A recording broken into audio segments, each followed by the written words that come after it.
The Dark Angels are considered amongst the most powerful and secretive of the Loyalist Space Marine chapters. As the first legion of the original 20 created during the first founding, they hold a unique and prestigious position in the records of the Imperium. Although they pledge unwavering loyalty to the Emperor of Mankind, their actions and hidden objectives often appear contradictory to their professed loyalty. It has been noted that the Dark Angels are driven by an overwhelming need to atone for an ancient crime and betrayal committed over 10,000 years ago during the end of the Horus Heresy. Since their inception as the First Legion, the Dark Angels have stood at the forefront of the Space Marines, which has led them to be a proud chapter with traditions and rituals that can be traced back to the earliest days of the Imperium of Man. However, the origins of the Dark Angels remain cloaked in secrecy, as few Imperial records of the chapter's very beginnings still exist, and there are scant mentions in their role during the Emperor's Great Crusade, in particular during the earliest parts of the 31st millennium. It is also important to remember that most records of their deeds during the earliest parts of the Horus Heresy have been expunged from history. Yet a persistent legend tells of a time when the Dark Angels teetered on the brink of heresy, and an act of the most grievous betrayal, which dishonored the entirety of the First Legion's valor, leaving an indelible stain upon their honor and the honor of all their successor chapters. Such is their shame that from that moment onwards, the Dark Angels and their unforgiven successors have striven for absolution for the sins of millennia past. Now you may ask, what is a terrible secret that the Dark Angels hide? Turns out that during the Horus Heresy, some of their brethren were seduced by the allure of chaos. The renegades ultimately were defeated in a climactic battle that destroyed the Dark Angels Legion's homeworld of Caliban. However, many of the traitorous Dark Angels survived, as they were cast throughout space and time by the direct intervention of the Chaos Gods. These survivors are known only to a few of the Dark Angels who are granted knowledge of the existence of the Fallen. In the eyes of the chapter's leaders, there is only one path for redemption, and that is that all the Fallen must be found and either made to repent for their actions and sins, or slain for the betrayal. This treachery and betrayal has become the Dark Angels' hidden shame, to the point that their secret mission to destroy all of the Fallen is now believed to be their only hope for salvation and redemption. A mission that only the Dark Angels and their successor chapters, along with maybe the Emperor himself, know about, though he is interred in the Golden Throne. Thus, even if he were privy to the chapter's dark history, word would not spread. As they continue their relentless pursuit, the Dark Angels have become a chapter who embodies the tension between honor and shame, loyalty and secrecy, as these aspects define their very existence. It must be noted that within the chapter's structure, there are many levels that individuals may gradually ascend, and with each new level, the knowledge that they are granted increases, if only slightly, as they learn more and more about the truth of the Dark Angels' origins. However, only the highest ranking members, known as the Inner Circle, are privy to the entirety of their shameful secret which they have maintained for over 10,000 years. It is also important to know that the Dark Angels hold more battle honors than any other chapter, their only equal being their successors. The chapter itself had long fought across the length and breadth of the Imperium's entirety and beyond, against every foe that has ever beset mankind. The Dark Angels have held off orc wogs, crushed planetary uprisings, and saved entire star systems from incursions of the ruinous powers. Their campaigns have taken them through searing deserts, the cold void of space, dense cavernous alien jungles, and even the depths of the wildest of underhives. Yet while chapters such as the Blood Angels and Ultramarines are lauded whenever they fight, the Dark Angels shun laurels and turn their back upon adoration. Even though the chapter has stood side by side with every major arm of the Imperium's military, it has always maintained a distance and aloofness that sets its brethren further apart from the bulk of humanity. and even from other Space Marines. When the Dark Angels join a larger force to execute a great war or an imperial crusade, they do so according to their own unfathomable goals. When the Dark Angels force is committed to such a conflict, it will remain aloof. Its officers keep their own counsel on matters of tactics and strategy, preferring to maintain their own lines of communication separate from the rest of the Imperium, and even their own supply sources. This includes when dealing with battle brothers of other Astartes chapters. The Dark Angels will often remain sullen and quiet at the Space Marines command councils and tactical briefings, though this does not suggest that they are any less effective or active on the battlefield. When the Dark Angels undertake operations alongside other chapters, it is quite common for them to do so with others amongst the so-called Unforgiven, successor chapters of the original Dark Angels, more so than it would be to join chapters such as the Blood Angels or the Imperial Fists. The successors of the First Legion seem to have maintained an especially close relationship with their progenitors, especially with their own members of the Inner Circle. This complex history and hierarchy has been informed by the Dark Angels' secretive nature, as they remain a chapter apart, driven by their shame, in a relentless quest for redemption, much like a monastic order of old, as they continue their eternal vigil. One of the things that sets the Dark Angels apart from most other chapters is a unique command network which directly ties the Dark Angels with all the Unforgiven chapters, designed so they can utilize the bulk of what amounts to a pseudo-legion to great effect. There is no presumption that the leaders of the Dark Angels have any interest in enforcing their superiority over those of the other Unforgiven chapters. Rather, the leaders work together rather closely and, if needed, elect one of their members as a nominal commander for the duration of any campaign, once this communication network establishes the need. In one matter, however, the officers of the Dark Angels do hold superiority over those of the Unforgiven chapters. This is in the Hunt of the Fallen. When hunting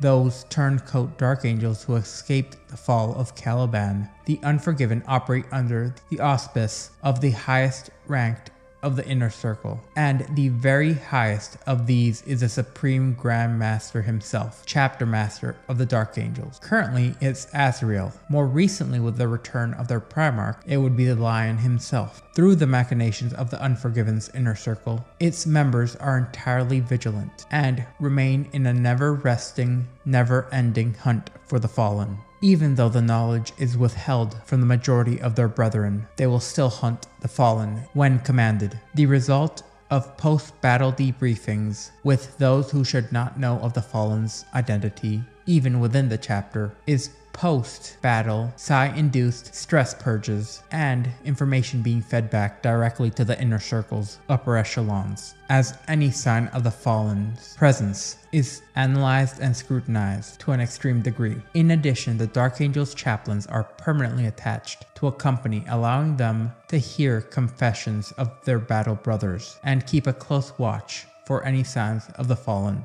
When such traces are discovered, the Inner Circle moves without hesitation, completely redeploying the Unforgiven and abandoning anything and anywhere they may be, in order to task them with retaking their target. In most cases, it is the Raven Wing that locates the Fallen's activity, and it is the Deathwing that delivers the killing blow. However, on occasion, entire Dark Angel strike forces have been recalled and relocated from campaigns and committed to engage an enemy that only the highest ranking officials have any knowledge of. While a great deal of the Unforgiven's efforts and resources are committed to the hunt of the Fallen, the majority of their brethren have no knowledge on the matter. Rather, the Dark Angels and their successors are constantly warned against the words of heretics, and their chapter dogma exalts the virtues of the eternal hunt of those who forswear the most powerful of oaths. The company's chaplains serve greatly in this function, as their sermons tell of legendary figures betrayed by their own,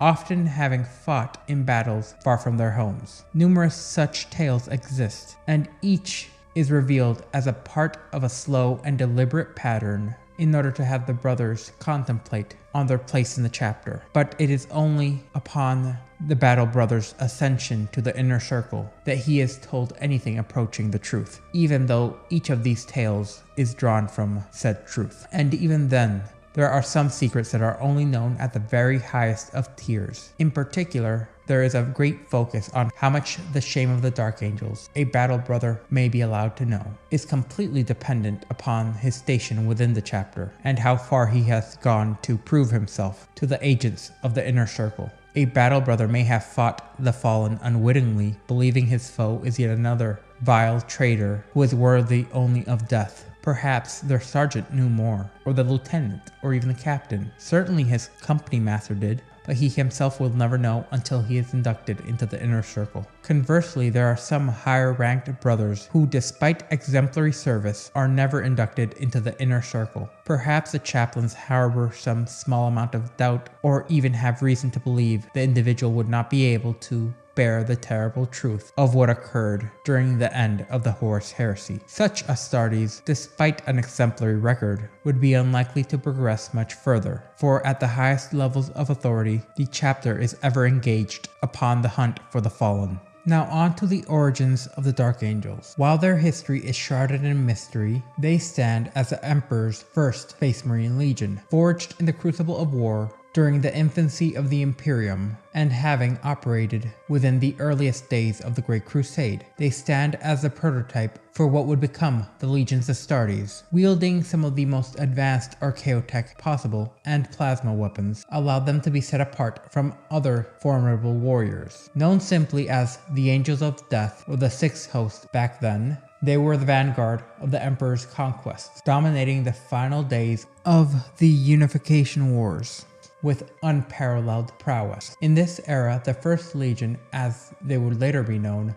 rose to unprecedented power and favor under the Emperor's ever-watchful gaze. However, their supremacy would be challenged by brutal conflicts during the Great Crusade, particularly the devastating Randang Xenocides, which greatly depleted their ranks and tested their resolve like never before. Yet it was during these trials that the Dark Angels found their renewal, as they were reunited with the Primarch Lionel Johnson and incorporated fresh blood from his homeworld of Caliban into their legion. Caliban, a death world teeming with martial traditions and fierce warrior orders, proved fertile grounds for the legion's regeneration. Its harsh environments and warrior ethos helped shape the Dark Angels into an even more formidable set of warriors as they embraced their destinies as killers in the service of the Imperium. Their battles, often against unspeakable horrors lurking in the void, remained largely unrecorded. Their sacrifices,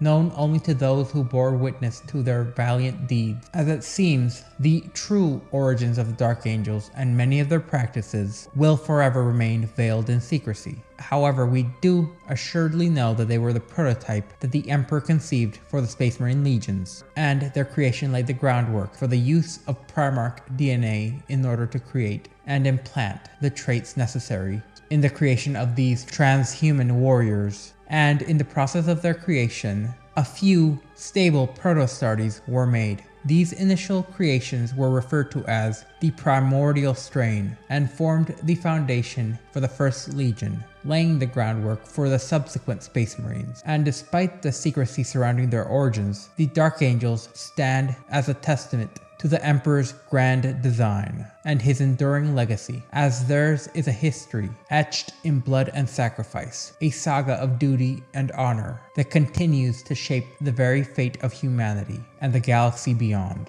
The inception itself of the Dark Angels occurred through the drawing in of many recruits from the nomadic youth of conquered adversaries on Terra. And unlike their counterparts in other legions, the Dark Angels would bear no singular genetic imprint, as their ranks essentially reflected a mosaic of the diverse cultural backgrounds that still remained on Terra. These early recruits would be handpicked from the finest available stock and brought to the Emperor, from the resilient infantry of Albia to the adept cavalry warriors of the Anatolic steppes. Each infusion of aspirants enriched the Legion with a kaleidoscope of combat experiences. The First Legion thus became a crucible for the brutal wisdom and tactics developed from Old Knight, as they were distilled into a new arsenal of warfare for the Emperor.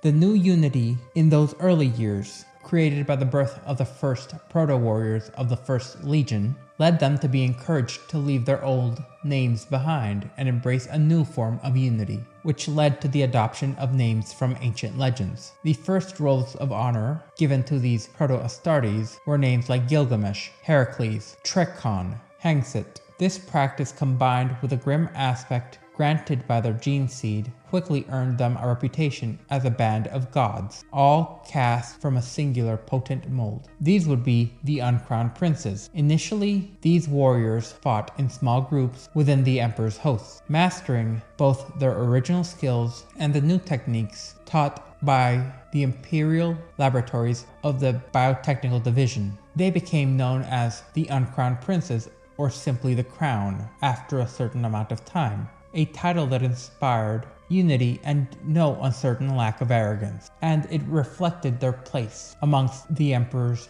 chosen, which caused them to gain ranks of leadership within their brotherhood of the Legions Astartes. Amidst the amalgamation of the cultures from the proto-warriors that created the Dark Angels Legion were a myriad of ancestral identities which melded into what would be the Emperor's finest fighting force. Fighting as the elite vanguard of the Emperor's armies, these warriors, led by the uncrowned princes, embodied all the aspects that the Emperor had found missing within the Thunder Warriors. It was within the Legion's earliest moments that the genesis of the hosts, which were quintessential for the formation of the First Legion, came to be, laying the groundwork for what would later become the hexagrammation wings under their primarch, Lionel Johnson.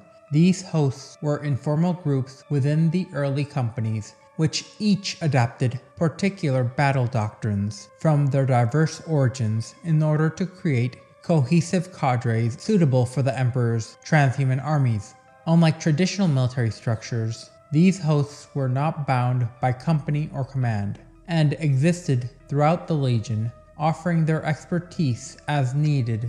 In the formative years of the First Legion, the number of hosts exceeded those later formed under the hexagrammation, and historical records from the Unification Wars indicate the existence of up to 18 distinct formations, each identified by unique heraldry.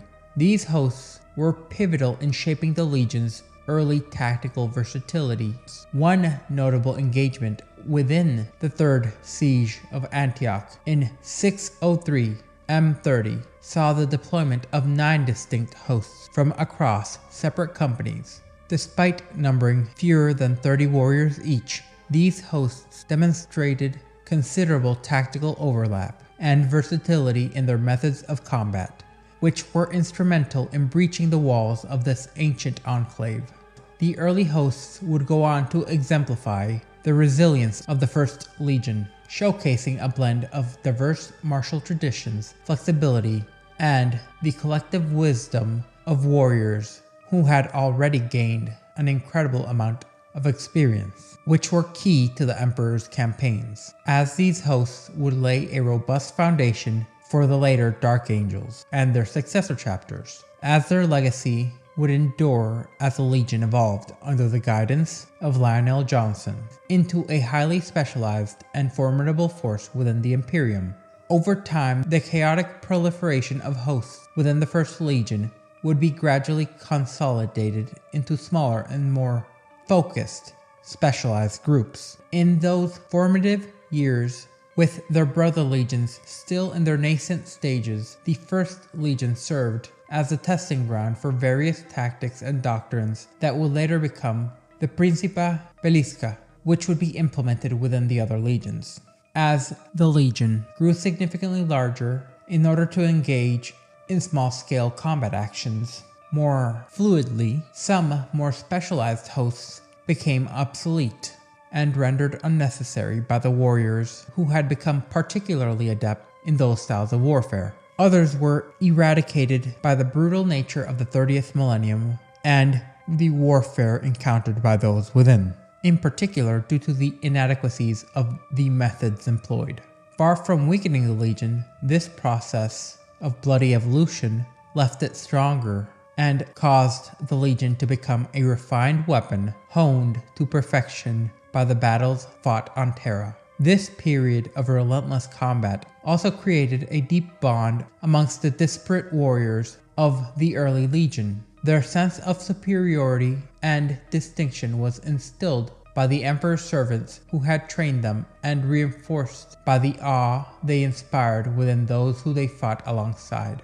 Eventually, it would come time for the fall of the Thunder Warriors, as the First Legion, like all legions Astartes, was intended to replace the Thunder Warriors due to the Proto-Astartes, known as the Thunder Warriors, being an unstable experiment designed for the brutal exigencies of the Unification Wars, meaning the Thunder Warriors were tools needed for their time, rather unrefined and savage weapons capable of matching the grim tyrants and the debauched potents that had inherited old Earth during the Age of Strife. Despite their greater physical power, the Thunder Warriors were a rough breed, individually perhaps more powerful than their new transhuman kin. However, due to how they were created, they were unable to quell their fury and work in any form of unison. They were in essence a mob, a storm of fury and blades, designed to overwhelm their foes through sheer ferocity. In stark contrast, the legions Astartes were a true army, their unity and discipline enabling them to withstand any onslaught. This crucial difference marked an evolutionary leap from the brutal force of the Thunder Warriors to the sophisticated, coordinated might of the Space Marine legions. The transition from Thunder Warrior to Astartes signified a pivotal moment in the Emperor's grand design. It was a shift from raw chaotic power necessary to subjugate the war-torn Terra as quickly as possible to the disciplined strategic force required to expand and hold the burgeoning Imperium. And the First Legion, as the first and prototype, bore the brunt of this transition, embodying the lessons learned and the refinements made in the crucible of war, which would eventually lead to the disappearance of the Thunder Warriors from the annals and records of Imperial history. Their end remains mostly shrouded in countless tales and theories, with some even believing there are still yet the remnants of the Thunder Warriors amongst the Imperium. There are many such tales. One more well-known example originates from the nomadic tribes dwelling near Mount Ararat, who recorded an ominous army clad in grey, awaiting the return of the wary Thunder Warriors. According to the legend, rather than honoring their valiant predecessors, these warriors unleashed their thunderous volleys of death upon the exhausted Thunder Warriors, as they would go on to eliminate them. While this greatly diverges from the heroic narratives propagated by remembrancers, this grim tale aligns with the ruthless nature of the Emperor's grand design. However, though lacking in evidence, the anecdotal accounts from years later during the Great Crusade offers intriguing insights, including reports indicating the relentless pursuit of renegade Thunder Warriors by the fleets of the First Legion, who had diverged from their course to annihilate these remnants. This singular obsession hinted at a deeper, more personal motive, perhaps driven by a sense of shame or duty to rectify past failures. Another ancient source suggests a darker turn, asserting that the Thunder Warriors, resentful of their shortened lifespan and perceived betrayal by the Emperor due to the creation of the Adeptus Astartes, turned against their creator in a desperate bid for vengeance. And in response to this, a cadre of custodians, led by Constantine Valdor and aided by swarms of prototype Astartes from the First Legion, were sent to ruthlessly quell this rebellion. However, which story is true is largely shrouded by the First Legion's secrets, coupled with the Imperial decree which obscures many of their early campaigns, rendering the truth of their involvement with the end of the Thunder Warriors as an elusive enigma. And so began the dawn of the Legions Astartes, heralded as a new era in the Emperor's grand design. Amongst them, the First Legion was the one who would stand as the vanguard, a force of unmatched power and potential. With 10,000 transhuman warriors, they had eclipsed their nascent brethren, who stood in mere hundreds in number. It was at Samkrend on Terra, amidst the final echoes of the Unification Wars, that the First Legion emerged en masse, led by the Emperor himself. Here, the blood-soaked fields of Samarkand was where the Legions Astartes faced their official inaugural trial as an army. Against them stood the formidable Ugudu Hul, 2,000 gene-forced warriors whose venomous blood and superhuman strength made them the scourge of the Upper Asiatic Basin. In the crucible of battle, the First Legion proved their mettle, performing even better than the Thunder Warriors. For 10 grueling hours, the armies clashed, and echoes reverberated against the desolate landscape until Samarkand lay in ruins, leading to the great king of Akend to be defeated. Hector Thrain, the newly appointed Grand Master of the Legion, emerged as the architect of this victory, his triumph immortalized as he was bestowed with the title of Sinestra of the Emperor, the left hand of Terra's warlord. In the aftermath, the Emperor decreed the erasure of the harrowing conflict from records. Yet the legend of the First Legion's first triumph endures. Their valorous stand at Samarkand would hasten the recruitment and training of the new legions, as their prowess in combat had been validated in this crucible of war. And the First Legion emerged from the inferno of battle, their reputation cast in the shadow of legends, as a testament to their master's grand design. As time would go on, the First Legion's victories were noted but shrouded in secrecy and whispered in dread. From the desolate Fortress 31 in the Thulan Wastes to the fiery crucible known as Karakon on Sendra's Cairo-volcanic mountains, the First Legion waged an unending war against the most abominable forces who stood against unity. Their singular objective: annihilate all those who stood before the Emperor's path.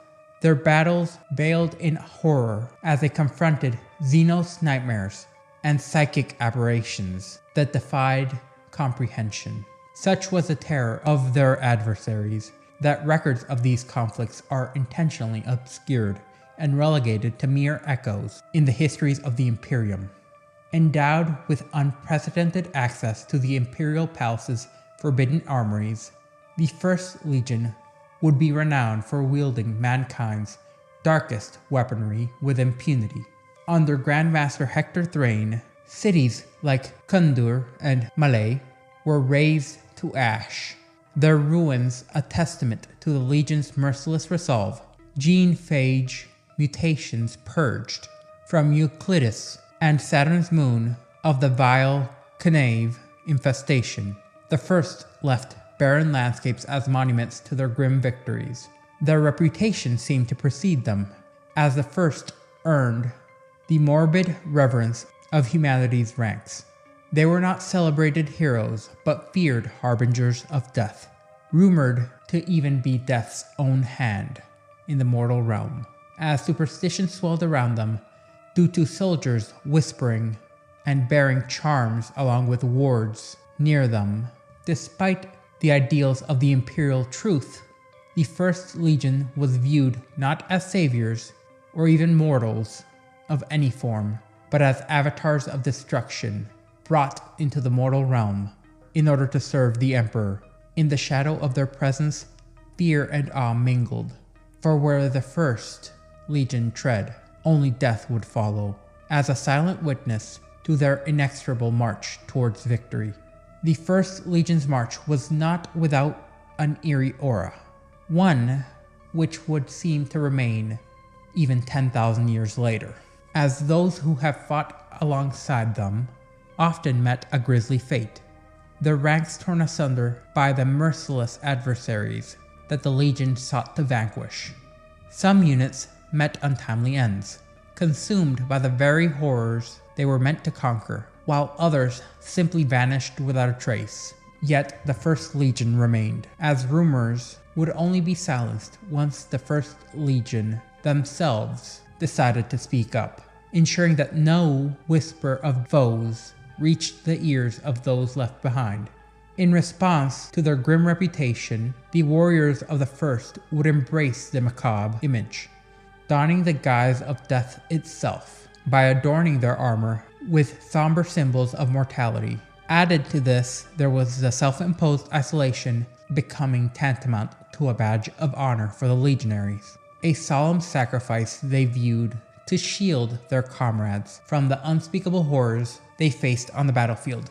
Yet to outsiders, particularly the brethren from other legions, this aloofness seemed more akin to prideful arrogance. However, the First Legion was undeterred by such perceptions, as the masters of the First Legion remained steadfast in their ways. The Legion itself, cloaked in a shroud of dark rumors as they waged war on the battlefield, while other legions reveled in the glory of triumph and conquest, the First operated in veritable shadows, entrusted with the Emperor's most dire and clandestine missions. They were the Emperor's left hand, wielding their grim aspect with ruthless efficiency, all hidden beneath the glittering facade of the Imperial Army's grandeur. As the sun rose on the era of the Great Crusade, the First Legion stood as the vanguard of the Emperor's ambitions, and in part they were entrusted with the solemn duty that would set them apart from the rest. While the younger legions were prepared to embark on the monumental task of galactic conquest, the First would embark on the solitary watch over the Sol system, guarding them against the lurking threats that sought to infiltrate the Emperor's burgeoning realm. For nearly a decade, the First Legion patrolled the dark expanse of space just beyond the reaches of the Sol system, scouring the distant outposts and icy moons of the outer system for any signs of danger. They were the Emperor's Angels of Death, a title officially bestowed upon them exclusively, symbolizing their vigil in the void. Amidst the desolate depths of space, the Legion's specialized units, known as Orders, would emerge in more prominent a fashion, each one now being specifically designed for a particular aspect of warfare, much more tailored to the challenges of the outer reaches of the Sol system than they would have been during their original inception. These warriors had honed their skills throughout countless battles against the unknown, and now were experts, with their expertise encoded into the very fabric of their legion, as both traditions and rituals. Through sacrifice and perseverance, they would uncover the weaknesses in their adversaries, tactically ensuring that they would be best exploited in order to guarantee victory in the face of the most daunting of challenges. Upon their return from the desolate reaches of space, their patrol now ended, the First Legion emerged transformed. Their once grey armor was now cloaked in a profound and ominous black. Their homecoming was devoid of pomp or circumstance, and it was marked only by the silent acknowledgement of the Emperor himself, who recognized their readiness to confront the myriad of tasks lurking across the galaxy. As the legionaries assembled amidst the bustling shipyards of Saturn, their fleets stood as a testament to the valor and the glory of their heritage. Amongst the sleek Saturnine vessels and ancient Martian relics, the First Legion boasted a tithe of Terran ships, relics from a bygone era. These majestic vessels included formidable Gloriana-class battleships and the heavily armored Promethean-class cruisers, which surpassed modern designs in both power and prestige. While other legions received only a scant few of these vessels, the First Legion was granted an entire fleet, as a testament to their unwavering loyalty and dedication to the Emperor's cause, a rather long-running theme amongst the Dark Angels. With these ancient relics at their command, the First Legion stood poised to lead the charge against the looming threats that haunted humanity's survival. The bestowal of the ancient ships upon the First Legion marked not only a mere accolade for deeds past, but a strategic necessity for the trials that would be set upon them. As the Great Crusade ventured beyond the realms of old knights' charts, they would encounter horrors that dwarfed even the greatest conflicts of Terra. The Legion now found themselves in dire need of formidable weaponry, and unlike their brethren, the First Legion was allowed to wield said forbidden arms of destruction with grim efficiency. Gene phage and rad waves, relics of a forgotten age, became their tools of choice, deployed in order to eradicate all abominations deemed too monstrous for conventional warfare. They were now the Emperor's wrath incarnate. Amongst their many conquests, whispers persisted of Belthagene IV, a world ensnared by the horrors of a cosmic contagion, as the third chapter of the First Legion, forged from hosts of stone and iron, embarked on a harrowing campaign against the fortress forged from the very mountains of the world's most formidable peaks, which harbored malevolent entities of hyper-acidic slime. These abominations were a nucleus of infestation which had devoured worlds, reducing millions to mere subsistence for their insatiable appetites. Pictorial remnants hint at the desolation of the Usline cluster, where the 19th Expeditionary Fleet confronted a sentient planet killer, a relic of a forgotten empire unleashed upon the unsuspecting realms, which now would belong to the God Emperor. Grandmaster Hector Thrane's seal upon the records, in essence, shrouded any details other than the pictorial remnants of this confrontation. Such grim battles were amongst countless others, which showed the wars waged in shadows by the First Legion, as they stood paragon in eradicating all existential threats with ruthless efficiency. Yet their various deeds would remain uncelebrated, as their campaigns would constantly be expunged from records in order to safeguard the fragile sanity of those unacquainted with the unrelenting malice of the Void. To outsiders, these early exploits of the First may appear modest compared to their brethren. However, behind the veil of secrecy lie the exemplars of grandeur. Time and time again, the First Legion would prove themselves as the most suitable to be the Imperium's vanguard during the Great Crusade, as they stood as bastions of imperial supremacy, boasting unrivaled numbers, vast armadas, and access to weapons of unparalleled potency, even eclipsing those of their brethren like the Luna Wolves and the Space Wolves, who had already been reunited with their primarchs. At the helm of these juggernauts stood the Grandmaster of the First Legion, a figure of immense authority within the imperial court, whose word was only second to legends such as Malcador the Sigillite and Horus Lupercal.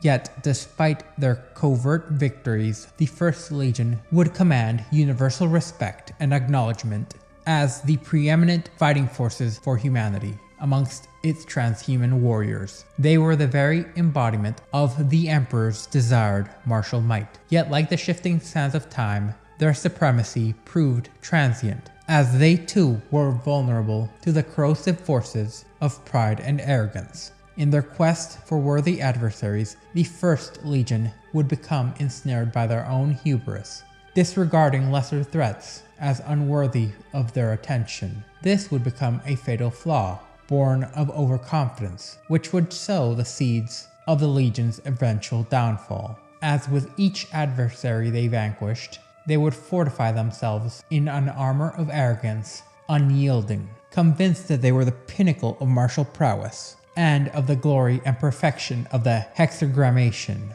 which was once a fluid repository of knowledge and strategic competency, led to stagnation as complacency and overconfidence took root. Due to this, recruitment, which was once a steady stream, flowing from distant worlds would dwindle to a mere trickle, as the Legion's insular enclaves on Terra and selected planets honored their traditions of casting aside anyone who was viewed as even slightly inferior. This led to battles which were once opportunities for growth and adaptation becoming validations of entrenched dogma, and with victories becoming celebrated as proof of their inherent superiority, and defeats being dismissed as the failings of lesser beings. As the Great Crusade continued to unfurl, the once open and explorative demeanor of the First Legion morphed into a shroud of constant secrecy and strict, if not rigid, adherence to tradition. Those who were once initially hailed as mentors to their brethren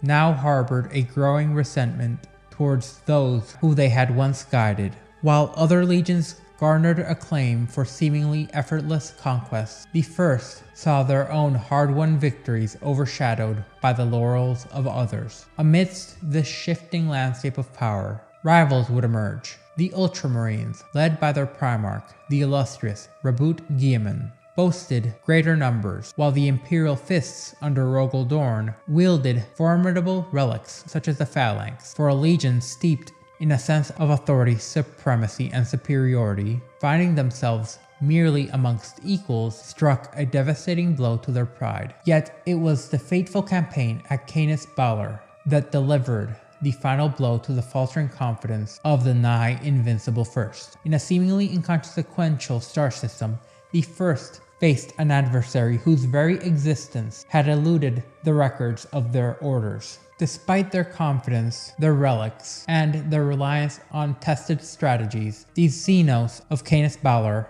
unleashed a ferocity and technological prowess that defied all rational explanation. The First, being unaccustomed to setbacks, suffered unbelievably heavy losses, as their pride was now shattered in the wake of the ignominy of defeat. Defeat, an adversary once presumed conquered by the First, emerged anew, shattering their veneer of invincibility, which had cloaked the First Legion for so long. Emboldened by their pride, they continued to launch assault upon assault against the relentless Xenos of Canis Balor. Each was met with fierce resistance, and the rate of mounting casualties was out of control. Grandmaster Hector Thrain, once revered for his flawless leadership, found himself ensnared in a web of hubris, ignoring counsel, all the while being driven by the beliefs in his warrior's unmatched prowess, led Thane to lead a final desperate charge, and though their blades cleaved through the enemy's ranks, their valor was eclipsed by the overwhelming number of foes they now faced. As defeat loomed large, Thrain would make the ultimate sacrifice, remaining behind in order to ensure the retrieval of vital assets. This was a noble act, born out of the belated realization of his own failure. In the aftermath, Canis Balor did lay desolate, its surface scorched by nucleonic fire. Instead of a victorious sentiment, it was a testament to the First Legion's unchecked pride and what a price they had to pay, as the records of the alien menace were quickly sealed and their memory consigned to obscurity, save for the clandestine archives of the Order of the Broken Claws. The loss of this battle and their legendary leader ignited a maelstrom of discontent within the Legion, and amidst the ashes of defeat, power struggles began to occur within the once mighty Dark Angels. This threatened to erode the foundation of its supremacy in a way nothing else had. Amidst the hallowed halls of Graymur, the ancestral stronghold of the First, a tempest began to brew within the Council of Masters. This was due to the loss of their faithful leader, leading them to a realization of their own blindness, as the selection for a new Grand Master became the epicenter of this internal conflict, with each host vying for supremacy and unwilling to concede to another. As the Legion's conquests continued to falter and stagnation loomed, it would only be the intervention of Malcador the Sigillite which would set things straight, as he would shatter this impasse. With words etched into the chamber's lintel, Malcador delivered a clarion call for unity, reminding the council that strength lay not in individual prowess, but in their collective resolve. He decreed that a fortress upheld by many stands tall. Alone it crumbles, yet without a master its strength is not. In the wake of Malcador's intervention, the First Legion stood poised to reclaim its tattered mantle of glory and greatness. With its resolve alit anew, the First Legion began to heal. In a monumentous decision that resounded for eons, Malcador's words were taken to heart, as Urayan Vendring, a battle-hardened captain, would emerge as a chosen to become the Legion's master, and he would be entrusted with the Herculean task of restoring the fractured Legion to glory. And he would embark into this role with a fervor unlike any other, recognizing the imperative of the first full participation in the Emperor's Great Crusade. In order to herald this new chapter in the Legion's history, a select group of remembrancers were granted access to witness the Legion's resurgence under its new leadership. However, destiny would have one final twist in store. Just as the Legion stood on the precipice of renewal, news arrived of a formidable adversary lurking in the fringes of the Great Crusade, the powerful Rangdang, a name that had been whispered across the galaxy with the utmost trepidation, as the First Legion prepared its forces anew in order to face this great threat. The eyes of the Imperium quickly turned to the First, as they would go on to confront this deadly foe upon the northern rim of the galaxy, as the 105th Pioneer Company of the 5th Legion stumbled upon the menacing presence of the Rangdang. It was noted that they were, as of yet, just confined to a singular star system. Even though their advanced technology was formidable, they posed one of the greatest threats to the Imperium's expansion. Responding to this, the newly appointed Grand Master marshaled a vast armada, numbering in the hundreds of ships, as they descended upon Advux Morse, the heart of the Rangdang, and their power base. There they confronted a horrifying spectacle, a colossal artificial war moon erected through the sacrifice of countless lives across the galaxy. In the ensuing clash, the planet bore witness to an apocalypse. The once thriving system had been reduced to desolation, its 6 worlds transformed into lifeless wastelands. The Rangdan Armada, once formidable, lay shattered amidst the debris of space, their slave armies annihilated without mercy. Despite the victory, the cost was staggering. 4 solar months of relentless combat had claimed the lives of 5,000 warriors from the First Legion. Yet, as a banner of the Imperium fluttered over the ruins of the Rangdang War Moon, the galaxy would be reminded of the might of the First Legion, who stood as a bulwark against the ever-encroaching darkness. To be more specific, the numbers comprising the First in this conflict was a staggering 50,000 legionaries, with an additional 100,000 support troops drawn from Imperial Army regiments. Yet so fierce were their enemies that they struggled to complete the mission. Yet the First was once again successful, as always. With this Imperial victory, the remaining Xenos in the sector scattered, seeking refuge within their dwindling fortresses as the last bastions of their defense crumbled. Yet this retreat was in vain, for the Imperium had tightened its grip within the region, and thus with each passing day, their presence within the system dwindled, until finally it was fully cleansed of their taint. In the aftermath of their triumph, the Grand Master of the First Legion hungered for further accolades and greater victories to adorn his legion's banners. Amidst the whispers of victory and glory, it was the First Legion who would embark most boldly on the relentless pursuit of conquest, and each victory was sought with an increasing fervor that bordered on the reckless. Even as their laurels grew, the distant eyes of Terra's Divisio Militaris watched with an air of expectation, deeming the Legion's exploits as nothing beyond the ordinary. Undeterred by the shadow of this grand expectation, the Grand Master of the First set his sights on the formidable bastion of Carcassan, a fortress that had defied the legendary prowess of Reboot Guilliman and his elite Ultramarines for nearly a solar month. The Lord of Ultramar known for his patience and strategic acumen, had laid meticulous plans to besiege this legendary fortress, preferring a more methodical approach in order to avoid casualties. Yet when the first arrived on scene, their ambitions were undaunted by the caution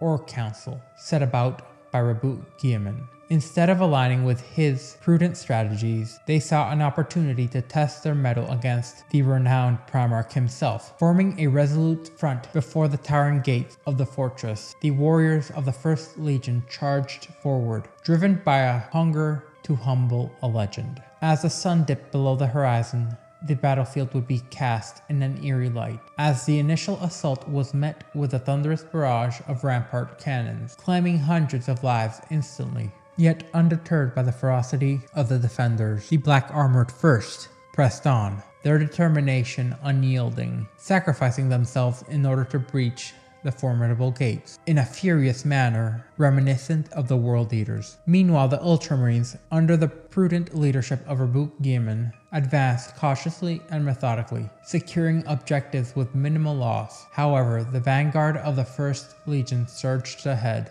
their sights set on the central plaza, which was the veritable heart of the citadel. Yet, as victory seemed within their grasp, treachery lurked within the shadows, and in a desperate bid in order to thwart invaders, the planet's overlords unleashed a hidden atomic mine beneath the keep, and in a blinding flash of light, which deafened all those near, the second Grandmaster of the First Legion, along with his loyal cadre from the host of death, were all swallowed by the earth. Their triumph turned into a tragedy, and amidst the smoldering ruins and the fallen heroes of the Legion, victory would stand bittersweet. This was a price paid in blood and valor, which only seemed to amplify the triumph they had wrestled from the jaws of defeat. Yet, as the dust settled and the echoes of battle faded, the Lord of Ultramar, stoic and unyielding, offered no solace for the victorious warriors. His gaze, cold like steel, pierced through the ranks of the battered legion, his words cutting deeper than any sword. "Vainglory is a poor strategist," he would go on to say, "for he renders triumph a bitter trophy and an empty prize. Today you have proven your strength, but not your wisdom." Within those solemn words lay a profound lesson, a reminder that victory was not measured on conquest alone, but in the wisdom to discern when to wield a sword and when to sheathe it. The Legion would go on to nurse their wounds once again, as they mourned their fallen. This led them to stand on a crossroads, as their path forward was uncertain. In the aftermath of the Grandmaster's passing, a chilling specter emerged once again, as the warriors of the First Legion became embittered, viewing the planet as a reminder of their fractured brotherhood with the Ultramarines, since they were no longer even viewed as revered mentors, but relegated to equals, if not lessers, as many within the Legion viewed the words of Guilliman as an insult of the harshest order. However, despite all this, the First Legion would continue to march forward, driven by the desire to reclaim their honor once again, and prove their valor in the face of adversity. Once again, the Council Masters would seize control of the mighty First Legion, dispersing its forces in the vast expanse of the cosmos, in a pursuit for vindication through the crucible of conflict. Each segment within the Legion would be driven by an unrelenting desire to prove their mettle, not just against themselves, but against all other Space Marine legions, heedless of the sacrifices demanded by this relentless pursuit. Eventually, in a daring raid, cloaked in darkness, the 9th and 4th segments of the Legion stormed the citadels of Melank, and they were even able to wrestle control away from Fara'al in a night of relentless carnage. Yet despite achieving victory once again, the cost was staggering, as a 10th of their own was sacrificed in this relentless pursuit of triumph. Yet they were spurred on by the looming threat of the Luna Wolves elsewhere within this cluster. Meanwhile, amidst the vast deserts of Varsigon, a valiant force comprised of 1,000 initiates from the hosts of iron faced off against a horde of savage orcoid hulks, which outnumbered them threefold. Yet despite the odds being stacked against them, these warriors of the First fought with unyielding determination, and eventually claimed victory once more at a harrowing cost. Yet despite the relentless campaigns and all the blood spilled in the name of honor, the First Legion found themselves no closer to reclaiming their illustrious glory, as the path towards redemption was still fraught with ever-mounting challenges and sacrifices. But as the galaxy continued to unfold within the wake of these conflicts, the legions of Astartes would each evolve into a distinct force, honing their tactics, strategies, and even identities in the crucible of this galactic conflict. Principles laid down by the Dark Angels on Terra became less and less prevalent. It would be during this era that in the heart of Ultramar, its lord, Reboot Guilliman, and the Ultramarines would craft a thesis on war going forward, which would in essence replace in almost totality the thesis and stratagems originating from the First Legion's early existence.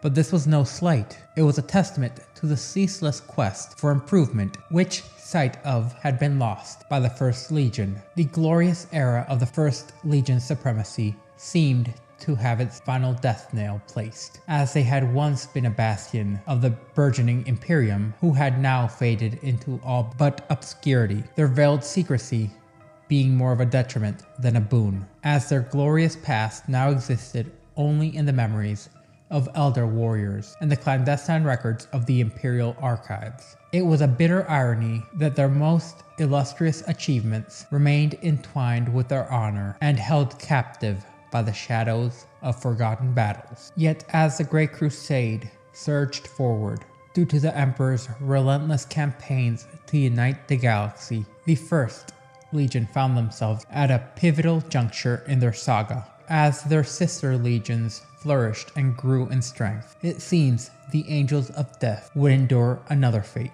Their power dissipated in sacrificial endeavors and harrowing campaigns as their limits were tested. These wars extracted a heavy toll and continued to deplete the ranks and war machines beyond prudence. However, this would also temper the legionaries into formidable warriors, as they would become stoic harbingers of death in the eyes of their allies, ever seeking worthy adversaries to test their mettle against. Warriors who refused to retreat even in the face of certain doom, as leadership would now remain divided amongst the council masters. Such a path seemed destined to lead the Legion to their downfall. Their pride had become a double-edged sword. Yet once more, fate seemed to intervene when the scouting fleet of the White Scars under Jagadai Khan's command stumbled across a world shrouded in mystery. This was Caliban, and amidst the shadowed forests of Caliban, the Emperor would unveil the First Legion's salvation, Lionel Johnson. Once their Primarch was found, things began to quickly change for the First Legion. However, to understand these changes, we have to look at the origins of the Primarch Lionel Johnson. Before the dawn of the Great War, the primordial pod carrying the infant Primarch would mysteriously materialize through the turbulent currents of the warp, and as it sailed through the currents of the warp, it would eventually careen as it descended towards the heart of Caliban. This was a savage death world nestled within Segmentum Obscurus. Caliban's rugged terrain was cloaked in vast expanses of primeval forests, which were teeming with grotesque monstrosities which had been further malformed by the insidious influences of chaos, a legacy of their unfortunate location so near the Eye of Terror's malevolent aura. Amidst the unforgiving wilderness, the young Lionel Johnson found himself thrust into a battle of survival, navigating the treacherous landscape as a solitary figure far removed from the trappings and luxuries of civilization, as shadowed within the untamed wildernesses of Caliban. The Primarch of the First Legion would forge his path as a lone warrior, fighting against the ever-encroaching darkness, as tales of sighting him appeared all over Caliban, as mere whispers in the winds and secrets seen in the monster-filled forests of Caliban. And here, nestled between the sprawling forests of Caliban, lay realms steeped in both legend and mystery, where valiant knightly orders of warrior aristocrats flourished, bound by duty to safeguard their people and the towering fortress monasteries that served as bastions against the ever-encroaching horrors of Caliban's wilderness. These noble orders formed the center of Caliban's tumultuous history, upholding ancient traditions and wielding the remnants of bygone technology salvaged from the ruins of a forgotten era. Amongst these relics were primitive bolt pistols and rudimentary suits of power armor, reminiscent of the formidable armor which would be adopted by the Adeptus Astartes. These armors were passed down through generations as artifacts which bestowed upon their wielders the aura of martial prowess and ancestral honor. Yet despite the veneer of technological sophistication, Caliban itself remained rooted in a pre-industrial epoch, where warriors thundered into battle astride mighty steeds, as their thunderous hooves echoed throughout the verdant expanse. Chief amongst these knightly orders stood the creatively named the Order, which was a bastion of both commoners and nobles alike, united in a singular purpose, in order to succeed by transcending the rigid boundaries of Calibanite society. While others would draw their ranks exclusively from Caliban's noble elite, the Order embraced individuals of all walks of life, forging friendships and fellowships bound by courage and camaraderie.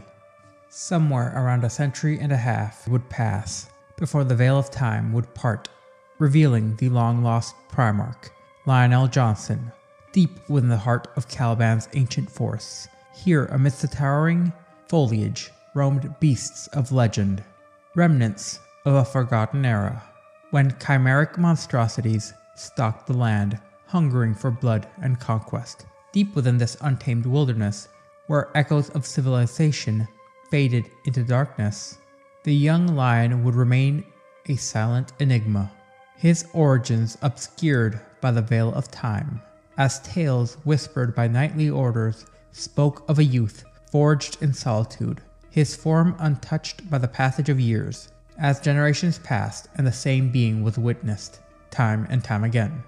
This was a testament to the divine essence imbued by the Emperor's hand. Now, unfortunately, the exact duration of the lion's solitary vigil remains a matter mostly of conjecture and lost to the sands of time, while the knights who discovered him ventured to estimate his age based on mortal standards. The truth seems to elude comprehension, for the Primarchs, being born of the Emperor's will, defy the laws of mortal existence and development. As the lion walked his solitary path within Caliban's wilderness, his survival hinged on being able to develop both cunning and skill. This deadly environment honed his instincts on a razor's edge, as he embraced the art of combat, not as a brute force, but as a delicate dance of strategy and precision.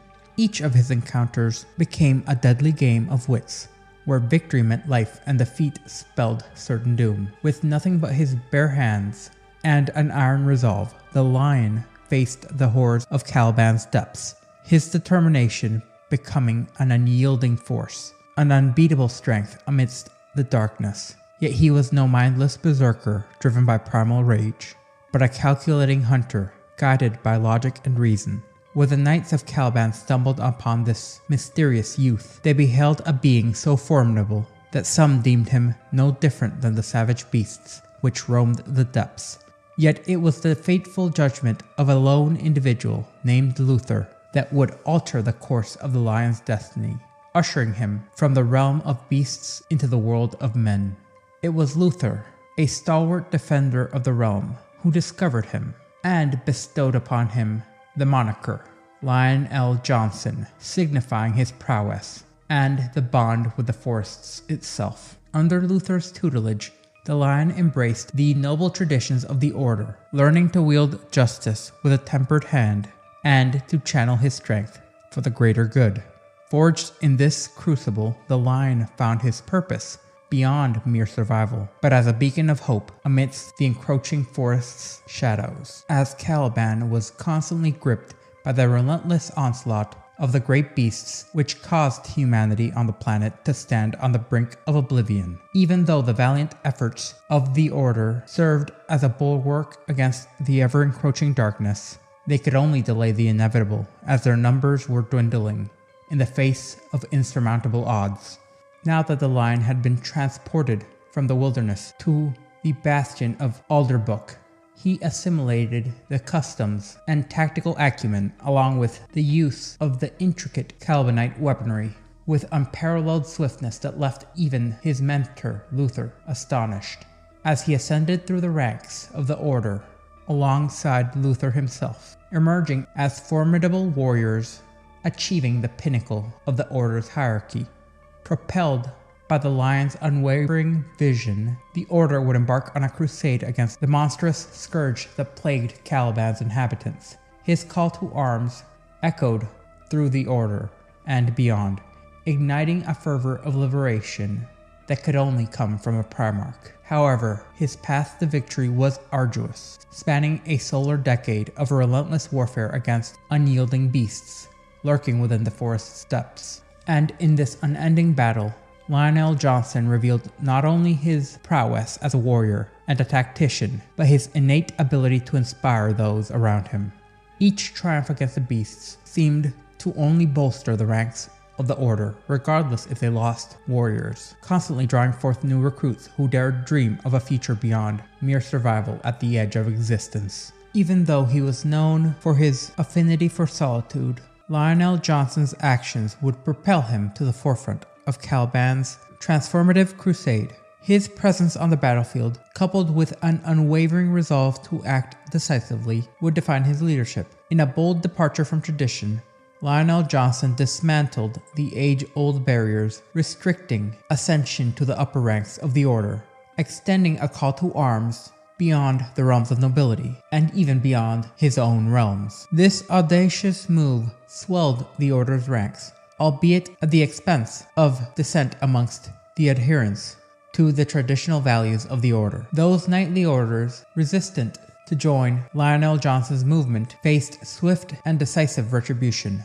The Knights of Lupus, entrenched in their northern fortress and wary of the upheaval promised by the demise of the great beasts, met their ends at Lionel Johnson's hand, their dissent silenced by the echoes of battle. In a mere decade, the Order burgeoned, empowering them to plunge deeper and deeper into the heart of Caliban's ancient woodlands. Guided by the Lion and Luther, they embarked on a relentless crusade which purged its ancestral lands of all manner of beast. The campaign was a protracted affair, marked by bloodshed and sacrifice. For every monstrous nest razed to the ground, scores of brave and fine warriors fell. All the while, the battle wore many to the bone. Yet amidst this carnage, the Lion's resolve remained resolute. To him, mercy and rest was a luxury war would ill afford.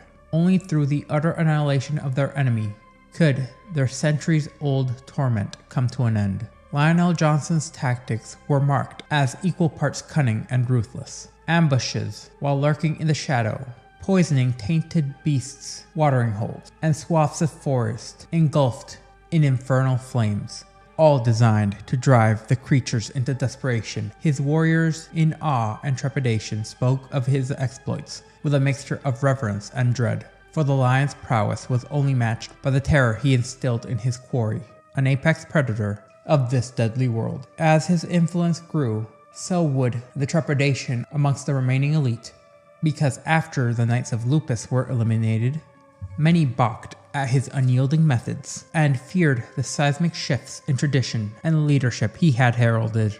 Others harbored more sinister ambitions, coveting the power the Lion now wielded. In response to this dissent, the Lion would once again mete out swift justice. Traitors to Caliban's cause found themselves crushed beneath the weight of their own rebellion. Their fortresses, once symbols of defiance and strength, would be made to lay in ruins as grim graveyards and reminders of the consequences of defiance. As the crusade against the great beasts reached its conclusion, with both Lionel Johnson and Luther drained by the relentless tolls of battle, it was the Lion who would emerge as the preeminent figure of the world. who would be bestowed with the title of Grand Master of the Order and adorned with the accolades of victory. And as Lion accepted these honors with his characteristic stoicism, people would watch him in awe, as the trappings of human society paled in comparison to the trials he had endured amidst Caliban's wilds. Unbeknownst to the Lion, his ascent had not gone unnoticed by Luther, whose own transformation remained shrouded in the shadows of their shared past. Once comrades, now rivals, the bond between Luther and the Lion was irrevocably altered by the tide of fate. With each triumph, the Primarch seemed to ascend to greater and greater heights still, his glory casting a shadow over his once equal mentor and brother in all but blood. Yet blinded by his own success, the Lion failed to perceive festering seeds of envy which sprouted within Luther's heart, as he ignored the flames of jealousy kindled by his own achievements, as the Primarch continuously unknowingly wounded his brother, leaving behind a rift which would deepen in time. In a different era, this wound might have mended itself amidst the tranquility of Caliban's newfound peace. However, destiny seemed to have other plans. Descending from the celestial realms came the Emperor.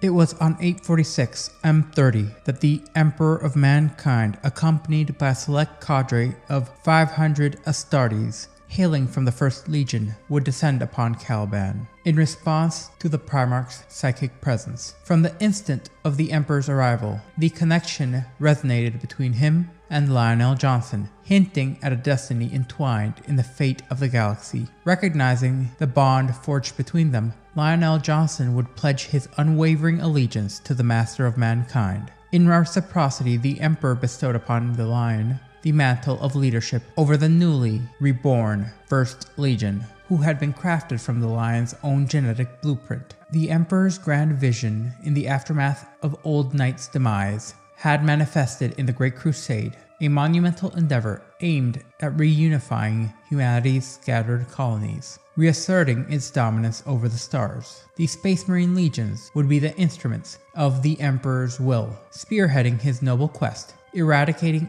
all the Xenos oppressors from the galaxy, which would stand in the way of humanity's ascendancy. And the Primarchs, like Lionel Johnson, would lead these great men in war. Those who had come with the Emperor were veterans hailing from the renowned host of death. These warriors bore the distinct mantle of the First Legion, all clad in somber hues of jet black power armor, adorned with mortuary symbols. This was an ominous sight for all those in Caliban, hearkening back to their fabled lore. As the Master of Mankind set foot within the Order's main fortress, those who viewed him and his son felt as if they were spectators in the annals of legend, as the towering warriors of the First Legion bowed in reverence and homage to the figure of Lionel Johnson, the valiant Knight of Caliban and Grand Master of the Order. In a moment that would echo throughout history, the Legion found itself faced with their progenitor,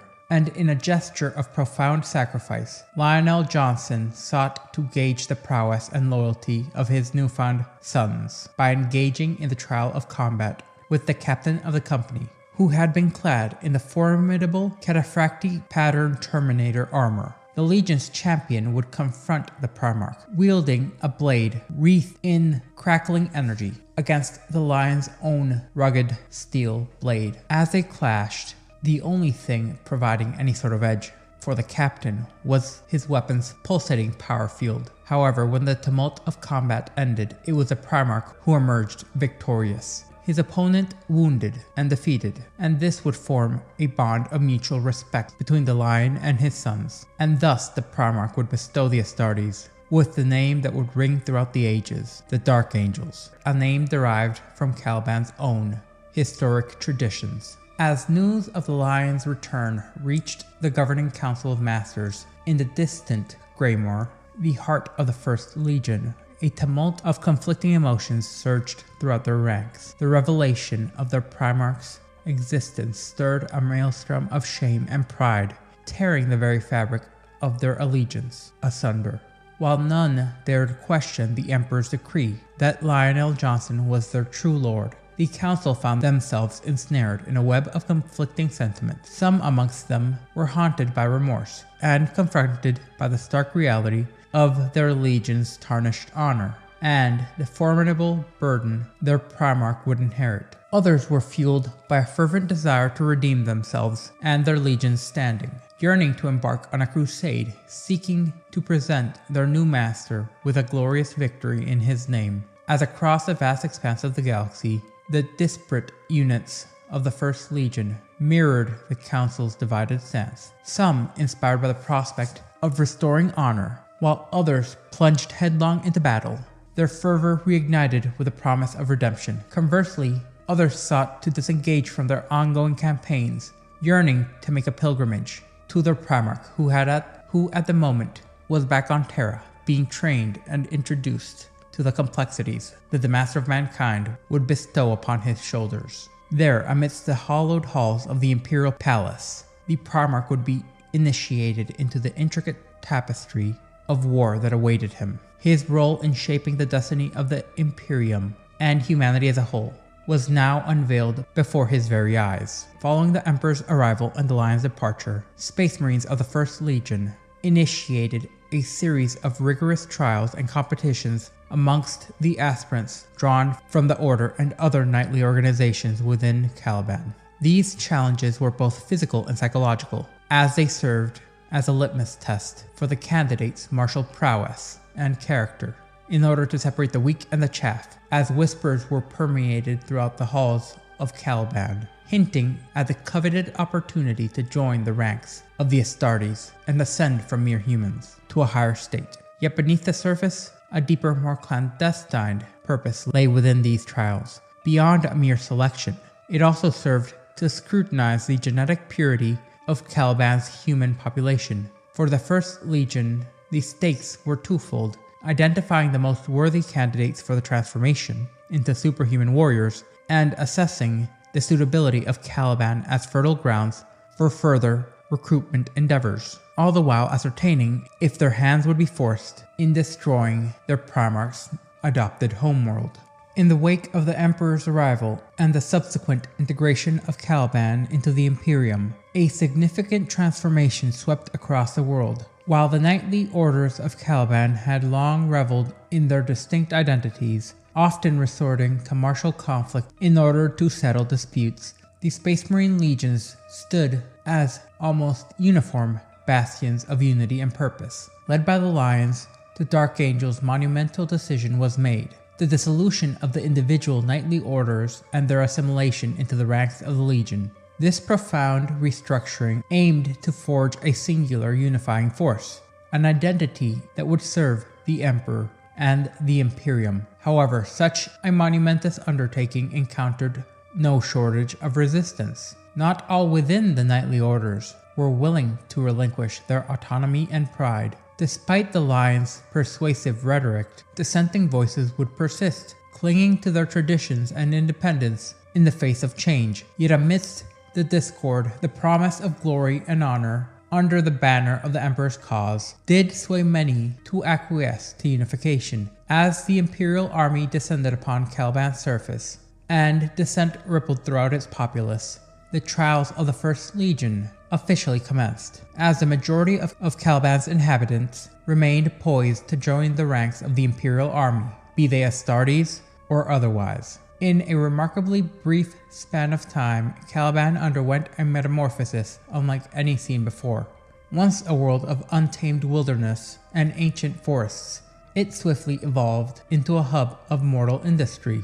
The tranquil echoes of nature were replaced by the relentless clang of factories and hammers, along with the resolute march of soldiers preparing for the crucible of interstellar conflict. The arrival of the Emperors of Caliban brought with them enormous earth-moving machines that methodically cleared dozens of kilometers of forests every single day, leaving behind flat, lifeless soil ready for the construction and cultivation of human industry. This cleared land soon hosted mines, refineries, and manufactura, all designed to best exploit Caliban's abundant resources and convert them into vital war material for the Emperor's Grand Crusade. As industrial sites sprawled across the world, new cities would emerge to support them.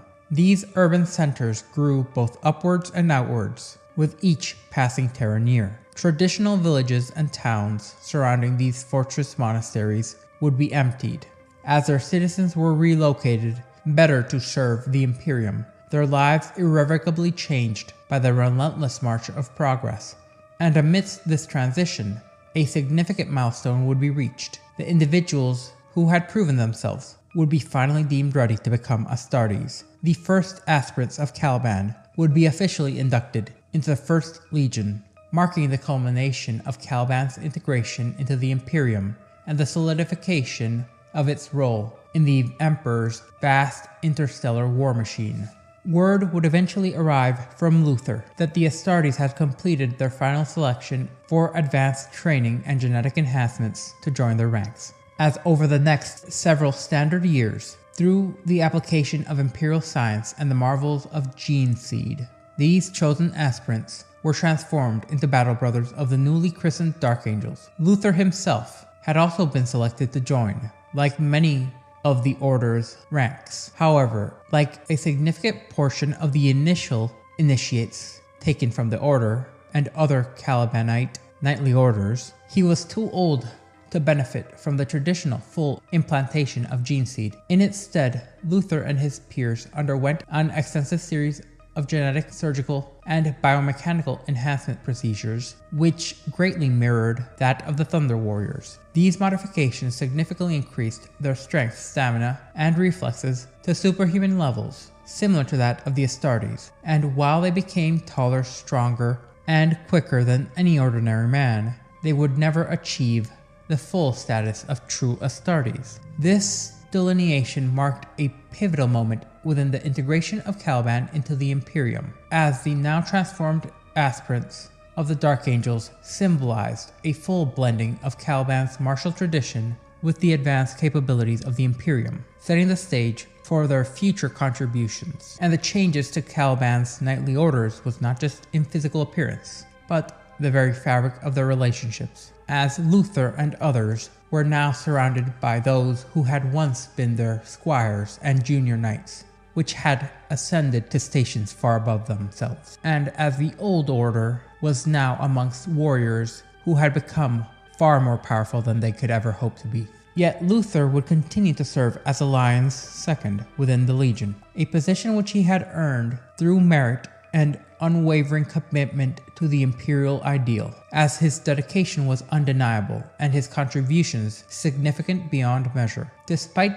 his achievements, Luther would never be able to shake the inner conviction that he was viewed as lesser because he was not a true Astartes. This internal struggle colored his interactions and added a further layer of complexity to his leadership, as the knowledge that he would never reach the same heights of power as his genetically enhanced comrades gnawed at him. This sense of inadequacy, though often hidden behind a veneer of steadfast loyalty and compliance, was a constant undercurrent in Luther's psyche, influencing his actions and decisions. And as Caliban integrated even further into the Imperium, these tensions would continue to simmer beneath the surface, hinting at the challenges and futures which lay ahead, seeing as he was not the only one who felt this way about the change in status. As the remarkable transformation of the Dark Angels was not just a physical metamorphosis, but a profound reshaping of loyalties, hierarchies, and personal identities. And in this crucible of change,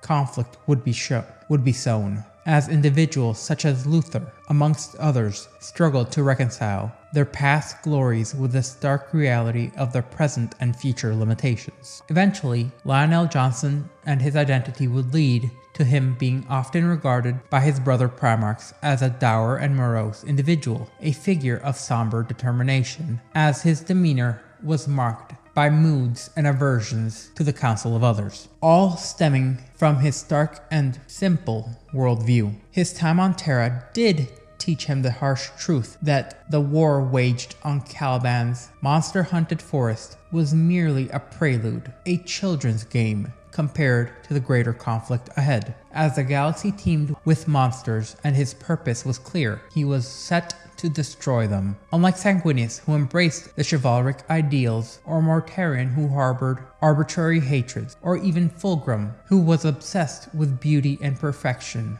Lionel Johnson dismissed such passions and distractions. To him, they obfuscated his true goal, the annihilation of mankind's enemies. His single-minded focus on his objective rendered him both more and less than his brothers. As the first Primarch created by the Emperor, he embodied a primal force of destruction. His humanity was greatly eclipsed by his relentless drive. The Lion's approach was rooted in his experiences in Caliban, where survival depended on ruthlessness and clarity of purpose. As his return to Terra did not change his perspectives, rather, they intensified his resolve, as he saw the universe as more of an upscaled battleground, where the only measure of success was the eradication of the threats to the Imperium. This unyielding stance made him a formidable leader, yet it also isolated him as his brothers struggled to understand and cope with his relentless nature. And in the grand tapestry of the Great Crusade, Lionel Johnson would forge himself as a singular figure,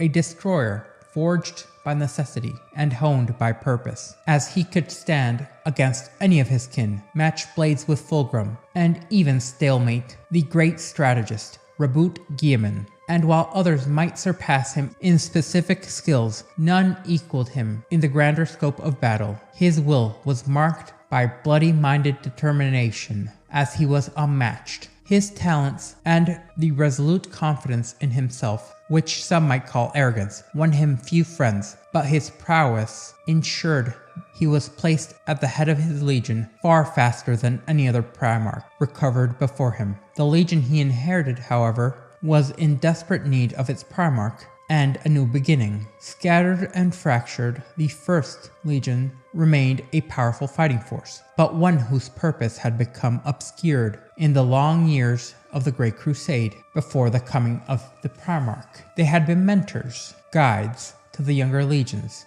but by now their students had long since found their own wisdom. Now, with the Lion's return, he would grant them a new purpose, one aligned with methods and visions that he viewed and held for the Emperor's Great Crusade. The Lion's ascension marked a turning point for the First Legion, and brought new clarity of vision and a ruthless efficiency they had not known for a long time. No longer were they merely a guide, but they would lead, striking fear into the very cores of the Emperor's enemies. Under the Lion's command, the Legion was transformed into a singular entity, embodying his relentless drive and unwavering focus. Under his leadership, which was characterized by strategic brilliance and unyielding resolve, a new standard for the Legion would be set. His ability to inspire and drive his warriors to new heights of discipline and effectiveness solidified his place at the forefront of the Great Crusade, as the Dark Angels became a symbol of the Emperor's might once again, and a testament to the indomitable will and perseverance of their Primarch. And one of the first acts that the Primarch achieved was the merging of teachings between Caliban's techno-feudal aristocracy and those of the First Legion's hexagrammation. This fusion created a refined and formidable synthesis of Terra and Caliban, laying the foundations for the new era of excellence, all the while gathering the scattered fragments of his legion. The initial generation of recruits were selected from worthy knights of Caliban and had been undergoing the rigorous process of gene implantation and hypnagogic indoctrination, along with live fire training. And with these fresh initiates at his command, Lionel Johnson was set for his own campaign. Accompanying him were the original 500 warriors who had first arrived on Caliban, as well as various battle groups that had been wrought from Caliban's own populace, who had pledged their allegiance to the now ascended Primarch.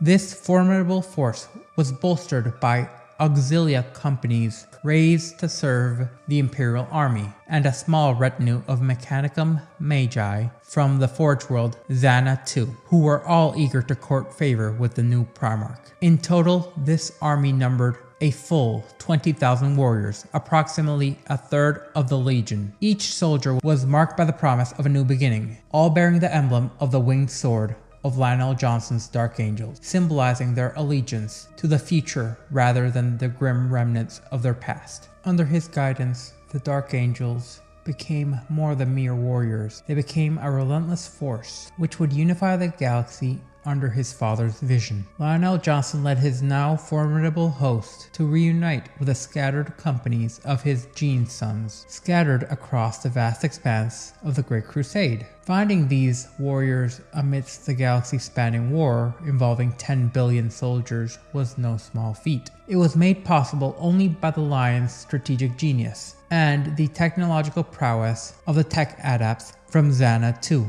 who effectively analyzed the databanks of the Divisio Militaris to pinpoint the companies of the First Legion and where they were engaged. For any other legion, the arrival of a newly discovered Primarch might have been a cause for grand celebrations and ostentatious praise. However, the grim and resolute First Legion responded rather differently. News of the Lion's approach inspired warriors to intensify their efforts further still. Not only had he been rediscovered, but his eye might be directly upon them, so they began to fight with greater and greater ferocity, as they intended to present their father with blood-soaked laurels upon his arrival to any of their battlefields. The Lion's presence had a profound impact on his warriors, as his reputation as a strategic mastermind and an unyielding leader would precede him, instilling a renewed sense of pride within the Dark Angels. The Legion, once scattered and fragmented, began to coalesce and unite under the force of his leadership. The process of reunification was not merely a logistical endeavor, but a reinvigoration of spirit, as the original 500 who had arrived first on Caliban had already pledged their allegiance and gained distinction amongst their ranks, along with the fresh recruits from Caliban who were still undergoing either transformation or training, would represent the new future for these vaunted warriors. Lionel Johnson's vision extended far beyond merely military might, as he sought to integrate many of the aspects of Caliban's knightly traditions within the advanced doctrines of the First Legion's combat practices. As each battle-worn company greeted their new master with stoic reserve, they displayed a silent courtesy, offering a brief but solemn vow of allegiance. The Primarch, Lionel Johnson, would go on to test each of these companies in battle before they joined his growing entourage officially. And true to his nature, the Lion demonstrated his worth through actions and skill, and not through vague words or promises. Those who harbored doubts had the opportunity to match their blade against him in honest combat. After such trials, none within the Legion could question his right to lead. However, his arrival was not without controversy, as some within the Legion harbored misgivings about the sudden alterations to their century-long practices and the shift in authority they represented. Since the Lion's approach was stark and uncompromising, it would reflect his view upon his Legion. They would accept or they would accept. And this perspective was at odds with the more nuanced practices and approaches of some of his brothers, but it would resonate with the core identity of the Dark Angels, as his style of leadership was characterized by relentless focus and the primary goal being accomplished by destroying all enemies within the battlefield. The Lion saw his Legion rally behind him, as his talents in strategy and combat, coupled with his resolute confidence, solidified his position within the Great Crusade, as within a few rather short standard years, the Lion had reunited with nearly 100,000 warriors of his Legion, and he had led them to the ancient stronghold of the First Legion on Greymore, as the council masters who had yet to meet him awaited the conclave. Gathered amidst the many glories of the First Legion and their long storied history, the chamber had been filled with the amassment of wisdom distilled from countless battles, and a litany of dusty trophies of past victories, who would serve as silent witnesses to this monumentous gathering. In this hallowed setting, the Lion set about making his Legion whole once again. In order to affirm his leadership, he faced the ceremonial champion of the Council Masters in the Ring of Honor. His opponent was Fyrus Caligate, the master of the Host of Fire. In their duel, which lasted an hour, something commendable for any Space Marine,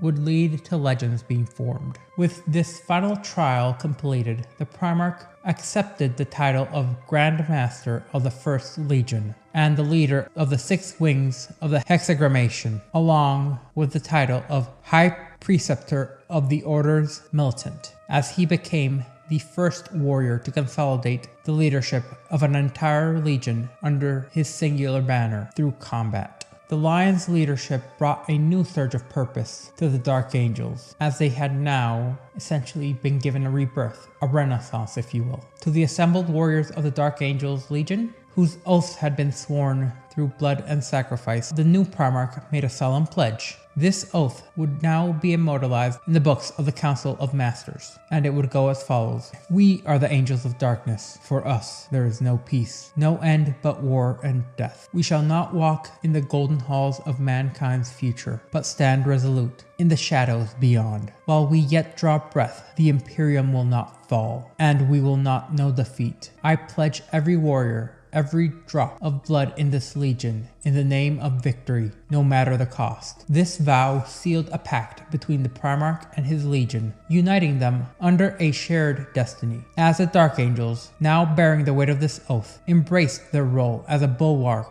against the Imperium's enemies. Under the Lion's leadership, they would become an unstoppable force, or die trying, driven by the relentless pursuit of victory, as the echoes of this oath would reverberate all the way to the 41st millennium. In the wake of the Lion's solemn oath to his legion, a transformative reorganization would sweep throughout the ranks of the First Legion, now reborn as the Dark Angels officially. The Primarch would go on to appoint new leaders to oversee each of the wings, which he had meticulously crafted from the remnants of the Legion's former hosts. Drawing inspiration from the noble traditions of Caliban's knightly orders, he formalized the Dark Angels into a diverse series of informal orders, infusing the Legion with the structured hierarchy reminiscent of his homeworld. As the first wave of fresh recruits from Caliban, including the seasoned warriors who had become half Astartes, stood ready to join the ranks and march on to war, Lionel Johnson seamlessly integrated them into the new framework, as merit became the sole criteria for assignments of command and leadership, superseding any considerations of origin or seniority. Amongst the Primarch's inner circle emerged several of his trusted commanders from the Order. Their bonds had been forged through shared trials and tribulation, yet despite the rigorous standards set by the Lion, a hint of discontent seemed to linger amongst some of the long-serving veterans, as authority shifted to those relatively newer entrants into the Legion.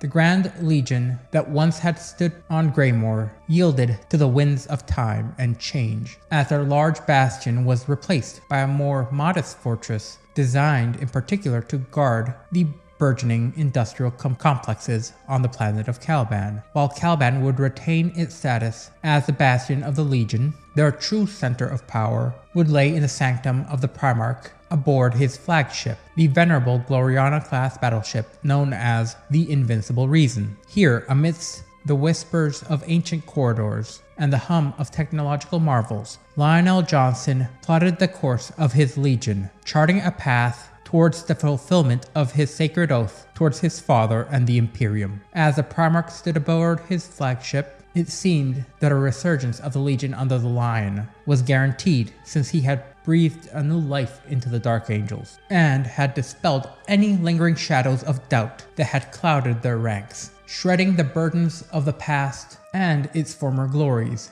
as they would all embrace the purity of their Primarch's vision, rejuvenated by the promise of a unified purpose. Yet amidst the fervor of renewal, it seemed that there was still some trepidation within the veterans, in particular those who did not embrace the fresh blood from their Calibanite brothers. Unfazed by the descent, Lionel Johnson met resistance with stoicism, choosing to lead by example on the battlefield, rather than engaging in debate, entrusting the Legion into the capable hands of masters and knight commanders. He would dispatch Dark Angels on assignments and duties while embarking on separate missions of his own, leading from the front rather than from the back lines. Eventually, the Lion would be guided by a cryptic message received by Caliban's astropathic choir, leading the Primarch to set course for the distant world of Cascam. There, amidst the crumbling remains of a shattered world fortress, the Ultramarines and their garrisons fought a valiant struggle against insurrection, as their steadfast resistance defied the besiegers for a solid 8 solar months. Now, with the Lions' arrival, it seemed there was a glimmer of hope for the Imperial loyalists who seemed to face insurmountable odds. As the fate of Karshkam hung in the balance, the conflict would quickly reach its zenith. The rebels would resort to desperate measures,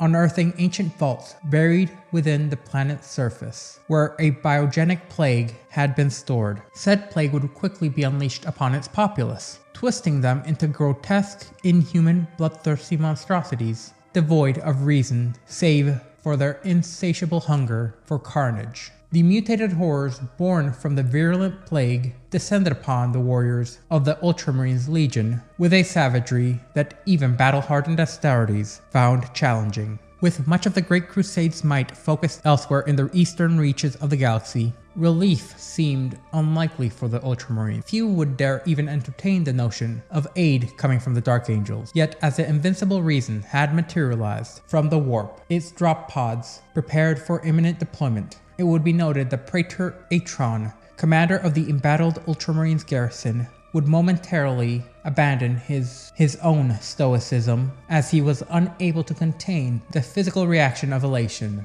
at the unexpected arrival of reinforcements from the First. And amidst this chaos, the Lion himself emerged as a vanguard of the relief forces, leading a formidable contingent of 1,000 Deathwing veterans clad in ebony armor, which would carve through the horde of flesh-craving monstrosities who had threatened the Ultramarines' survival. As the air crackled with the discharge of superheated plasma, they would purge the fortress of all its assailants. Following closely behind the Dark Angels were 10,000 other transhuman warriors, their blades glinting in the dim light as they descended upon the enemy with relentless fury, leading the foes to cower, as swift and merciless annihilation came at the hands of the First Legion. As the Ultramarines ventured forth from their defenses to meet their saviors amidst the carnage, apprehension tinged their anticipation, as they half expected demands for retribution and territorial concessions. This was due to their long history with the First Legion. However, it seemed that the Lion, unlike many Primarchs, harbored no such desires for vengeance or accolades. With the enemy vanquished, he would depart without ceremony, leaving only an empty banner as a silent token. This decisive engagement is amongst the Lion's earliest battles with the Imperium and the Dark Angels proper, and it was a testament to his unwavering commitment to warfare, and it was a great representation for his disdain for the political machinations which many of his brothers had been entrenched in. His sole focus would remain exterminating the enemies of the Emperor and eschewing the trappings of empire building or personal glory to his other brothers. Thus, with Lionel Johnson's ethos guiding them, his Dark Angels would assume their roles in the waning days of the Crusade, gaining victory after victory. Amidst the many victories commanded by the great Lionel Johnson of Caliban, amongst the greatest of them was the Imperial compliance of Moloch, as it stands as one of the greatest testaments to the Lion's strategic prowess, a monumental endeavor which saw the convergence of multiple legions including the Dark Angels, the Luna Wolves, the Emperor's Children, along with the White Scars, and even the Emperor, accompanied by his Primarch sons, as they ventured into what would be the realm of chaos itself. As the dust settled on the events of Moloch, a veil of secrecy would indeed descend upon Imperial records, as when the Emperor reappeared, his visage seemed to bear the weight of age, yet his power seemed to have swelled to unseen heights, and with a deft stroke of psychic manipulation, he veiled the memories of those on Moloch, obscuring the truth even from his own sons. But the secrets were not to be left unguarded, as the Emperor in his wisdom deployed a formidable garrison to safeguard the strange, pre-existing warp gate.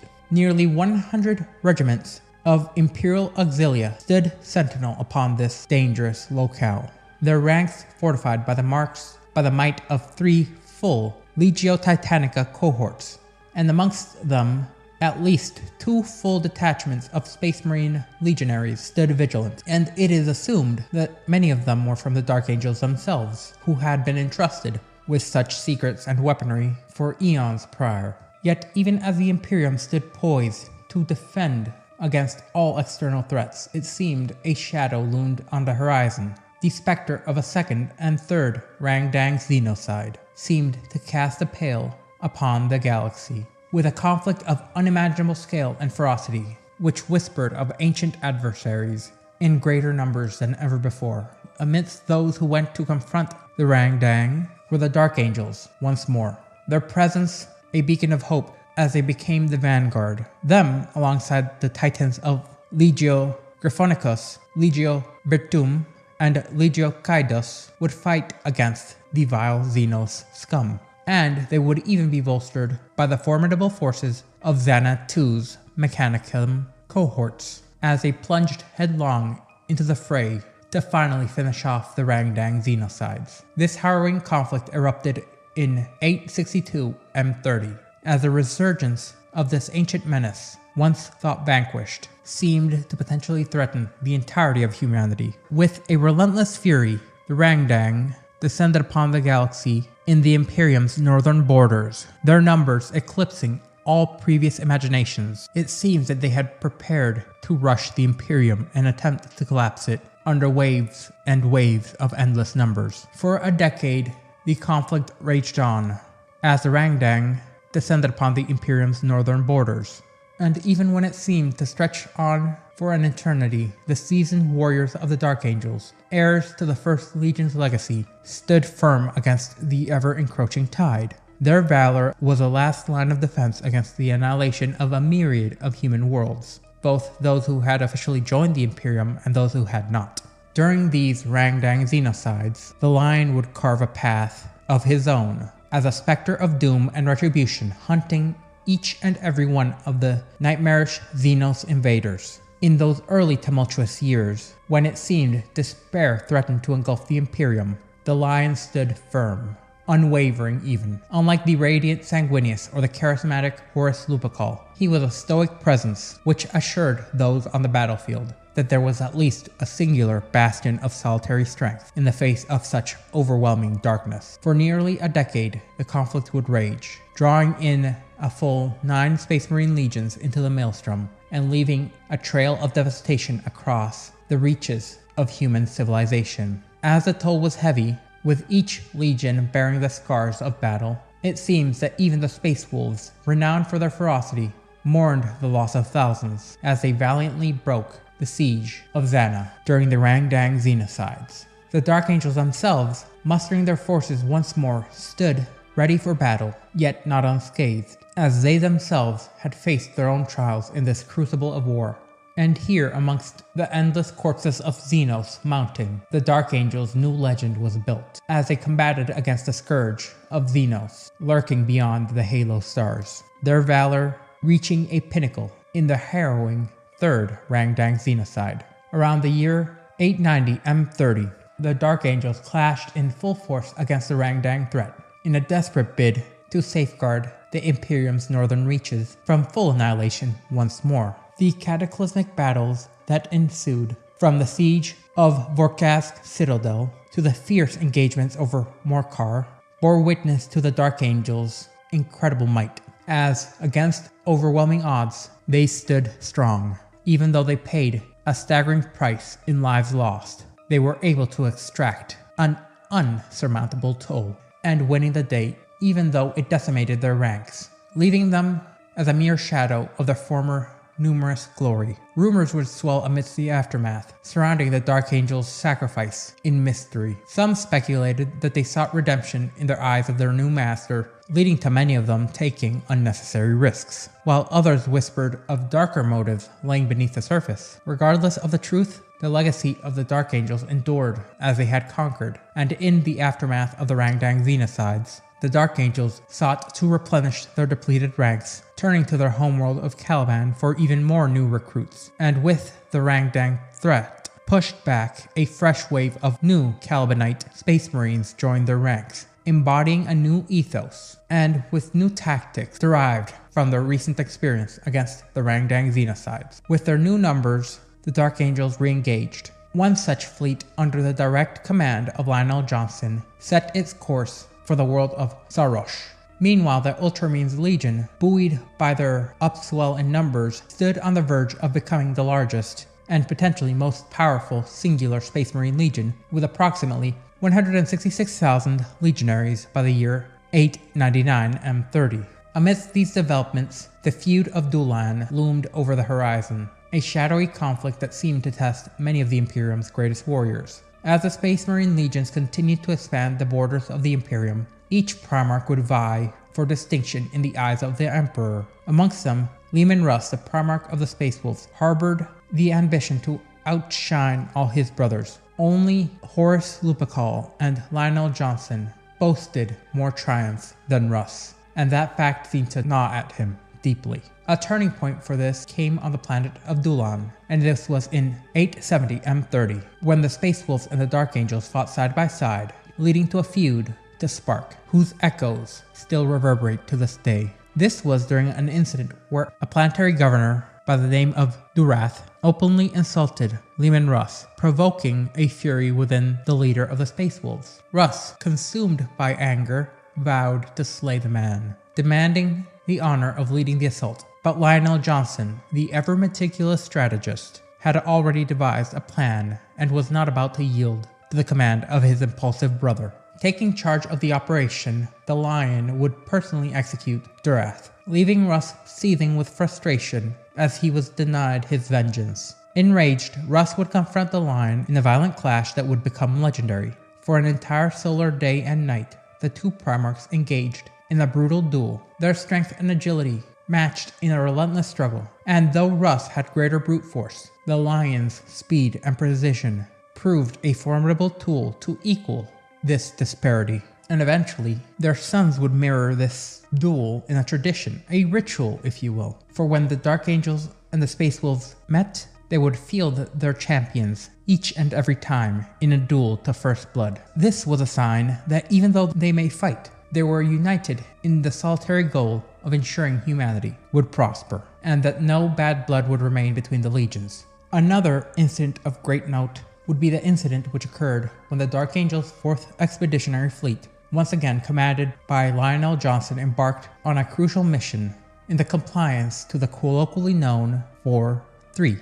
This world, formerly under the jurisdiction of the White Scars, awaited integration into the Imperium's fold, as it seems the Lion's decision had been to heed the call of his brother, Primarch Jagatai Khan, the leader of the White Scars, and how quickly he went to his aid underscores the deep bond between these two solitary brothers, as despite their contrasting personas, it seemed they had forged a connection that transcended their differences. As Sarash, or 4-3 as it was colloquially known, was governed by a bureaucratic regime that seemed to overwhelm anything and everything that they had desired. Even though they had expressed eagerness to join the Imperium, in large part due to it aligning with their secular beliefs, the bureaucratic hurdles in what could only be noted as the singular most bureaucratic world the Imperium had ever noted harshly impeded their compliance, frustrating both imperial authorities and their appointed governor. And despite the assurances of progress, it seemed the planet's bureaucracy ensnared any movement forward in administrative red tape. It was then that the Dark Angels decided to descend upon the planet to hasten their integration into the Imperium, and coincidentally it seemed that an insidious truth lay beneath the surface. Unknown to those within the Imperial expedition, it seemed that the world harbored a clandestine devotion to elites known as a Melachim, who were beings that existed within the tumultuous realm of the warp. This warp being dedicated cult was shrouded in secrecy, and it openly defied the anti-religious doctrine of the imperial truth, viewing it as a suppression of their religious faith, which it was, as they used the planet's bureaucracy to impede the hastening of integration within the Imperium. Amidst the diplomatic engagements aboard the Invincible Reason, it seemed that tensions were boiling, as the Lord High Extractor, representative of the Saroshi bureaucracy, unveiled a fervent and boisterous denouncement of Lionel Johnson and the Emperor himself, directly challenging the authority of the Primarch. And as one would expect, the Lion acted swiftly. Fueled by righteous fury, he silenced the dissent with a singular, fatal stroke of his legendary power sword. Yet, in the confrontation, there seemed to have been a hidden peril, as the Sarashi delegation had hidden a nucleic device poised to obliterate the command hierarchy of the Dark Angel's fleet within their delegation's shuttle. However, it was Luther, the trusted ally of Lionel Johnson, who had been stationed back into Caliban, who, with the aid of librarian Zahariel, thwarted the deadly scheme. Luther's admission of contemplating betrayal during this event seemed to underscore a darker undercurrent within the man, one which was fueled by envy and resentment festering within his heart. Following the turmoil on 4-3, where the rebellion quickly arose and was even more quickly quashed by the Dark Angels and the other garrisoned Imperial forces, lingering doubts would continue to plague the victors. While the insurgents were subdued and the weapon dismantled, it seemed that suspicions of discontent and skepticism arose regarding the ease of which the diplomats had infiltrated the defenses of the First Legion with such a deadly weapon. Luther, Zahariel, and 500 seasoned Dark Angels, hailing from both Terra and Caliban, had found themselves reassigned in almost permanent status, not in open disgrace, but as custodians on the homeworld of the Dark Angels, Caliban, tasked with safeguarding the Lion Sanctuary, and with the solemn duty of recruiting and training more Space Marines to the Lion's perilous standard. This was during the twilight of the Great Crusade, where the Dark Angels now seemed to epitomize the creed of strength and excellence, remaining steadfast in their mission to further the Emperor's cause. And unlike some of his brethren, just as quickly as the Lion would arrive and complete his mission, he would move on to the next, leading from battleground to battleground, which seemed to cause even more stress between him and Luther. As time wore on, the memories of the Lion's heroic feats somewhat seemed to fade into the background, as he was not one to remain for posterity. Yet amidst the collective forgetfulness, it seemed one individual would remain ever observant of his brother's actions. This was Horus Lupercal. Despite his attempt to sway the Dark Angels to his cause and his belief system, it seemed that the Dark Angels' own stubbornness and pride functioned as a shield against his manipulations, as the warrior lodges that Horus and Lorgar worked so hard to form found no foothold within the ranks of the Dark Angels, seeing themselves rejected by the stalwart defenders of the Imperium. Unlike many of the other legions, it seemed Horus had become rather despondent due to the Dark Angels and his brother Lionel Johnson not being swayed by his charm or rhetoric, as their loyalty lay solely with their masters, the Lion and the Emperor himself. Though not universally beloved amongst the Primarchs, Lionel Johnson would indeed command great respect from each and every one of his brothers, earning the trust of even the Emperor himself, and granting him access to Terra's most ancient of armories, those not even allowed to the First Legion during the burgeoning days of the Imperial Crusade. This was a prospect that seemed to greatly unsettle Horus, and when the opportunity arose for Horus to celebrate the conquest of Olenor Prime, one of the greatest achievements of the Imperium up to that date, he would go out of his way to ensure the Dark Angels and their master were occupied elsewhere, denying them any place at the triumphant gathering, as Horus would take this opportunity to increase his chances to ascend to the esteemed position of War Master. It seemed the absence of the Lion during the coronation did not escape notice. This omission was deemed a triumph by the ambitious War Master, yet it proved to be one of his few misjudgments, as Horus was accustomed to the manipulative nature of power, and had erroneously assumed that all the figures of authority would act in accordance to his own ambitions. However, this act shone a light to his thoughts to the Lion. Upon hearing of Horus's newfound status, Lionel Johnson remained undeterred in his military pursuits, showing neither approval nor envy. His stoic response seemed to gnaw at Horus due to being so unlike the rest of his fellow Primarchs. Subsequently, Horus's descent into treachery unfolded following his corruption on Davin, and it is speculated that Lionel Johnson emerged amongst a scant few as one of his foremost concerns. The Dark Angels were seen by the Luna Wolves as formidable both in number at this point and martial prowess, wielding weaponry and psychic abilities nearly unparalleled by their peers. Moreover, their Primarch stood as an unyielding bastion of loyalty, one only paralleled by Sanguinius and Dorn, all of which were prepared to confront any threat to the cause of Imperial unity with resolute and grim determination.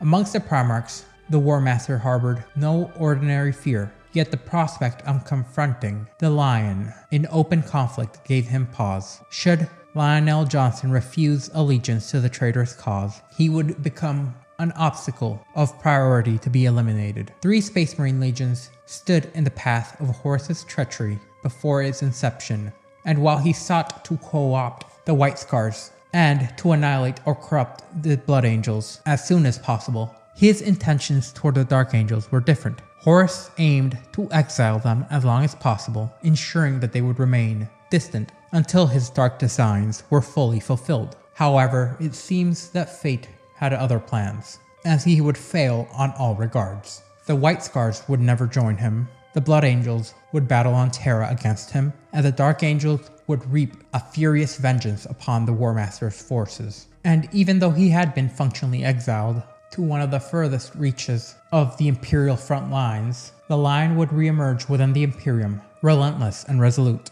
as the Dark Angels would emerge during the Horus Heresy, as formidable, semi-independently functioning forces, conducting large-scale campaigns through isometric warfare and the use of superior firepower and tactics. Horus had been well aware of the potential threat posed by the Dark Angels, so he had orchestrated a series of deployments to the fringes of the Imperium, desiring to prevent their intervention in his schemes, at least temporarily. However, as the conflict unfolded, the Dark Angels proved themselves their betters, as they struck fear into their enemies. Even the Night Lords were terrified at Thramas, as the Dark Angels unleashed devastation upon those who had terrorized this southern galactic zone, leaving a trail of crushed traitor worlds in their wake. During the 200th year of the Great Crusade, it seemed that the Dark Angels found themselves in a crucial campaign set up by the War Master himself as a distraction during the year 998 M30, as they had been aimed towards a confederation of human worlds who had allied with Xenos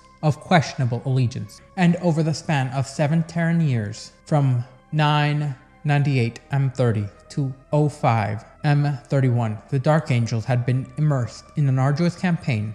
However, eventually news would reach their high command. It seemed that the War Master Horus, along with several Primarchs including Angron, Mortarion, and Fulgrim, had renounced their loyalty to the Emperor. Information about this betrayal and the horrific atrocities committed on Isstvan III, where loyalist Astartes were mercilessly eradicated by virus bombing, reached the ears of the Lion himself. In this mass upheaval, Lionel Johnson and the Dark Angels suspected a deeper scheme would be at play. He believed that their deployment to the Shield Worlds in this campaign had been a calculated move by Horus to scatter the loyal forces of the Imperium, also noting how his brother Sanguinius had been essentially set to the opposite side of the galaxy. Nevertheless, the Emperor's response was swift, as a strike force was comprised of 7 full Space Marine legions, which were dispatched to the Isstvan system in order to confront Horus head-on. As they closed in on Isstvan V, the stakes could not have been higher, as the fate of the Imperium seemed to hang in the balance. In the aftermath of Horus's multiple betrayals, Lionel Johnson found his forces still deeply entrenched, no matter how hard he tried, within the shield worlds of the Gordian League, rendering a swift response as necessary to deal with this daunting task of the unfolding treachery. The Lion's initial assessment projected that he would require nearly 8 solar months to properly disengage from the ongoing offensive operations and realign for a potential strike against Isstvan V. However, recognizing the urgency of the situation, the Lion devised a daring plan, which, despite the logistical challenges that would come of it, he believed he could succeed, as he chose a select group of highly trained forces that could potentially achieve what a legion could not, if forced to operate under a singular combined goal. The orders would be issued to mobilize the Dark Angels' reserve squadrons, within the Termgrass system as their assigned destination. Their primary objective was the strategic forge world of Dammit. It was imperative, in his view, to prevent Horus from obtaining the vast arsenal needed to fortify Isfahan V against the impending loyalist assault. The Lion himself would personally lead this expedition, commanding a battle group comprised of 15 formidable warships, secrecy becoming paramount as the Dark Angels prepared for their secretive mission. This was in large part due to the Lion being acutely aware of the possibility of enemy agents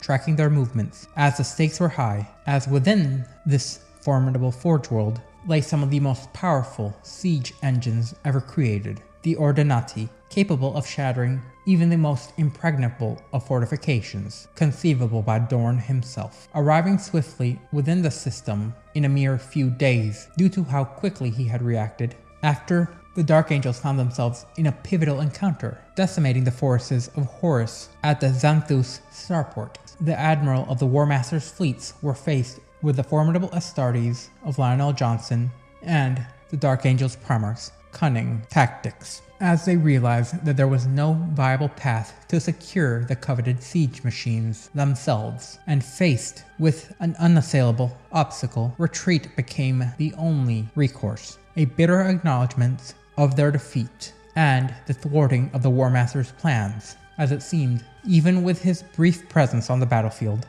the Lion had proven himself the War Master's better.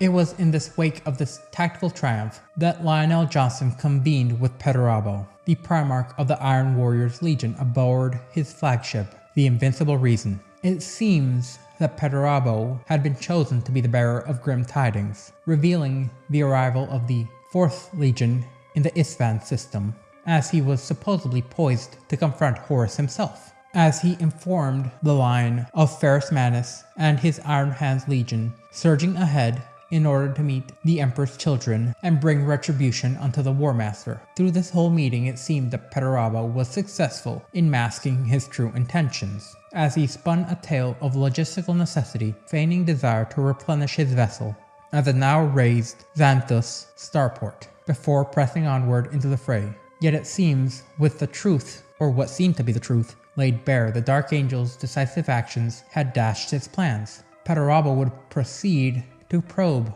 the Lion regarding his discovery of the Ordinati siege engines, which led to the Lion revealing a glimpse into his meticulously laid out plan, and how he had discovered these great weapons while reviewing records of the Great Crusade's history, which had been concealed in a message from Horus to the Emperor himself. And it seems that Perturabo's gambit worked, as the Lion entrusted the Lord of Iron with the retrieval of these potent siege engines. And this was where the Lion's path would once more diverge, leading him once more to staging operations from the Gordian League's shield worlds, rather than outright confronting Horus and the traitorous forces, much like his foolhardy brother Ferrus Manus had done. And seeing the fate of the first Primarch slain during the heresy, it was a smart choice. In the murky aftermath of the Dropsite Massacre and the initiation of Horus's treachery, it would be noted that Conrad Kurz, the harbinger of terror for the Imperium, would be set towards the distant reaches of Singasla, a desolate world veiled in the shadows of a looming asteroid belt, and amidst the chaos of obscurity, the Night Lords would prepare to unleash a campaign of terror and bloodshed, heretofore unseen upon the unsuspecting strongholds of Hurldar and Thormas. Their mission was simple: to secure the flanks of the War Master's impending strike upon Terra, lest the tide of rebellion falter against the resolute defenders of mankind's throne world. Amidst this system, it seemed loyalties wavered between the Emperor and the traitorous War Master, leading to the Dark Angels finding themselves engaged in protracted conflicts known as the Thramas Crusade. For nearly 3 grueling years, the fate of one of the Mechanicum's greatest forges hung in the balance. Their allegiance was a prize coveted by both sides during the galactic struggle. In a calculated maneuver to sway the Lion to the side of treachery, the Night Haunter, Conrad Kurz, orchestrated a clandestine rendezvous on the desolate planet of Sangulsla. A deep void beacon would be launched, which guided the Dark Angels on the path towards the planet. And with the stage set, the two Primarchs, accompanied by their stalwart vanguards conveyed upon the soil of the world. Initially, the discourse came with a semblance of civility, masking the underlying currents of tension between the two. Yet beneath the veneer of diplomacy, animosity simmered, and ancient grudges came to the surface. As words turned into actions, accusations became blows. As the fragile facade of camaraderie shattered, and outright conflict began between the two titans. The confrontation between the Night Haunter and Lionel Johnson reached a crescendo of violence as the two were entrapped in an all-consuming melee where ancient grudges and bitter resentments were fueled by the flames of conflict. As the Night Haunter sought to extinguish the life of his former brother, the Lion found himself ensnared in the grasp of a deadly embrace. Yet in a moment of heroic intervention, a valiant Dark Angel plunged his blade deep into the back of the Night Haunter, saving his Primarch from certain demise and ensuring the continuation of the Imperium through his actions. As amidst the now ignited combat between both legions, the wounded Primarchs were whisked away from the fray, their survival ensuring the continuation of their bitter struggle for dominance within the Aegis subsector. It would be on the tumultuous year of 8M31 when a cryptic message whispered throughout the void reached the ears of the Dark Angels, their astropathic choir noting the movements of the traitorous forces, prompting the swift mobilization of the First Legion. Arriving at the Periodically system, the Dark Angels intercepted an ongoing conflict between the Iron Hands 98th Clan Company under Counselor Larmak and one of the most formidable Death Guard contingents within the Legion, led by the nefarious First Captain Callus Typhon. At the heart of this bloody struggle lay an ancient artifact, the Tachula engine, a semi-sentient relic steeped in both mystery and power, an ancient device part of a trio alongside the Ouroboros and its nameless counterpart, which promised the ability to bend and bow the fabric of reality itself, waving threads of temporal energy in order to traverse the vast expanse of space itself, almost completely obfuscating the need to travel throughout the warp. And this was the coveted prize that both legions were so desperate to claim. Sensing the looming threat posed by the Dark Angels, both factions quickly withdrew from the battlefield at the behest of the Lion's merciless gaze. And it seemed that this was the opportunity the Lion required to further his own agenda, capturing the engine for the Dark Angels' cause.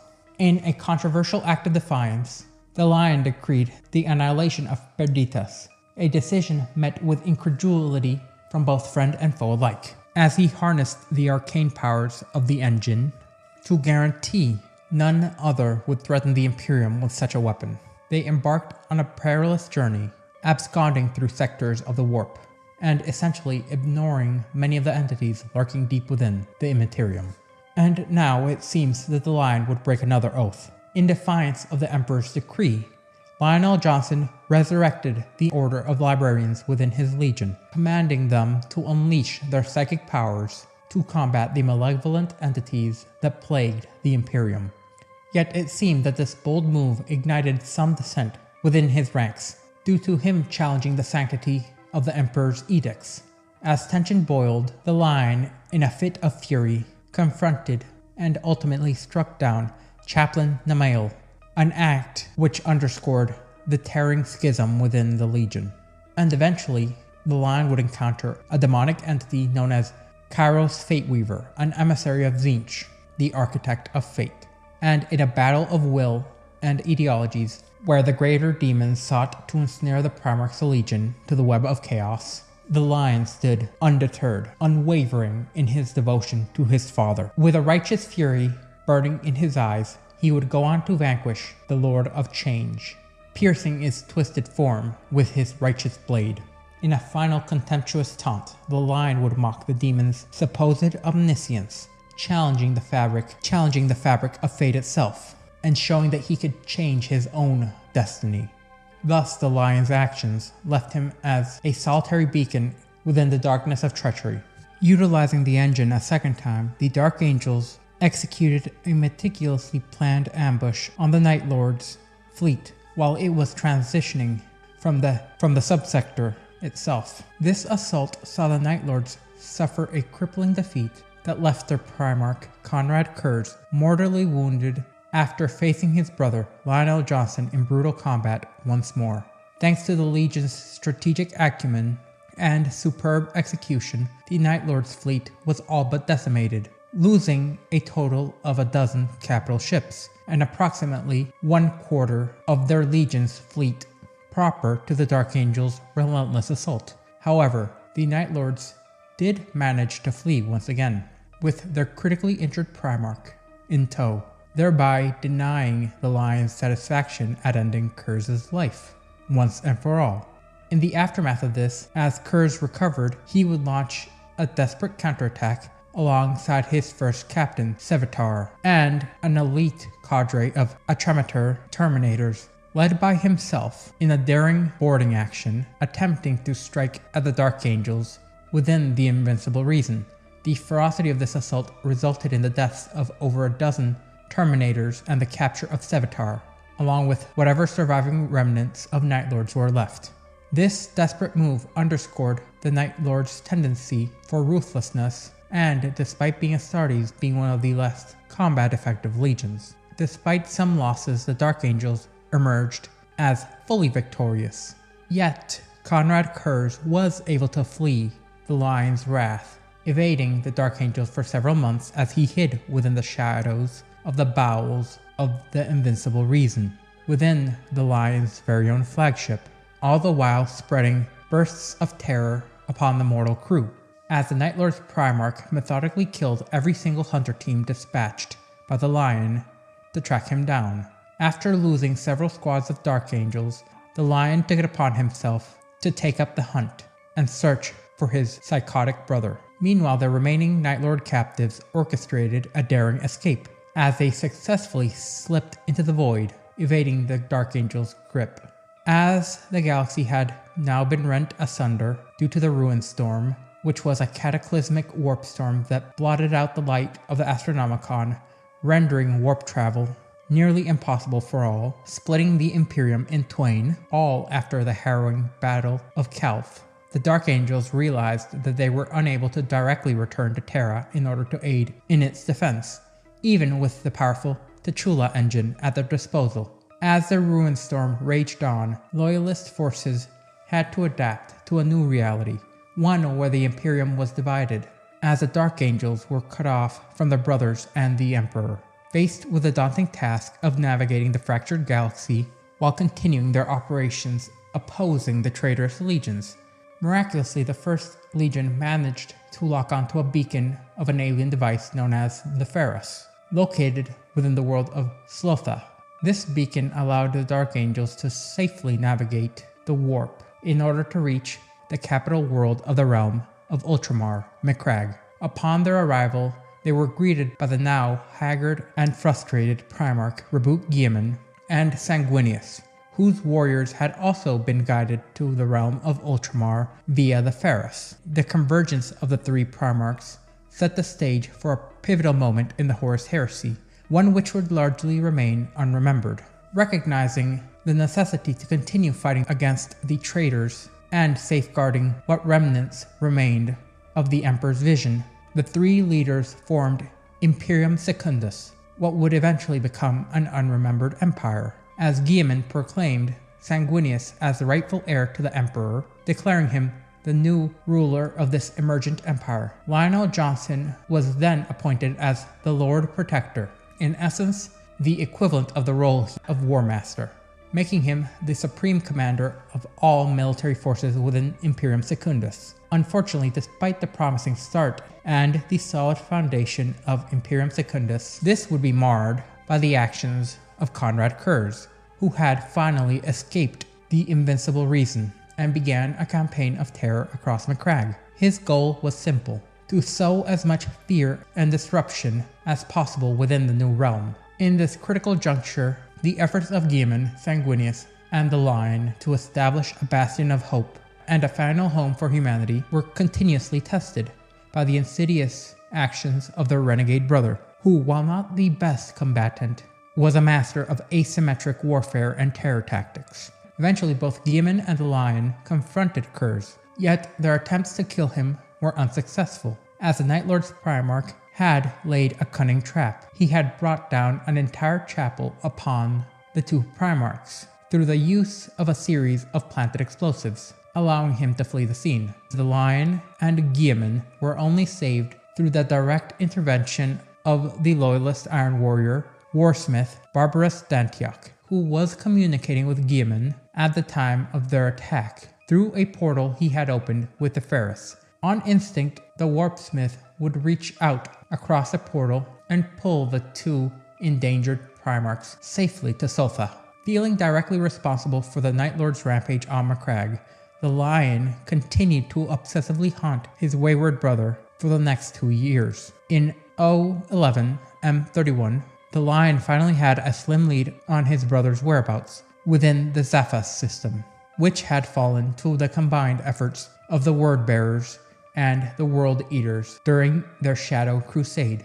The relentless pursuit of Kurz showed that the Lion truly found him as a preeminent threat, as he seemed to prioritize him over all his traitor brothers. The only issues seemed to arise as the Lion had to navigate the labyrinth of political and military landscapes which had been shaken up due to the Horus Heresy, as his relentless hunt now led him to a battleground controlled by the dark forces of the Word-Bearers. Farith Rildos, a lieutenant-elect of the Dark Angel's Deathwing, would eventually be charged with leading the hunt for Conrad Kurz himself on the word of Zephath. The Dark Angels quickly uncovered the horrors perpetrated by the Word-Bearers Legion, as their dark rituals on the planet emphasized how far they had fallen, as a hunt for the Night Haunter led to multiple engagements against the forces of both the World Eaters and the Word-Bearers, with clashes reaching a fever pitch on the capital city of Nementus. Here the Dark Angels would demonstrate their tactical prowess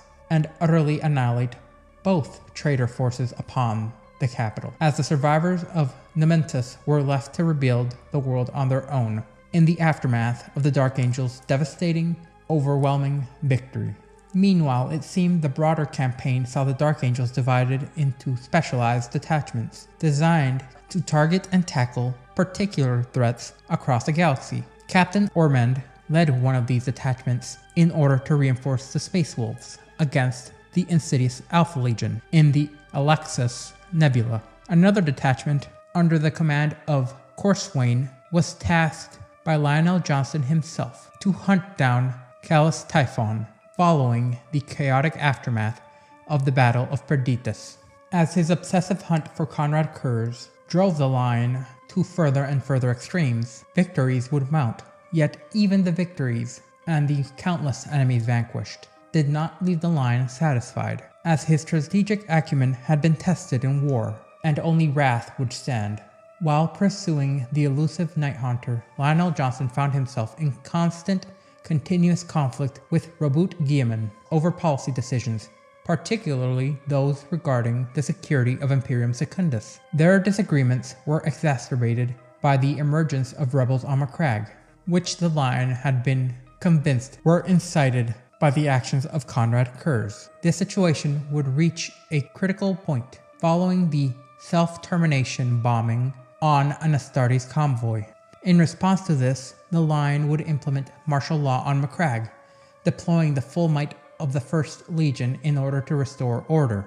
Believing Kurz to be hiding within the rebellious Illyrim region, the Lion advocated for a massive orbital saturation bombardment in order to ensure Kurz's death. However, this led to fierce resistance from both Sanguinius and Guilliman, who opposed these drastic, self-destructive measures. Instead, the Lion was forced to deploy the Legion's entire Deathwing, in particular, one which had been well versed in siege and close quarters combat, in order to flush out Kurz and all the rebels. This conflict culminated in the assault on the city of Alma Mons, where the Lion finally cornered the Night Lord's Primarch. The ensuing confrontation was brutal, as Kurz used his ability of foresight in order to predict the Lion's next move, but it seemed, once again, the Lion would be able to defy fate, changing the path of his blade, altering history with a single stroke of his mighty sword.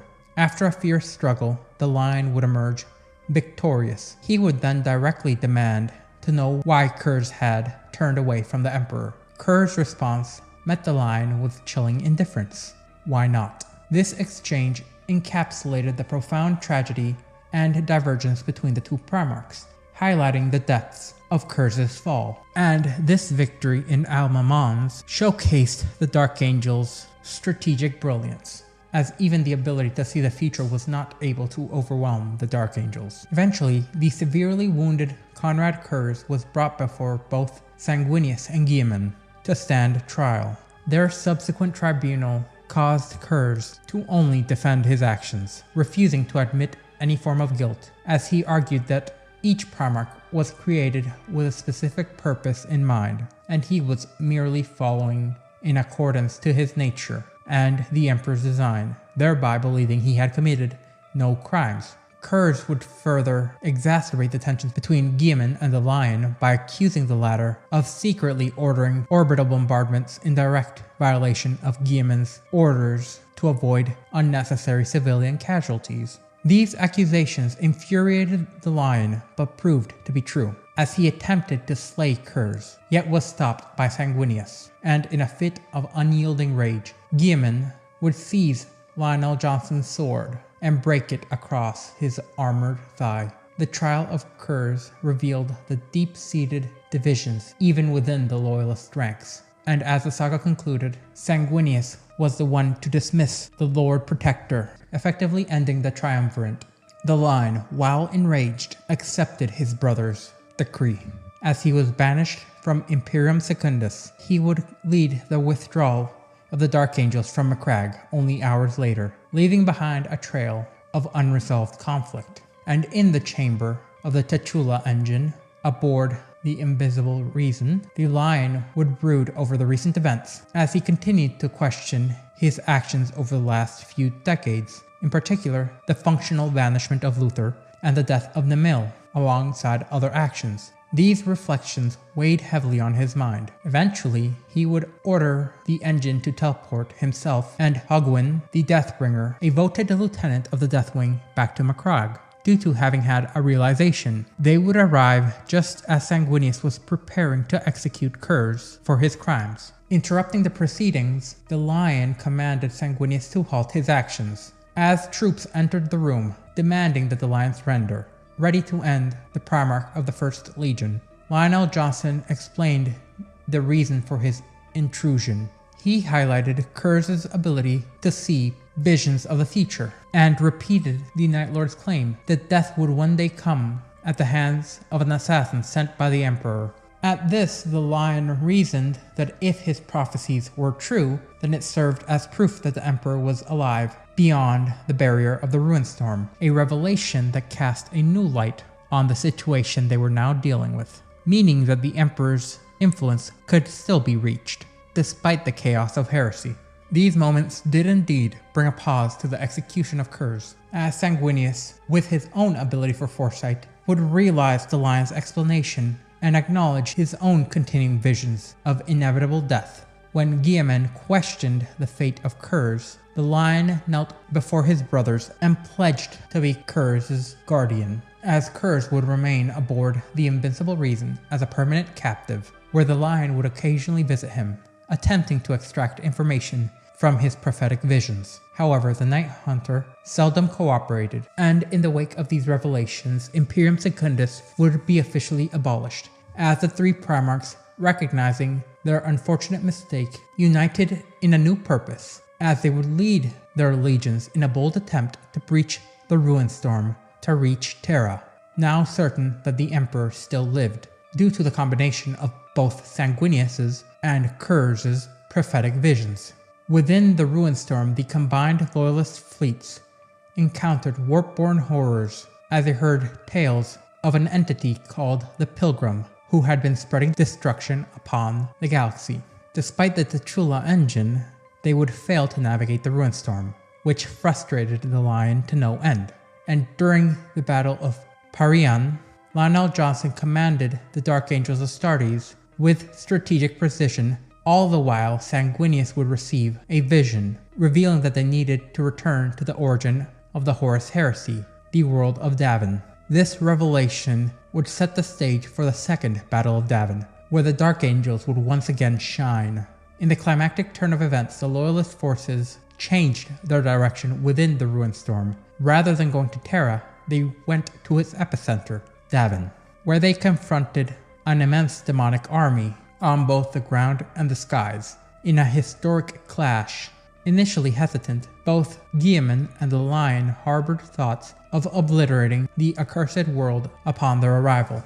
However, Sanguinius surprised the Lion by boarding the Invincible Reason and bringing the still captive Conrad Kurz along with him, as Sanguinius sought to harness Kurz's own prophetic talents in order to decipher his own purpose on Davin, hoping it would aid in the Emperor's salvation. This led to the launching of a full-scale ground assault, as all three legions converged. This charge was primarily led by Sanguinius, while the Lion, seething in fury, temporarily contemplated ordering an exterminatus upon the planet and his brother. Yet in a pivotal moment, the Lion recognized that these thoughts were not his own. Unlike other Primarchs, he was able to quickly notice the influence of another entity upon his mind. Descending upon the planet's surface, it seemed the truth had been revealed to him. Sanguinius had found himself ensnared within a warp portal, engaging in a life or death struggle against one of the most powerful demons of Chaos Undivided, the demon Madiel, while Guilliman and the Lion would fight desperately to reach him. All the while above them, Guilliman's flagship met its demise at the hands of the demon ship Vertas Ferrum. Eventually, both Guilliman and the Lion would find themselves fighting side by side, their unity as brothers once again solidified, as they vanquished one of the most formidable Soul Grinder demon engines ever created.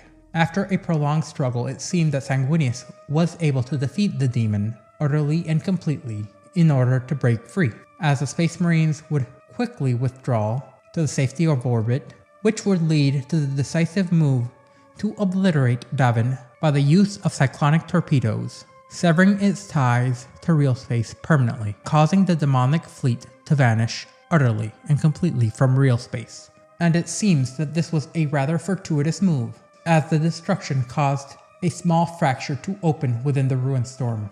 Recognizing the gravity of the situation, Guilliman and the Lion both devised a daring strategy, while Sanguinius and the Blood Angels would press onwards towards Terra, fulfilling the prophecies of destiny that Sanguinius had viewed as the best chance of survival for humanity. Guilliman and the Lion would orchestrate diversionary attacks on the traitor fleets, allowing the Blood Angels to make it across this heavily defended sector of space, unimpeded.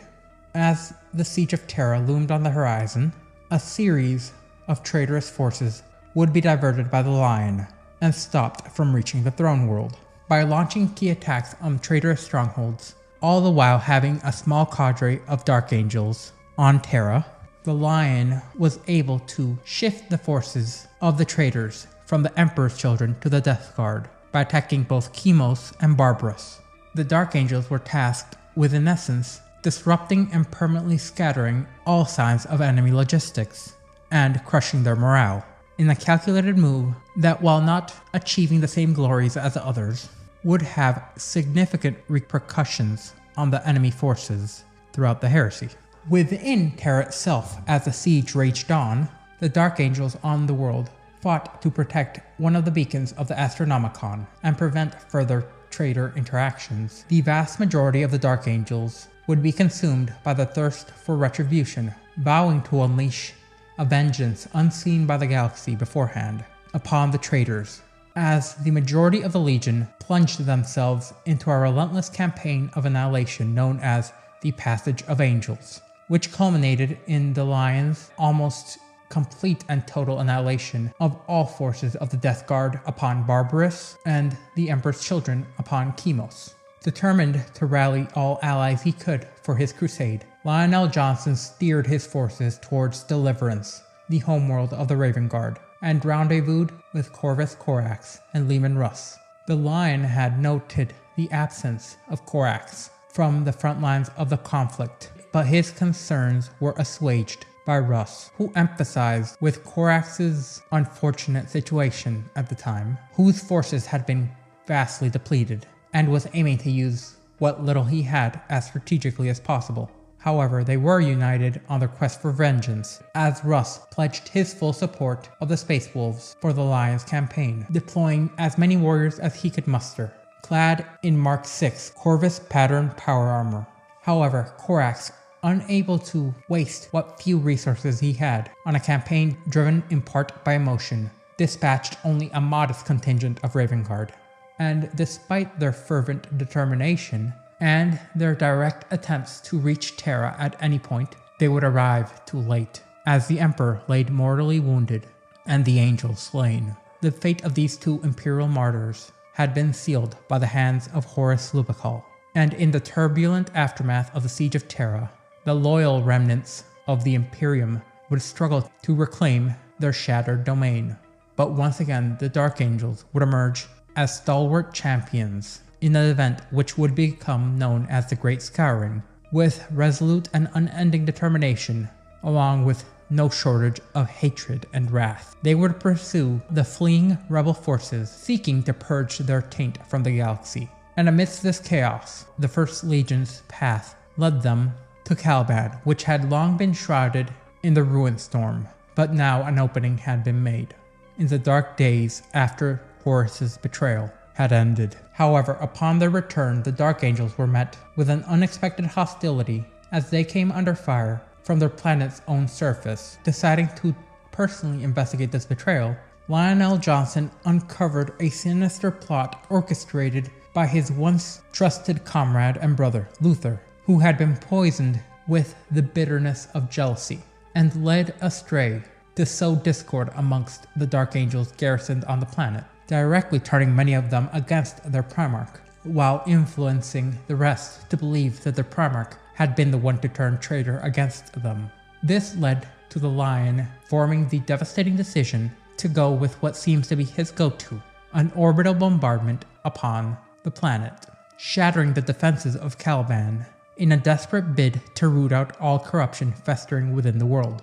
Once again, going to the surface, directly into the Fortress Monastery, he would confront Luther in a climactic showdown, which should have been ended in quick order. However, much like Horus had been elevated by the malevolent forces of chaos, it seemed Luther, too, would gain such power, one which would drive a mere space marine to be able to match one of the greatest Primarchs in direct combat, as their battle would be titanic in proportions, while the very foundations of Caliban would tremble beneath their ferocious combat. The duel would rage on, as the relentless bombardment from orbit would take its toll upon the planet's crust, unleashing a catastrophic destruction upon Caliban. Despite his wounds, the Lion hesitated and even failed to deliver the final blow upon Luther, torn between the duality of loyalty and duty to a man who had been his brother, his mentor. And amidst the ruins of the shattered world, Luther would use this momentary lapse in the Lion's guard to score a serious blow, leaving the Primarch gravely injured. As the weight of his actions descended upon him, Luther realized that he would have to flee. As he collapsed to the ground, his will to fight shattered, but for the Lion it seemed to be too late, as he would disappear, ushered into the darkness by the Watchers in the Dark. And it seemed that with the loss of control over Luther, the forces of chaos would unleash their full wrath upon the world of Caliban, shrouding the planet in a tempest of warp energies, as a climactic storm tore the very fabric of the world apart, causing it to fracture and crumble, leaving only the Fortress Monastery of the Order standing amidst the ruined chaos of what remained. In large part, this was due to the formidable Dark Age of technology defensive shield barriers that the fortress had been outfitted with. Meanwhile, those Dark Angels who had succumbed to Luther's twisted influence, whether knowingly or unknowingly, turning to the worship of chaos, found themselves ensnared in the rolling tides of the warp, which would cast them adrift across the vast expanse of space and time, as they would become known as the Fallen Angels, or the Fallen, by the rest of the Legion. And the Dark Angels would then commence to venture into the remnants of Caliban, now reduced to a mere asteroid housing the Fortress Monastery. They would encounter a scene shrouded in mystery as they stumbled upon Luther, uttering cryptic words of the Lion's fate, claiming that their Primarch had been spirited away by the mysterious Watchers in the Dark, and that he was destined to return one day to absolve Luther of his transgressions. Yet despite their search throughout the entirety of the fortress monastery, which would eventually become the Rock, the Dark Angels found no sign, not even a speck of blood, from their missing leader. Unbeknownst to his kin, the Lion still drew breath, albeit in a catatonic state of the deepest slumber, concealed within a clandestine chamber deep beneath the fortress monastery. This chamber had been veiled from the prying eyes of even his own brethren, and even the Lion himself originally had no idea that this chamber existed. There he would lay dormant, his existence sustained by the elusive Watchers in the Dark, and he would remain a closely guarded secret, hidden from all but the most clandestine of his custodians. In the wake of the Horus Heresy, a shadow would now cast itself upon the once illustrious Dark Angels Legion. With their Primarch now vanished, and their brethren on Caliban seemingly completely ensnared by the seductive whispers of chaos, the Sons of the Lion vowed to cleanse their tarnished honor by bringing each and every one of the fallen to account. However, they would shroud the tale of Caliban's fall in secrecy, fearing vengeful repercussions for their internal strife if it were to become public knowledge. In order to prevent the damning truth from surfacing, they would establish what would later become known as an Inner Circle, a clandestine assembly of the Legion's elite, tasked with vigilantly guarding against any signs of corruption amongst their rank, and with protecting the history of their Legion. The web of secrecy birthed an atmosphere rife with suspicion and paranoia, which would become the calling cards of the Dark Angels, an enduring legacy which would persist with the chapter to this day. And despite their efforts to conceal the climactic events of Caliban's demise, the magnitude of the disaster was impossible to fully conceal, as across the galaxy, these psychic disturbances heralded the planet's sundering. In the aftermath of Caliban's fall, the Dark Angels would begin a meticulous campaign of concealment, binding each and every remaining battle brother to an oath of unwavering silence regarding the events that transpired that day. While the narrative may not withstand rigorous scrutiny, the turbulent state of the galaxy and the Imperium offered a rather fortuitous shield, with the traitor legions emboldened near the Eye of Terror, particularly the Night Lords, who would wreak havoc with deadly ambushes. The Dark Angels themselves would engage in a relentless pursuit of their once formidable foes. Amidst this chaos, and with the loss of their homeworld, they would attack traitorous strongholds who had stubbornly endured. As rebellious planets awaited retribution, and the encroaching menace of Xenos loomed in the horizon, the Dark Angels would once more venture out into the void. In the wake of the Civil War, the Imperium was now vulnerable to the surge of Xenos assaults, with planets across the galaxy facing dire threats, with their forces rebuilding the Rock into not just a home base, but a mobile platform for which they may attack all the enemies of humanity. The Dark Angels would deploy their fleets to any distress signals echoing throughout the void, dividing their forces as they all forged alliances with other Space Marine chapters, in particular such as the Blood Angels, who had been embattled in the Cadian sector at this moment. Together they would wage a relentless campaign against the traitorous and demonic forces which thirsted to reclaim a place upon the Materium, as the Dark Angels and Blood Angels would venture to reclaim worlds and drive the enemies of mankind to exile, leading to the rebirth of the Angels of Death in these moments. Pivotal battles such as Septon Prime led the Dark Angels Terminator companies to display that they still had the power epitomized by the First Legion, earning praise as the defenders of the Imperium's realms. However, upon their return to the Rock, the Dark Angels were confronted with unsettling revelations. Despite their beliefs that the majority of their traitorous kin had perished in the cataclysm that had consumed Caliban, it became clear that most of the fallen had survived, though the fate of the Primarch remained shrouded in mystery. The librarians would be able to detect faint traces of the fallen's presences across the galaxy, as their psychic signatures faded with each passing moment.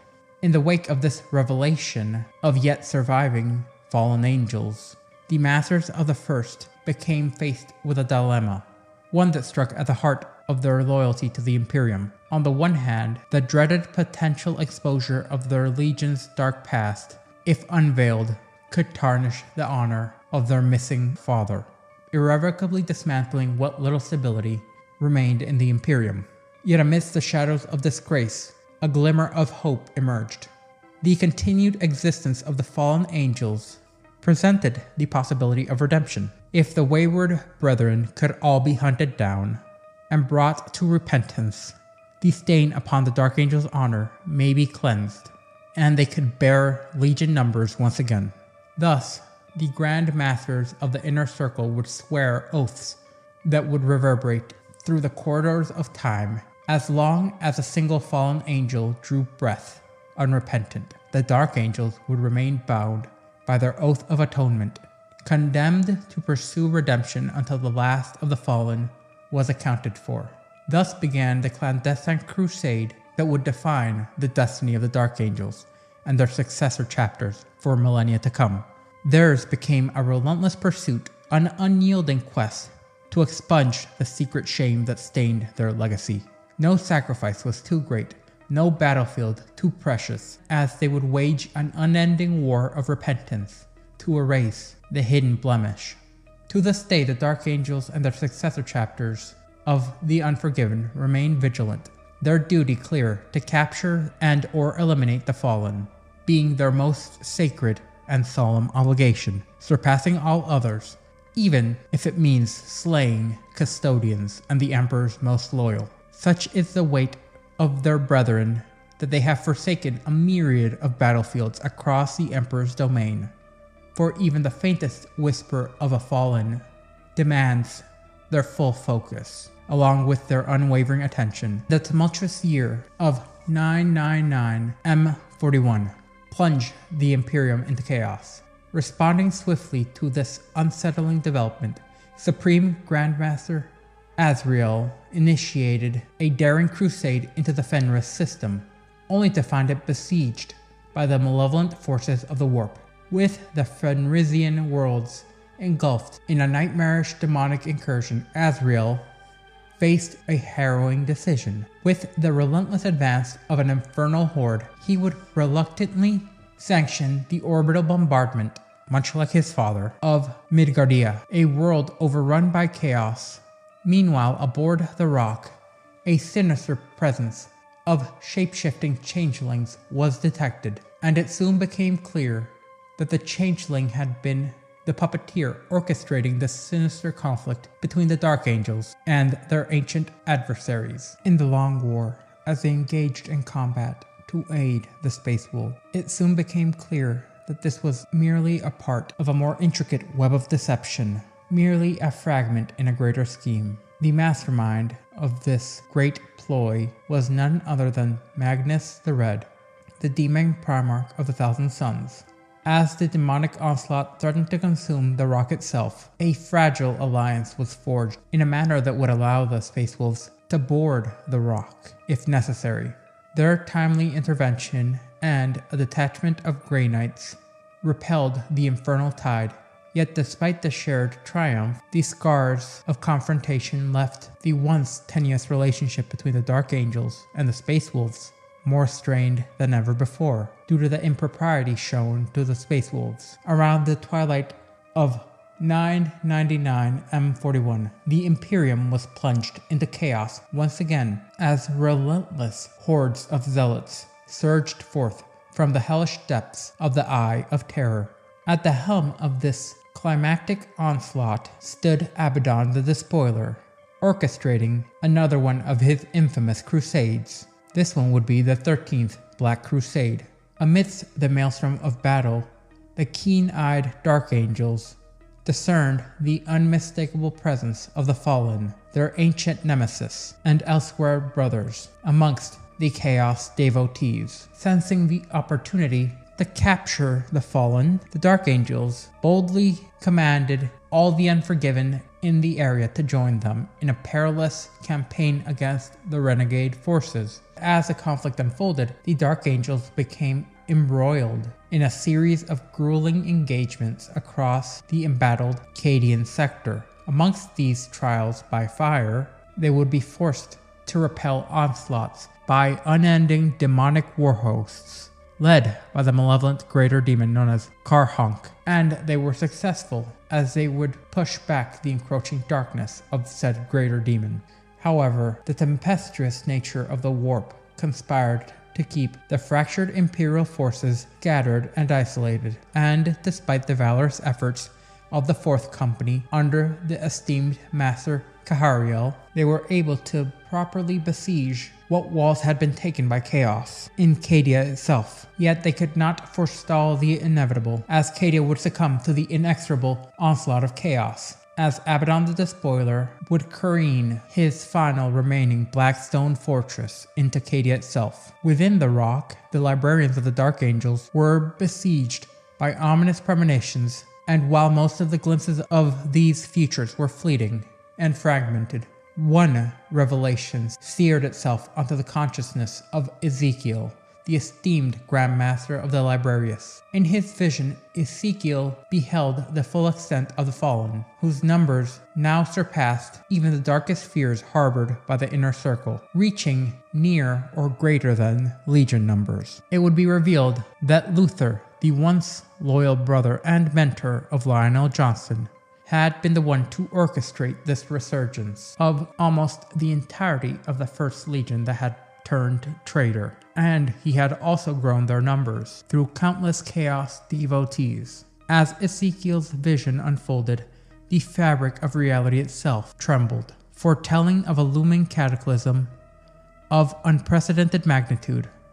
This foreboding prophecy was soon realized with the aftermath of the fall of Cadia and the 13th Black Crusade's zenith. With a deafening roar, the cosmos was rent asunder with the emergence of the Cicatrix Maledictum, an immense tear in the fabric of space colloquially known as the Great Rift, which stretched across the galaxy like a gaping wound, as the Great Rift would eclipse even the Eye of Terror, plunging vast swaths of the Imperium into darkness and uncertainty. Trapped within this desolate expanse of the now named Imperium Nihilus, the rock, the bastion of the Dark Angels, found itself severed from the guiding light of the Emperor's Astronomicon, cast amidst the turbulent tides of the galactic void. During the tumult known as the Era Indomitus, when the Imperium grappled with the aftermath of the Great Rift and the reawakening of a Primarch, a sinister event would unfold in the hollowed confines of the rock. Amidst the waning darkness of Noctis Anthrena, the rock found itself once more besieged by a malevolent force led by the fallen demon prince Morbus, as a horde of demonic entities breached the formidable void shields enveloping the Dark Angels' asteroid fortress. What followed was a harrowing clash that echoed through the corridors of the rock, from its grand halls to even the lowest of its sublevels. As the battle reached a crescendo, the demon invaders abruptly vanished just as they had appeared, leaving behind a wake of devastation and despair. Yet amidst the chaos, a clandestine agenda had unfolded deep within the rock's dungeons. Concealed from all but the highest echelons of the Dark Angels' leadership, a secret prisoner had languished in captivity. This was none other than the arch-betrayer Luther, former mentor of Lionel Johnson. In a stroke of audacious subterfuge, this assault on the rock was orchestrated to liberate Luther from his confines, as Supreme Grandmaster Azrael harbored grave concerns that the battle had been merely a diversion orchestrated by the machinations of the fallen. However, burdened with the weight of this clandestine knowledge, Azrael was compelled to maintain a veil of secrecy, for the revelation of Luther's captivity and subsequent escape could unravel the very fabric of the Dark Angels. Amidst the mystery of the now torn asunder expanse of the Imperium, the shrine world of Darkmoor became the grim host for a tragedy of epic proportions, drawn by the whispers of their librarians, elements from a myriad of unforgiven chapters, including the Angel's Vengeance, the Consecrators, and the Guardians of the Covenant, descended upon this planet, their purpose clear: to uncover the newly materialized fallen. Yet in a cruel twist of fate, the hunters became the haunted. It was a trap. The warp storms that had allowed their arrival intensified, plunging the entirety of the world into chaos, as the Unforgiven found themselves ensnared by a deadly trap. Upon setting foot on Dankmore's surface, they were not merely quarry, but they were met by scenes of desolation and carnage. Once grand cathedrals lay in ruins, their sanctity violated, while the blood of innocents stained the soil. Amidst the rubble and death, an insidious ambush awaited them. Legions of demons, Chaos Space Marines, and renegades alike lurked in the shadows, poised to strike at the heart of the Unforgiven. What ensued was a climactic battle, mirroring the intensity of those which occurred during the Horus Heresy, as a symphony of death and despair would echo throughout the history of the Unforgiven.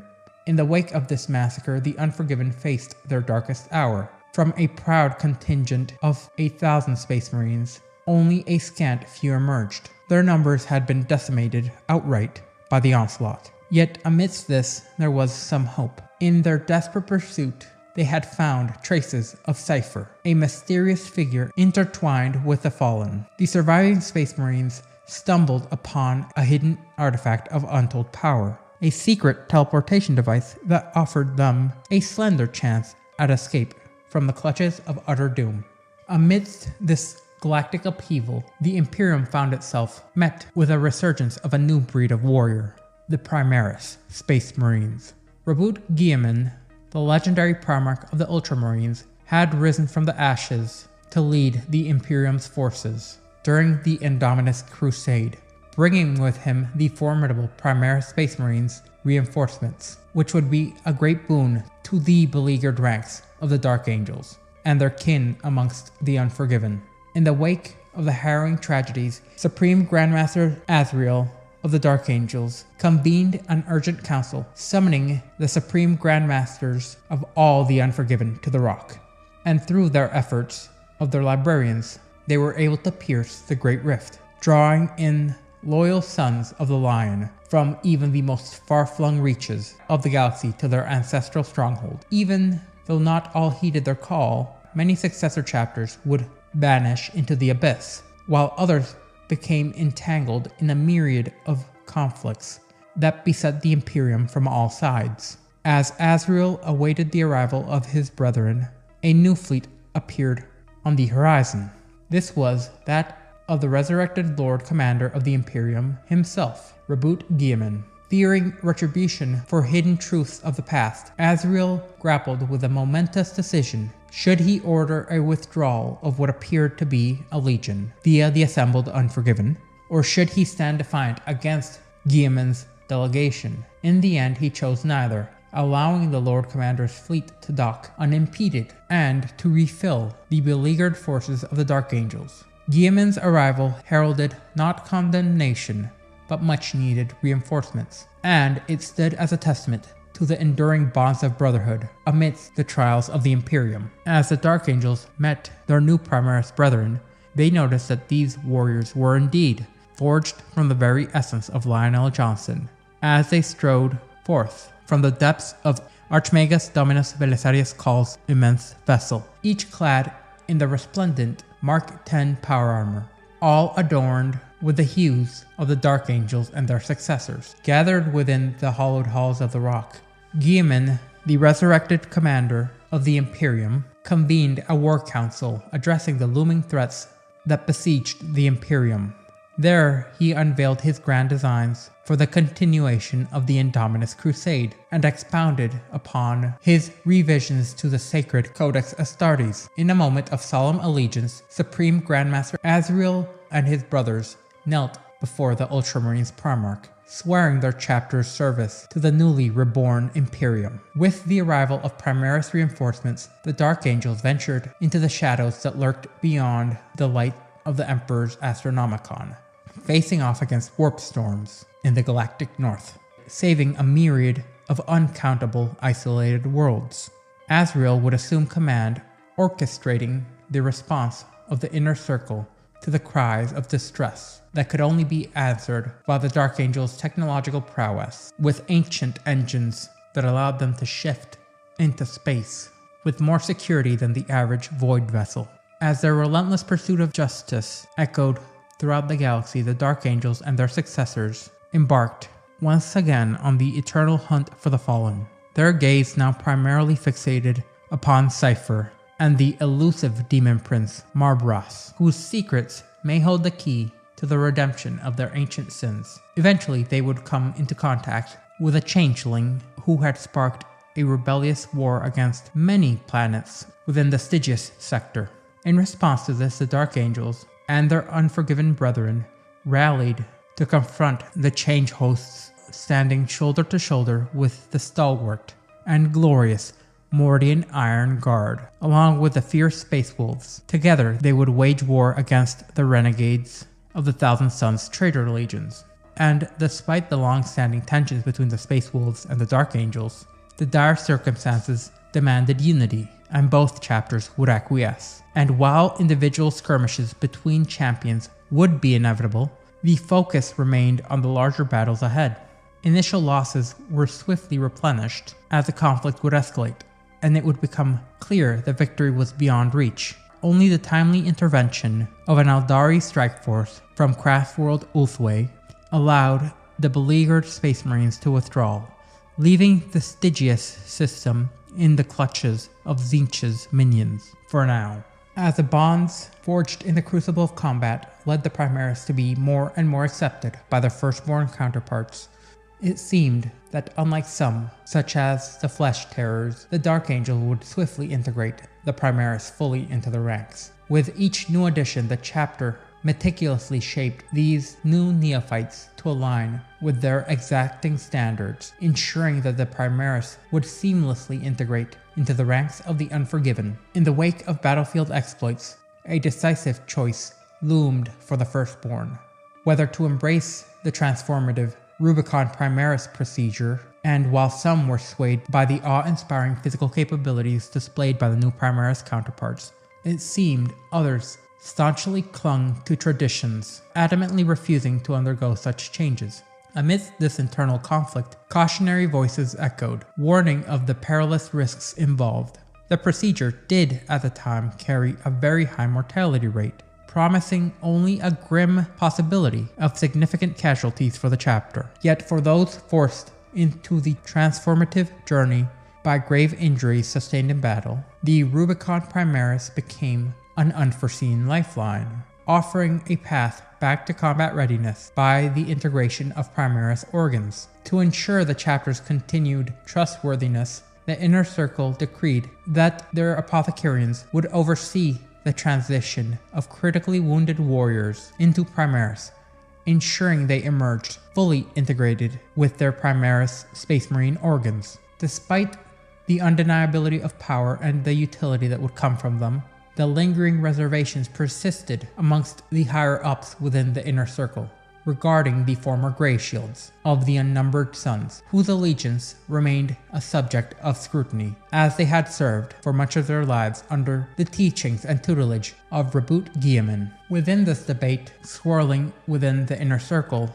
one voice emerged of particular Interrogator Chaplain Zeref. Having served alongside the Third Company in the Callanth Expanse, his testimony carried considerable weight, especially considering his prior skepticism to the Primaris reinforcements ushered in by Guilliman. Supreme Grandmaster Azrael, custodian of the Dark Angel's most guarded secrets, weighed the argument meticulously, with unparalleled insight into the risks and rewards inherent in the decision. Azrael's deliberations were informed by understanding the chapter's history and the pressing demands of the present. Moreover, his first-hand observation of the Grey Shield's prowess and dedication in the line of battle added another layer into the discussion. Deep in contemplation, Grandmaster Azrael grappled with the weight of decision. With the knowledge of the escape of Luthor and information about the resurgence and gathering of the fallen in the distant reaches of the Somnium stars, it seemed his hand may be forced. Azrael knew that every unforgiven warrior had to be prepared to confront this looming legion-sized threat head-on. This realization weighed heavily upon the decision to extend the possibility of inducting the entirety of the Inner Circle to become Primaris, and even inducting Grey Shield Brethren into the Inner Circle itself. When Azrael's decision was revealed, it sparked outrage amongst many company masters and chapter masters, unable to disclose the full truth of Luther's escape. Azrael faced the daunting prospect of igniting a second schism within the ranks of the Dark Angels. With the ominous specter of the Fallen looming in the Somnium stars, the risk of further division could not be allowed. Drawing upon his considerable diplomatic prowess and leveraging his unwavering commitment to the Unforgiven, Supreme Grandmaster Azrael embarked on a mission to test the mettle of one particular brother, Brother Aphrion, a former Grey Shield who had garnered the attention of the Deathwing, whom believed him worthy to ascend to their esteemed ranks. With utmost conviction, Azrael would advocate for his induction, and furthering for his induction into the Inner Circle itself, placing the weight of the Dark Angel's reputation squarely upon the shoulders of this lone warrior. Despite his elevated status, Azrael approached chapter masters of the Unforgiven with humility, which resonated deeply with many. His unwavering belief in this Grey Shield exemplar swayed even the most skeptical amongst them, as they understood Azrael's confidence was not bestowed lightly. Under the watchful eye, Aphrion underwent the rigorous trials, emerging triumphant. And though there were some lingering doubts from some successor chapter masters, the allegiance to Azrael would ultimately eclipse their skepticism. With this issue settled, the Dark Angels and the Unforgiven surged forth into the cosmos with renewed determination, reminiscent of the Lion's own legendary campaigns to cleanse Caliban of all threats, be they traitor, mutant, heretic, or alien alike. Amidst the turmoil of these turbulent times, the Unforgiven exhibited unparalleled coordination, which led to certain inquisitorial circles whispering of legion building, having grown into more clamorous accusations, challenging the integrity of the Dark Angels and their brethren. Yet a myriad of fervent voices now would rise in their defense. The martial prowess of the Unforgiven would stand amidst even the greatest of the Imperium, as an indisputable testament to the Sons of the Lion's strength. Their victories too numerous to tally, their honor unassailable. Amidst these debates and whispers, rumors, psychic echoes, and harrowing confessions of captives hinted at a gathering darkness within the depths of the warp-shrouded Imperium Nihilus. Tales spoke of a convergence of fallen angels in the Somnium stars, and a being who seemed to have hunted many of them down. And with the culmination of the Arcs of Omen campaigns, a monumentous event unfolded. It seemed another legend from the past had awoken. Lionel Johnson emerged from his millennia-long slumber within the depths of the rock, and unlike his brother Primarch Reboot Yeoman, whose expertise lie in matters of governance, the Lion was a warrior, a predator instinctively attuned to the hunt and the kill, and he had awakened to a galaxy gripped by darkness and chaos. As he now traversed the celestial expanse with a singular purpose, retribution. Eventually, he would meet with some of the Fallen, who had told tales of their confusion upon his attack on them, believing him a traitor, though eventually this would be cleared up. And long before news of his return echoed amidst the cosmos, whispers of the Lion's deeds circulated amongst the disparate worlds within the Imperial Dominion. From mist-shrouded passages, he emerged, a formidable figure, a guardian who effortlessly dispatched monstrous threats. Some hailed him as a cowled giant or an unforgiving knight, while others, in their fervor, mistakenly likened him to the Emperor incarnate, as his arrival often was preceded by the eerie apparition of ancient forests, materializing and fading into the ethereal realm. The true mechanism of this otherworldly transit remains shrouded in mystery, known solely to the Primarch himself. Yet as he had slumbered beneath the rock, His dreams frequently returned to the dense Carbonite woodlands of his youth, and eventual conversations with a being who could only be noted as the Emperor himself. Yet ironically enough, it would not be the Dark Angels who would be the first to encounter the Primarch in full force, but rather Lord Commander of Imperial Nihilists and the Warden of the North, Chapter Master Dante, and a contingent of Blood Angels. Eventually, the Lion would gain the Emperor's shield, a weapon that would allow him to stand against the now empowered Angron, the demon Primarch of Khorne who had been unleashed upon the galaxy. And with his banishment, the Lion was able to once more take command of his sons, as he would stalk out into the galaxy for retribution against all those who dare attempt to lay claim to his father's realms. Now, onto the Third Legion, the Emperor's Children, sometimes referred to after their fall to Chaos as the Lords of Proflagracy. They are a notorious traitor legion of Chaos Space Marines, who are entirely devoted to the service of the Chaos God Slaanesh, the Prince of Pleasure. Originally, however, they were the proud and noble Third Legion of the Imperium of Man. The transformation from esteemed warriors to renegades obsessed with excess is often viewed as one of the most tragic falls in the Imperium's history. Uniquely, the Emperor's Children bore the Emperor's own name and icon as their own, the Palatine Aquila, a rare honor bestowed by his hand in order to symbolize the Legion's martial perfection and their meeting of his expectations. Amongst the ancient Space Marine legions, none were seen as more celebrated or had less of a reason to betray the Master of Mankind than the Emperor's Children, as they epitomized the Emperor's vision for the Legion's Astartes, noble in action and appearance, all the while excelling in all endeavors, strong, civilized, purposeful, and unwaveringly loyal. Despite their exalted status, the Emperor's Children would descend into treachery, becoming one of, if not the singular most vile and depraved creatures to serve Chaos in the 40th millennium. Their pride and hedonistic desires now enslave them, leading them to betray the Emperor and humanity which they once served with such great distinction. Today, the Emperor's Children are merely a shattered legion, much like their counterparts, the World Eaters. Their unity was destroyed by their allegiance to Chaos, and now they exist as scattered and autonomous warbands of heretic Astartes in the Eye of Terror. These warbands are dedicated to their own pursuits of corrupt and hedonistic pleasures. Chaos Space Marines of the Emperor's Children have become rather infamous for their grotesque mutations and surgical alterations bestowed upon them as gifts by Slaanesh or any of the Emperor's Children's apothecaries. These alterations are designed to enhance their perfection and allow them to feel more, sense more, experience more than ever before.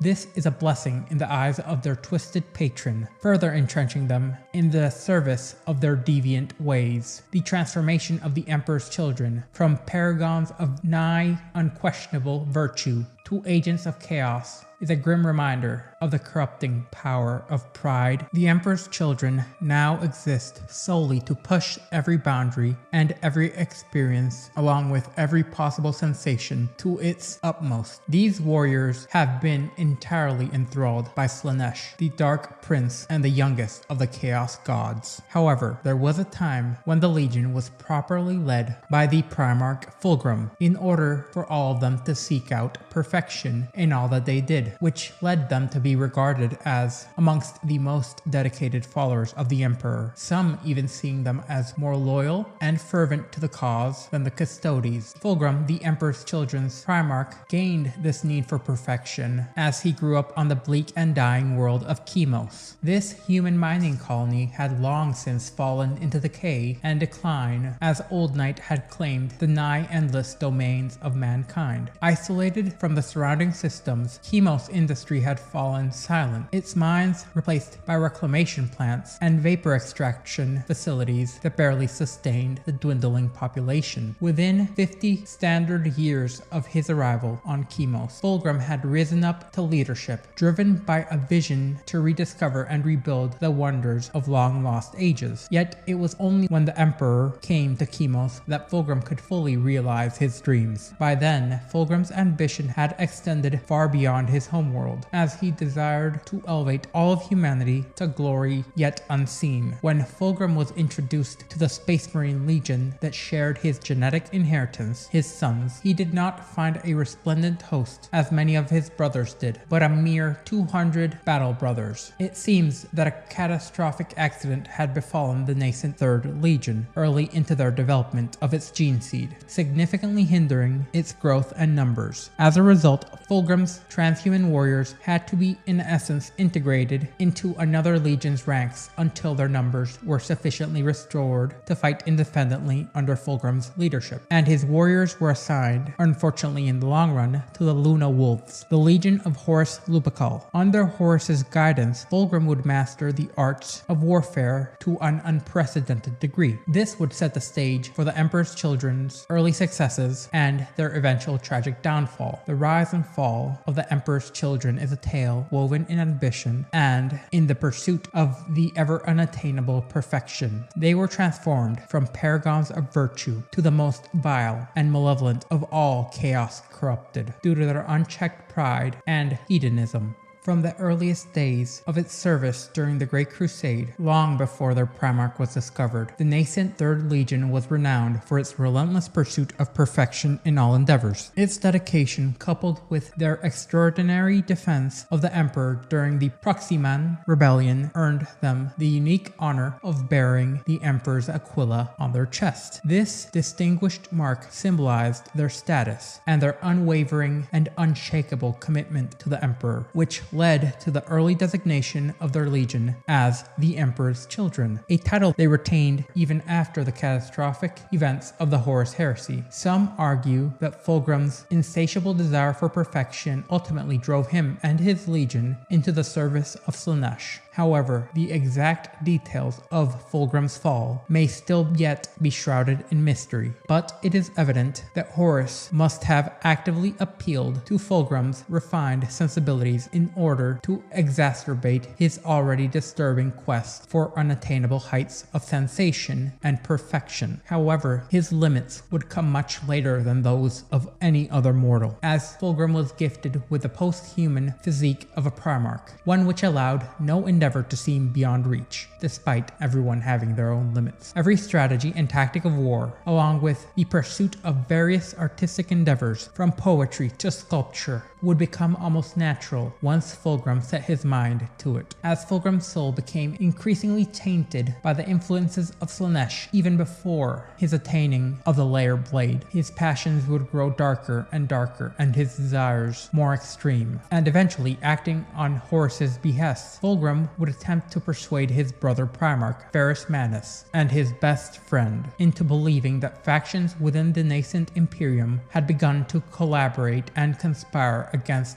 Fulgrim, Ferrus, and their kin. This would eventually lead to a bitter confrontation of the once closest of brothers, and although Fulgrim survived the encounter, Fulgrim's reward was naught but damnation, setting him firmly on the path that would lead the Emperor's children to side permanently with the traitorous forces of chaos, beginning at Isstvan V and ultimately leading to the siege of Terra.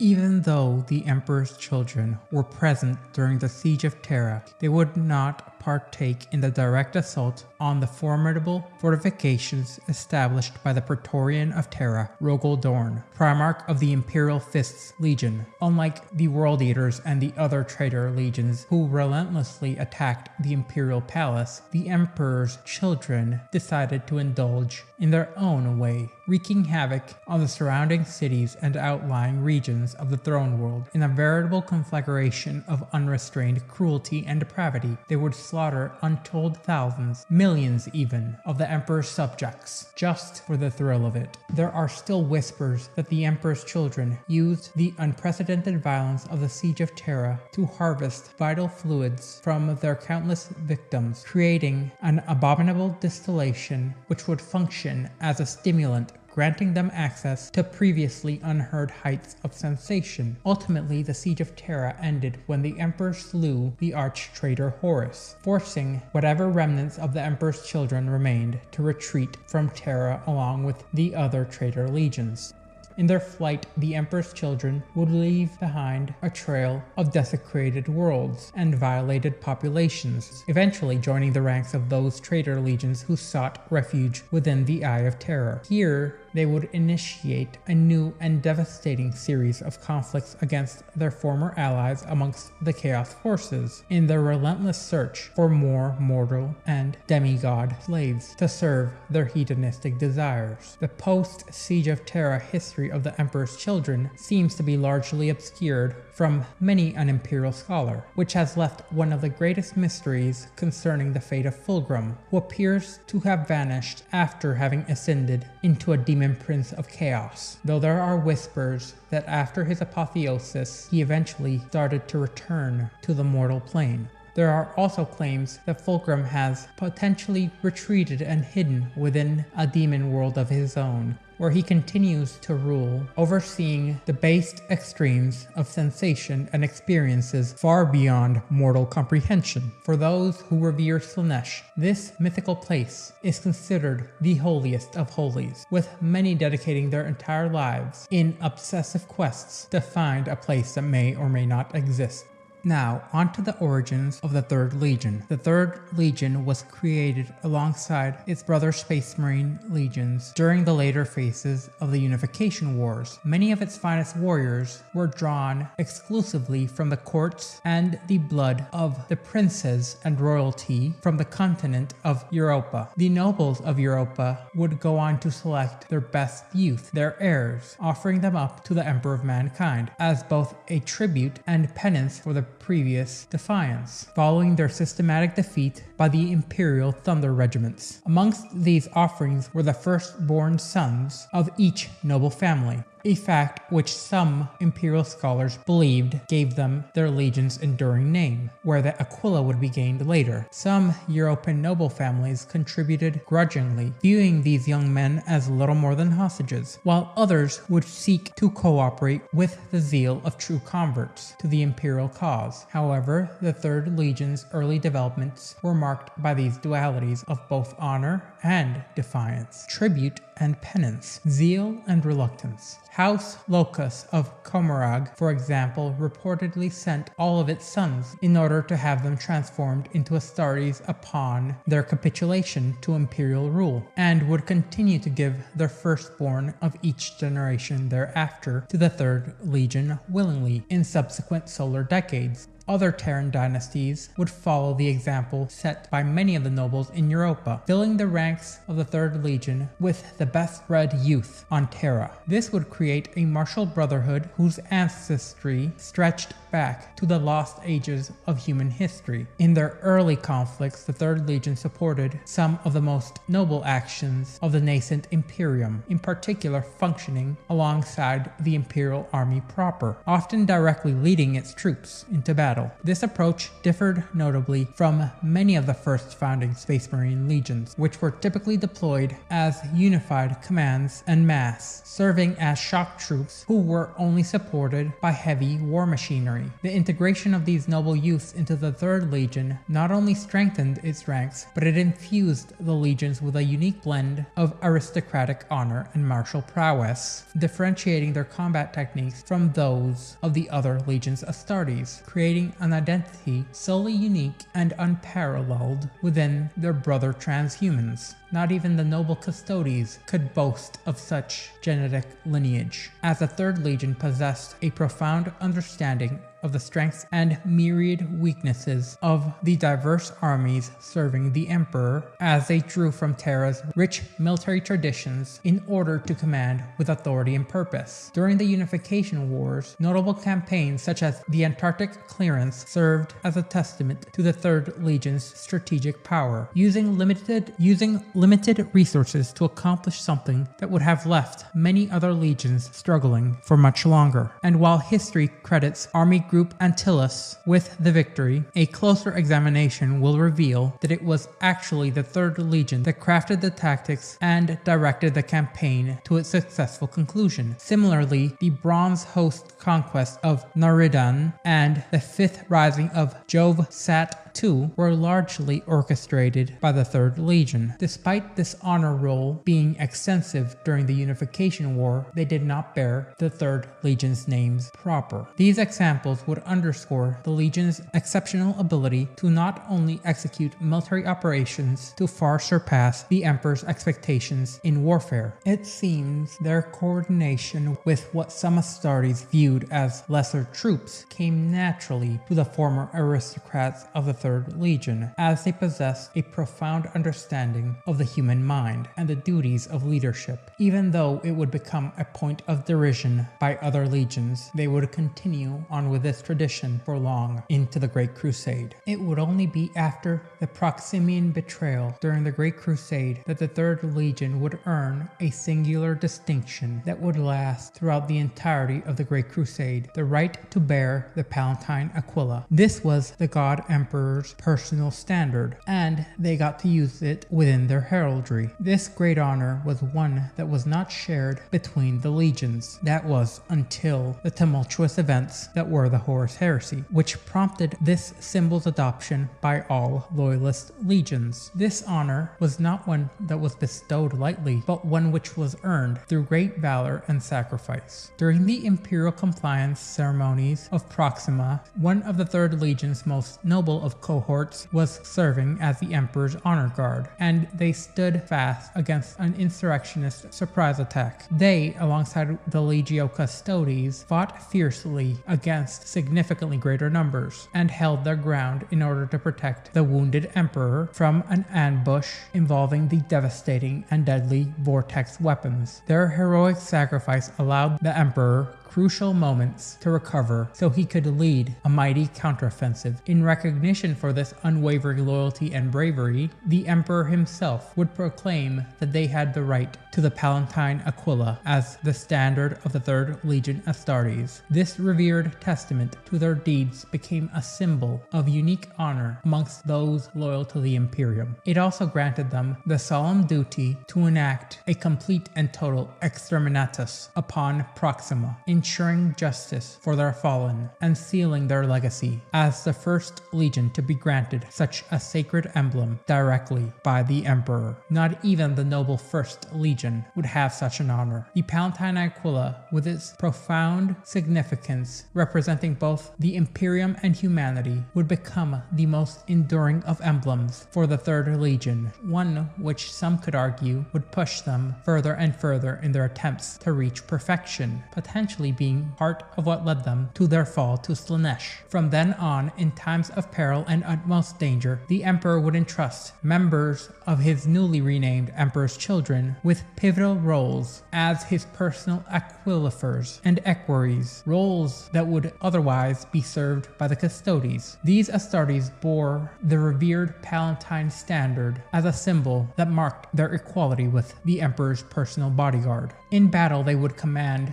newly acquired armies and lead them through the adaptation process, ensuring compliance with the Emperor's will and guaranteeing that they would meet his rigorous standards. The mere presence of these warriors bearing the Emperor's symbol was often enough to maintain the obedience of wavering allies, in particular in recently pacified human worlds. This privileged role elevated the Emperor's Children in distinction as the Emperor's chosen elite. This led to a reputation for faithfully executing orders without deviation, even at the cost of their own lives. This was unparalleled amongst the legions of the begrudging Imperium. However, one catastrophic event that would leave an indelible mark upon the early decades of the Third Legion's existence was the devastating loss of nearly the entirety of the gene stock of the Emperor's children. This disaster struck within a year of their monumentous triumph fighting along the Emperor on Proxima. As the Emperor's wars for unity would go on, they would suffer a myriad of gene seed blights, constantly decreasing their numbers and decreasing their combat effectiveness during the Great Crusade. With the pacification of the Selenar gene cults of Luna and the Treaty of Mars, the Imperium was now able to produce Space Marines at an unprecedented rate. Consequently, the legions began to expand rapidly to meet the demands of the vast new wars across the stars. During this period, the expansion of the gene seed forges on Luna undertook the implantation of recruits for all Space Marine legions. A portion of the Third's gene seed reserve would be dispatched to Luna for this specific purpose. The events that followed, however, seem to be shrouded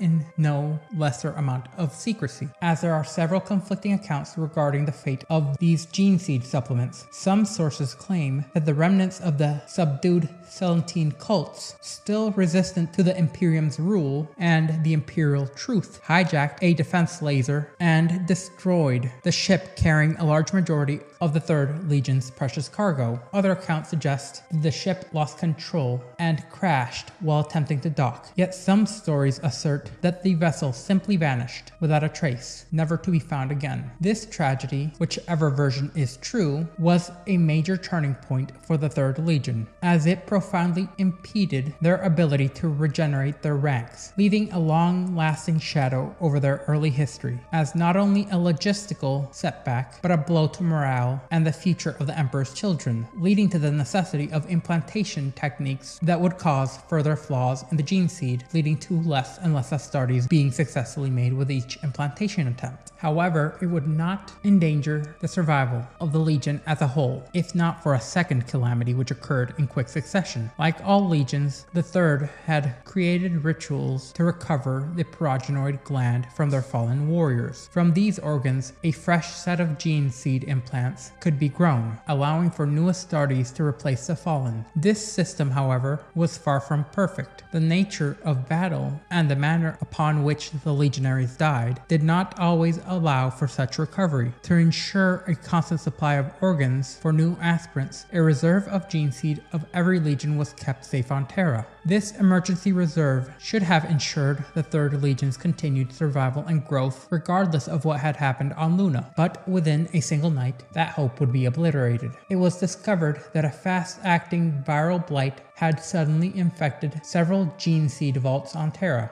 Its cause unknown. Potentially, it could even be the nascent conflagrations of chaos. However, the janitors of the Mechanicum, tasked with overseeing gene seed stocks, would fight feverishly in order to contain all the blight that threatened to wipe out the entirety of the reserves on Terra in a mere few solar hours, erasing what had taken a near century to build. The infection was undoubtedly artificial due to its targeted infectivity, led many to suspect it was Xenos in origins. Any gene seed infected was rendered functionally useless.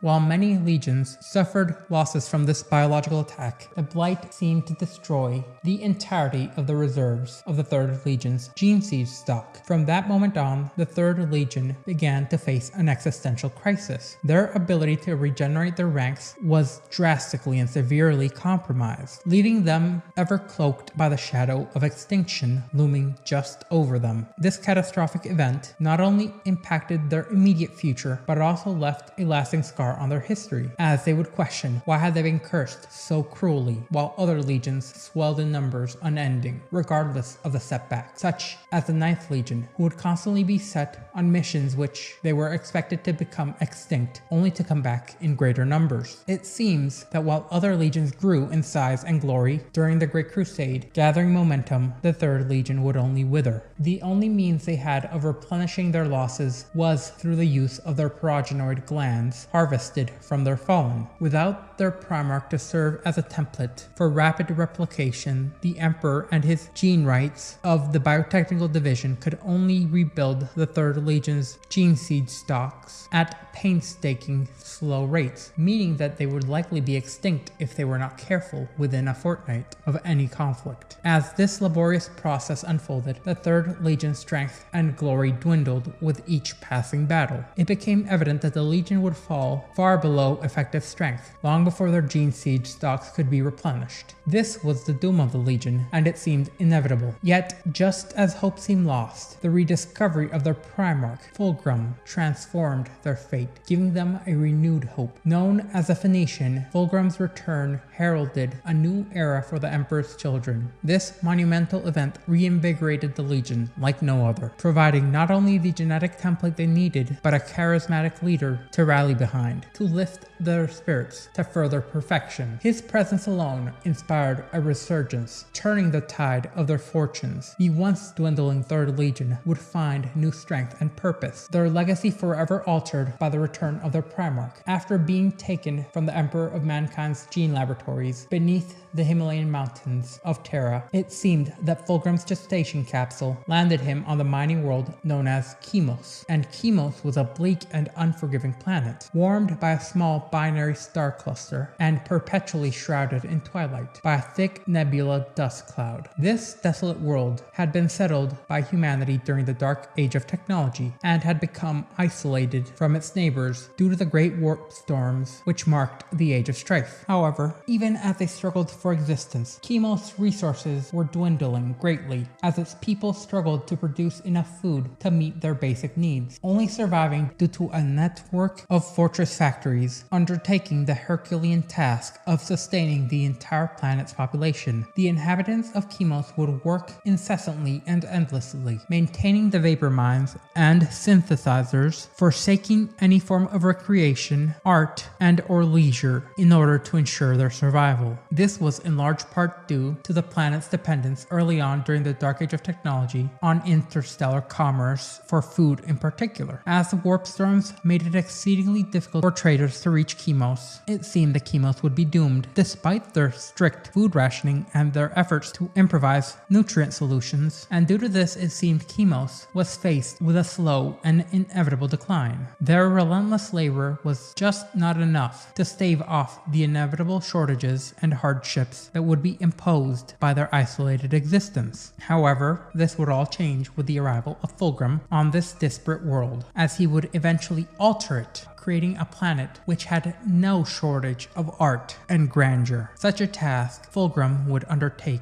Now, to understand how he affected the Legion and how he would be affected by those in the greater galaxy, we must understand Fulgrim's time in Chemos. It all started when scouts from the Fortress Factory of Kallax's planetary police force discovered the Primarch's gestation capsule after it had plummeted to the surface of Chemos. The infant within the capsule was so captivating that the scouts pleaded with the executive leaders of Kallax to spare the life. This was in large part due to how they ordinarily treated orphans, as they were quickly put to death in order to avoid further straining the settlement's resources. However, Fulgrim was spared and entrusted to one of these rescuers, and said individual was a member of the caretakers, who would raise him as his own child. And the name Fulgrim would come from an ancient deity of the Chemosian people. Fulgrim soon became a legend in his own right. At half the age when most children began to work in the vapor mines and the synthesizers, Fulgrim would already meet the obligations of an adult laborer. His understanding of Chemosian mining technology was in essence intuitive, allowing him to modify and enhance its efficiency due to an extraordinary inbuilt technical acumen. By the age of 15 Terran years, Fulgrim had ascended from a simple laborer to becoming one of the executives who governed the Fortress Factory of Kallax.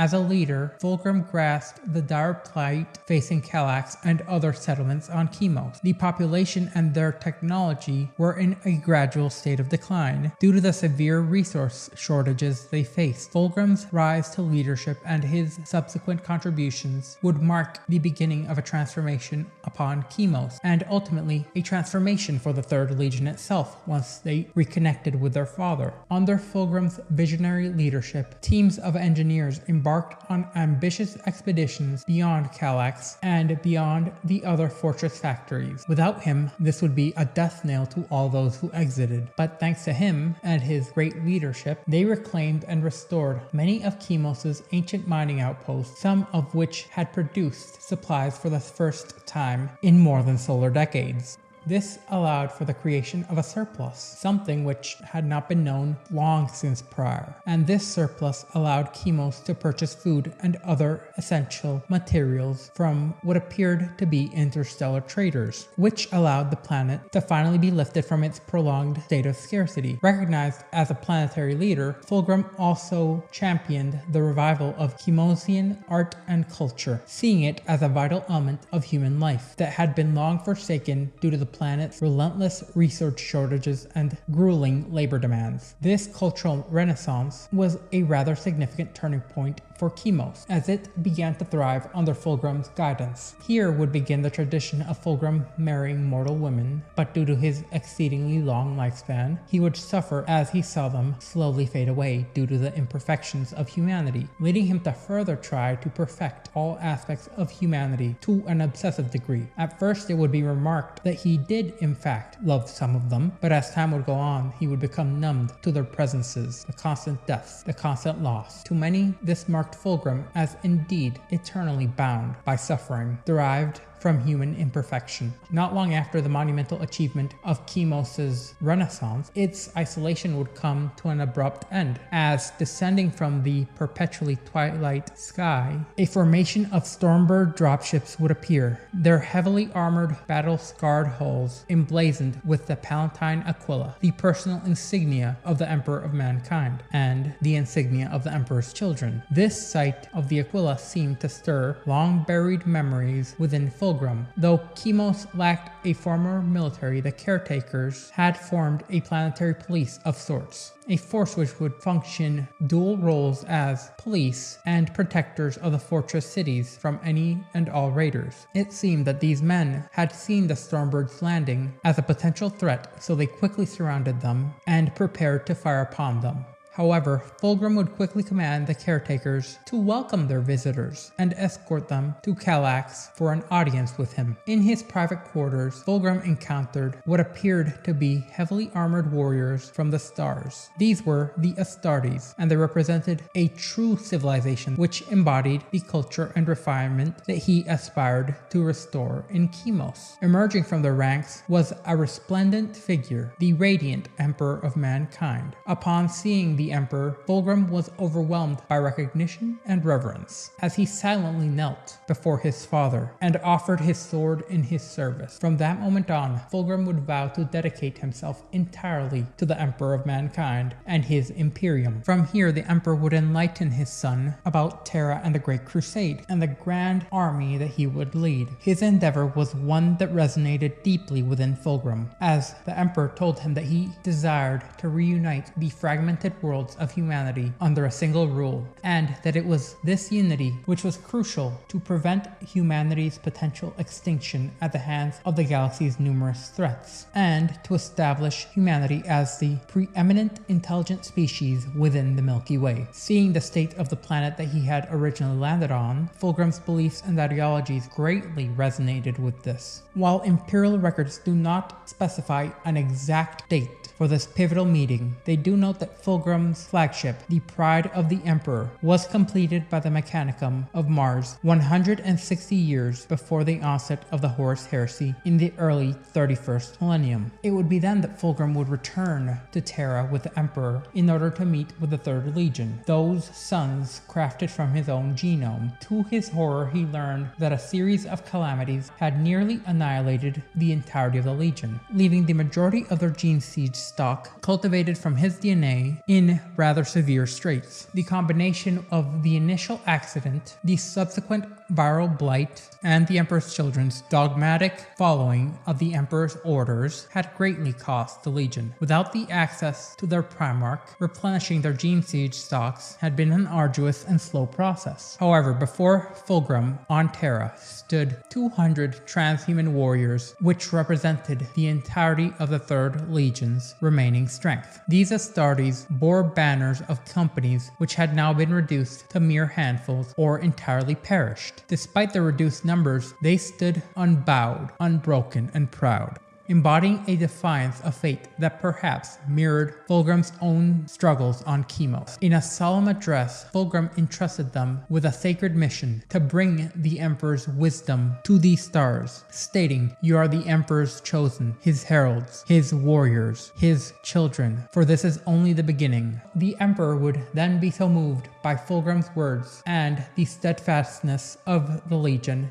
that he formally declared that the Emperor's children would be the designation known for this Legion, which no other could show any form of reprisal to. From here, the Officio Militaris colleges of arms recorded a monumental change, as the Third Legion's colors would be changed to imperial purple and an eagle's talon spur would be their emblem, along with the imperial aquila. They would be granted a unique right, serving at the Emperor's behest alongside their Primarch. Fulgrim was soon consumed by the imperative that he and the Emperor's children had to live up to the extraordinary honors bestowed upon them by the Emperor, as they aimed to become shining paragons of perfection who were meant to inherit and embody the Emperor's personhood and his vision for imperial culture and civilization as a whole. This drive for perfection permeated every singular aspect of the Primarch and his Legion from then on, from their military tactics to their embrace of an unusually artistic Legion culture, one which could only really be matched by that of the later Blood Angels and the Salamanders in varying ways. But while the others' artistic talents would come from necessity and or an inherent trait, the Emperor's children would strive for this artistic perfection, not due to any traits or inherent desires or even love for the art, but rather for the need to be perfect in every way, including said art. This was to the point that they would develop an concern for aesthetics and personal appearances, which was unparalleled amongst the Astartes, even at points rivaling the vanity of later imperial nobility. Fulgrim himself would epitomize the pursuit for physical beauty. His long silver hair flowed down his back, his wide eyes and melodic voice would welcome all those who sought his counsel, and his full lips often curved in a wary, inviting smile. His power armor was that of the finest quality, fabricated by imperial technology, and it would be intrinsically decorated in the purple and gold colors he had chosen for his Legion. Over this, he would often wear a variety of intricately embroidered, high-collared cloaks. However, something that would gnaw at him from his core would be that while he was practiced and poised physical perfection, one of his brothers would rival his aesthetic perfection almost naturally. This would be the great angel himself, Sanguinius. And while he was often considered one of the most charismatic Primarchs, he would seem to never be able to outdo Horus Lupercal in this field. This led to the Emperor's children being a unique blend of warrior artists. This was largely driven by their Primarch's vision for the embodiment of the pinnacle of humanity. They would be exemplars amongst exemplars, the greatest of the great. Fulgrim was eager to begin his conquests of the unknown regions of the galaxy as part of the Great Crusade. However, he would quickly realize that his 200 warriors were far too few to undertake such ambitious endeavors alone. Recognizing the necessity of nurturing the Emperor's children's recovery, the Emperor asked the Primarch Horus Lupercal to mentor his brother Fulgrim and his Legion. Over a solar decade, the Emperor's children and the Luna Wolves would fight side by side, forming a bond of brotherhood forged in trust and tempered by battle.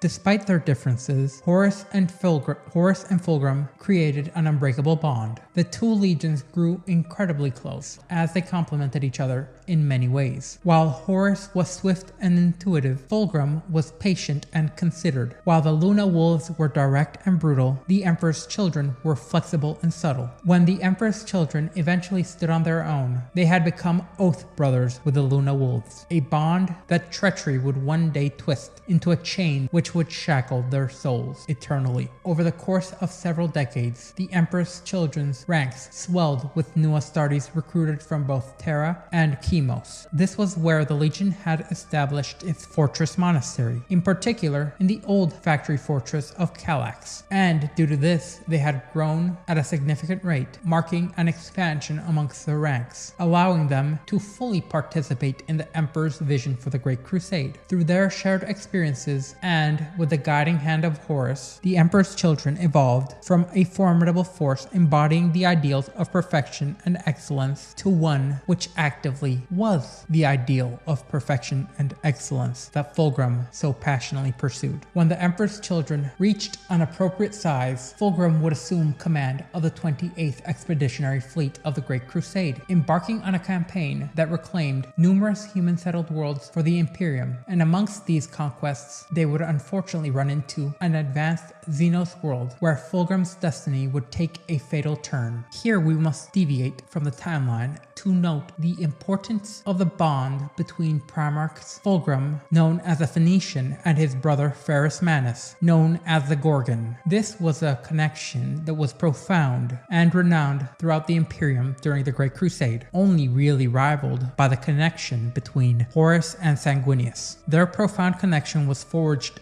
during their first meeting beneath Mount Nordia on Terra, in particular in the principal forges of Ulrus. Here, Ferrus Manus, Primarch of the Iron Hands, had been demonstrating his extraordinary skills alongside the Forge Masters who had once served the Terrawat clan during the Unification Wars. Upon Fulgrim's arrival, and as he and his elite Phoenix Guard descended upon the Forge complex, a palpable tension seemed to fill the air. Despite never having met, both Primarchs immediately recognized the shared bond of gene alchemy and science that had defined their creation. They would become brothers almost closer than any others, true kin, and it seemed that their presence together was so imposing that the artisans surrounding them were gripped by fear that would come from the potential conflict that could arise between the demigods, as they would follow to prostrate themselves in order to gain some modicum of safety. Reflecting on this encounter, Ferrus Manus recounted to Astartes of the 10th Legion that Fulgrim had declared his intent to forge the most perfect weapon that had ever been created, one that he would wield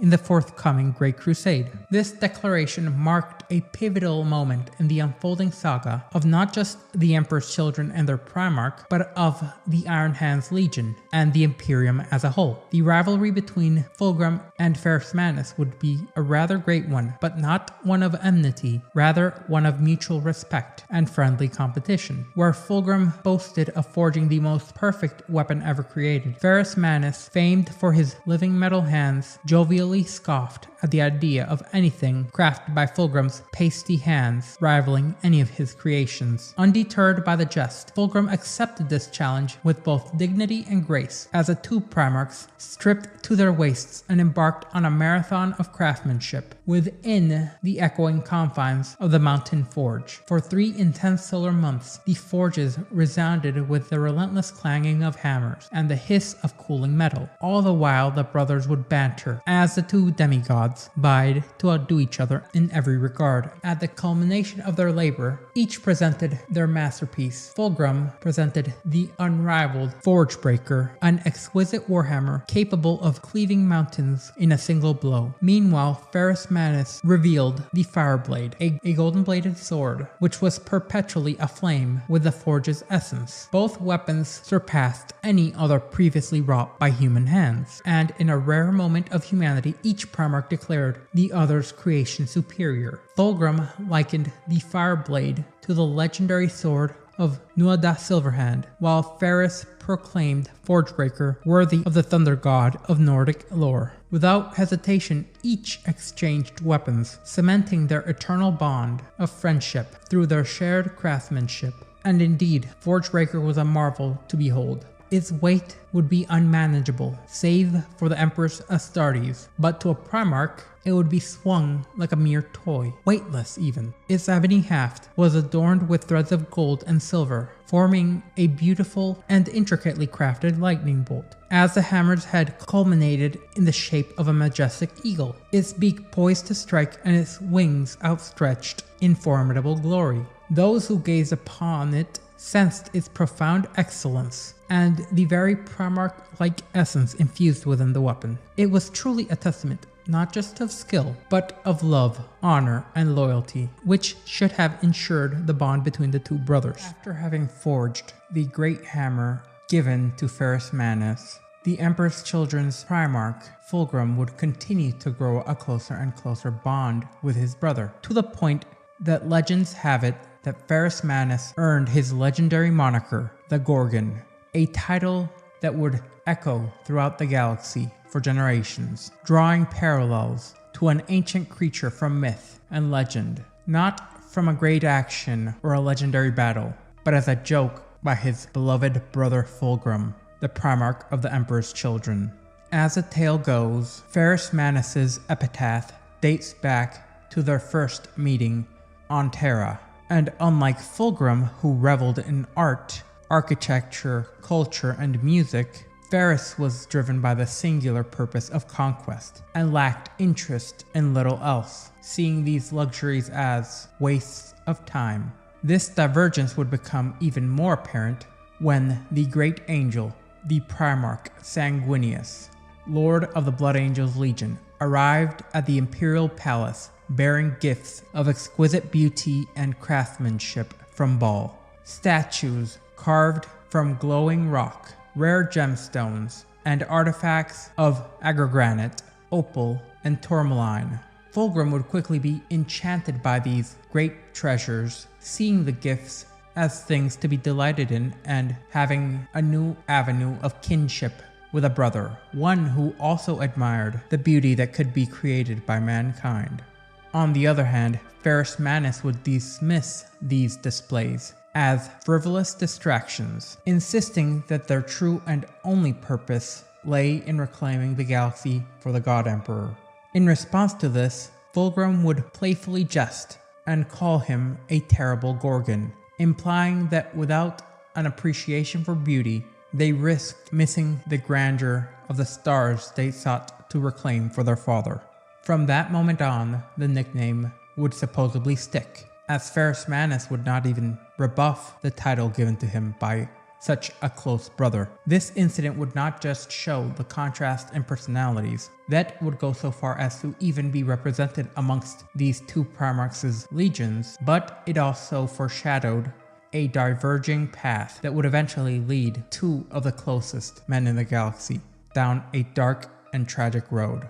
Eventually, a fervent zeal would be ignited within the ranks of the Emperor's Children once Fulgrim assumed full command of his legion proper, as they would kneel humbly before their leader. And it seems that as though past glories held little sway over their aspirations, their focus would now be singularly fixated on the future, much to their own detriment. A future where failure and any imperfection was inconceivable. Their pursuit for excellence in warfare would become their paramount obsession, demanding less than nothing from perfection at every turn. Whenever another legion would demonstrate any superior prowess in even the smallest and most obscure aspect of warfare, the Emperor's Children would take it upon themselves to learn those skills, and attempted to match some of the most specialized warriors in the Legion's Astartes. They immersed themselves completely in training and study, allowing these pursuits to consume their very beings until mastery was attained. Once mastery was achieved, they would go on to meticulously evaluate and refine their methods, attempting to perfect their new craft. For the Emperor's Children, accomplishments were not victories, if only measured by themselves, an accomplishment would only matter when compared to another. When rival legions received any singular honor, it served both as motivation to surpass them and as a blow to their personal pride, as the legionaries saw themselves as falling short and failing. Such comparisons would often breed jealousy, especially when they lagged behind, and they would hold no end of contempt whenever they surpassed any of their peers. Yet, no matter their successes, the insatiable, gluttonous thirst for perfection remained unquenched. As each day would pass, the achievements of yesterday would hold no value. Each new conquest or refinement was but a mere stepping stone towards a new, unattainable ideal. This would be a foreshadowing to the dark path that would overtake the Third Legion, culminating in atrocities that would validate their obsessive quest for perfection. The precise moment when Fulgrim and the Emperor's children would truly succumb to darkness remains elusive. However, some within Imperial ranks point to Fulgrim's purging of the Xenos species known as a lair, as the pivotal event that would mark their true descent. It is suggested that this incident would become the catalyst that allowed the youngest of the Chaos Gods to ensnare Fulgrim and to initiate the rapid and uncontrolled corruption of his legion, as the historical records would indicate that it would be on a planet officially catalogued as 28-3, the third world brought into compliance by the 28th expedition, where the serpent-like species known as a lair, who were already fully corrupted followers of Slanesh, the god of excess and pleasure, would reside on. Lairn, the planet's proper name, was an ocean world abundant in vital resources that were deemed as necessary and crucial for the Emperor's Great Crusade. However, even though the Imperium attempted to negotiate with them, going so far as to potentially classify them as a client species, not unlike some of the ones that had been allowed to continue to exist to this day within the Imperium's domains, it seems the lair inhabitants were rather disdainful of humanity's manifest destiny amongst the stars, and would go on to reject diplomacy with violent reprisals, and the Emperor's children took this personally.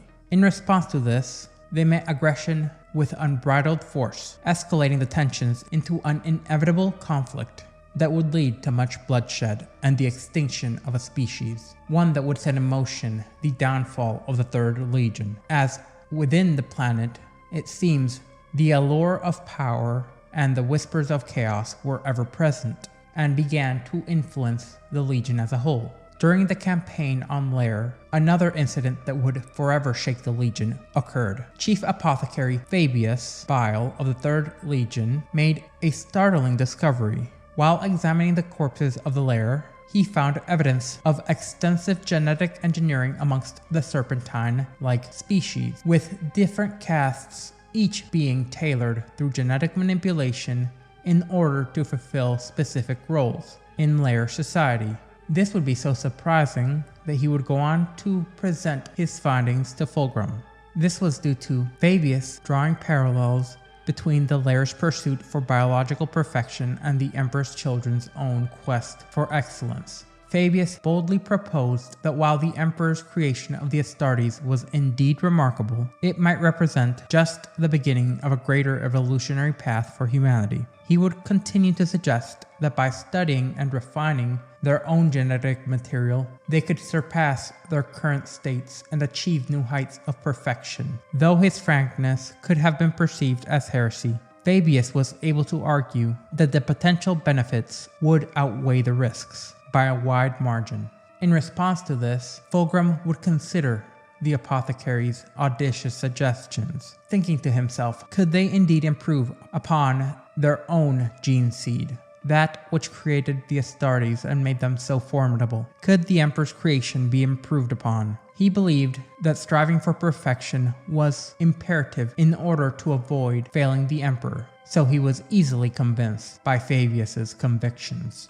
leading to Fulgrim granting the apothecary unrestricted authority to pursue his ambitious endeavors. This singular action would be one that the galaxy would regret millennia after its occurrence. During the entirety of the Laren campaign and afterwards, Apothecary Fabius Bile started making discovery after discovery. Said discoveries would lead to many of the gene-forged creations that Chaos now wields. And eventually, Fulgrim's 28th Expeditionary Fleet would triumphantly claim the entirety of Laren, wiping out the species, and once the planet was subjugated within its vast oceans, the planet's native reptilian inhabitants had adapted through genetic engineering in order to create beings that could survive solely on the floating coral islands, along with another discovery that seemed to put them on a similar technological level to that of the Imperium. Some of the most advanced anti-gravity generators that the Legion had ever seen were possessed by this same race and used to sustain their vast floating coral islands above sea level. There were even some technological aspects that far outstripped the Imperium. But unbeknownst to Fulgrim and his Emperor's children, the civilization had gained many of these boons in part due to having already fallen prey of the Chaos God Slaanesh, the god of pain and pleasure, excess, and the numbness that would follow said excess. At the heart of this civilization was a centralized nexus, and within said centralized nexus lay a malevolent artifact of chaos, a single-edged demon blade, housing a greater demon of Slaanesh. As it seems, through this was that the influence of Slaanesh had permeated throughout the entirety of the species, and it was in part evident due to the layer's insatiable cravings for intense sensory experiences, including vibrant colors that had been heretofore unseen, and cacophonous sounds, and the perverse enjoyment they had derived from these extreme sensations would greatly mirror the indulgent self-destruction in which soon the Emperor's children would follow. Oblivious to the perilous realities that surrounded him and his sons, Fulgrim ordered his legion and the allied forces of the 28th Expeditionary Fleet to swiftly take the planet and claim it for Terra as soon as possible, and he would succeed. And it was during the eradication of this species and the conquest of the planet proper that Fulgrim and a Astartes contingent would stumble upon the temple dedicated to Slaanesh, on top of which was the Lair Blade, whose power was wielded by the fanatical final contingent of defenders of the Lair species. Once they had been cleared out, Fulgrim would discover a mysterious artifact, a circular block of veined black stone, encasing a tall silver sword with a gently curved blade and an incredibly ornate gemstone in its pommel. This blade bore not only the greater demon of Slaanesh, but it was one of such perfection that Fulgrim could physically not help himself. It would be against his very nature to allow such perfection to lie, unheeded to and unattended to, as he was ensnared by its whispers, which would subtly corrupt his thoughts and his very soul towards the service of Slaanesh. Gradually, this blade would become more and more favored, causing him to all but leave his cherished fire blade behind, the gift that had connected him to Ferrus Manus, his brother.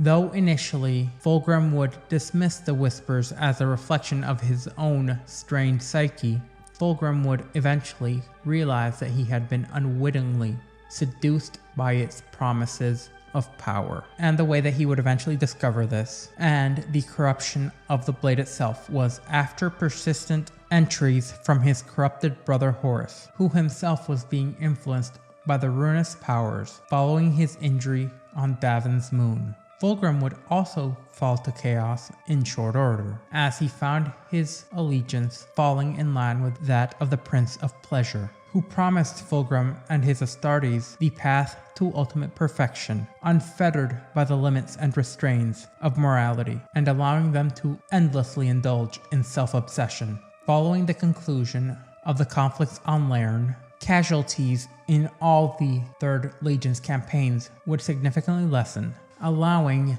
Chief Apothecary Fabius more time to dedicate directly to his clandestine research, and almost guaranteeing complete secrecy for his experiments, as he would relocate himself and his research facility in its entirety aboard the Ardranus, a strike cruiser under the command of Lord Commander Eidolon. Though initially basic, the facility would be expanded upon with Eidolon's endorsement via amassing a diverse and nearly unending array of specialized equipment. However, even though he allowed this, and he even aided Fabius, Eidolon would take keen interest in the work itself, as Fulgrim had briefed him on the ambitious mission which was taken upon by the chief apothecary, and eventually Eidolon would volunteer the first subject for full augmentation upon his return from his arduous duties, hoping to be able to enhance his speed and lethality under Bile's genetic manipulations, as he aspired to become Fulgrim's indispensable lieutenant, his true right hand, surpassing all previous Emperor's children. It was during this period where the aspects of corruption would become more and more evident within the Emperor's children. Self-obsession grew rampant. Modifications became the standard. The drive for perfection became all-consuming. Then, during the later stages of the Great Crusade, the Iron Hands Legion would encounter the Diasprex, a nomadic civilization comprising of humans and Xenos, living aboard floating fleet vessels, and once the Iron Hands had shared the imperial truth of mankind, they would go on to extend an offer to the humans within the Diasprex, so they may join the Imperium, and seeing as essentially half their culture was told to shove off, they staunchly declined, and in response to this rejection, the Iron Hands, driven by their uncompromising nature, initiated a campaign to eradicate this confederation of malcontents. However, the nomadic fleet proved to be too adept at naval warfare to singularly eliminate, skillfully evading the decisive engagements which Ferrus Manus needed in order to win, all the while the nomads were able to deal significant damage upon the Iron Hands strike cruiser Ferrum over several months. Facing mounting challenges, Ferrus Manus sought the aid of the Emperor's children, in particular those of the 28th Expeditionary Fleet, those under the direct command of his brother. Together they would form a formidable joint imperial strike force aimed at the relentless Diasprex, who, despite knowing full well that they were being hunted by a powerful Imperium fleet bent on their eradication, refused to abandon their sector of space, which was fortified by hidden solar collection arrays, which were crucial for fueling their ships. Upon uncovering these vital energy sources, the Imperium's forces decided to target them in order to provoke an open conflict, one which they would have the advantage in. And it seems that this desperate engagement marked another crucial turning point, as a human-Xenos alliance fought to preserve their existence with a tenacity that the Space Marines had not expected.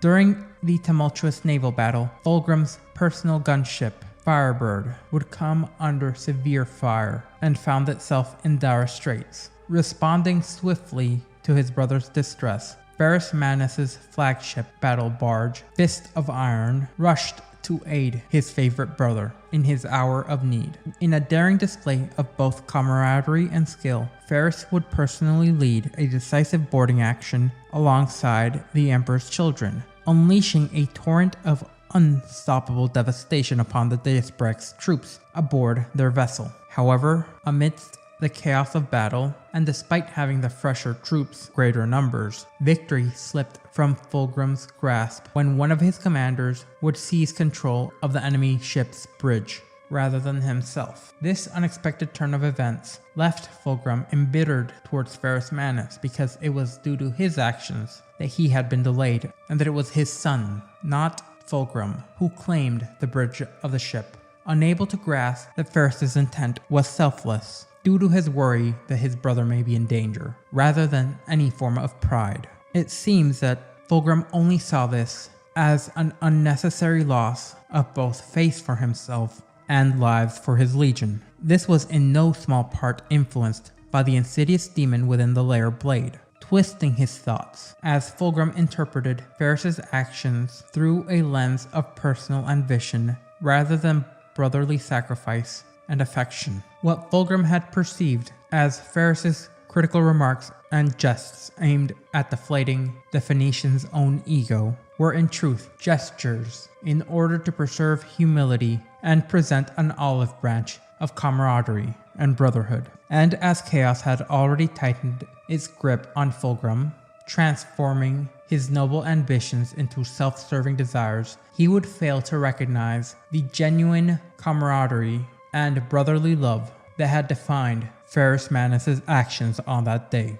Eventually, Malcador the Sigillite would even comment on the tragedy of the fall of the Emperor's children, as he so eloquently observed that their tragic flaw lay not in their fall from grace, but the unattainable quest for perfection, and the inherent flaws that lay within this quest. Blind to the imperfections that they would create within themselves as they seek to perfect and reach an unattainable ideal, they would descend into the ruinous grasp of chaos, leaving behind only a legacy of flawed magnificence, tarnished by their ultimate betrayal. Members of the Inquisition delving into fragmentary imperial records would go on to posit that the demon-influenced layer blade, wielded by Fulgrim, began to impose greater and greater effects on his very soul, which extended not only to the Primarch, but also the Emperor's children under his command would be forced to face the full corrupting embrace of the chaos-tainted blade, despite not being in their possession. Amidst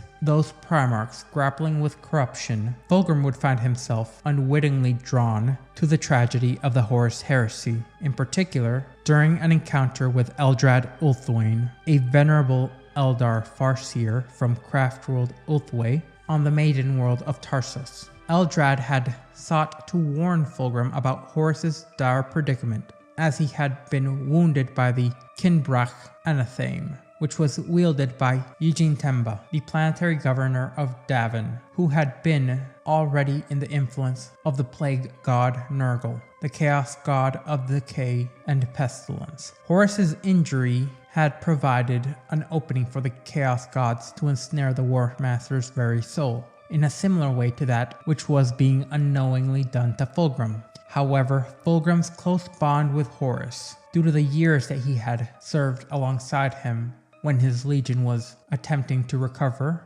led to cries of denial and anger, which were further stroked by the insidious whispers of the demon blade, which urged Fulgrim to reject the Eldari's warnings. Driven by rage and the corrupting influence of the blade, Fulgrim launched himself in a full frontal assault upon Eldrad and his retinue, all the while being supported by a loyal cadre of Emperor's Children's captains and his elite Phoenix Guard. In the ensuing skirmish, the Emperor's Children claimed the lives of revered Eldari figures such as Wraithlord Karen Goldhem, and an avatar of Cain was strangled to death by the Primarch, along with Eldrad and his forces being dealt a devastating blow as they would be forced to withdraw, sorrowfully acknowledging that chaos had already irreversibly ensnared yet another of the Mon Kai's Primarchs. And it would seem that the Eldar's words left a bitter mark on Fulgrim's psyche, which was exacerbated by the insidious influence of his demon blade. In response to what he had perceived as treachery,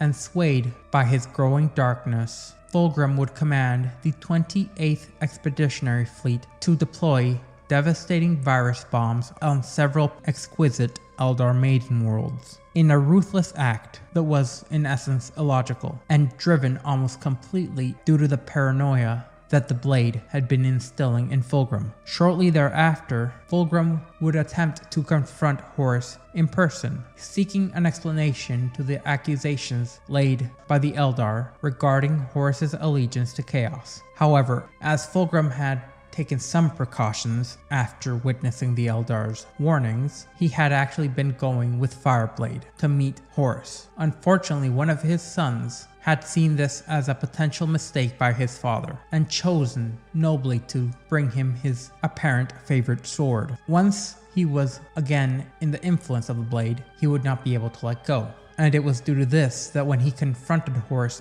in person, seeking the explanation, Chaos, along with Horus's immense charisma, deftly convinced Fulgrim of the righteousness that embracing chaos was, as loyalty to the chaos gods was the only path that Fulgrim truly had to perfection. And it was here that Fulgrim's loyalty was shattered, as he no longer sought perfection in order to complete the Emperor's grand design, but rather in a fervent belief that chaos was the only thing that would allow humanity to gain the perfection he so desired. Under the sway of his newfound convictions, Fulgrim came to view the Emperor and his imperial truth as impediments to humanity's ascension to its full potential. Strangely enough, he embraced chaos wholeheartedly in one swift move as the key to unlocking humanity's ultimate destiny. And as a token of trust and brotherhood, Horus bestowed upon Fulgrim the same blade, the Kinbrek Anathame, which had been infused with the deadly corrupting essence of Nurgle, which had nearly claimed the War Master's life on the moon of Davin. And this would be a testament to the malevolent alliance formed between Horus, Fulgrim, and the ruinous powers of chaos. In obedience to Horus's directive, Fulgrim would go on to face Ferrus Manus aboard the battle barge Fist of Iron in an attempt to sway his closest and dearest brother to join the nascent rebellion against the Emperor. And while the bulk of his forces marched to rendezvous with Horus and the 63rd Expeditionary Fleet on Isfahan, Fulgrim, accompanied by a small contingent aided by the 52nd Expeditionary Fleet of the Iron Hands, would go on to reclaim Caldeus IV from the Orcs, who had recently invaded and taken it. It seems that Fulgrim had harbored a deep hope that amidst the camaraderie and his bond with Ferrus Manus, he would be able to prevail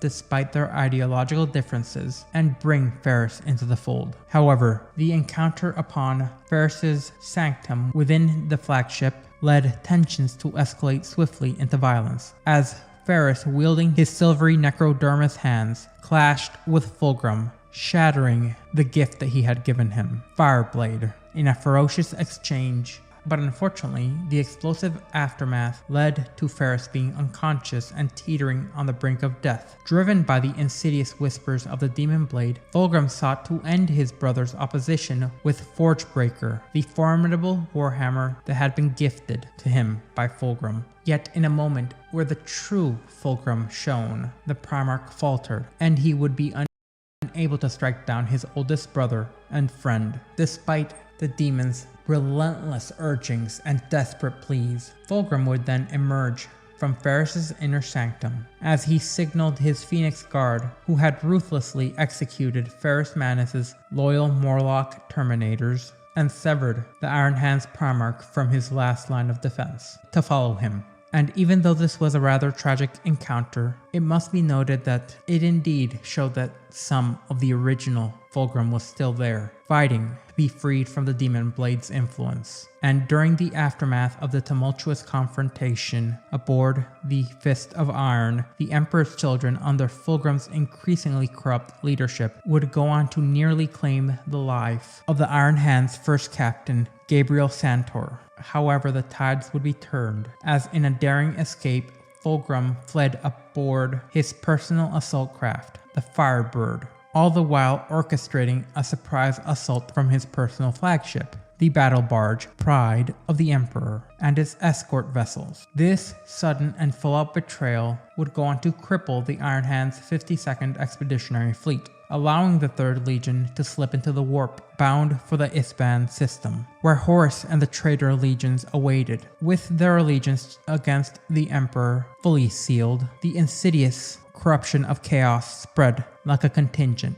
a disease, throughout the Emperor's children. Beginning with Fulgrim, the corruption seeped into its highest echelons, leaving almost no one untouched within the Legion, ensnaring Lord Commanders and descending through their ranks, from company captains to squad sergeants. All but a minority, a scant few handfuls of Emperor's children's Astartes would succumb to the allure of Slaanesh, forsaking their loyalty to the Emperor in the pursuit of perfect hedonism and unrestrained sensual indulgence. Thus, this once Thus, the once noble quest for excellence and perfection of the Third Legion had become perverted into a dark desire for self-gratification and excess, marking a tragic and irreversible shift towards chaos that would forever alter the course of some of the finest warriors of the Imperium and seal the fate of many through the Horus Heresy. After overseeing the compliance action on the world designated 28-4, Lord Commander Eidolon of the Emperor's Children had undergone elective augmentative surgeries performed by Chief Apothecary Fabius Bile. This procedure involved the implantation of a modified tracheal device that was integrated with Eidolon's vocal cords, enabling him to emit a paralyzing shriek akin to the war cries that made the lair so deadly to the Legion and their mortal counterparts. Initially outraged by the notion of Xenos technology being what would be used in his body, Eidolon vehemently opposed Fabius's surgical interventions. Despite his protests, Fabius would persist, citing the full and unlimited authorization from Primarch Fulgrim himself and Eidolon's prior consent to the enhancements. Eidolon would later demonstrate the efficiency of his new implant during a critical engagement on Isvan Extremis, the outermost planet of the Isvan system, leading his first company alongside the Death Guard battle captain Nathaniel Garrow's 7th Company against the traitorous forces, in particular when they were facing a Slaaneshi mutant known as a War Singer. The incident would occur right after Garrow had been taken down during battle, leading Eidolon to unleash his newfound ability using a devastating sonic attack to neutralize the War Singer and secure victory. In retrospect, Eidolon's utilization of the technology marked a pioneering step towards what would later become known as Noise Marines, since this implement would be used by many of them. Following the cleansing on Laren, it seems the corruption had fully seeped through the Third Legion. Yet, Lord Commander Vesperian, a stalwart adherent to the Legion's ideals of honor and perfection, would go on to resist the pervasive arrogance and hubris that was increasingly plaguing his brethren. Concerned for the future of his legion, Vesperian sought counsel from the like-minded battle brothers such as 2nd Company Commander Solomon Demeter over many a month. And it must be noted that Vesperian was also present during the fateful meeting between Primarch Fulgrim and Eldrad Earl Thorane. And while he obeyed Fulgrim's order to attack the Eldar delegation, viewing it as necessary to maintain their loyalty to the Imperium, he would hold some reservations. Weeks later, Fulgrim's fleet, including Vesperian's own cadre, were directed by the Council of Terra to rendezvous with the 63rd Expeditionary Fleet to investigate the reports of the War Master's injuries. Following the delegation to the 63rd Expeditionary Fleet, Fulgrim would announce to his senior commanders his intentions to lead a small contingent to aid Ferrus Manus on Calinus IV in the Calinus system to ostensibly purge the world of orc infestation. Meanwhile, the War Master would take hold of the rest of the 63rd and go to Isvan to supposedly quell an emerging rebellion. Accompanying them were the Death Guard and World Eaters, forming what would be otherwise seen as a formidable alliance of those loyal to the Emperor. While the legionaries cheered at the prospects of fighting alongside their brethren, Fulgrim's initial amusement soured as he contemplated how many of these warriors under Vesperian's leadership could be used to enhance the War Master's forces and how many would have to be eliminated. This was due to Vesperian holding large reservations towards the more recent actions of his Primarch and Fabius Bile, as he had forbade all the troops under him from partaking in Fabius's chemical enhancements or augmentative surgeries. Fulgrim and Bile had gotten information that this had happened, condemning almost all of them to perish on Horus's trap on Isvan III. Once more, it seems some remnant of Fulgrim would attempt to come to the surface, as he was grappling with a mixture of guilt and anticipation, which would lead him to a thought, rather belated but seemingly valid in his mind, that removing Vesperian earlier could have spared many lives. As the massacre on Isvan III unfolded, Horus's forces and those loyal to him would be purged of weakness and turned into a lethal instrument aimed at the heart of the Imperium's so-called corruption. Despite his noble efforts and intention, Vesperian and many of his men would meet their demise following the 3rd Legion's operation and their placement under Horus's command. However, his resolve to do something, anything really, would be solidified after he had witnessed the abandonment of Solomon Demeter's 2nd Company by Captains Kherson and Vassarion, as Vesperian and his 2nd Company headed towards the Isvan system to join the forces of the other legions in pacifying the supposed rebellions on Isvan III. Vesperian seized a crucial opportunity, as he would go on to confront Fulgrim in his stateroom, bravely voicing his concerns about the Legion's moral decay and the deviation from Fulgrim's and the Legion's founding principles. It was a tragic revelation for Vesperian, who realized just too late that when he had gone to speak to his Primarch, his father had already been too deeply held in the clutches of chaos to be saved, and driven by the sinister whispers of the demon-possessed Lair Blade, Fulgrim callously ended Vesperian's life, thrusting the anathema into his neck. This was one of Fulgrim's greatest betrayals, not of a brother, but of one who was genetically loyal to him to a fault, his son. Before the Horus heresy openly initiated and Horus started his rebellion against the Emperor, a pivotal moment arose to purge loyalist factions from the Astartes legions under Horus's command. This would occur via the use of Isvan III's planetary governor, who had succumbed to the corruption of the chaos god Slanesh, whose cultists had long operated clandestinely on the planet ever since its initial imperial conquest. He would be pushed into declaring independence,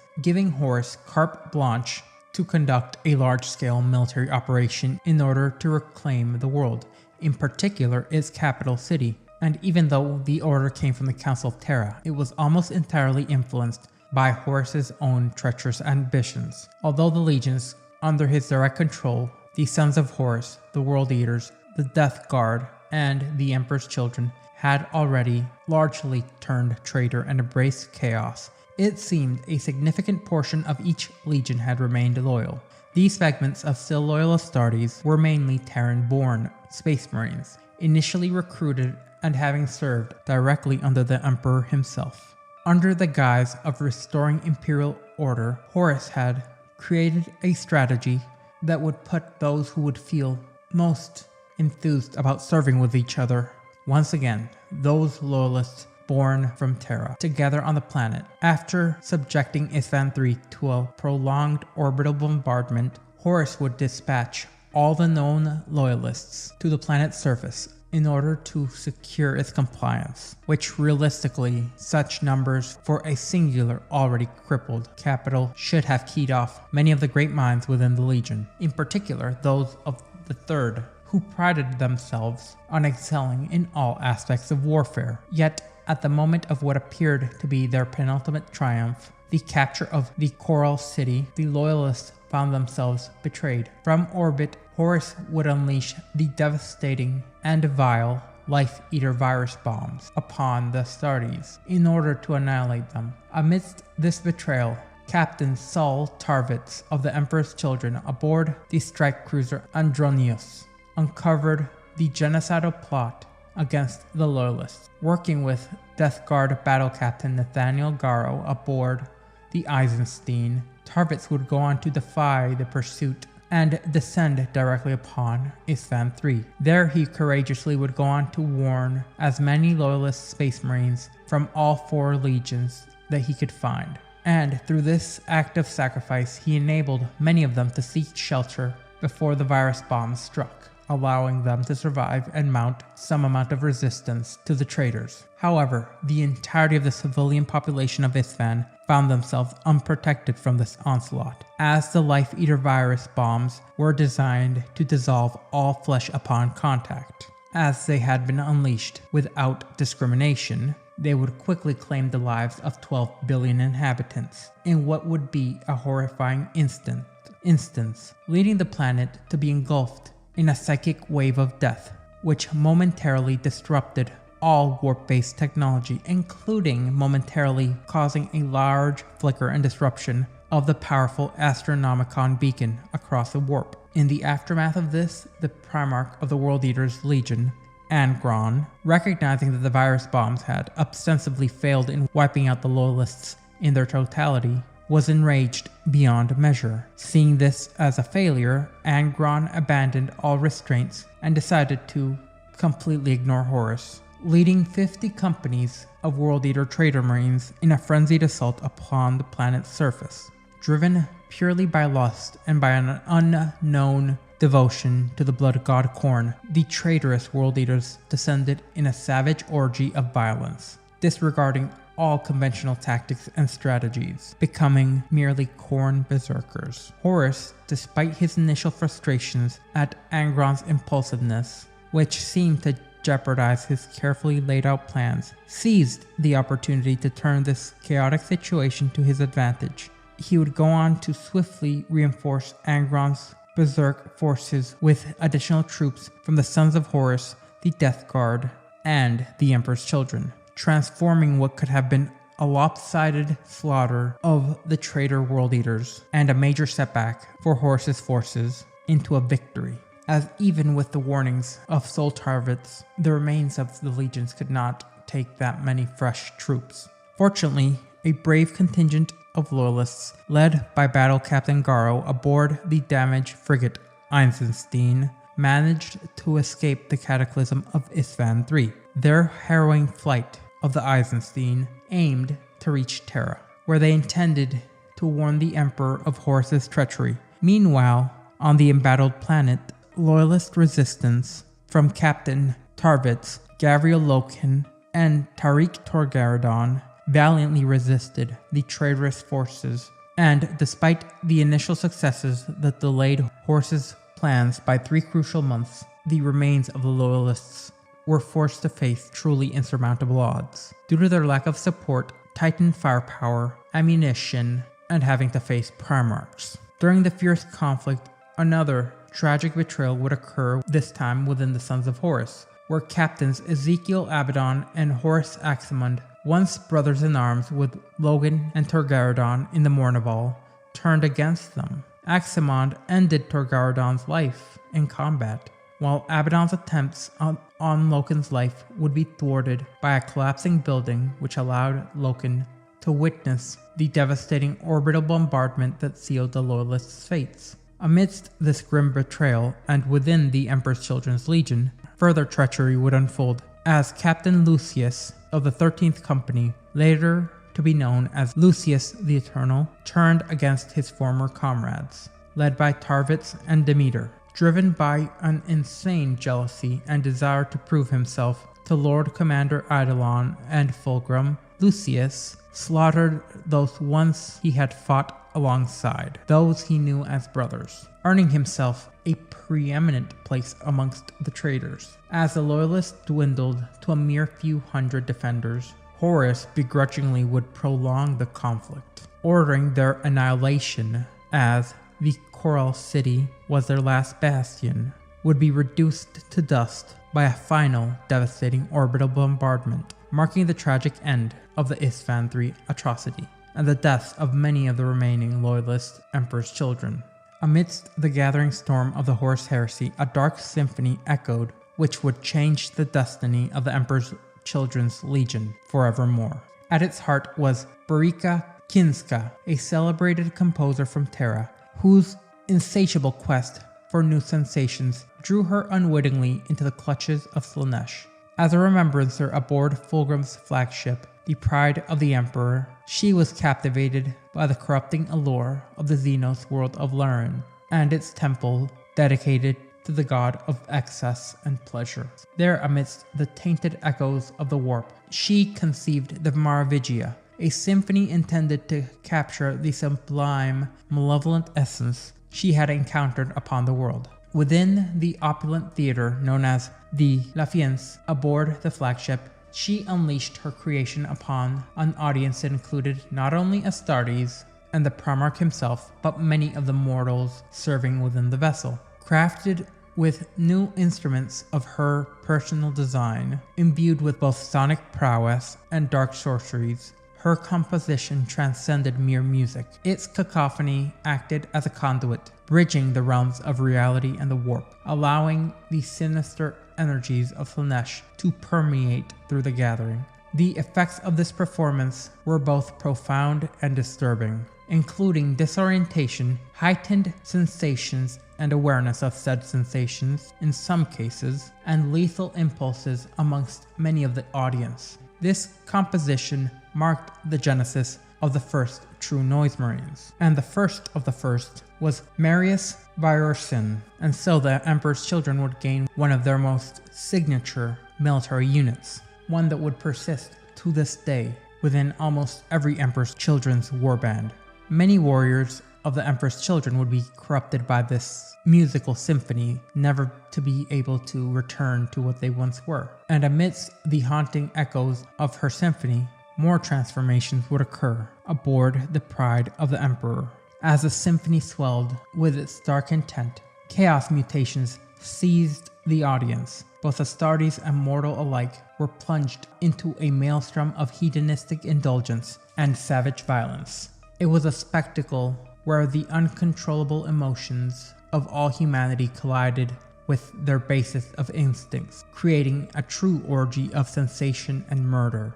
It was excess personified.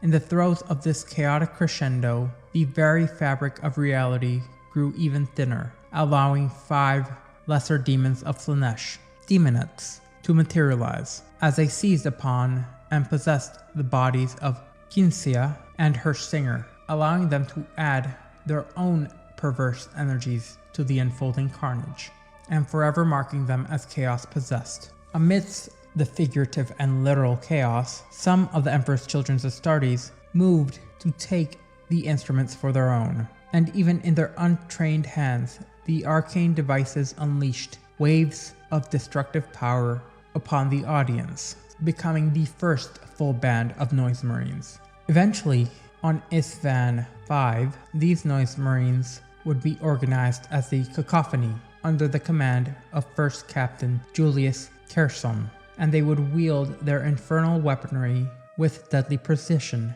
in order to slay as many loyalists as possible, being some of the first truly chaos-corrupted Astartes that any loyalist would ever match up against.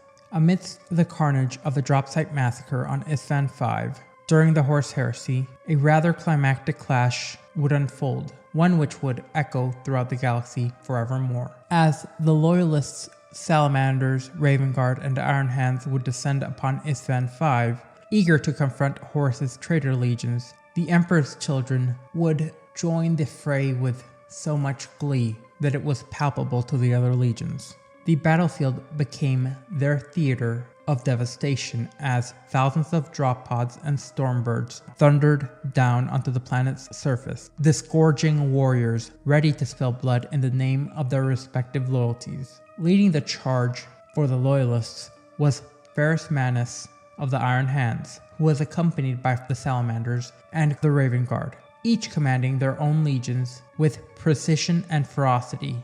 Vulcan's forces were set upon to aggress against the left flank of the traitors, while Ferrus Manus, supported by his trusted First Captain Gabriel Santor and the formidable remaining Morlock Terminators, would plunge headlong into the enemy's defenses, all the while Corvus Corax of the Raven Guard would strike from the right, their stealth and speed aimed at disrupting the traitors' formations. And to them it seemed that the odds were grimly stacked. 40,000 loyalists fighting against 30,000 traitor marines. And while this number seems rather big, it is often touted that you need a 3-to-1 advantage in order to eliminate any properly defended forces. However, aware of the loyalists' chosen drop site, Horus had orchestrated a devastating counterassault that would shatter the loyalists' plans. Traitor marines, driven by twisted loyalties and festering hatred,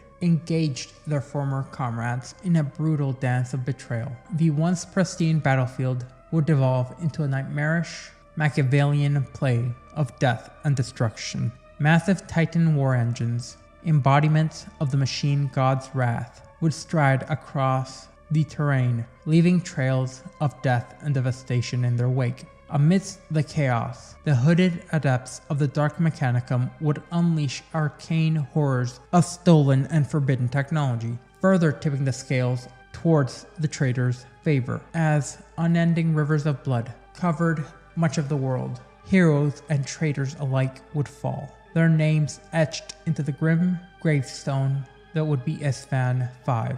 The Dropsite Massacre was truly a brutal battle, which in large part set the pace for the remainder of the Horus Heresy. However, upon the expanse of the Urgral depression on Isstvan V, the fate of empires hung on the balance, as traitor and loyal Space Marine legions clashed in a climactic struggle that would define the rest of the conflict within the world. The scene itself was a colossal clash where freshly mustered traitor legions awaited the approaching and unknowing loyalists who, despite their relative success in securing the depression, had suffered great losses to all three of the Iron Hands, Salamanders, and Raven Guard legions. Finding himself facing formidable combat, and with his elite veterans, including some of the most advanced Terminators and Dreadnoughts of the 10th Legion, Primarch Ferrus Manus would plunge headlong into battle, with a singular vision, directly engaging Fulgrim in combat. This was seemingly out of character, as he had completely abandoned his peers, Corax and Vulcan, disregarding their warnings, and what was a strategic assault swiftly escalated into one of the largest and bloodiest conflicts of the Great Crusade, where over 60,000 Astartes warriors clashed directly against each other on the dusky plains of Isstvan V. All the while, Fulgrim watched with a grim smile as his brother Ferrus Manus finally surged forward into battle, right at the heart of the traitors' defenses. It seemed everything was going to plan. Backlit by the fiery chaos of battle, Ferrus cast a striking figure of vengeance as his silvery hands and his eyes reflected a flickering, intense brilliance. In that fleeting moment, Fulgrim anticipated Ferrus might pause to strategize with the Raven Guard and the Salamanders, which could potentially overwhelm him and turn the tide of battle in the Loyalists' favor. Unfortunately for humanity, Ferrus' relentless sense of honor and the deep betrayal by his favored brother brokered no delay, as around Fulgrim stood the last remains of the Phoenix Guard, poised to intercept the Iron Hands' brutal assault. Their golden halberds were lowered and ready to engage in combat, one that would, in almost all other circumstances, laid almost all of them and their Primarch low. As this occurred, Ferrus Manus led his Morlocks in a thunderous charge that shattered the remnants of the enemy's defenses, their black armor burnished with plates of stained blood and viscera from a myriad of traitor foes. Fulgrim's smile momentarily wavered as he beheld the depths of his brother's unending animosity, pondering how their fraternal bond had unraveled into this irreversible enmity that would lead one of them to die.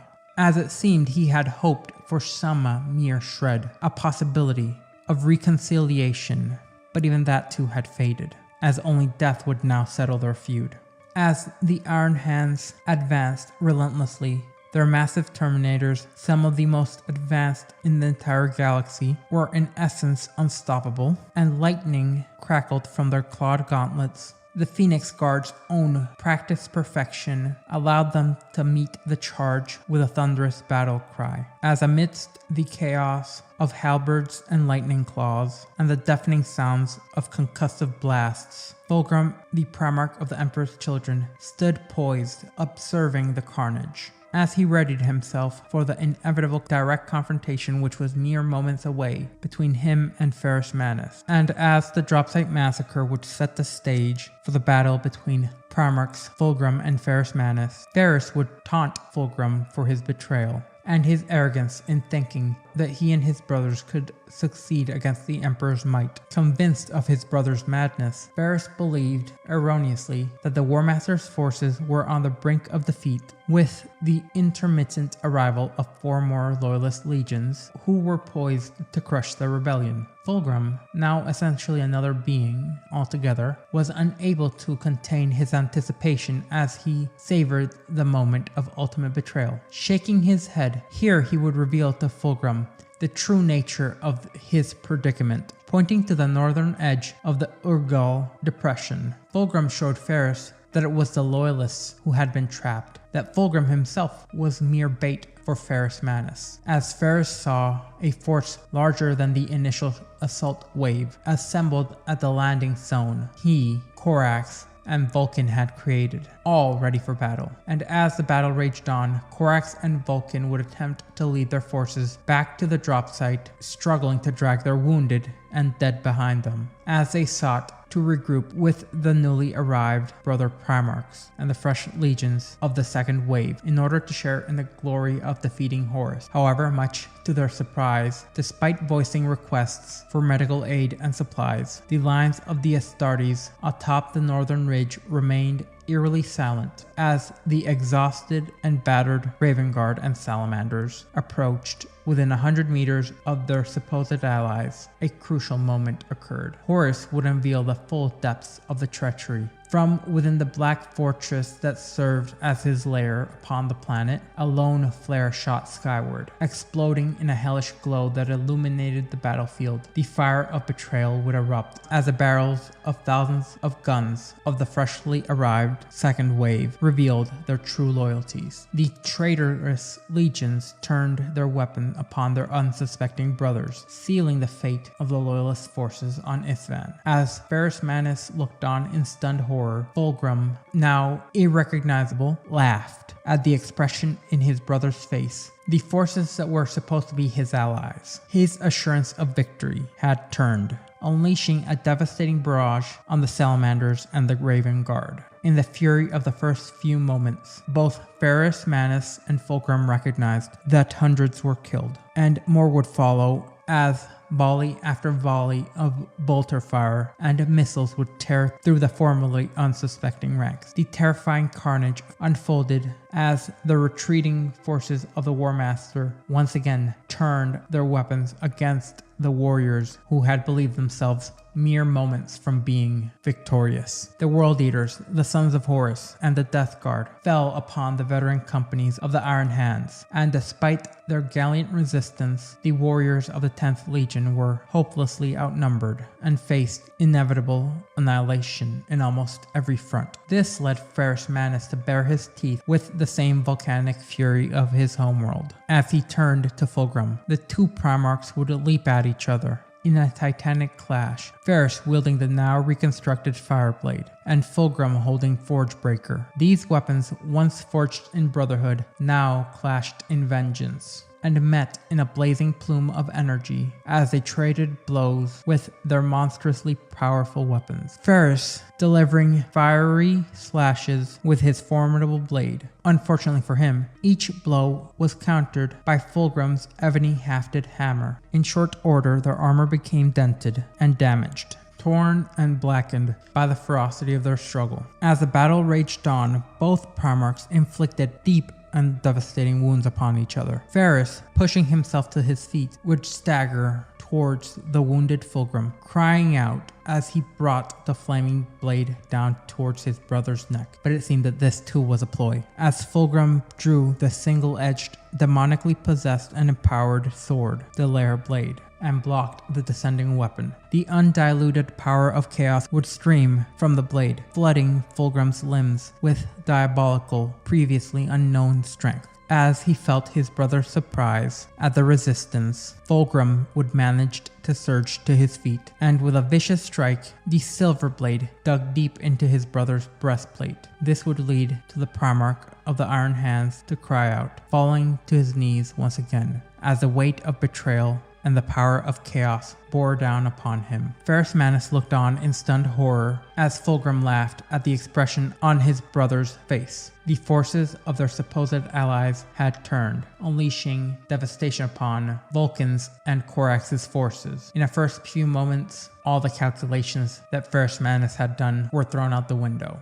All the while, a terrifying carnage unfolded, and Ferrus Manus had been none the wiser and unable to stop this. As the two engaged in combat once more, Fulgrim's blade seemed to move with a life of its own. As he swung it, desperately, he tried to pull the blow, but his muscles were no longer under his control. The demonic source sliced through the genetically enhanced flesh and bone of one of the Emperor's sons. Ferrus Manus, Primarch of the Iron Hands, fell to the ground, decapitated by his brother's hands. Though Fulgrim had emerged victorious, he realized as he gazed down upon his brother's fallen, prostrate body that everything had been a lie. It was at this moment he had awoken from a long mental fog, as he was shocked by Ferrus's death, and it was now that he would see everything clearly for the first time since his expedition to Lerne. The horror of what he had done, the betrayals that led to many Astartes slaying each other, and the death that he had laid low upon his brother, one of the few beings in existence who could truly understand him,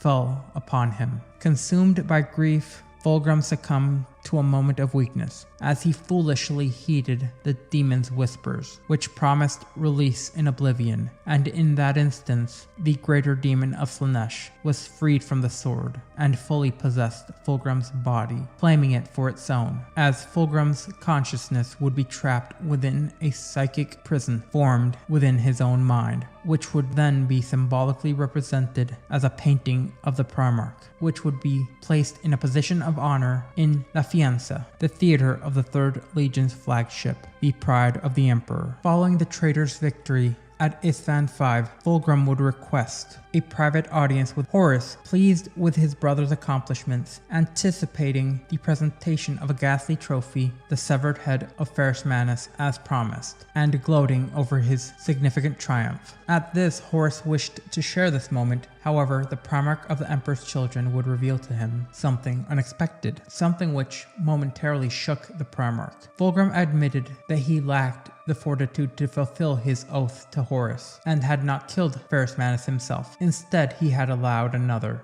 to do it for him. At that moment, the War Master realized that the figure before him was not truly his brother Fulgrim, but some sort of doppelganger. Enraged, Horus threatened the false Fulgrim, the being who had possessed his brother's body, warning it that he could crush him like a straw. The imposter, however, had no desire to engage in such fruitless combat. Horus glanced at Fulgrim's waist and relaxed momentarily upon seeing that this entity had come unarmed, indicating that violence was not its intent. The false Fulgrim declared his loyalty to Horus's cause, revealing his true identity as a creation of the Warp, a servant of the Dark Prince Slaanesh. The greater demon explained to the horrified War Master that it had claimed Fulgrim's mortal shell as his own, and found great pleasure in doing so. This was a revelation that left Horus utterly stunned, as he was confronted with the chilling reality of the corruption within his own ranks, and the nature of the powers he had allied himself to,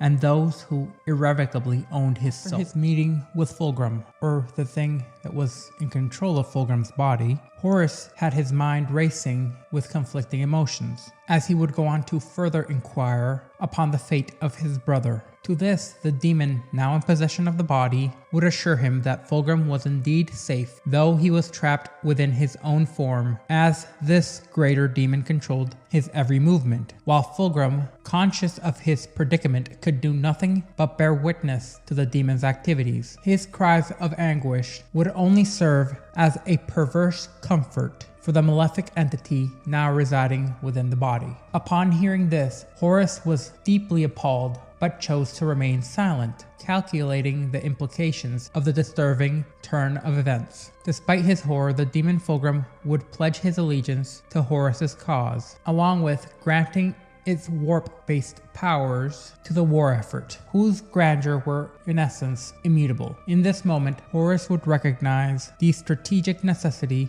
of maintaining this vile abomination as an ally, since the 3rd Legion were indispensable for his future plans. However, internally, Horus had resolved that when the time came, he would find a way to destroy the demon and liberate Fulgrim from this unending torment, since, at least in his thoughts, no one deserved such a fate, not even in the treacherous landscape of their rebellion. Until then, Horus and the demon-possessed Fulgrim had agreed to keep the true nature of the demon's existence a closely guarded secret, as the demon had no desire to reveal himself, and Horus understood that such a revelation could cause insurmountable amounts of discord amongst the other Primarchs who had committed themselves to the traitor's cause. Thus, the pact was sealed with unspoken words, and Horus, now more than ever, was aware of the high-stakes game he had thrust himself into, along with the betrayal that defined their dark path. 4 solar days after the Dropsite massacre on Isstvan V, Horus Lupercal would create a convention of the Primarchs who had renounced their loyalty to the Imperium aboard his flagship, the Vengeful Spirit. There, they were acutely aware of the stakes of their impending campaign and the role of each Primarch and their legion within. The traitors' fleets were mobilizing and preparing for a great assault on the Imperium, the likes of which it had never known. This assembly was significant as it marked the first gathering of the full fraternity of traitor Primarchs, sans the actual Fulgrim. But this is something only Horus knew. 8 Primarchs were present, though only half would attend in person. These included Fulgrim, Perturabo, Angron, and Lorgar Aurelian. The 4 others, Conrad Kurz, Mortarion, Alfarius, and Magnus the Red, had appeared as holographic projections. Magnus's image in particular was notable for its silver radiance, projected by sorcerer's means from his sorcerer's planet, rather than through technological means. And it was there that he was still recovering from the recent burning of Prospero by Leman Russ's own Space Wolves, who were under the orders of Horus Lupercal to attack. As the council began, Lorgar Aurelian, now seated at the table, physically, could not tear his gaze away from Fulgrim, as he suspected something. Horus was notably wary of his brother's behavior and inattentiveness, sensed the mounting tension. As the meeting had barely commenced when Lorgar, with deliberate slowness, reached for his ornate Crozius mace on his back. His eyes, flickering with cold resolve, remained fixed on Fulgrim, as the atmosphere would grow palpably colder as a psychic force began to rim the atmosphere. And this was notable not just for those physically present, but it was attested to by those who were thousands of miles away. This gathering of traitors was intended to solidify their unity. However, it now teetered on the edge of violence and distrust, foreshadowing many of the dark events that would come to pass. The tension in the room reached a palpable climax as the word-bearer's Primarch, Lorgar, leveled an accusation against the being mimicking his brother. Without warning, Lorgar's Crozius mace crashed into the figure who was pretending to be the Emperor's Children's Primarch, Fulgrim, hurling him into the back of a wall, where he crumpled to the ground. Lorgar's fierce eyes scanned the assembled brothers. As he declared that the fallen figure was not Fulgrim, the other Primarchs, sensing the gravity of the claim, drew their weapons and advanced. Horus, the War Master, attempted to placate Lorgar, whose mere threat of confrontation had previously been enough to deter rash actions. However, the changes in Lorgar since Isstvan V were unequivocally evident. Even to Horus, clutching his mace, Lorgar warned them to stay back, as his crimson gauntlets shone in stark contrast to his icy determination. Horus, seeking to defuse the situation, tried once more to calm the enraged Lorgar. To Lorgar's surprise, the War Master's words revealed that he had already been aware that the being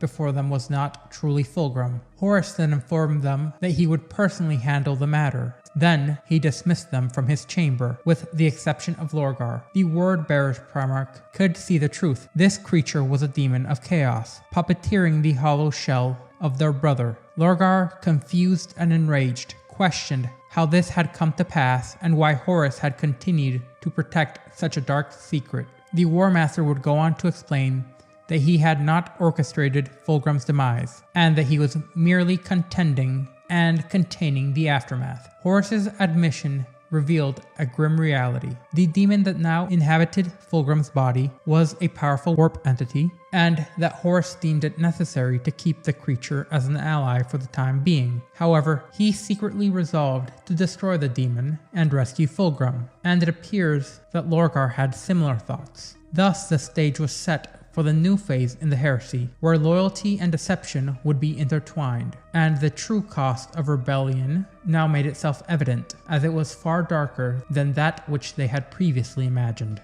After the meeting, Lorgar was notably deeply unsettled by the realization that another sentience now inhabited his brother's body. Horus, who had already been annoyed, questioned Lorgar, who had never been close to Fulgrim, why he seemed so concerned. Lorgar would go on to explain that this vile intrusion was a perversion of the natural order, a disharmony that contrasted starkly with his own blessed demon-possessed gene-sons, the Gal Vorbak. To Lorgar, the annihilation of a living soul to house a greedy unborn demon was an abomination. During Lorgar's pilgrimage to the Eye of Terror, years earlier he had walked in the warp itself, standing at the intersection of the gods and mortals. He knew that this form of possession represented a weakness and corruption, a perversion of what the Chaos Gods desired for mankind. The ruinous powers sought to ally willing followers, not soulless husks, ridden by their demons. Using his formidable psychic abilities, Lorgar held the demon at bay. The War Master cautioned that might kill Fulgrim, but Lorgar, with conviction, retorted that the being before them was not their brother, but a creature he could destroy if he so wished. He threatened the demon, vowing to learn its true name and banish it permanently back into the warp. The demon-possessed Fulgrim, helpless against Lorgar's psychic might, could do nothing. When the War Master attempted to restrain Lorgar by placing his hand on his shoulder, Lorgar psychically commanded Horus to remove it. Unable to resist the command, the War Master obeyed, further highlighting the depths of Lorgar's newfound power and his determination to right the wrong that had been done against his brother. In this moment, the stark reality of the situation became even clearer to Horus. The Primarchs, once unified in their rebellion, now faced a near endless amount of internal strife, and the corrupting influence of the very sources they sought to harness for their own power.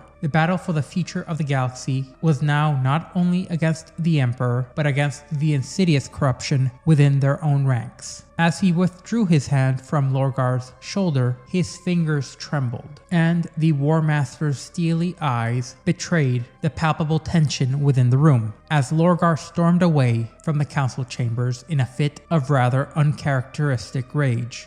Horus would remark on the visible change in his brother since his encounter with Korax on Isstvan V, to which Lorgar tensely acknowledged that indeed everything had changed that fateful night as he departed towards his ship, consumed with contemplation on what he perceived as a profound corruption of fate.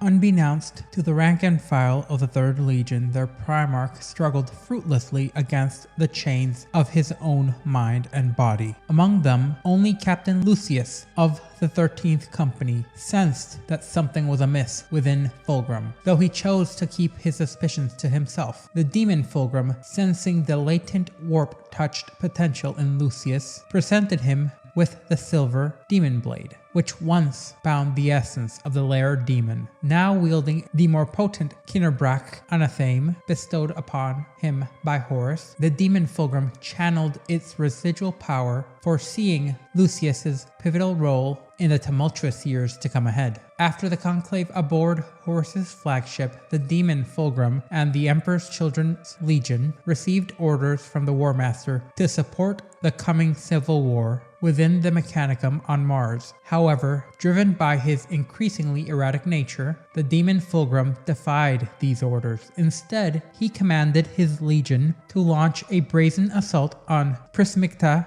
5, a crucial Mechanicum crystal mining world. In the turbulent aftermath of Fulgrim's descent into capriciousness, Lord Commander Eidolon dared question his Primarch's erratic commands. In particular, his dismissal of the War Master's orders, unaware of the peril it would bring. His attempts to reason with Fulgrim only further stoked the Primarch's paranoia, leading to a fatal misunderstanding, and in a swift but brutal motion, Fulgrim drew the anatheme and struck Eidolon down. The once favored commander was now seen as a potential betrayer, and with Eidolon's lifeless head in his hand, Fulgrim would enact a rather macabre ritual, depicting him as truly the monster possessed, dipping the slain commander's blood into casks of victory wine, which would be shared amongst the Legion's senior officers. Among them was Lucius, who had been rising through prominence as he silently observed the grim spectacle. Troubled by his lord's unraveling sanity and haunted by the unsettling dreams involving the painting of Fulgrim in La Ciencia, which was now constantly guarded by a cadre of Phoenix Guard, and due to this, Lucius had resolved to delve deeper into the mystery which was unfolding within the Legion. Amidst the mounting concerns over Fulgrim's increasingly erratic behavior, Lucius would note that Fulgrim's growing detachment from the Legion's tradition, along with his waning martial prowess. Once, his techniques and skill were unrivaled. Now, he could be surpassed on multiple occasions by Lucius himself. These observations deepened Lucius's suspicions, as he now knew something was amiss. The confirmation would only come during the assault on the Mechanicum mining world, where Lucius witnessed Fulgrim wielding formidable psychic powers against Mechanicum Warhound class titans, a feat that was beyond any ordinary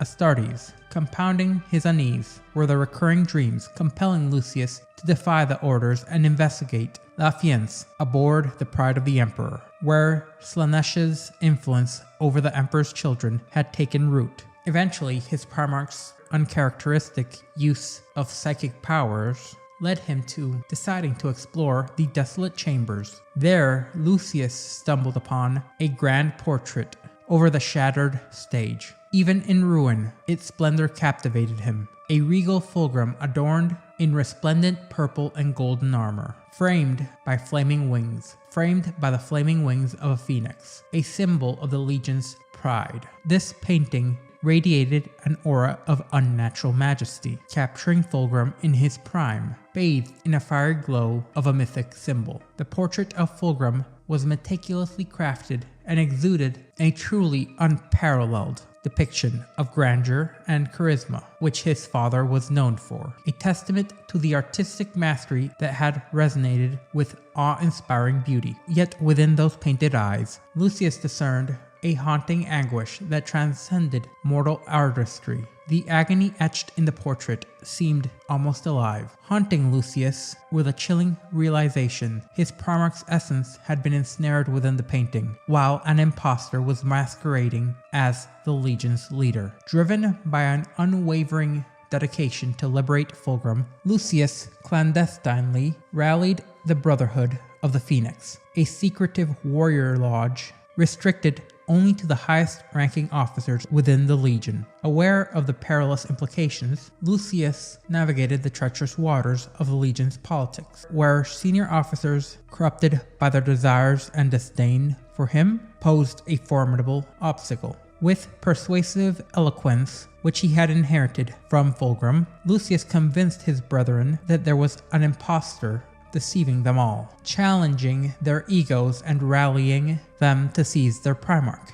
In a daring ambush orchestrated by the Brotherhood, Fulgrim, or the thing that was Fulgrim, was subdued after a fierce struggle that left casualties on both sides. And despite the risks along with the internal strife, Lucius's gambit succeeded in capturing their Primarch, marking a pivotal moment in the Emperor's children's descent into darkness. The Primarch was swiftly transported to the Apothecarian after being caught. Under the oversight of Chief Apothecary Fabius, where he was securely fastened to an examination table capable of restraining even a Primarch, where Fabius, Lucius, Julius Cerson, and Maris Veriosin had determined to be the location where they would expel the demonic entity from within Fulgrim's corporeal form, and they proceeded to engage in a prolonged ritual known as exorcation. Enduring the torturous ordeal without resistance, Fulgrim engaged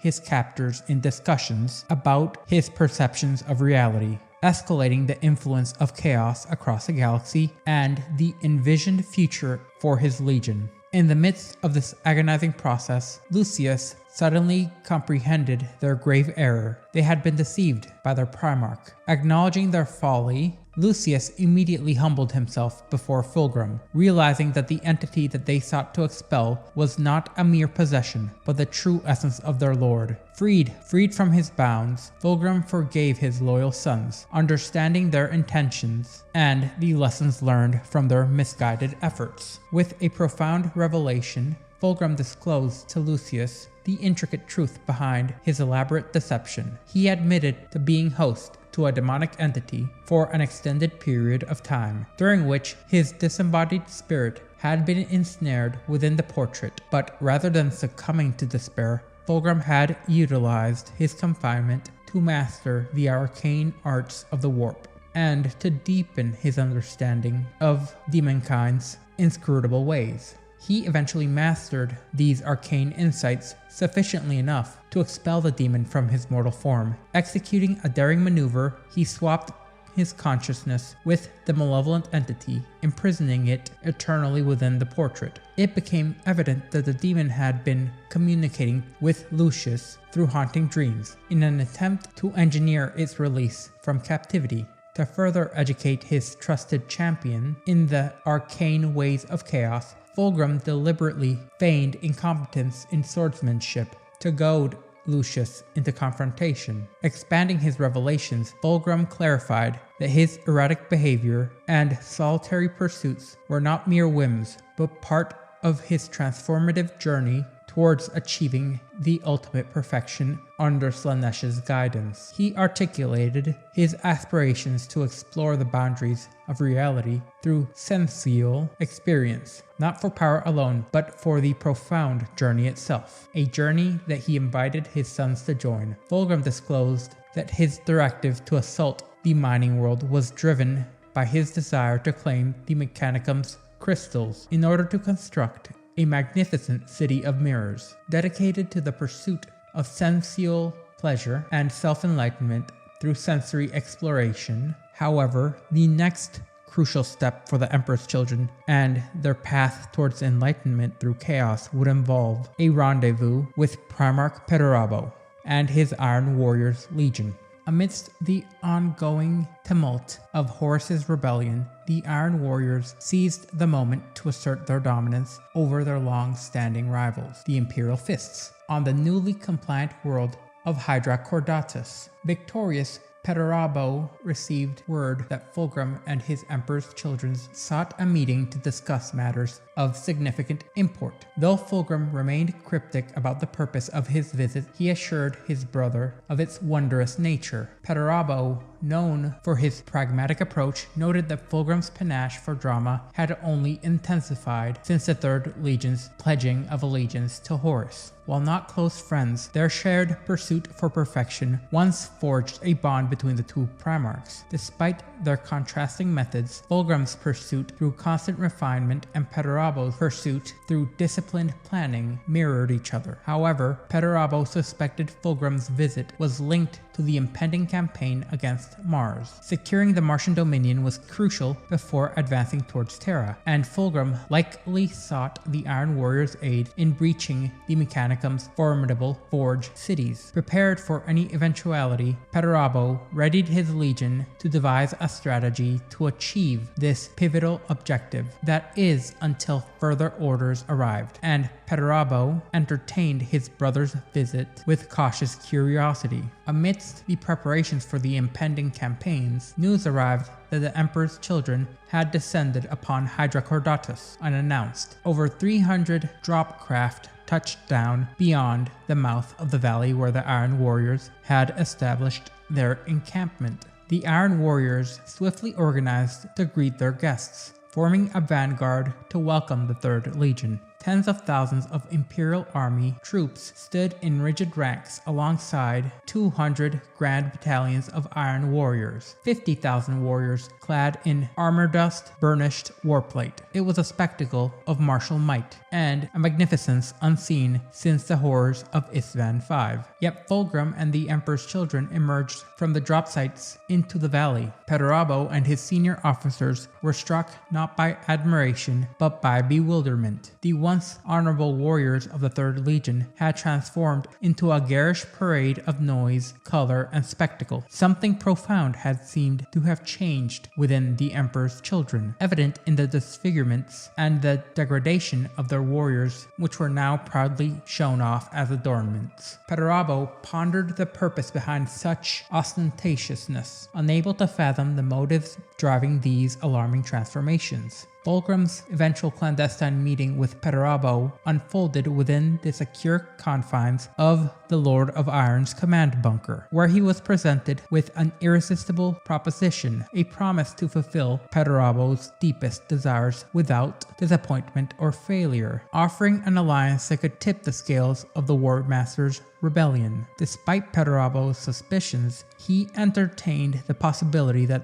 their shared goal might foster a mutual understanding. The revelation came swiftly, though, that they would embark on a perilous journey to the heart of the notorious warp storm, which constantly haunted Perturabo's recurring nightmares. Within the tempestuous realm supposedly lay a Xenos artifact, the Angel Exterminatus, a weapon so potent that even the stars, or the star gods, depending on who you ask, conspired to imprison it. Unbeknownst to the traitors, their every move was shadowed by a resolute band of loyalist Astartes, survivors from the Dropsite massacre. These warriors were drawn from the ranks of the Iron Hands, Salamanders, and a lone Raven Guard, who had all escaped aboard a strike cruiser known as a Sisyphum. Their mission was simple: to thwart the traitors at any cost, even their own lives, and driven by a relentless pursuit for justice and vengeance, they would stand no failure. Following their harrowing escape from the Isstvan system, the Sisyphum navigated the perilous path through traitor-held territory, evading orbital blockades and enemy firestorms to reach relative safety, and in the ensuing months, the Sisyphum adopted a strategy of calculated aggression, as they became a relentless predator amidst the shadows of Segmentum Obscurus. Their targets were traitor forces attempting to exploit flanking routes, including scouting ships, mapping vessels, and heavily laden supply convoys ferrying troops, weapons, and vital supplies to the War Master's front lines. Engaging in hit-and-run operations, the Sisyphum struck swiftly and disappeared into the void just as fast, inflicting significant disruptions and setbacks upon their adversaries. Their actions were not merely acts of retaliation, but strategic maneuvers aimed at bolstering the resilience of the scattered loyalist forces across the galaxy, forming an unconventional but effective resistance against what were overwhelming odds. Eventually, at Carvor Santa, Iron Hand Sabak Wayland, and a lone survivor of the Raven Guard, achieved a pivotal breakthrough by capturing an unilingual cipher host, a hybrid creature of the Dark Mechanicum known as a Cryptus. These abominations had previously rendered the traitors' coded communications impenetrable, but now, with the Cryptus in their possession, the Loyalist commanders gained access to critical intelligence embedded within the enemy's transmissions. Armed with their newfound knowledge, the Sisyphum responded swiftly to intercepted communications indicating the gathering of the traitor Primarchs at Hydra Cardatus. Learning of Fulgrim's ambitious plans to venture into the Eye of Terror in order to search for the legendary Angel Exterminatus, they would swiftly steer their vessel, sneakily following the traitors into the perilous warp rift, all the while being aided by a rather mysterious Eldar guide who was determined to thwart the traitors' quest for the mysterious Xenos weapon. Joining the fleet of Iron Warriors and Emperor's Children's ships, the joint fleet of Iron Warriors and Emperor's Children's ships set their course for Lydrus, a legendary crone world once revered by the Eldari. Said world was nestled within the Eye of Terror. As Lydrus had defied chaos, and the destruction surrounding it. Apparently, it just remained anchored due to the gravitational pull of a supermassive black hole, a celestial anomaly which was surrounded by an eternal warp storm. This served as a gateway to the realms, a place where the laws of physics bend to the will of the warp, consuming all that dared approach its event horizon. This world stood as a dark testament to the climactic birth of Slaanesh, whose emergence had torn apart the once mighty Eldari, almost as if it were a jewel placed upon the galaxy by the god of excess, transforming their crone world into a haunted remnant of a lost civilization amidst the swirling chaos of the Eye of Terror, a forbidden realm of ancient power and perilous secrets, drawing both loyalist and traitor alike into its gravitational embrace. The culmination of the journey brought the Primarchs and their legions to the threshold. Once they landed on the planet, Fulgrim and Perturabo had their legions descend upon it in wave after wave, which in hindsight was rather fortunate, since even though the planet was dead, its guardians were also dead, but not in the same way, as eventually they would reach the sepulchre of Isha's doom, and within said sepulchre, the crystallized form of countless Eldari warriors would awake to combat those who they sensed were linked to their eternal enemy, Slaanesh. During this, the Primarchs and their sons started to battle against the Eldari's ghost warriors. However, Fulgrim seized an opportunity amidst the fray to slip out unnoticed. Understanding his brother's intent, Perturabo ventured into the pulsating green glow that radiated from the heart of the chamber. There, amidst the swirling energies, he sensed not mere elemental forces, but the distilled essence of countless souls, a testament to the grim legacy that awaited those who dared enter the sepulchre of Isha's doom. Perturabo would then descend the endless spiral staircase towards the distant point that refused to grow brighter no matter how deep he went. Their journey seemed infinite until it suddenly wasn't, culminating in a slender bridge where Fulgrim awaited him. The bridge spanned out into a colossal spherical chamber of mind-bending proportions. Bridge's footings were anchored at the equator of the planet's own core. As it seemed, each would also reach towards the central orbit of a radiant jade-like light that blazed like a miniature sun. Revealed now was a hollow world. Confronting his brother, Perturabo realized that there was never an angel exterminatus. Fulgrim confirmed this, asserting that instead he himself would become the angel exterminatus. Perturabo retorted with a mix of disbelief and scorn, noting his brother's propensity for grandiosity. Undeterred by skepticism, Fulgrim uttered a single word that struck the Lord of Iron like a blade, forcing him to kneel. Fulgrim had betrayed him. The gift that he had given him secretly before they headed towards the Eye of Terror was a harvester, an item of chaos designed to slowly sap Perturabo's strength and feed it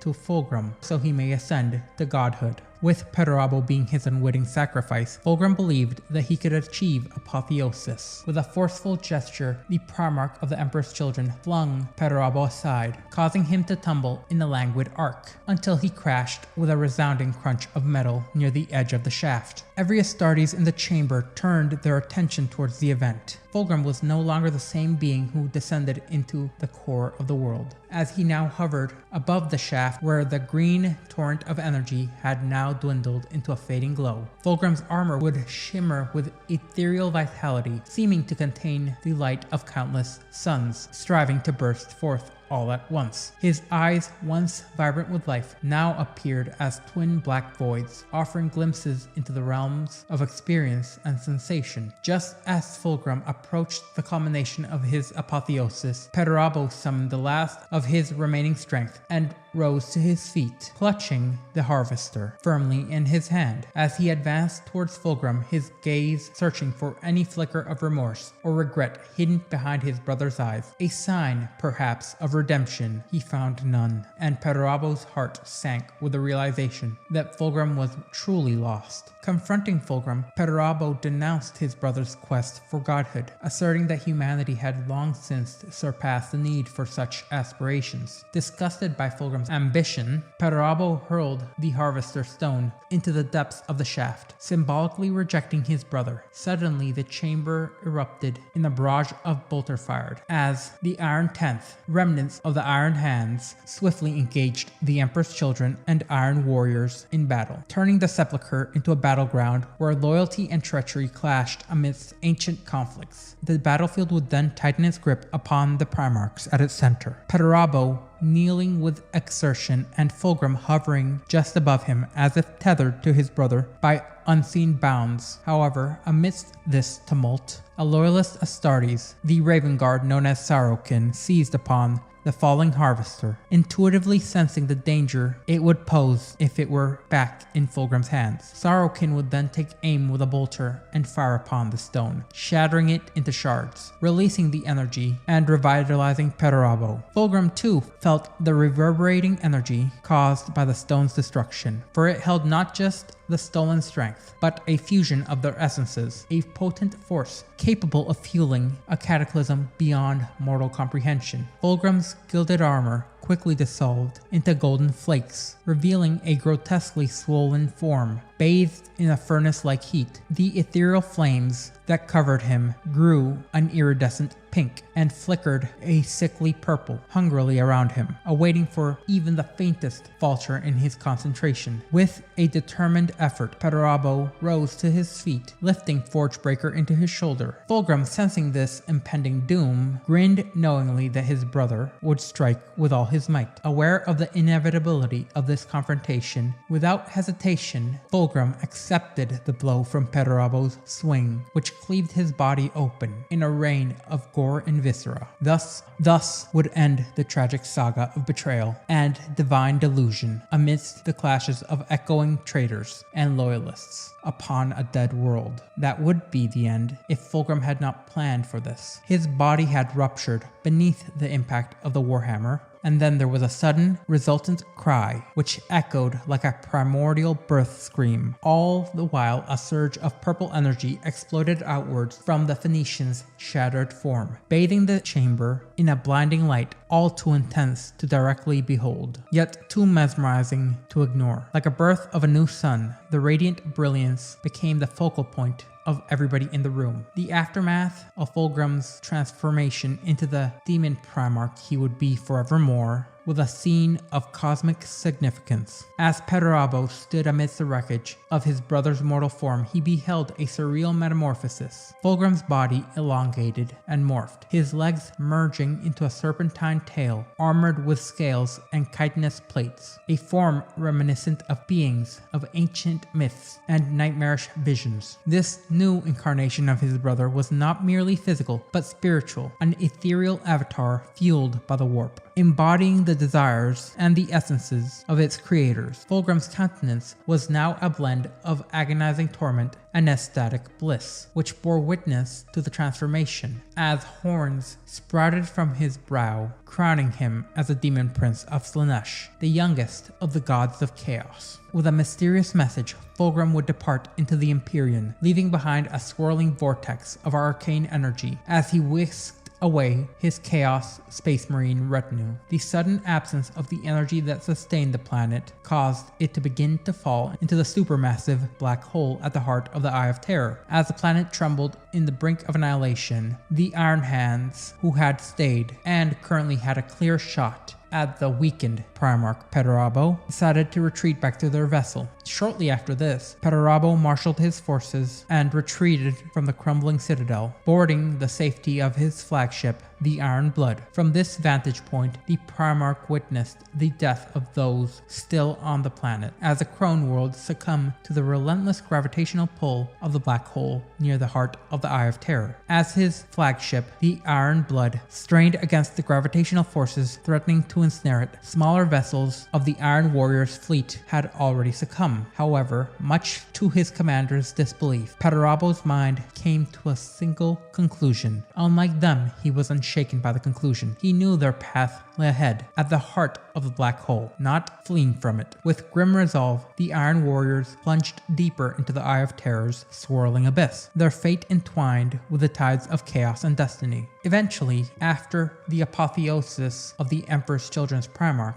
the Legion itself would join in on the siege of Terra. However, unlike many of the other forces who came upon the planet, the Emperor's Children had been metamorphosed into grotesque caricatures of their former glory. And rather than join in on the destruction of the palace and the besieging of the Emperor's throne, the Emperor's Children took a path more depraved and sinister than any other. With a frenzy of blood and twisted ecstasy, they descended upon the innocent populace of Terra, unleashing a deluge of unspeakable horrors, driven by a maddening hunger for hedonistic pleasures inspired by their new patron god, Slaanesh. The traitor marines inflicted upon the populace a carnival of agony and debauchery heretofore unseen before or since. Billions of Terrans became unwitting pawns in the Emperor's Children's ceaseless quest for greater sensations, be it as experimental subjects for horrific stimulants, vessels for demonic incursions from the warp, or merely victims of wanton slaughter. Their lives were snuffed out to momentarily appease the deranged appetites of their tormentors. As the streets of Terra ran red with the blood of innocents, the echoing screams of those subjected to the unimaginable tortures in the name of the Emperor's Children would feed she who thirsts endlessly. Amidst this chaos, the now ascended Fulgrim would confront Rogel Dorn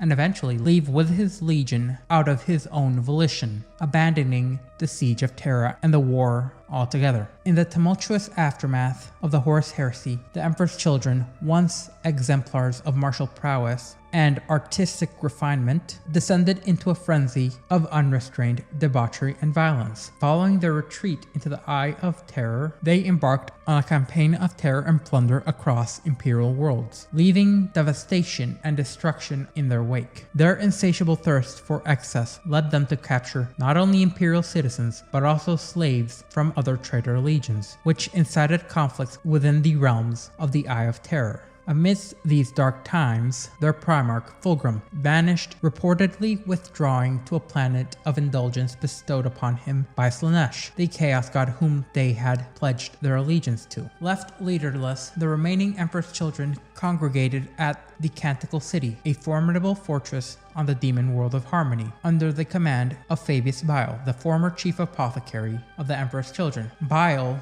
now known for his dark experiments and his twisted ambitions, took drastic actions to maintain control. He orchestrated the destruction of the Sons of Horus fortress at Malum and embarked on a daring scheme to clone the fallen Primarch Horus, which culminated in a catastrophic confrontation known as the Battle of Harmony. This clash, led by Ezekiel Abaddon, culminated in a clash between a purported clone of the Primarch himself, Horus. In the annihilation of Horus's cloned body, he dealt a severe blow to Bile's authority, ensuring chaos within the Emperor's Children's ranks, as they would descend into internal conflict. Scarcity of resources and a broken chain of leadership led them to prey upon each other. The once proud legion was fractured into a myriad of warbands, each vying for dominance amidst the turmoil of what would become known as the Legion Wars. Despite this internal fracture, the Emperor's Children remained formidable adversaries, continuing their relentless raids on Imperial territories, their thirst for conquest and pleasure undiminished by the internal strife. In the records of post-heresy history, the Emperor's Children would stand testament to the corrupting influences of chaos, as their descent from noble warriors to hedonists of unparalleled depravity would become a cautionary tale for many a legionary. Out of this tumult, a certain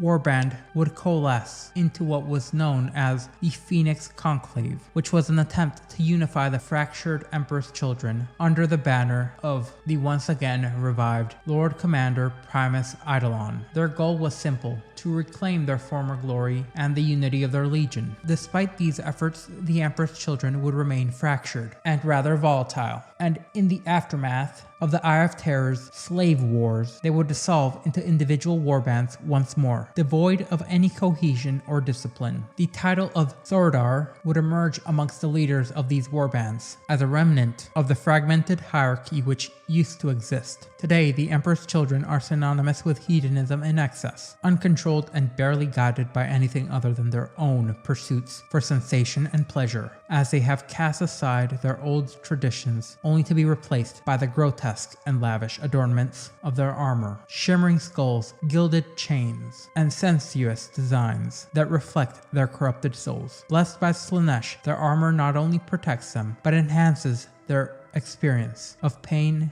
and pleasure, turning every battle into a twisted ecstasy where pain is pleasure and death is an art. Amidst this carnage, some amongst the Emperor's children have honed their blades to taste the blood of their enemies. Their depravity knows no bounds as they continue to descend into further and further decadence. Each time they become more and more numb to the sensations. A multitude of Emperor's children Space Marines would undergo radical transformations to what is known as a noise marine. Aberrant warriors obsessed with the cacophony of battle and a symphony of destruction that they can never truly experience in its fullest, as they now only embody the excesses of Slaanesh. A noise marine has their senses mutated to extremes beyond all comprehension, but it will never be enough. Their hearing, for instance, has been enhanced to an astonishing degree, capable of discerning minute vibrations and changes in pitch and volume that elude even the most advanced sensory technologies in existence. Hypersensitive auditory perception, which not only sharpens their awareness, but also triggers intense emotional responses, where mundane sensations pale in comparison to the ecstasy derived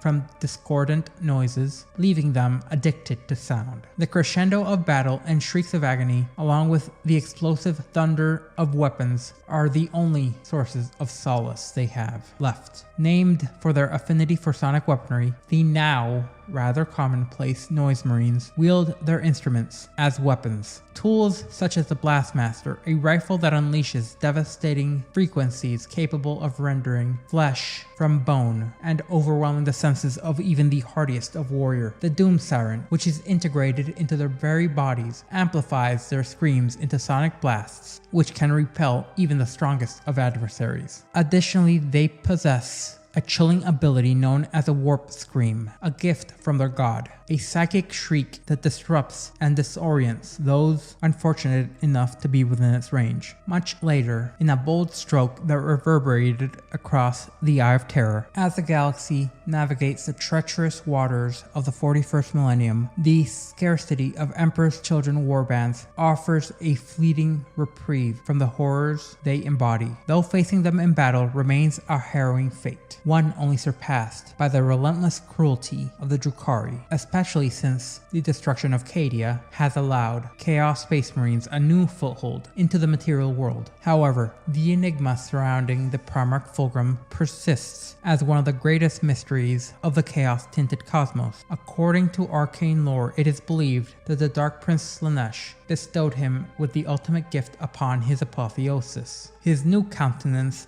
seems to match that of a being that has been rumored to be seen in some of the darkest corners of the galaxy, said corners which are no longer accessible by the Emperor's light. The Ordo Malleus of the Inquisition has embarked on multiple quests to search for this being, be he in the elusive realm gifted to him by Slaanesh or in the material world. Historical records recount Fulgrim's last known appearance during the Battle of Thessaly, where he engaged in a fateful duel with the Primarch Reboot Guilliman of the Ultramarines, and in a display of cunning and treachery, Fulgrim had grievously wounded him with the toxic anathime blade, which nearly costed the Primarch his life. However, it seems that this stroke was actually one of good fortune, as when the galaxy needed him most, the Primarch Guilliman was able to take control of the Imperium's fractured domains. It is only concretely known that Fulgrim retreated into the warp, where he has remained obscured from mortal sight.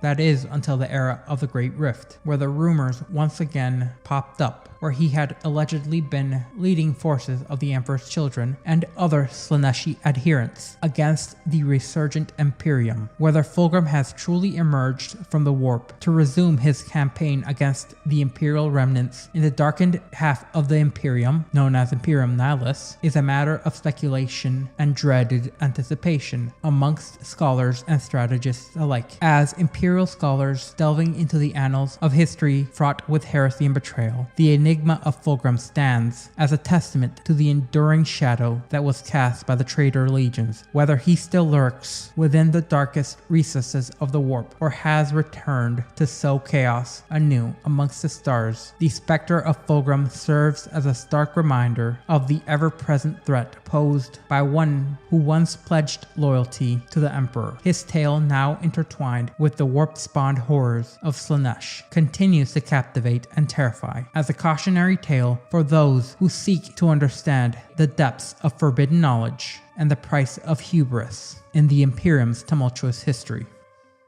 The Iron Warriors are one of the 9 traitor legions of Chaos Space Marines, and they stand as a formidable testament to the treachery that marred the Horus Heresy. Originally known as the 4th Legion, their expertise lay in the art of siege warfare and the assault of static fortifications, skills that positioned them in fierce opposition and contrast to the Imperial Fist's Legion, who were renowned for their impenetrable defensive constructs. This rivalry, fueled by their contrasting doctrines and the near mirror opposites that were their Primarchs, Perturabo and Rogel Dorn, played a significant role in the Iron Warriors' eventual defection to Chaos. Perturabo, the Primarch of the Iron Warriors, was an equal to Dorn in the realms of fortification and military strategy. However, his sense of betrayal and marginalization by his brother Primarch only deepened as the Horus Heresy unfolded. Dorn's proud assertions and victories were perceived by Perturabo as personal affronts even before the heresy, which inevitably drove a massive wedge between them and set the stage for their opposing stances during the Galactic Civil War. The Iron Warriors' obsession with cybernetic augmentation also reflected their grim dedication and obsession with warfare. Much like their counterparts in the Adeptus Mechanicus and even the loyalist Iron Hands, they were and still are notorious for their use of cybernetic enhancements. Something that does set them apart from almost all throughout the galaxy is that when they are afflicted by the mutagenic gifts of the ruinous powers, the Iron Warriors will often amputate the affected limb or body part and replace it with a mechanical prosthetic,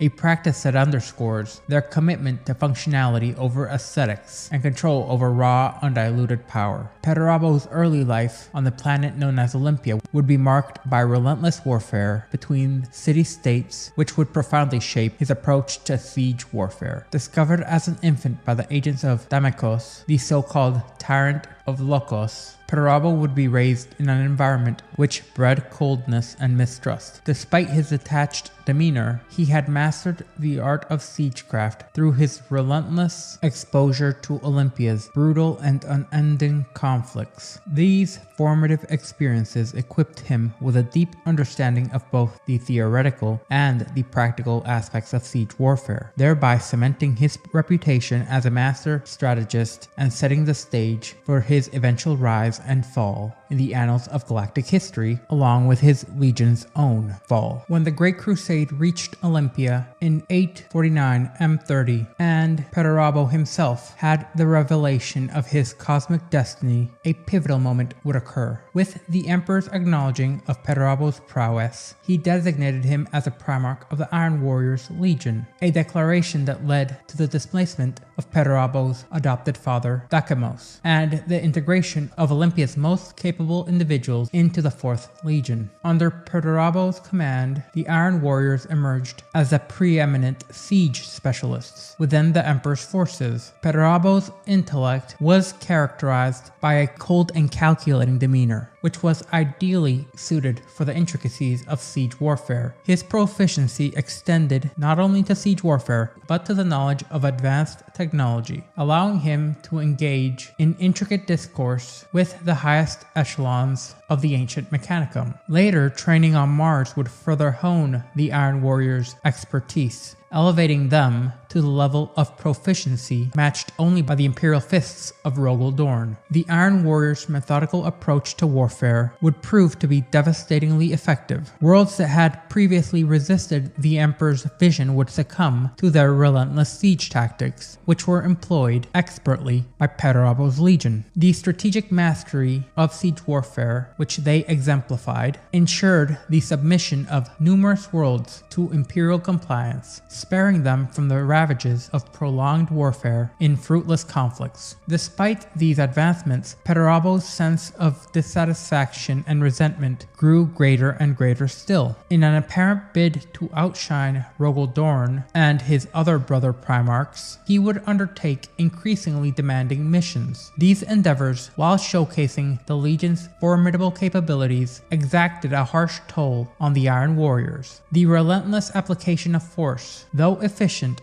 eroded the resilience of even these transhuman warriors, marking a somber chapter in Perturabo's Legion. The Iron Warriors' preparations for warfare were often marked and easily identified by their rigorous discipline and their affinity for sustained violence. This relentless drive led them to prefer facing defiant foes over surrendering enemies, seeking to unleash their built-up aggression through the complete subjugation of their enemies. Their preference for confronting defiant defenders became emblematic of their siege warfare approach, as they reveled in a troubling aspect which exemplified and was a cornerstone of their battle ethos. Compounding their unrest, the Iron Warriors were increasingly assigned as garrison forces, small contingents tasked with the protection of worlds that they had painstakingly brought into Imperial compliance. This role, which was often rejected by other Primarchs for its demoralizing impact on their Astartes, would be reluctantly accepted by Perturabo. However, his dissatisfaction with the role would only deepen pre-existing grudges, fueling the ever-growing sense of grievances. Ironically, it was because he had been so cocksure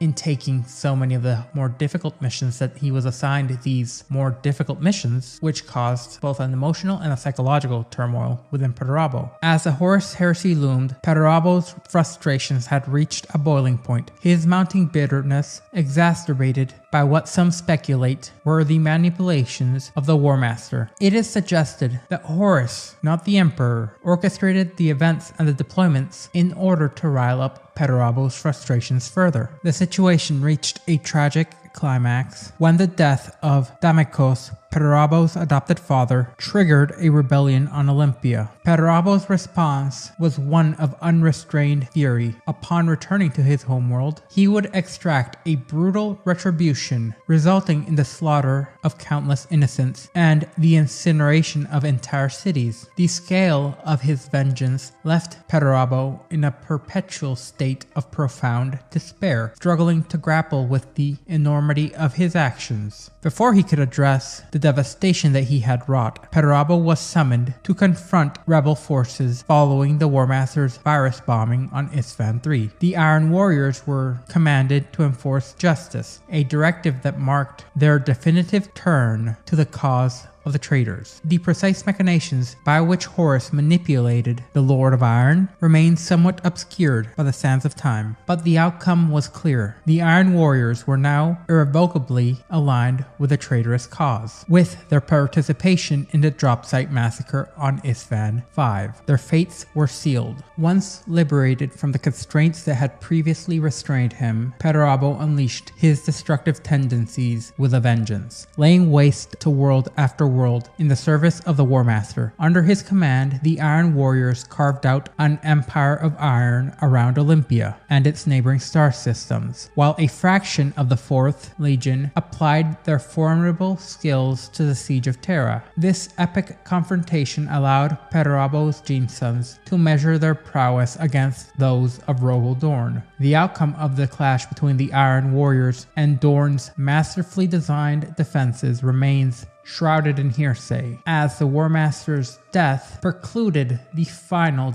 resolution that the Iron Warriors sought. the Iron Warriors who had participated in the Siege of Terra subsequently would retreat into the Eye of Terror with the other traitors. Simultaneously, those who had established their dominion around Olympia braced for the inevitable counteroffensive by the Loyalist legions, in an event that became known as the Great Scouring. In a dramatic twist characteristic of this era filled with grim tidings, the Imperial Fists, amongst others, undertook a siege of the Iron Warriors' holdings. After a decades-long campaign marked by relentless conflict, the traitors' forces were finally ousted from their domain, but not before the Iron Warriors detonated their nucleonic stockpiles, reducing Olympia to a wasteland of ruin and taking many loyalists out with it. One of Perturabo's most notorious campaigns, which is said to have earned him the dark favor of apotheosis as a demon primarch, occurred on Sebastus IV. Here, Perturabo orchestrated the construction of the Eternal Fortress, a formidable bastion encircled by an elaborate network of trenches, redoubts, minefields, razor wire. These defenses were completely unlike traditional fortifications, which were normally designed to protect, were actually purpose-made to exact as large a toll from the assaulting forces as humanly possible, while providing the minimal amount of protection necessary for the defending forces. Ergo, the Eternal Fortress was conceived solely as a challenge to ensnare Rogol Dorn, and this iron cage was meticulously crafted to defy Dorn's vaunted skills and ensnare him in a trap which there was no escape from. Despite the entries of his brother, the Imperial Regent, Rabuk Guilliman, Rogol Dorn fell victim to Perturabo's challenge, who boasted that no one could breach his fortress. Dorn led the entirety of the Imperial Fist's legion into what would infamously become known as the Iron Cage. What ensued was a cataclysm of death and destruction of nearly unparalleled scale. The Imperial Fists, renowned for their resilience, faced losses so staggering that they rivaled those experienced during the height of the Horus Heresy. Trapped in meticulously orchestrated ambushes, they were subjected to the full measure of the Iron Warriors' strategic prowess. As the casualties mounted and the Imperial Fists struggled against the Iron Warriors' elaborate stratagems, Dorn's captains urged for a strategic retreat as they recognized the grim reality. The Imperial Fists had been outmaneuvered in a siege, which was an unprecedented blow, not just to their legacy, but to the Legion's morale. Dorn's resolve, however, remained unyielding. He could not bring himself to order a withdrawal, despite the clear and present need for one. In a dramatic turn, Rabuk Guilliman intervened. Unable to stand idly by while his brother faced complete annihilation, he dispatched the Ultramarines to relieve the beleaguered Imperial Fists. Confronted with the combined might of two legions, Perturabo chose to withdraw, having achieved his strategic objective and forever thumbed his nose at the Imperial Fists, who were left devastated. 400 battle brothers lost, with many more wounded and or permanently crippled. In a grim exchange, Perturabo offered the untainted gene seed harvested from the Imperial Fists to the Chaos Gods, which led to him receiving apotheosis as his dark reward, turning him into the ultimate weapon he sought to be at the end of the heresy, when he had finally chosen to once more become a turncoat, intending to attack Horus Lupercal after his confrontation with the Emperor. In the 41st millennium, the Iron Warriors continue to plague the Imperium from their demon world of Medjugorje. Located within the Eye of Terror and commanded by various warsmiths, the Iron Warriors' warbands persistently seek new spoils and technological advancements, which has gained them a close alliance with the heretics of the Dark Mechanicum, along with the boons that would come from the aspirant god, Vashtor the Arcaphane, which has enabled them to deploy some of the most formidable and numerous armies of demon engines against the forces of the Imperium, perpetuating their legacy of relentless warfare and disruption. To be truly understood, the Iron Warriors' descent into chaos must be viewed from a more narrowed scope, going all the way back to the Solar Decades, where the Legion was used as a relentless battering ram during the Great Crusade. They were, in essence, a relentless force designed to breach every impenetrable fortress and dismantle any citadel that stood against the Emperor's will. And this fearsome reputation would be boosted by their merciless warfare and their unparalleled expertise in in siegecraft, both defensive and offensive. Their Primarch Perturabo would amplify these tendencies greater still, as he was renowned to be both a ruthless and effective warlord, as his strategic genius was marked by a razor-sharp intellect that could discern the hidden vulnerabilities of any adversary and exploit them with brutal efficiency. As it seemed to Perturabo, defeat was an anathema, and he was willing to pay any price in blood to secure victory. Yet beneath this illustrious facade, there was a deep-seated discord and despondence within the 4th Legion itself. This internal strife was often fueled by any and all perceived slights, be they true or just illusions. It became increasingly apparent throughout the Great Crusade that there was a growing distance and mistrust between the Iron Warriors and all those other participants of the Great Crusade they once had championed. Perturabo's own bitterness and constant paranoia festered, which eroded the cohesion of his very legion, and when Horus's treachery was exposed on Isstvan III,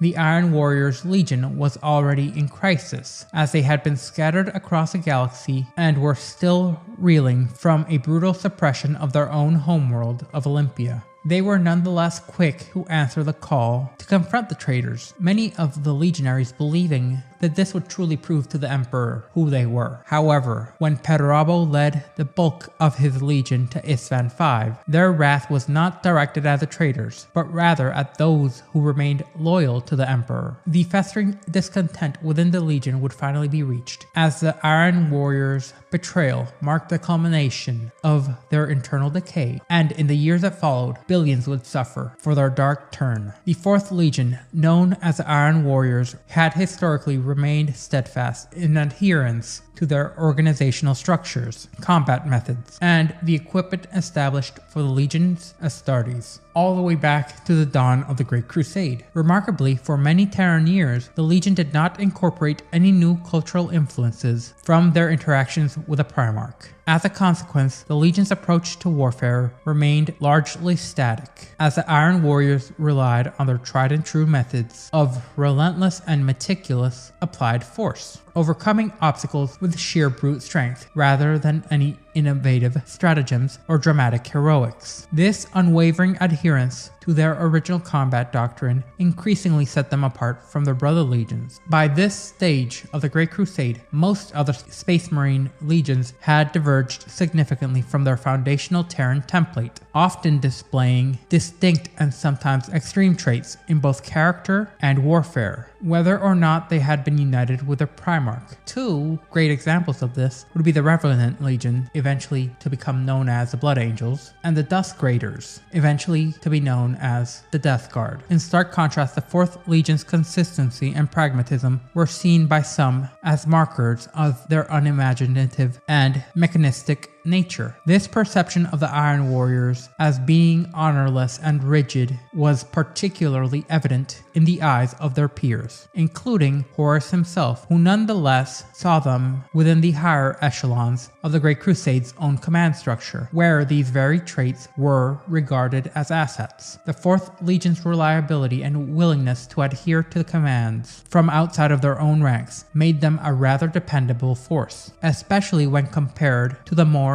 esoteric and unpredictable legions, such as the White Scars, the Thousand Sons, and the Night Lords. The 4th Legion, the Iron Warriors, would become the cornerstone of the Great Crusade's relentless military campaigns, all the while enduring grueling and often thankless tasks of attrition warfare. Their reputation was that of the Workhorse Legion, which was cemented through their consistent application of martial prowess and their undoubtable reliability in executing orders to the letter, almost to their own detriment. Unlike their contemporaries, such as Leman Russ of the Space Wolves and Ferrus Manus of the Iron Hands, or even Horus Lupercal and his Luna Wolves, who resisted dividing their forces for the orders of lesser human commanders, the Iron Warriors showed no hesitation in accepting any lawful duty assigned to them. If they had been commanded to follow the orders of a mere mortal, the legionaries would, just the same as if they were commanded to follow the orders of a primarch. They were frequently deployed in protracted sieges and campaigns that, while crucial for securing victory, yielded very little in the terms of glory and adoration. In addition, these laborious campaigns that the Iron Warriors undertook were the rather formidable tasks of garrisoning worlds deemed far too perilous for conventional forces, which demonstrated their role as both the vanguard and the shield of the Imperium. Their path was charted by the strategic imperatives placed upon them during the Great Crusade, as they advanced from one war zone to the next without any fanfare, drawing but the barest grim satisfaction from their essential but unheralded service. Over time, the Iron Warriors began to experience a subtle yet significant shift. Their formerly formidable numbers dwindled due to attrition, and their brother legions surpassed them in accolades and renown, as a gradual erosion in their standing was perhaps a precursor to the deeper rifts within the legions Astartes. Their reunification with their Primarch further exacerbated the growing estrangement from their fellow legionaries, a fracture that would continue to deepen over time.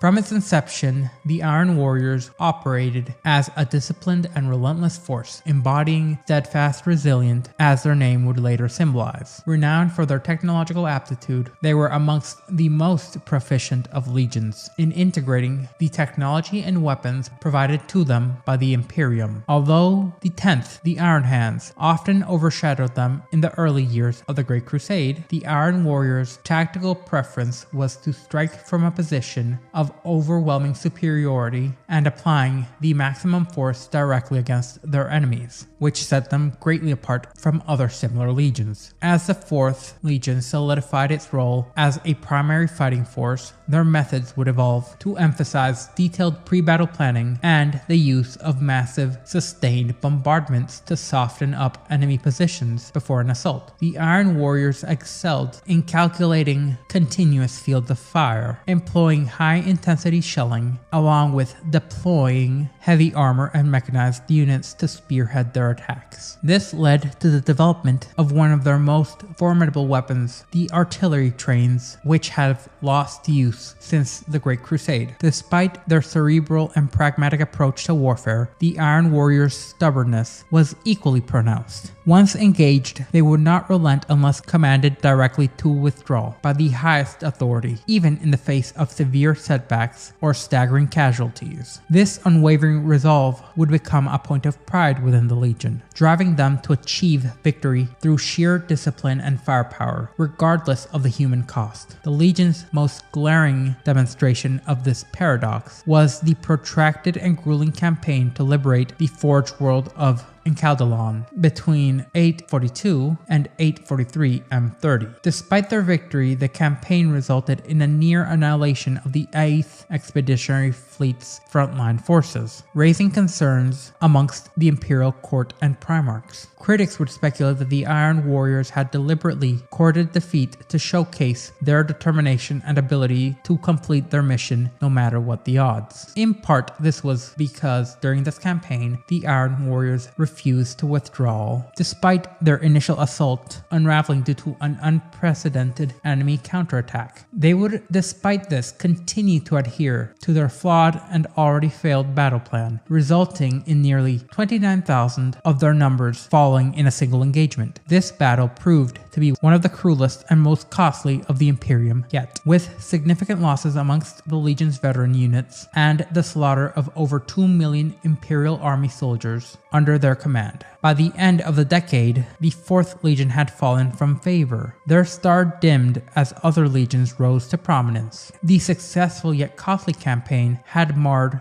their early successes, leading to the death of many of the senior command staff and commanders, and the decimation of their ranks overall. Although their gene seed continued to prove highly adaptable, being one of the most useful in turning those who were barely considered human into legionaries, which allowed for effective implantation and a quick regrowth in numbers, the Legion's numbers had diminished in comparison to their contemporaries. As the Luna Wolves and the Dark Angels outshone them in both glory and conquest, the 4th Legion awaited the arrival of their Primarch, now a diminished force, in search of new purpose. Now, to understand how the Legion interacted with the Primarch, it is important to go back and have a brief overview of the Primarch himself prior to his integration with the Legion. And it all started when the Chaos Gods had scattered the 20 infant Primarchs across the galaxy from Terra. Within each of the gestation pods was a child. Within one of them was Perturabo, who would land on Olympia, a rugged planet characterized by the incessant conflict between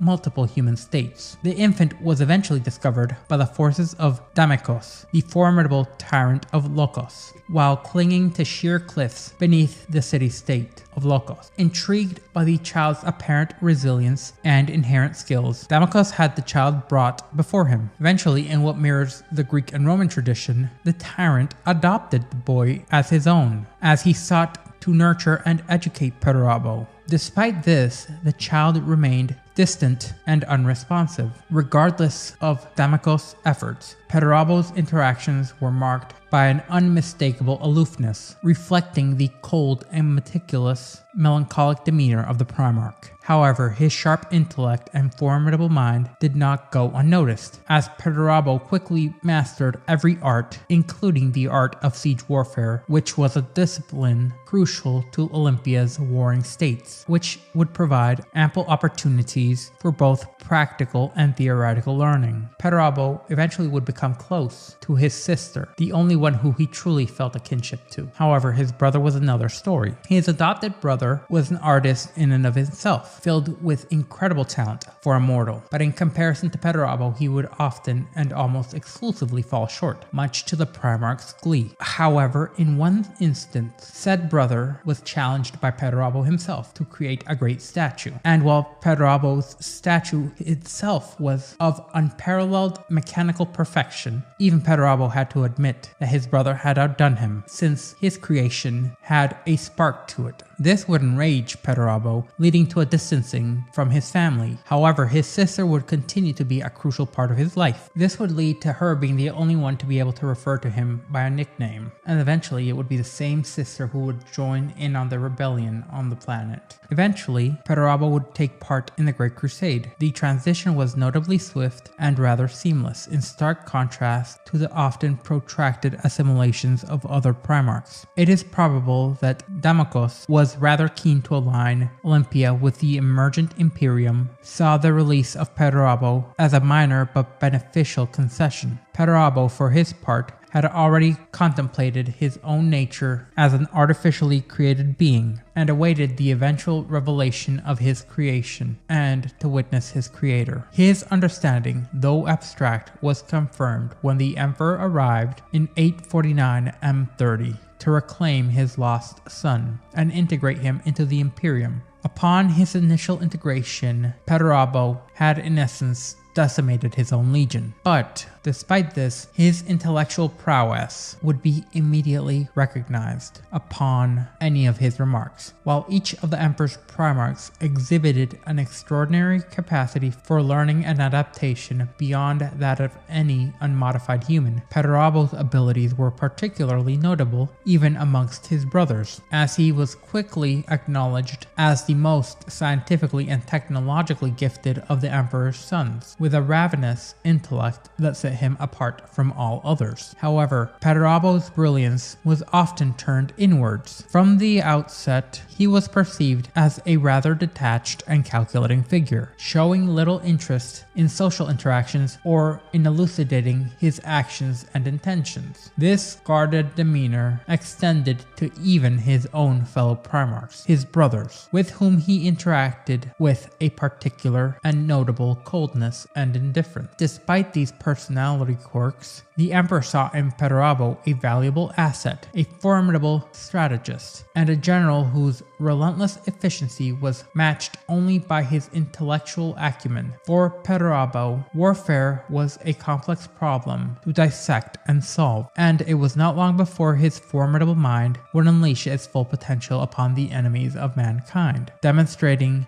the fearsome power of his strategic genius. Following a period of intense collaboration with the Emperor, he absorbed the intricacies of the Great Crusade, which would lead to Perturabo assuming command of the 4th Legion, his own gene seed having been firmly implanted within the ranks. This transition of authority was executed with remarkable speed. At the time, approximately 35,000 Astartes of the 4th Legion had been mustered to form his independent command, with an additional contingent stationed across the Imperium in similar garrisons and detachments. Upon reviewing his legion's war record and doctrines, along with their practices and combat tactics, Perturabo found them lacking compared to their peers. His response was a brutal and unyielding edict of decimation. As stipulated, war is unequivocal, uncaring, and unforgiving, and it is also blind. Blind also will be the selection of those who pay the blood price for the great failure of your record. Under this decree, 1 in 10 legionaries was chosen by lottery to be executed by their comrades, a grim testament to Perturabo's utterly uncompromising approach. This drastic measure drew considerable criticism from the imperial court and his fellow primarchs. Some feared the emperor had entrusted a Space Marine legion to a madman, while others, more restrained, suggested that Perturabo's command had come too soon, given his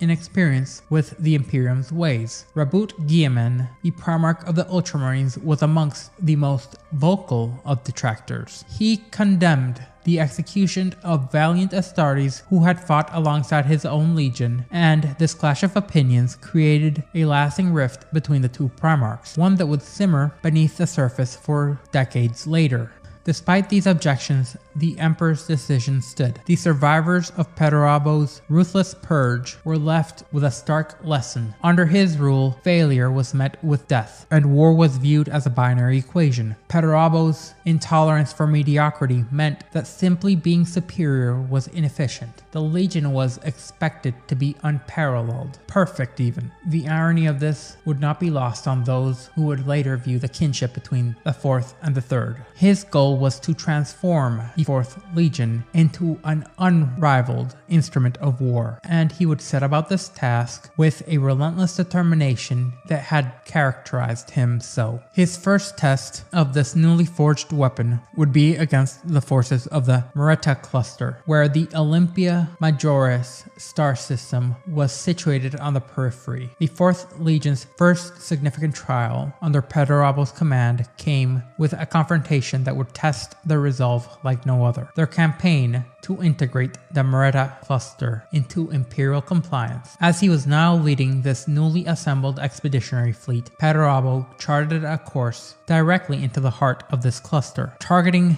the formidable adversary he had long anticipated and waited for. On Olympia, tales of this enemy were shrouded in legend. Their perceived appearances on the planet every so often brought a horrific bloodbath and widespread enslavement of segments of the populace, leaving the populace scared and subjugated until their demands were met. These antagonists were known as the Black Judges, self-proclaimed arbiters of humanity's purity, who had extended their existence through ancient and malevolent technology. Once human, they had metamorphosed into decrepit entities, their frail bodies encased in mechanized warsuits, controlled by advanced cybernetic systems. The Black Judges' survival hinged on regular infusions of fresh human genetic material and viscera, extracted through a gruesome process that left their victims dead, essentially harvesting humans to prolong their own unnatural existence. From their fortress on a barren, raven-strewn moon known as the Rock of Judgment, they extracted control over a dozen human-inhabited worlds through fear, offering a malevolent form of protection from Xenos threats in exchange for constant tributes of young and healthy humans. Functionally, they were a little better than the Drukhari. The 4th Legion, still reeling from Perturabo's punitive decimation, was driven by a desperate need to prove their worth to their father. Their rage and frustration was now directed squarely at the Black Judges, who became the focus of their unending retribution. The assault on the Rock of Judgment was a direct and ferocious engagement.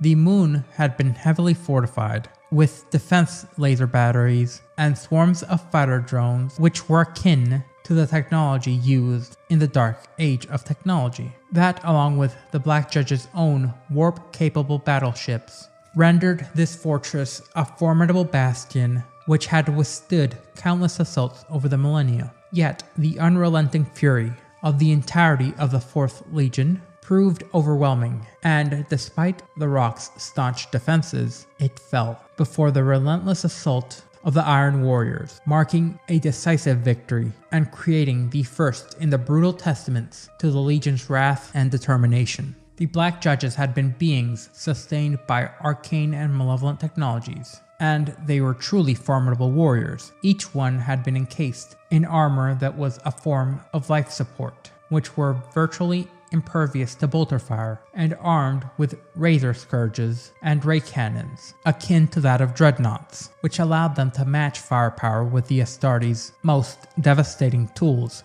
the dreadnoughts, and there were hundreds of them. Despite the overwhelming odds, the 4th Legion would hold their ground in each point of their assault. Even as they fell in droves, their bodies torn apart within their power armor, the Iron Warriors would continue resolute, unbreaking, and unyielding, as the darkness of the battlefield would only be intermittently illuminated by the muzzle flashes and the thunderous roars of an unending stream of weapon fire, mingled with the screams of the dying and the unearthly screeching of minds twisted by centuries of life beyond human sanity. The legionaries would have gone so far as to use the corpses of their own fallen comrades as cover from the relentless energy rays of technology far too advanced to deal with conventionally, as they repeatedly rallied to charge the Black Judges, enduring the deadly onslaught in order to plant crack grenades and discharge melta-blasts at point-blank range. For a time, the battle teetered on the knife's edge.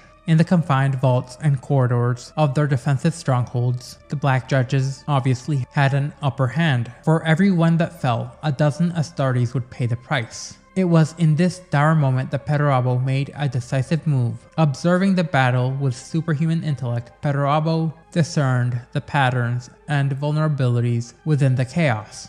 He calculated the precise moment and location to strike for maximum efficiency. When he did, it was like a thunderbolt crashing into the ranks of the Black Judges, throwing them into disarray, as Perturabo, like a vengeful deity, tore through their lines. The power of the Primarch blasting and burning, ripping apart their machine frames as if they were mere toys, and tearing the withered bodies within these mighty machines from within his gauntleted hands. As the Black Judges struggled to regain and realign their defenses against the unexpected and devastating threat, Perturabo's further plans would unfold. The elite heavy weapon support units of the 4th, informally known as Havocs, advanced in precisely coordinated attack patterns. These patterns perfectly anticipated the Black Judges' responses with uncanny accuracy, almost as if Perturabo had been planning both sides of the war himself. The Havocs isolated and blindsided their foes, delivering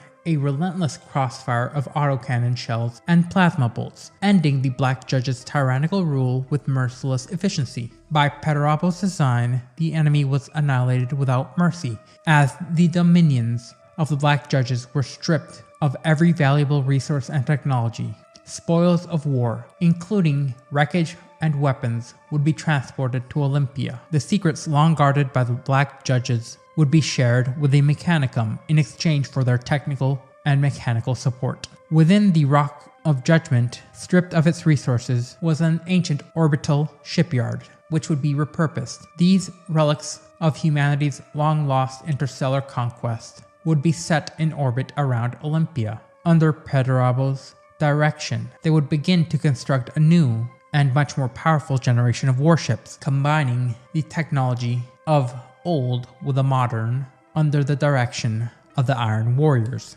Following Perturabo's decisive overthrow of the vaunted Black Judges and the subsequent claim of their domain for the Imperium, he turned his focus to further conquests as he purged the Xenos ectosquirds of Varankia and subjugated the renegade knight fiefdom of Lixos, thereby completing his quest of the cluster in short order. In the final conflict, Perturavo's legion forcibly ended a millennia-long schism dating back to the Age of Strife between the fragmented empire and its former masters in the Mechanicum, thereby earning considerable favor with the Lords of Mars. This period marked a crucible of transition for the 4th Legion, a time of trials and rigorous testing under their Primarch's command.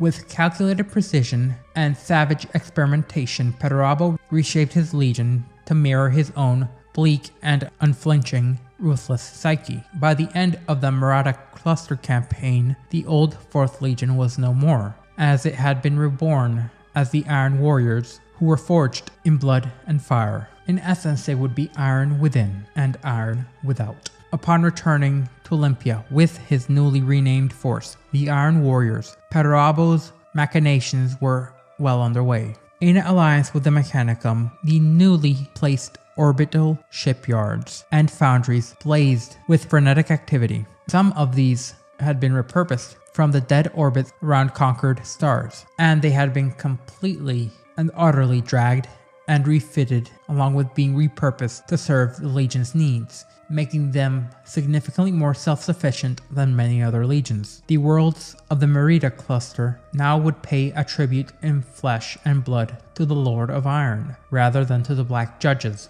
However, this would be preferable, even by the standards of the Imperium, since there was a chance of the survival of the tribute, which would feed his legion's insatiable demand for fresh warriors, weapons, and munitions. Everything orchestrated by Perturabo's meticulous designs seemed to go off swimmingly until outside parties would interfere, as the Iron Warriors had been reshaped in the crucible of war, amplifying the traits already present within the 4th Legion, rather than altering them beyond recognition like the Revenant Legion had been. The traits that were seen as beneficial were amplified by Perturabo to further align with his own. Where once the Legion had been ruthless in its willingness to accept losses in victory, it was now driven to a point where such considerations were deemed irrelevant. War had become a precise equation, one the Iron Warriors were supremely equipped to solve. They had evolved into an unyielding engine of destruction,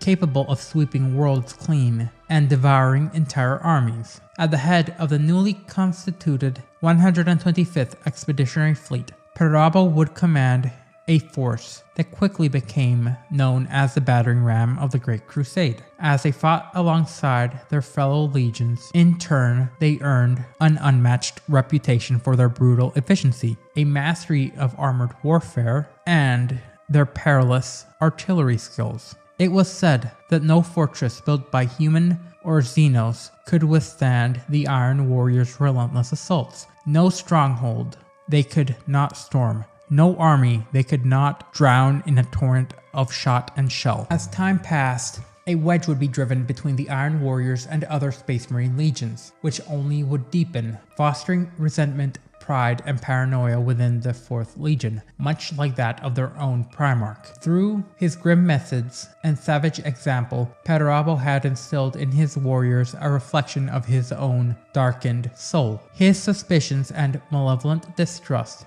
along with the callous indifference for life, grew alongside their ruthless determination, cold intellect, and the strength he sought to unlock within them. Given the 4th Legion's preference for open battle, its frequent deployment in siege assaults, what were renowned to be some of the most dangerous and unpredictable form of warfare the Imperium had often had to face, and its willingness to accept attrition as a price for victory from their Primarch to every last legionary, it is perhaps unsurprising that the Iron Warriors are estimated by many sources to have suffered the highest overall casualties of any legion during the Great Crusade. Yet it is a testament to the legion and the cold, cruel genius of their master, Perturabo, that such losses were routinely absorbed without any significant long-term depreciation of their strategic fighting power. It seems that high casualties rarely resulted in any form of defeat for the 4th. Despite their genetically enhanced resilience to mental trauma and psycho-indoctrination,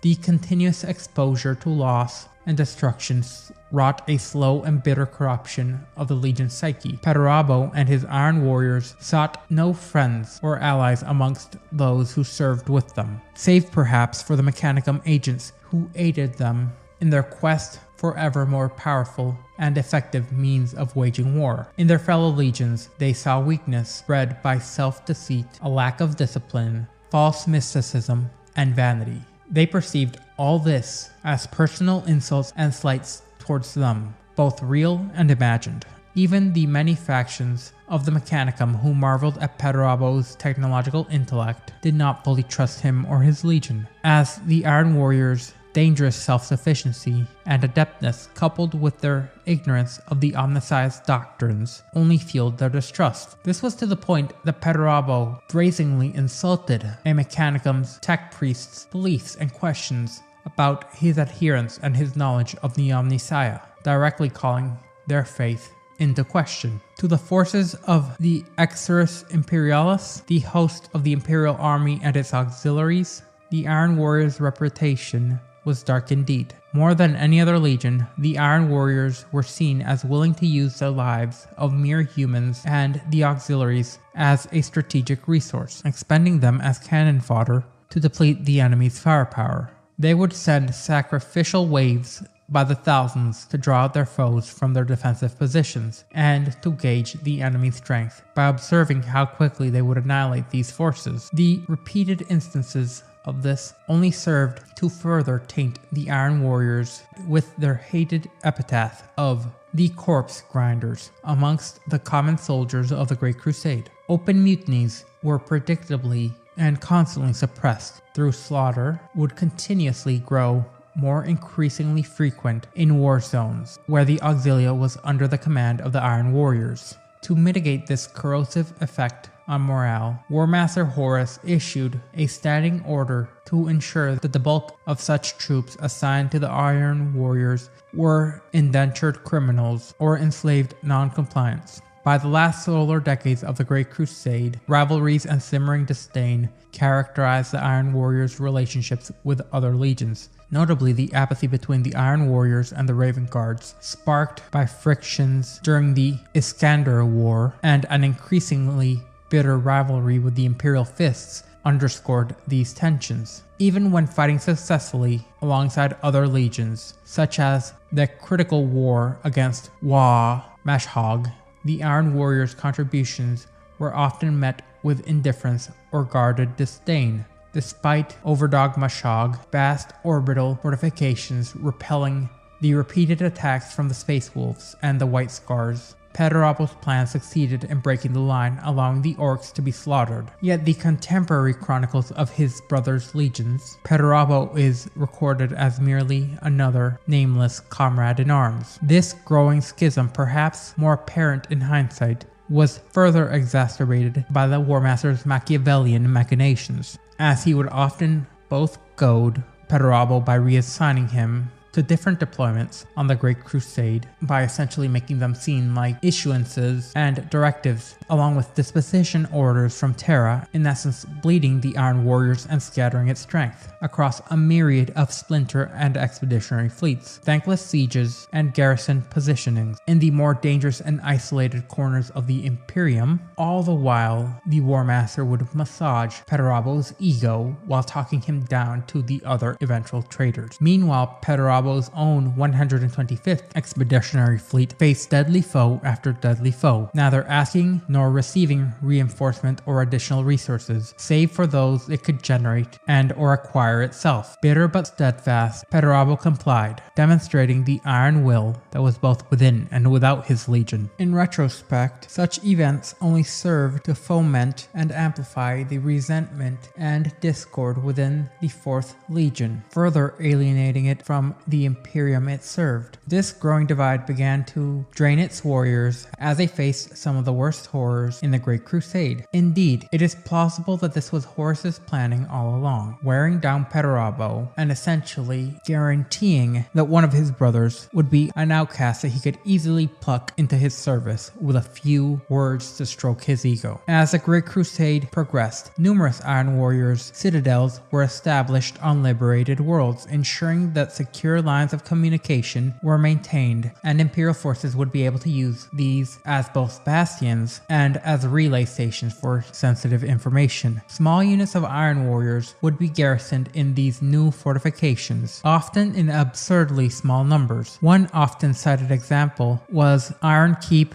Delgas, where a single tactical squad of 10 Iron Warriors was stationed, despite the world having a distinguished population of nearly 130 million people. While other Primarchs such as Leman Russ, Vulcan, and Magnus the Red refused to split their forces, Perturabo obeyed his orders with increasing bitterness. The Iron Warriors were being transformed into a garrison legion, with minuscule deployments scattered across the Imperium. Their undisputed success in siege warfare led them to be typecast, making them an automatic choice for any siege or garrison mission, while ignoring the basic needs of the Legion's Astartes for rest and recognition. Resentment against the Emperor's relentless demands began to build not just within Perturabo, but throughout the entirety of the 4th Legion, particularly within Perturabo himself and those closest to him. The relentless attrition and ceaseless demands wore on the Iron Warriors, corroding the iron within and degrading their morale, all the while deepening an almost inherent sense of betrayal that they seemed to have. This simmering bitterness, coupled with their increasing isolation, set the stage for the Legion's eventual rebellion. More so than many of the others who would eventually turn traitor and side with Horus, the motivations and path to damnation pursued by the Iron Warriors themselves remains more nebulous than not. Only the history of the Alpha Legion, around whom little but lies circulate, is there a comparison. The once faultlessly loyal to their own detriment Iron Warriors did not merely bend, but it seems to outsiders that they suddenly and inexplicably broke, as their allegiance was shattered, unlike the iron that they so claimed to be. Many who view the matter with dispassion see, rightly or wrongly, a legion eroded by too much horror, too much attrition, and death in a service of a cause for which they went unheeded and unthanked. They see a Primarch and his sons slowly succumbing to suspicion and malcontent, and a growing madness that seemed to stem from isolation and unending despair. There remains scant evidence of wholesale corruption of the body or the insidious direct influence of the ruinous powers work amongst the Legion itself before its turn, let alone any of them actually trafficking with the dark forces before the cataclysm of the Galactic Civil War, which engulfed the Imperium. Some contend that the Iron Warriors' fatal flaw was a lack of faith at a fundamental level. They did not truly believe in the cause of the Great Crusade or the Emperor that they served, nor in themselves as anything more than machines built to kill. It might even be viewed that they were ultimately undone by the very pragmatism and logic that made them such ruthless and effective soldiers, which would also have left them ill-equipped to fight an enemy such as existential doubt and mortal terror. For Perturabo, his Primarch's mantle may have become nothing but a license for slaughter. Without a higher purpose, his conquests would be empty and his victories hollow. This view holds that the sense of emptiness was what ultimately denigrated and destroyed them from within, leaving nothing but an empty vessel to be filled with uncaring and savagery, along with the horrors that they bore. As the tragic outbreak of the Horus heresy loomed, Perturabo faced ever-increasing pressures, and as his bitterness grew into a raging inferno, some suggest that it was the War Master Horus who time and time again engineered events, much like he did with Magnus the Red, and adjusted deployments in order to exacerbate the Primarch's psychological strain. For the Iron Warriors, the Horus heresy was a culmination of a series of reversals and tragedies that had long plagued the Legion in the latter years of the Great Crusade, deranging and twisting its legionaries. Foremost amongst them was the Rebellion of Olympia, the seat of the Legion's domain in the Mataran cluster, and the founding homeworld of Perturabo. The death of the long-lived tyrant and the strap of Olympia led to a severe degradation in the planet's politics, igniting infighting and insurrection. The violence and division on Olympia were worsened by the changes wrought by the Imperium. After bringing the planet into compliance, Discontent grew as generations of Olympia's youth were tithed to the 4th Legion, never to return due to Perdurabo's own usage of their lives as merely pawns on a chessboard. The rebellion's shocking start struck at the heart of the Legion and its master, coming at the worst possible time. For over a whole 10 years, the Iron Warriors had been engaged in the nearly single-handed suppression of a major infiltration by the infamous xenoform known as the Hrud. Such actions were costly in lives and sanity. This was no exception. In the midst of the cleansing of the Hrud warrens on the world of Gun, the 4th Legion was notified that a rebellion had occurred on Olympia. It was Horus himself who broke the news to Perdurabo that Olympia had risen against the Imperium,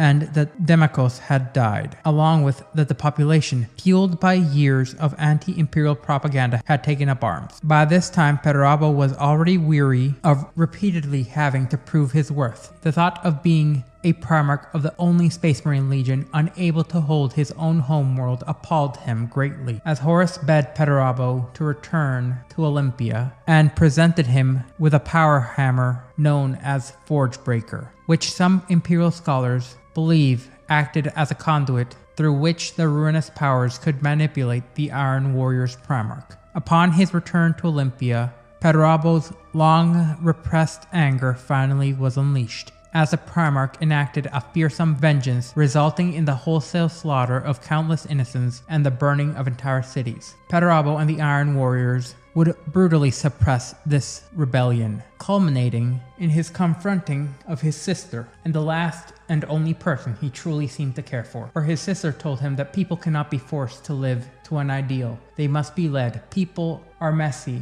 and more complicated than your most profound calculations. You would build a perfect world, realizing at the final moments that its greatest mar were the people living within it. Now you would destroy them to save your creation.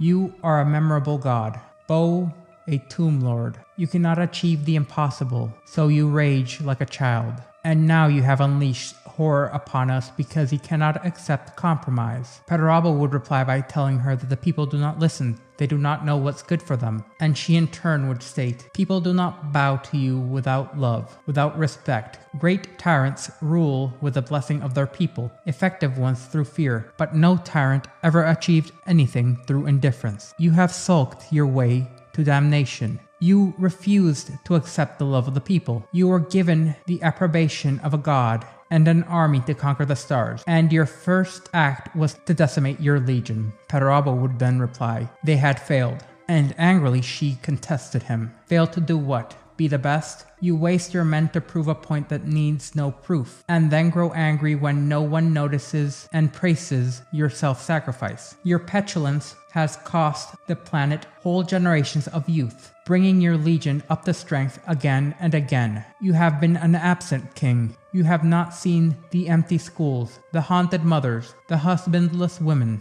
And at this, Perdurabo would just compare himself to the worst of his brothers, Conrad Kurz, which even his sister knew that it was a pointless refute, because she would go on to tell him, comparing yourself to the worst of your brothers to excuse the enormity of your own crimes. Listen to your words. Setting things right would be to cease recruiting and hear out the grievances of the people with forgiveness in your heart. Not this massacre. You slaughtered the delegation that came to see you, brother. In that moment you lost. You lost everything. This was a good place once. Bellicose and unfair, but it had its measure of beauty and nobility. You have destroyed it all. Why, brother? And at this moment, Perdurabo seems to have cemented his siding with Horus by answering, I have other brothers now, my true siblings. I am not yours. After their argument, Perdurabo would then kill his sister, cementing his loyalty to the traitors, not through the orders of another, but through what seems to be the Machiavellian plans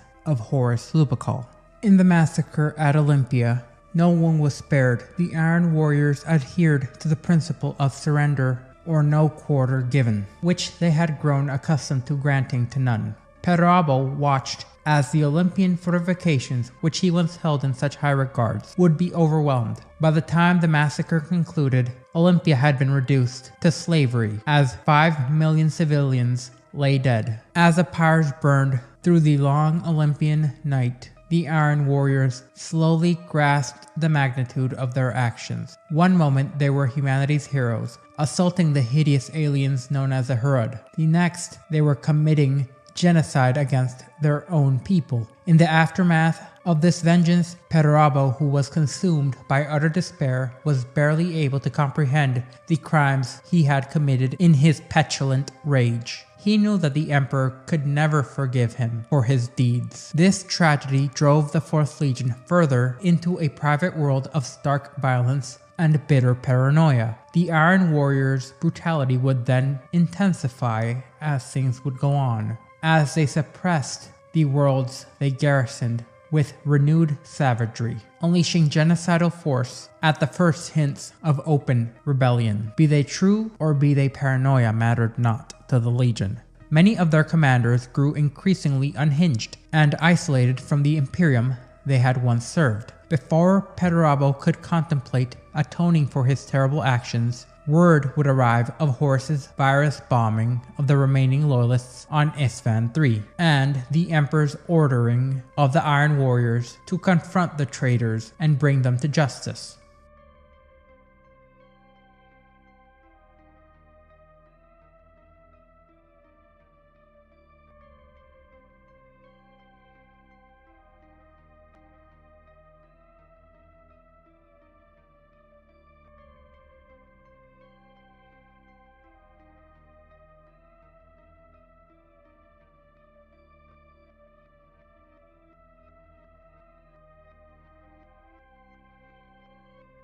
As the cataclysmic events of the Horus Heresy proper drew near, the Iron Warriors would receive news of an inconceivable kind.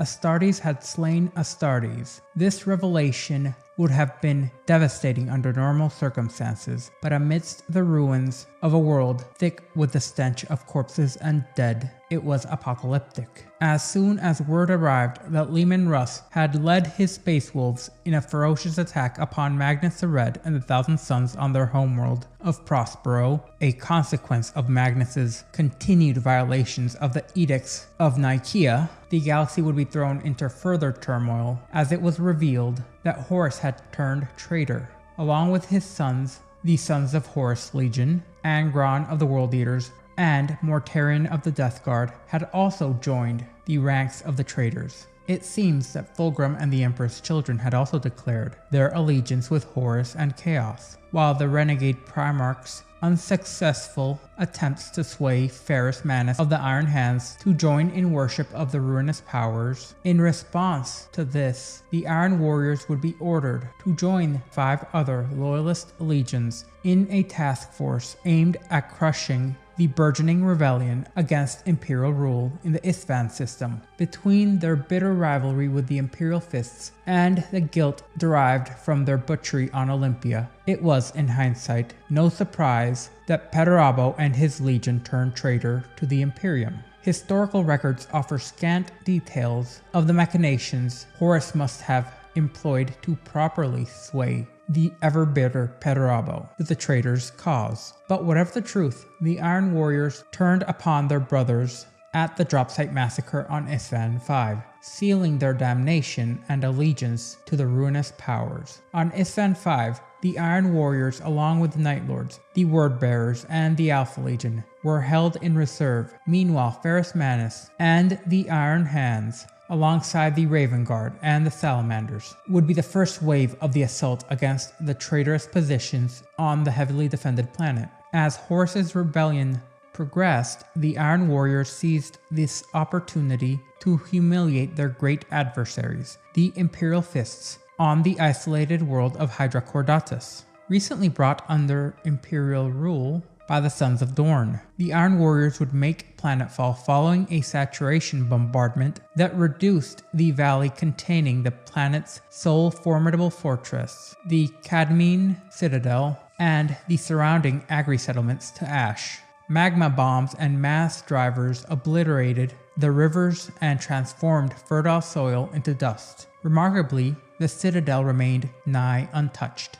The small garrison of Imperial Fist legionaries left behind by Rogel Dorn struggled to believe such a precise bombardment was even possible. This demonstration was a calculated move by the Iron Warriors, designed not to eliminate, but to show their superiority over the Imperial Fists. For nearly 3 solid months, the ancient technological prowess of the fortress builders, combined with the defenders' courage and the strategic geography that yet remained after the bombardment, kept the Iron Warriors at bay. Every day the Loyalist warriors endured delayed the enemy's redeployment to somewhere else, preventing them from applying their strength elsewhere against the Imperium. However, when the Iron Warriors finally breached the Citadel's ancient defenses, they unleashed a relentless assault. The Iron Warriors slaughtered the remaining Imperial Fist legionaries alongside the heroic men and women of Hydra Cordatus who stood with them, and the refugees from the devastated fields and fortresses. In total, 42 Imperial Fists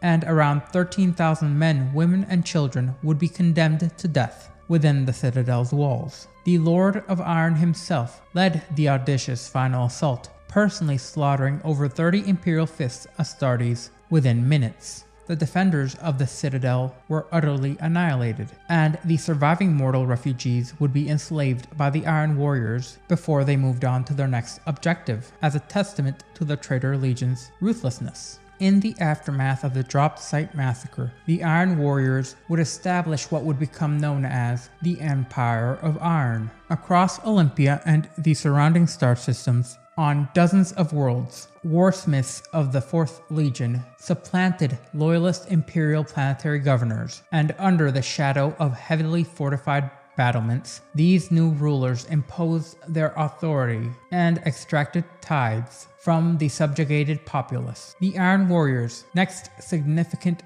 engagement was marked by the Battle of Fall. Here, the Iron Warriors executed a strategic ambush against the beleaguered Imperial Fists, which had been stranded in the warp as they were en route to the Isvan system. Despite the Iron Warriors' aggressive assault, the Imperial Fists managed a perilous escape and succeeded in managing to return to Terra. Following their resounding victory on Hydra Cordatus, Perturabo received a message that would signal a new chapter in the ongoing conflict. Fulgrim, Primarch of the Emperor's Children Legion, sought to rendezvous with Perturabo to discuss a matter of significant consequence. Although the specifics of Fulgrim's visit would remain shrouded, he would assure Perturabo that it was wondrous. Perturabo, who was familiar with Fulgrim's panache for the dramatic, had noted that it had amplified greatly since the 3rd Legion's alignment with the War Master. However, he was nonetheless intrigued. While Perturabo had no truly close allies, he shared a beleaguering respect with Fulgrim's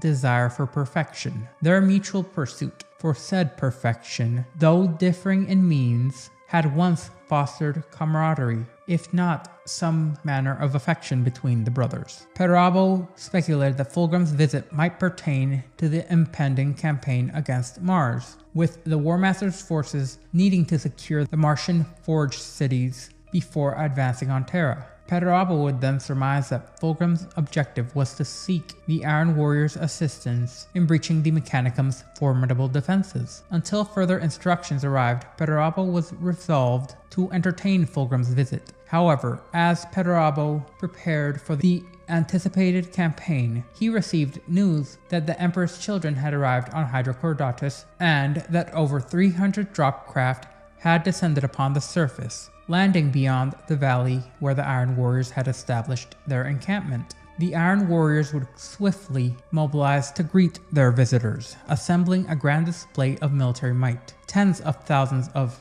turncoat Imperial army formed a formidable vanguard, while 2 grand battalions of Iron Warriors numbering 50,000 warriors stood in solemn formation. This show of force evoked the memories of the horrific bloodshed which occurred on Isvan V, marking a moment of unparalleled martial might and grandeur. Yet as the Emperor's children descended into the valley from their drop site, Perturabo, along with his senior officers, would be struck by the disconcerting transformation that he had observed. The 3rd Legion, once renowned for its honor and discipline, now presented in a spectacle of garish excess. The Emperor's children were utterly unrecognizable, their appearances marred by grotesque alterations, and perversions that starkly contrasted with their former nobility. Perturabo, though familiar with the fundamental shifts with his brother's legion, could not fathom the purpose behind the bizarre modifications.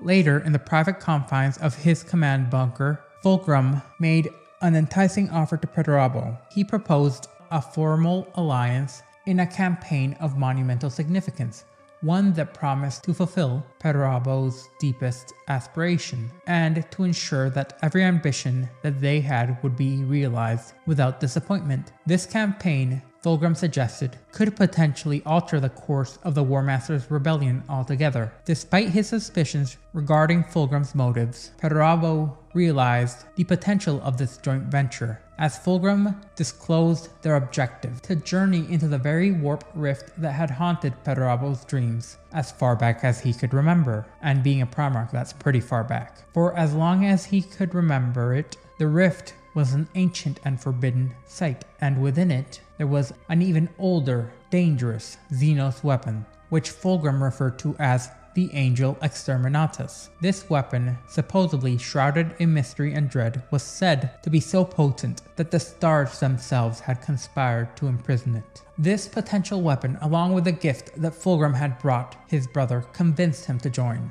Unbeknownst to the Emperor's children and the Iron Warriors, their expedition had been shadowed by a determined group of loyalist Astartes who had survived the Dropsite massacre on Isstvan V, whose mission they had made to impede the traitors in every which way they could.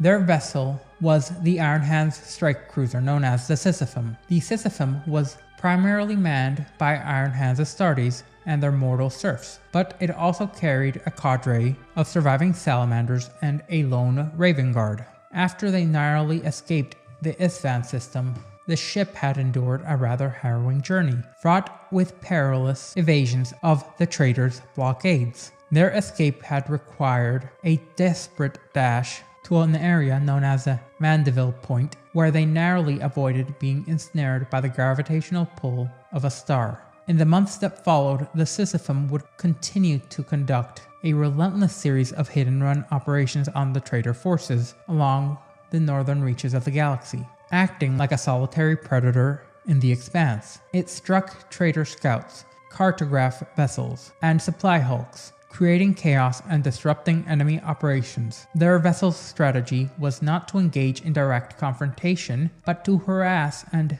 destabilize the traitors' logistics. Through relentless skirmishes, the Sisyphum would make contact with other scattered loyalist forces who had escaped the massacre. This alliance led to the formation of a coordinated strategy. The fragmented 10th Legion, unable to participate in traditional battlefield engagements, would become a thorn in the side of their enemies, distracting and diverting the traitors' forces from their primary objectives. A pivotal moment occurred at Carvor Sarta, where the Iron Hands, Sabak Wayland, and the Raven Guard, Nikona Sarokin, captured a cipher host, a hybrid abomination of dark mechanicum known as a Cryptus. This capture was crucial as it allowed loyalists to break the traitors' encrypted codes and granted them access to previously inaccessible communications. Armed with this intelligence, the Sisyphum charted a course for Hydra Cordatus, guided by the decrypted communications between the two traitor Primarchs,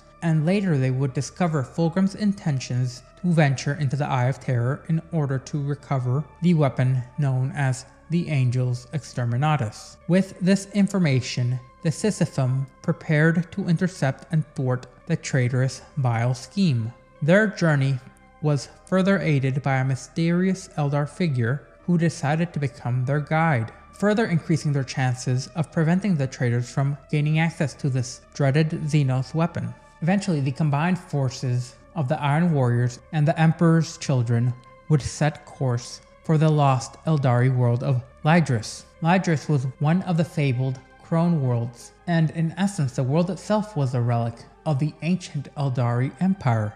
Nestled within the heart of the Eye of Terror, this planet seemed to defy annihilation, maintaining a perilous stability amidst the cataclysmic gravitational force of a supermassive black hole which threatened to consume it. The black hole, Situated at the center of the eternal warp storm was a maelstrom of incomprehensible gravity that devoured all light, matter, and space, along with time, within its voracious core. From this locus of chaos, the galaxy spewed forth unnatural matter into the void, as a garish nightmare became a gateway to the unfathomable destination of the Immaterium. The ultimate objective of the Primarchs lay within the grasp of the Sepulchre of Isha's Doom, located at the heart of the citadel of Amon Nyashak Kailis. The citadel seemed to be guarded by the entrance of It seemed the citadel was formed as a way to guard the entrance to the prism tomb of the Angels Exterminatus. Prior to commencing a full-scale planetary assault, the Iron Warriors commenced a planetary orbital bombardment, which was a standard preparatory practice for any engagement on a potentially hostile environment. The bombardment itself scorched swaths across Lydris, incinerating and pulverizing structures that had withstood millennia untouched. A ring of charred and devastated earth now encircled the citadel, isolating its walls and towers, along with its temple, amidst a rolling firestorm of destructive force. However, the citadel would remain a solitary bastion amidst the planet's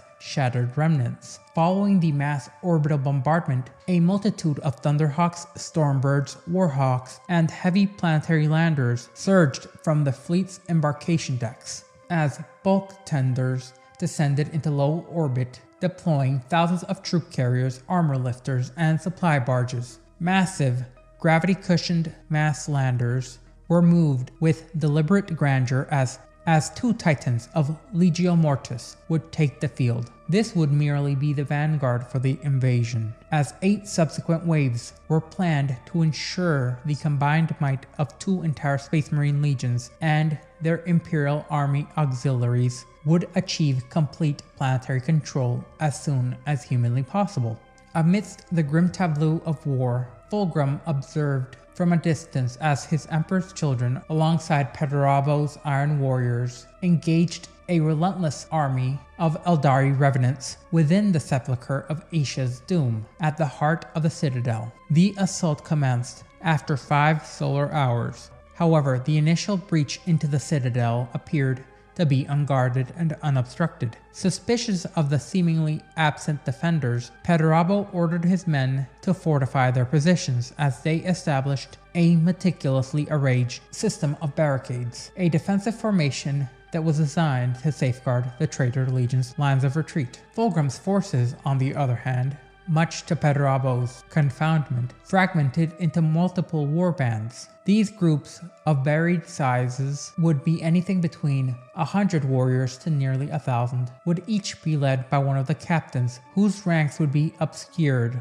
by the elaborate and ornate embellishments that now seemed to paint all the Emperor's children's armor. Leaving the fortified bridgeheads, Pederabo led his Iron Warriors and the Emperor's children into the heart of the citadel, as the Sepulchre of Isha's Doom was a grandiose palace adorned with bulbous morn towers and sweeping ivory-domed roofs. As the traitor columns advanced towards their goal, they were unwittingly observed by loyalist Astartes aboard the Sisyphum. Despite their overwhelming disadvantage, the small contingent of loyalist legionaries managed to devise an alternative route into the massive sepulchre. As Fulgrim and Pederabo approached their ultimate objective, Fulgrim's impatience became apparent as he urged Pederabo to hasten their progress. But Pederabo, ever the strategist, took a moment to scrutinize his brother and his assembled host. Fulgrim, through beaded sweat, was not merely perspiring. He seemed to be emanating a faint otherworldly light, which Pederabo's enhanced vision, which surpassed even that of other Astartes and some Primarchs, revealed this unnatural radiance. As he did this, he pondered whether Fulgrim was aware of how he was now unsettlingly glowing, and this glow seemed to drain the vitality from him and his captains, leaving them weary and strained. The ghostly illumination, an anomaly in living beings, cast an ominous shadow over him, hinting at a deeper unspoken force at play. Perturabo now harbored a deep mistrust of Fulgrim, fully anticipating a betrayal from his brother. Despite this, the Lord of Iron pressed on, resolute in completing their perilous quest. As they neared their objective, the core of the structure of the Sepulchre of Aisha's Doom, the latent power within Lydris stirred in malevolent recognition of Slaaneish's followers, known to the Eldar as She Who Thirsts. This led the dormant forces to awaken the guards of the Sepulchre from their ancient slumber. Thousands of crystalline statues, previously inert, began to move with jarring stiffness, akin to beings roused from eons-long sleep. The gems embedded in their bulbous heads glowed with vibrant colors, lending them a newfound vitality to these previously fragile forms. This army of wraiths represented the ancient Eldari dead of Lydris. Both traitor forces within the citadel and without were soon besieged on all sides by a newly awoken, much larger army of restless revenants. The Eldari constructs would now emerge in vastly overwhelming numbers, their movements a grotesque blend of mechanical precision and disturbing organic fluidity. Amidst this chaos, Fulgrim vanished from Perturabo's sight. Realizing his brother's disappearance, Perturabo followed the green glow emanating from the center of the vast chamber. He understood that this was not a mere elemental energy or some form of mechanical power, but the distilled essence of those who had perished in the chamber. Perturabo descended an insurmountable spiral towards the point of light that stubbornly resisted brightening, no matter how far he traveled. The descent seemed endless until it culminated in a scene of cosmic grandeur as Fulgrim stood at the edge of a slender bridge that arched into the center of a spherical chamber. Perturabo, unimpressed by Fulgrim's grand illusions of himself becoming the Angel's exterminatus, advanced on his brother, Forgebreaker in hand, intent on ending Fulgrim's treachery. But Fulgrim uttered a single word as a nightmarish resonance assaulted Perturabo's mind, forcing him to bend the knee. Fulgrim then revealed the source of Perturabo's now weakened state, which was the gift he had presented him. A cloak of the softest aramite, adorned with foxbat fur and embroidered with a pattern of spirals in the golden ratio. The cloak had been fastened with a chromed steel skull, which had embedded in it a large gemstone that was initially black with golden veins. And unbeknownst to Perturabo, as they had journeyed into the Eye of Terror, the gemstone, known as a harvester, had changed to solid gold and now pulsated with an internal rhythm. This artifact had been apparently siphoning Perturabo's strength and life force. With his brother's sacrifice, Fulgrim intended to achieve apotheosis. As the two Primarchs ascended within the shaft of light, they would emerge into the tumultuous chaos that now engulfed the heart of the Sepulchre. In the dramatic culmination of their fateful encounter, Fulgrim cast Perturabo to the side. As the Lord of Iron tumbled into the languid air, he crashed down with a resounding clang of metal and crystal at the very edge of the shaft of light. A trail of blood marked Perturabo's descent, streaming a vivid red from a gash his brother had lain in his chest. As he now lay motionless, shattered and essentially lifeless, the gravity of the moment seized the attention of every Astartes present, as they recognized the monumentous event unfolding before them. The Primarch of the Emperor's children had now undergone a profound transformation. Floating above the shaft, Fulgrim was no longer the same being who had descended into the planet. The shaft no longer expelled its green torrent of light into the darkness above. Instead, it emitted a faint, waning glow as Fulgrim's armor pulsed with a vibrant energy, as it contained the light of what appeared to be 1,000 straining suns, striving to break free. His eyes were now dark and doll-like, and to all who looked upon him, they appeared to be twin dark abysses, portals to a realm of experience and sensation beyond the reach of ordinary minds, accessible only to those driven to the extremes of desire. As Fulgrim neared the zenith of his apotheosis, Perturabo, having regained some measure of strength, rose to his feet. Clutching the Maugre stone, the harvester, in his hands, he would advance towards his brother, holding aloft the stone just over the shaft. Perturabo then locked eyes with Fulgrim, searching for any trace of remorse, a sign that his brother might have regretted the treachery that had led them to this point. Yet he found nothing. The Fulgrim he had once known had been irretrievably lost, replaced by the figure that now seemed consumed by the hunger for godhood. At this sight, Perturabo's heart ached with the realization that Fulgrim had transcended the realm of angels to pursue divinity. Disillusioned with his brother, Perturabo declared that mankind had long surpassed the need for such beings, and with a final gesture of disdain, he hurled the Harvester into the depths of the shaft, casting aside the last vestige of their shared past. In the midst of this climactic confrontation, a sudden eruption of bolter fire shattered the tense standoff, as the Emperor's children were violently cast from their feet as a black armored figure charged into the fray. The new arrivals, marked by a distinct mauled fist emblazoned on their shoulder guards, were none other than the Iron Hands. The chamber now erupted into a chaos as traitor and loyalist clashed. As the battle raged on, the noose tightened around the two Primarchs. At the heart of the conflict, Perturabo, once again weakened and on his knees, faced Fulgrim, who hovered eerily mid-air. The struggle between the Iron Hands and the Emperor's children, along with the Iron Warriors, would intensify around them. Amidst this chaos, the Raven Guard, known as Shadowkin, managed to seize the fallen Maugre.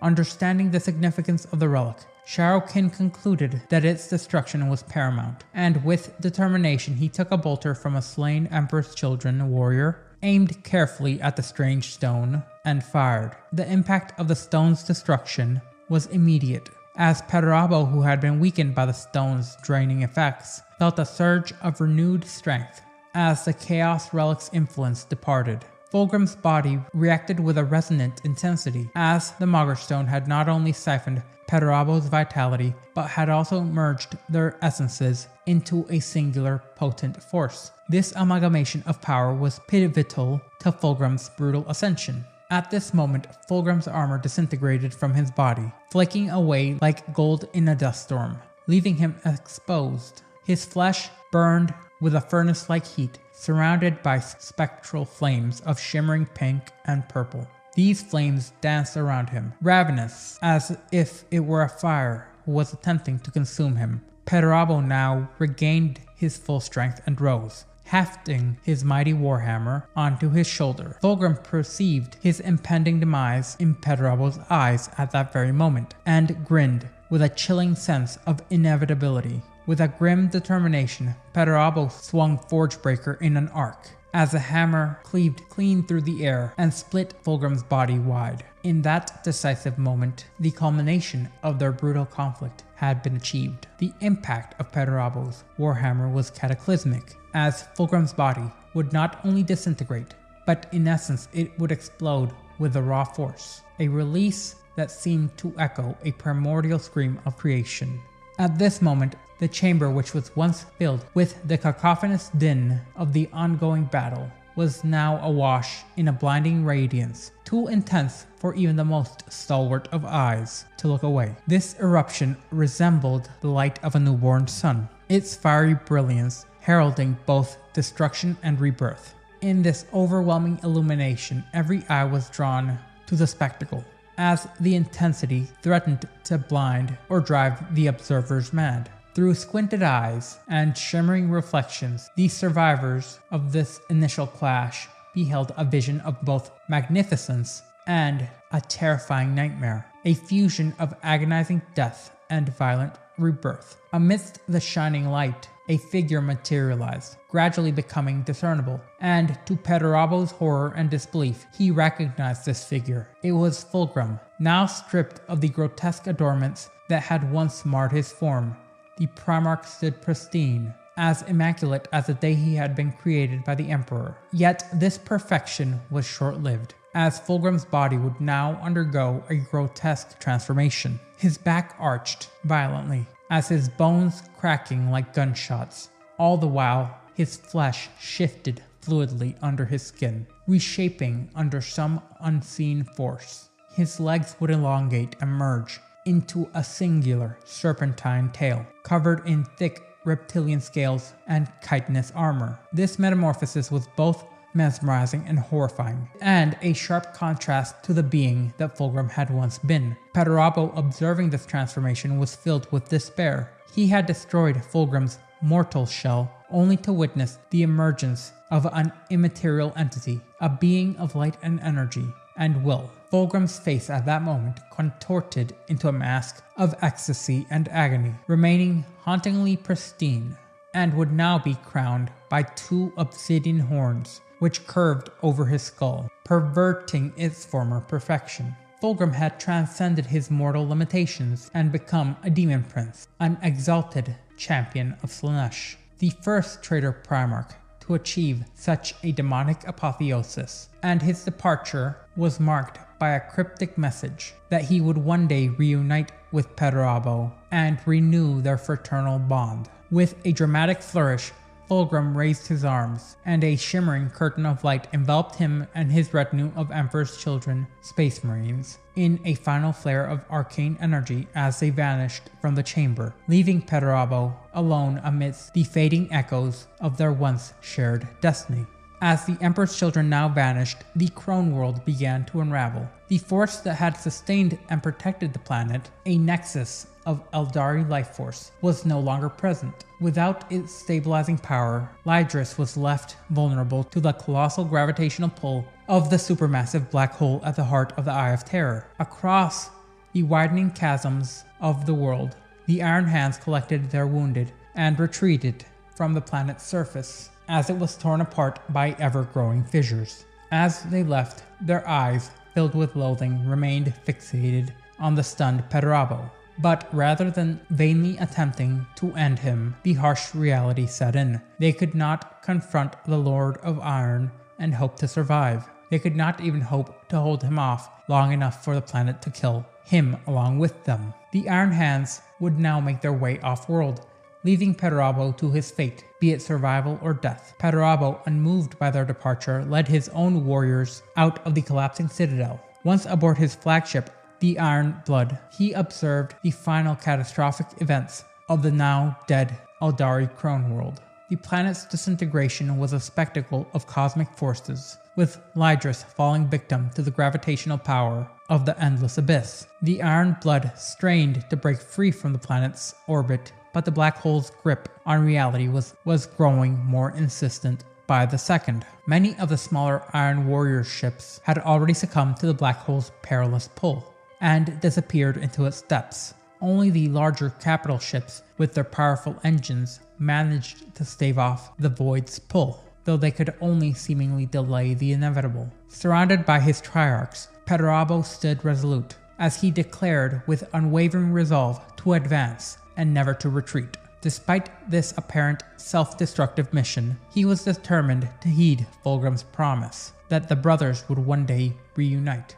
With this in mind, Perturabo uttered a command that his fleet would enter the black hole. As they plunged into the heart of terror, a grim determination was set by Perturabo. Their path would be fraught with peril, but there was only one way forward. With their fate sealed, the Iron Warriors embarked into their descent into the unknown, their destiny entwined with the formidable and foreboding forces within the Eye itself. Fulgrim's prophecy would eventually prove accurate, as Perturabo and his Iron Warriors would emerge unscathed from the Eye of Terror, emerging from the singularity within the Eye all the way across the galaxy into the Talran system. Upon his arrival, Perturabo learned of the chaos artifact known as the Curses of Algar, which was concealed beneath the surface of Talran. Recognizing the potential power for the traitor legions, he swiftly formulated plans to seize it. What initially was intended as a strategic raid rapidly evolved into a protracted, grueling conflict known as the Battle of Talran, where both the traitors and the Imperium forces funneled war material and reinforcements to their respective allies. On this verdant world, each side was determined to claim victory.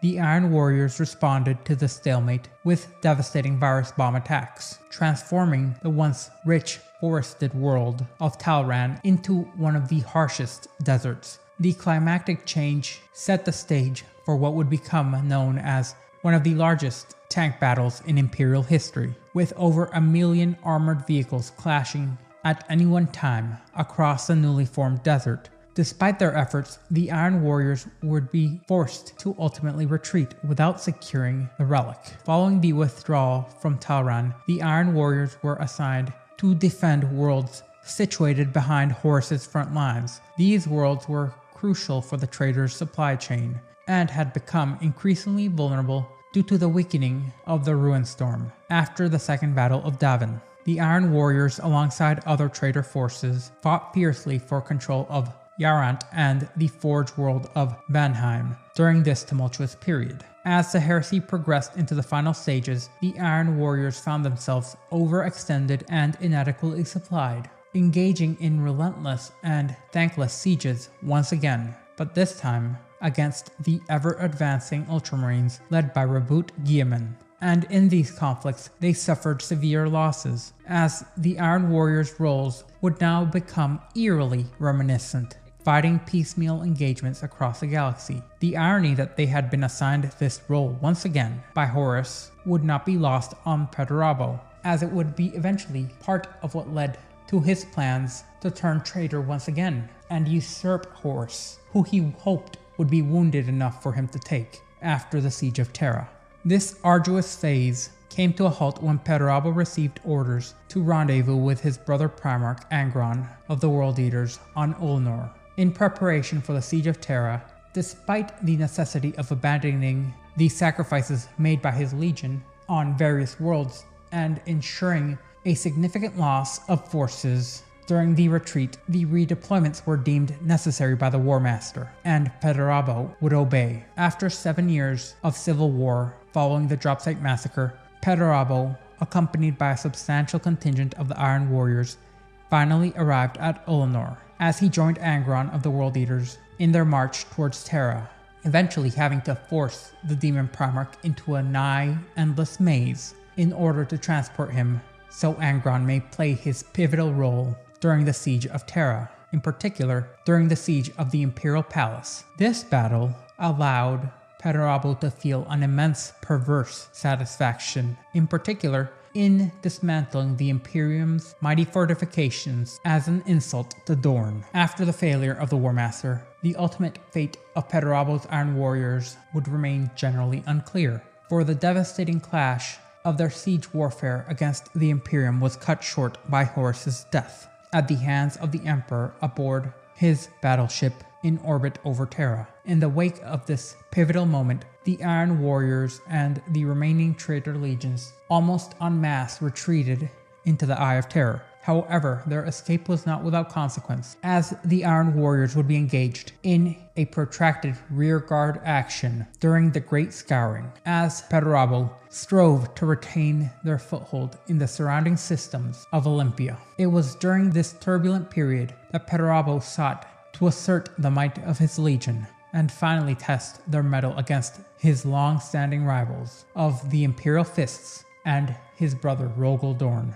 Perturabo would conceive and execute a masterstroke in strategic warfare, a trap on the world of Sebastus IV, designed to ensnare Rogel Dorn along with his legion in a confrontation that they both anticipated and dreaded. This elaborate trap was dubbed the Eternal Fortress, which spanned 20 square Terran miles and was in essence a labyrinth of bunkers, towers, minefields, trenches, tank traps, and redouts. Upon learning of this formidable fortress, Dorn would make a bold declaration. He would dig Perturabo out of his hole and bring him back to Terra in an iron cage. Dorn would anticipate a battle marked by honor and chivalry, but Perturabo had other plans. The Iron Warriors began isolating the 4 Imperial Fist companies, which made planetfall, quickly cutting them off from their orbital support. This strategy was one of divide and conquer, which left the Imperial Fists struggling in isolation. Their once formidable coordination was now disrupted by Perturabo's meticulous tactics. And as the battle persisted, some of the Imperial Fists would manage to breach the outer defenses and reach what they believed was the central keep of the Eternal Fortress. But much to their dismay, they found no such structure, only an open space, a structure and they found themselves now surrounded by additional defensive positions. The fortress itself was a ruse, a decoy of no strategic significance. By the 6th day of the siege, the remaining Imperial fists that fought had to do so individually, using the bodies of their fallen comrades for cover as they struggled against overwhelming odds. The siege would later become known as the Iron Cage would continue for an additional 3 weeks. The beleaguered Imperial fists would finally receive some form of relief from Raboot Guilliman and the Ultramarines. However, the cost of the siege was devastating, and Dorn would emerge from the conflict a broken man. The Imperial Fist chapter would in essence be rendered incapable of combat for 19 standard years, as they would labor to recover from their grievous losses, and the battlefield of Sebastus IV became a testament to Perdurabo's ruthless efficiency, winning out over Dorn's blockheaded stubbornness. The victory of Sebastus IV would culminate in a sacrifice of over 400 loyalist Space Marines, and would also mark Perdurabo's ascendancy to the rank of Demon Prince of Chaos Undivided, as this notorious campaign had secured Perdurabo's dark apotheosis, along with cementing his reputation as one of the most formidable and feared figures in the history of the Traitor Legions. Following the victory at the Iron Cage, the majority of the Iron Warriors now under the command of Perdurabo as a Demon Prince would retreat to the Eye of Terror, and those that remained would establish a new stronghold on the demon world of Murdengrad. Eventually, the Great Scouring would mark the relentless pursuit by the Loyalist forces in order to dismantle any traitor strongholds left in the Materium. The remaining Imperial Fists, alongside the Ultramarines, spearheaded a campaign to liberate previously subjugated worlds from the traitors, those who still remained. In a dramatic twist of fate, the Imperial Fists found themselves laying siege to the Iron Warriors' bastions once again on their last stronghold of Olympia. This siege was a rather protracted affair, and despite the Imperial Fists' relentless efforts, the traitors refused to yield easily. The conflict would drag on for around a decade, and would be characterized by intense fighting and heavy casualties. Ultimately, the Iron Warriors resorted to extreme measures in order to deny their enemies victory. In a final desperate act of defiance, they detonated their nucleonic stockpiles, transforming Olympia into a desolate, radioactive wasteland. The once thriving homeworld of the Iron Warriors was once again left in ruins by the Iron Warriors' actions, and subsequently quarantined by the Imperium, as it was designated Perdita by the Inquisition, and for over 10,000 years, no further mentions of Olympia have surfaced in Imperial records, as this world will remain as a grim testament to the devastation wrought by the final catastrophic efforts of the Iron Warriors, as rather than preserve their legacy, they would rather embrace annihilation. And while during the next few thousand years, the Iron Warriors did have interactions with the greater galaxy, the next major military role that they would play, which irrefutably changed the galaxy, would be the 13th Black Crusade, which unfolded in year 999 M41, where the Iron Warriors under the command of Warsmith Barban Falk launched a decisive assault on the Mechanicus Forge world of Hydrocordatus, instigating the second siege of Hydrocordatus. This forge world was crucial to the Imperium of Man, as it not only provided weapons of war and war material, but also secretly housed the valuable tithes of gene seed. The Iron Warriors, driven by the need to replenish their ranks, sought this gene seed stored within the stasis vaults on Hydrocordatus. These vaults contained the genetic material from their most formidable adversaries, the Imperial Fists, whose pure gene seed was now essential for the Iron Warriors' reconstruction and resurrection as a true threat to the galaxy without the aid of exterior forces. The corrupting influence of the warp had, in essence, over the millennia rendered their own gene seed increasingly unstable, making it nearly impossible to create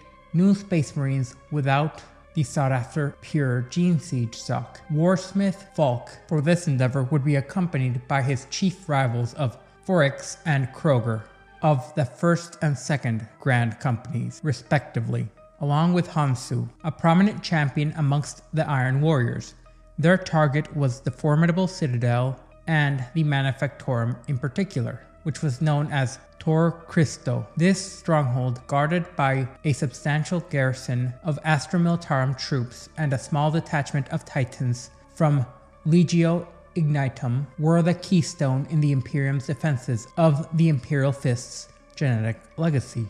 The Iron Warriors faced not only the formidable defenses of Tor Christo, but also reinforcements from an entire company of Imperial Fists, determined to protect their genetic heritage. Despite the ferocious resistance, at the end of the day, the Iron Warriors triumphed, and they breached the Citadel's defenses and overpowered both the Imperial garrison and the reinforcing Imperial Fists. This victory was a significant boon for the Chaos Gods, who granted Warsmith Folk the coveted ascension to Demon Princehood. Before his transformation, Folk appointed Hansu as his successor, entrusting him with the command of his Grand Company and the crucial mission of restoring the Iron Warriors to proper numbers with the Imperial Fist's gene seed once it was returned to Medengrad, the Iron Warriors' demon world within the Eye of Terror. Upon securing their prize, the Iron Warriors would withdraw from Hydrocordatus, and in a final act of vengeance, which would erase all traces of their invasion, they bombarded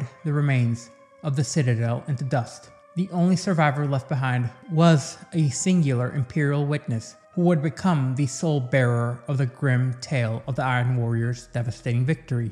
Upon his return to the Iron Warriors' demon world, within the Eye of Terror, Warsmith Hansu dutifully transferred the bulk of the coveted gene seed to War Master Abaddon, the Despoiler. However, Hansu successfully retained a significant portion of this valuable genetic material for his own purposes. With the ill-gotten gains, he embarked on a clandestine project, the creation of a novel genetic system known as the Demonculaba. The Demonculaba's process would combine advanced technology with dark sorcery in order to produce new Astartes for the Iron Warriors in record time. This gruesome procedure involved sealing an adolescent human boy within of a genetically modified human female, which would be termed a Demonculaba, which would either result in a horribly mutated abomination, which would be then known as the Unfleshed, who were cast out into the desolate wastelands of the demon world, or new chaos-corrupted Astartes, who were loyal to the Iron Warriors and ready to join their ranks.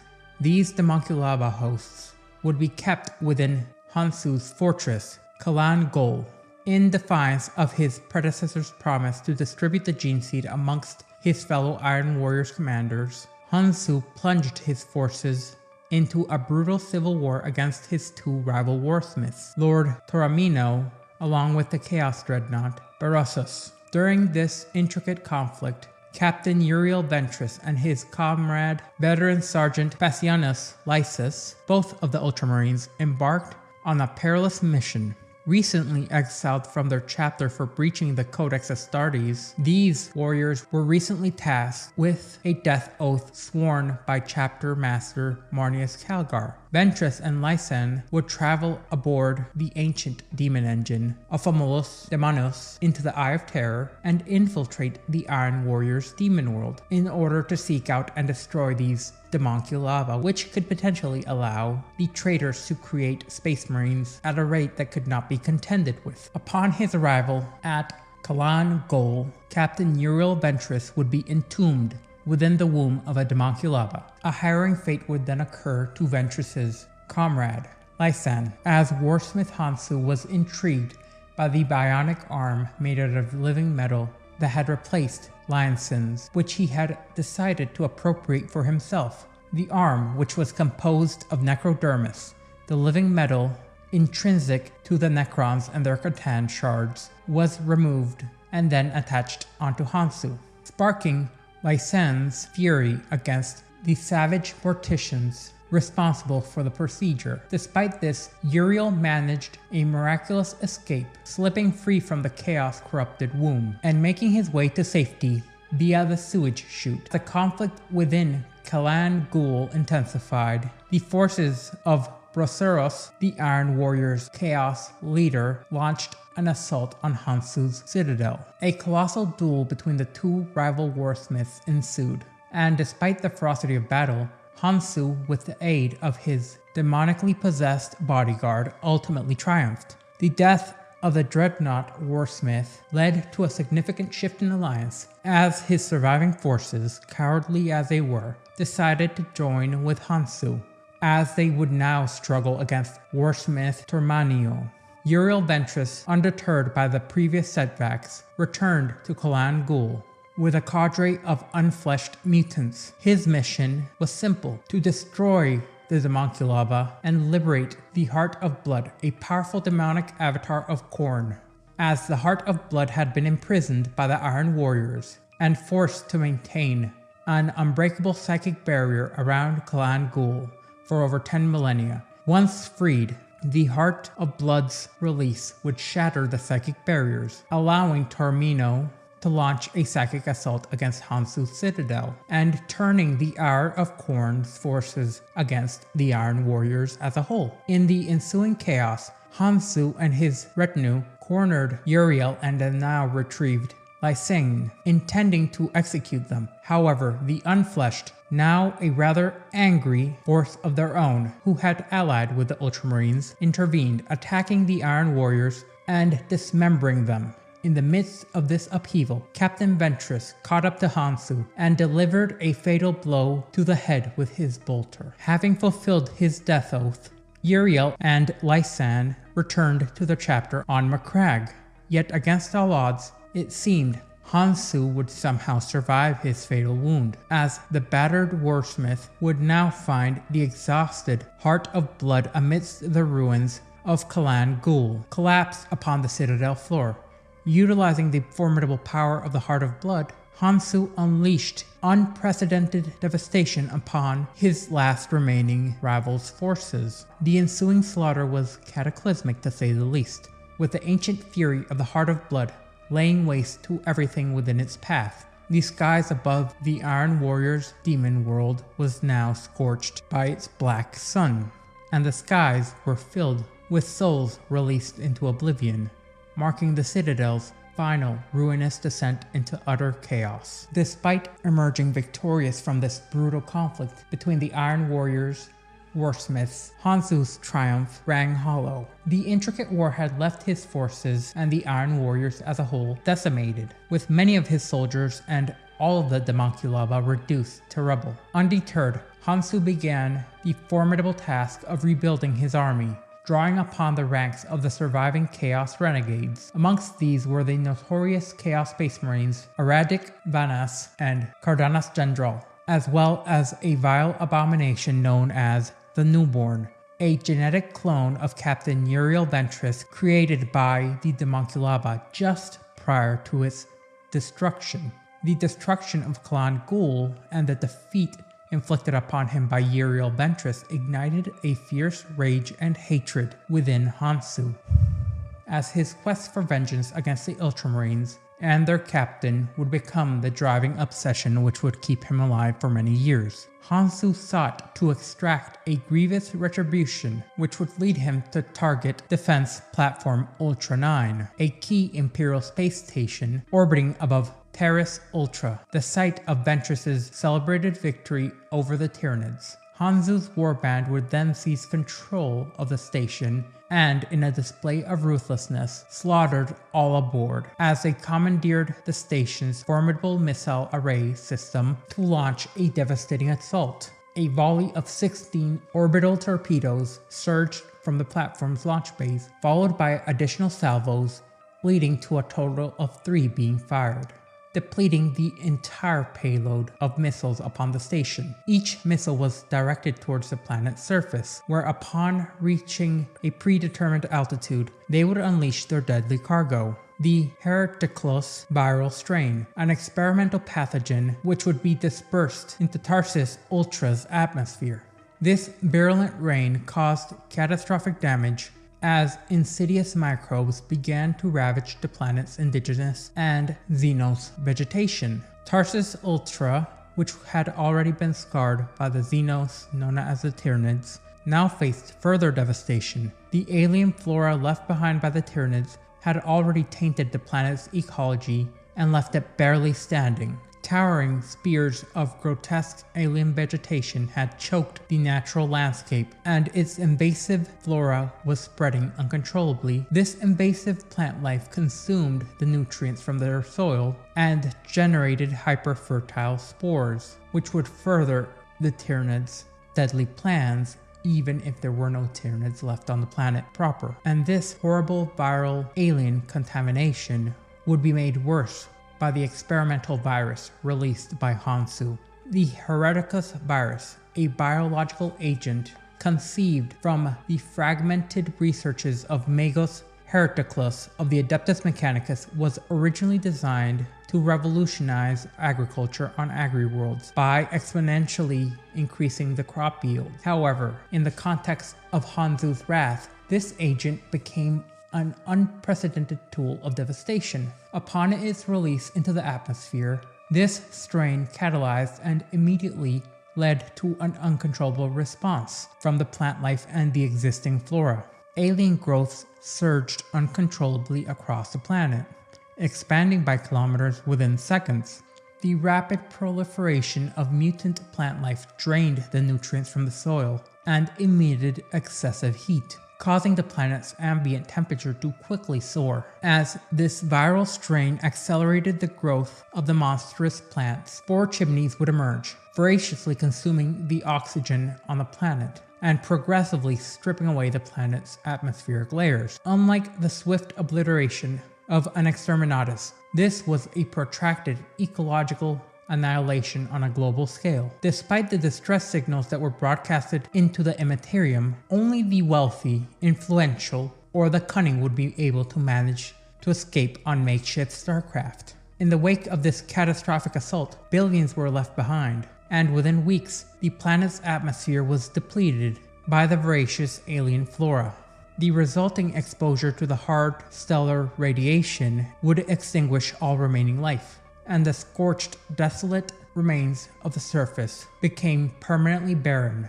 In the aftermath, an explorator team led by Magos Locard of the Adeptus Mechanicus and accompanied by Skitarii forces ventured onto the dead world to investigate, guided by a solitary beacon which was discovered on the battered orbital torpedo. Upon extracting the payload, the Magos uncovered a cracked helmet. Its deep blue color, once vibrant, now showed signs of damage. Its paint chipped, and it had one eye lens missing. The helmet they found was emblazoned with the emblem of the Ultramarines, and this would be a stark message to Uriel Ventress, sent personally to him by Hansu in order to ensure the cost of their confrontations was known. With his revenge now in part accomplished, Hansu was able to gear back into rebuilding his forces, which would lead Hansu into journeying into the Badab sector, a region infamous for the brutal Badab War. His destination was the heart of the warp rift known as the Maelstrom, specifically to New Badab,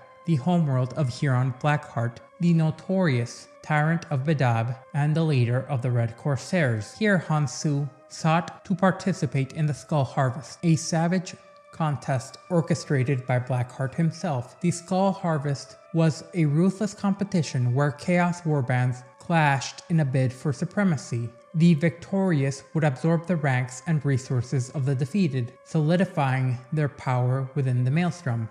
This would be held in the Arena of Thorns, a blood-soaked venue which would bear witness to grisly displays of decapitated heads mounted on spikes, macabre torn-up corpses arranged all around, painted with the deepest crimson blood of Space Marines and mortals alike. A truly macabre testament to the carnage that would unfold within its confines, which was a contest that promised glory and power to the victor, but demanded relentless bloodshed and the elimination of the weak. Hansu, now driven by a singular vision of vengeance, was determined to emerge as a sole champion. And over the course of this contest, his forces would expand dramatically, swelling to approximately 5,000 soldiers, a formidable army which included an array of armored units, war machines, and a diverse collection of Xenos and Corsair troops. With the allegiance of 17 warbands now under his command, Hansu's growing power was undeniable, yet the Skull Harvest had not reached its conclusion, and the tyrant's decree was clear. Only one champion would stand victorious at the end. As the fourth day of this contest drew close, only 3 champions remained. Hansu's Iron Warriors, Bashdog Uvent, the bloodthirsty champion of the blood god Khorne, who commanded a formidable force of 6,000 warriors, and Notha Estesi, the champion of the pleasure god Slaanesh, leading a warband of 5,000. As the final confrontation loomed, then would come the final day of the Skull Harvest, and the 3 champions would enter the arena, wielding whatever weapon they would choose, as they prepared for the ultimate confrontation. This stage of the battle was a test of endurance and tactical acumen, where each warrior sought to deceive and exploit any signs of weakness or hesitation in their opponents. Hansu, however, was undeterred by the spectacle, and his focus was singular. The contest was simply a means to an end, one that drove him revenge and dominance. In the climactic showdown, Warpsmith Hansu was quickly able to eliminate the Slaaneshi champion, leaving him to face the Berserk Khornate champion. The ensuing battle was brutal, and in a display of savagery, Hansu managed to shatter the Khornate's warrior's weapon, leading them into a desperate blood-soaked melee. Despite the ferocity of the Khornate champion's attacks, which in multiple occasions did overwhelm Hansu, the Warsmith managed to exploit the tiniest, most crucial moment, and in a decisive maneuver, Hansu used the necrodermis arm he had taken from the Ultramarine to rip a jagged wound into the Khornate champion's neck, who would then slowly begin to bleed to death. And in this moment, a defector from Hansu's ranks seized his opportunity, plunging his own sword into the Khornate champion's chest, piercing his armor to the back. Seeing his opportunity, Hansu did not allow the Khornate warrior any respite, as he delivered a crushing blow with his axe, shattering the warrior's shoulder guard and cleaving the champion of the blood god from collarbone to pelvis. In order to fulfill the fallen champion's last request, Hansu decapitated him and sent his skull to the blood god. Emerging as a sole victor, Hansu now left Nubedab with an unprecedented force of nearly 17,000 Chaos Warriors, all bound to his cause by blood and the oaths they took to the Tyrant of Bedab. An oath that they would fear breaking as much as they would fear standing against Abaddon the Despoiler, due to the power the Blackheart held. As Hansu's starship ascended from Nubedab, it was accompanied by an array of vessels gifted to him by the Tyrant of Bedab, all intended for the purposes of waging war against the Imperium. In addition to this, abominable fleet of corsairs and renegades would also be gifted to Hansu.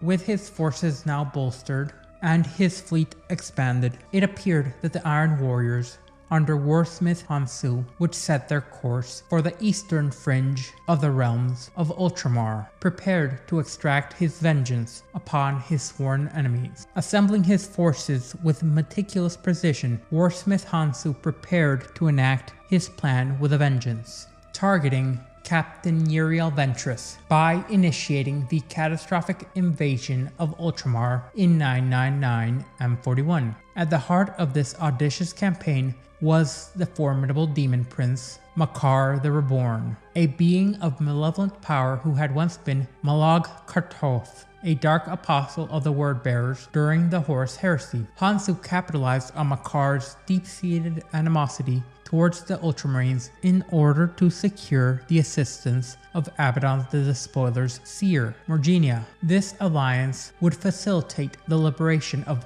Makar's spirit from its imprisonment, with the warp core of the Star Fort indomitable, a stronghold captured by Chapter Master Marnius Calgar and encased in the warp in 935 M41. With the fort under the control of Hansu, he would be able to free Makar fully, who would then possess the armored dreadnought chassis of Brother Altan of the Ultramarines, who had been previously tasked with guarding the fort. The Demon Prince utilized Altran's once sacred shell to manifest into the material universe. As Hansu's invasion commenced, he would assault the arid imperial agri-world of Tartus. Makar, leveraging his new freedom, bound the Indomitable to a warp gate and summoned a vast army of demons, unleashing them upon the planet's cities and slaughtering its entire population.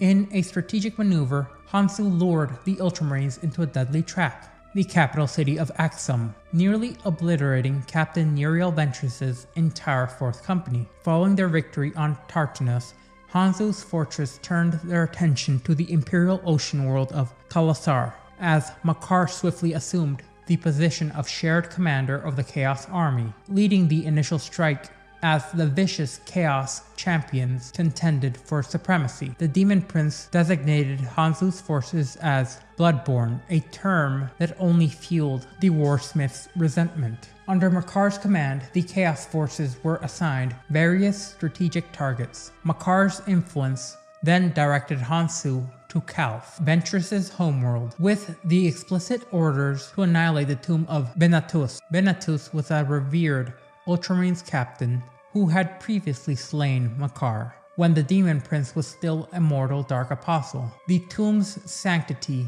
was imbued with power due to the Imperial faith, which rendered it a place that Makar could not approach, no matter how much he tried. Guided by a clone known as the Newborn, Hansu and his ally, Cordas Grendel, pinpointed the tomb's location within the cavernous Draconi on Calth. As they prepared to desecrate the tomb, Hansu grew suspicious over Makar's aversion to the world, which led him to conduct a further investigation, and his inquiries revealed a hidden artifact, a combat knife known as the Shard of Eberus, buried with the long-dead Ultramarines captain. This revelation suggested a deeper significance to Makar's reluctance, indicating that the artifact might hold some vital importance or power that could influence the demon's actions, potentially even binding him to servitude. As Hansu uncovered the true nature of the combat knife, the Shard of Eberus, he realized its profound significance. The seemingly unbreakable blade was imbued with centuries of unwavering imperial faith, which led to its potential to inflict a grave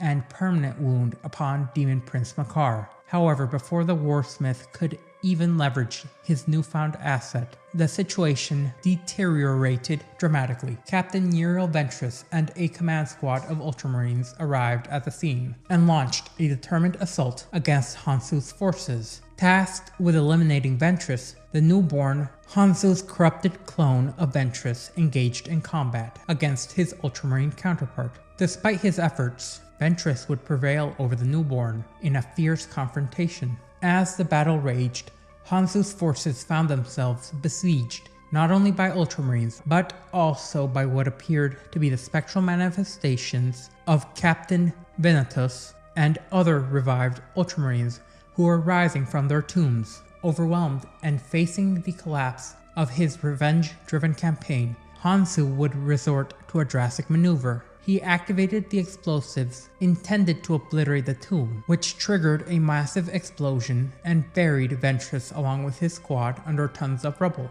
Despite the catastrophic blast and the subsequent cave-in, Ventress and almost the entirety of his squad survived. The aftermath of this explosion yielded no trace of Hansu's body.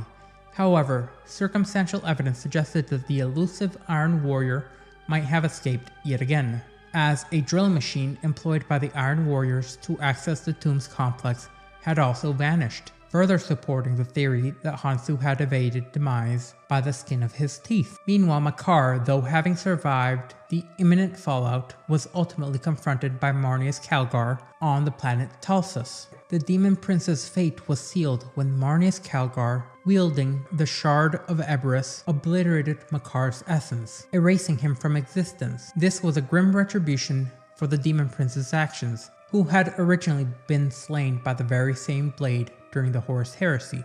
The final event of galactic import that the Iron Warriors would take part in would be known as the Grand Siege.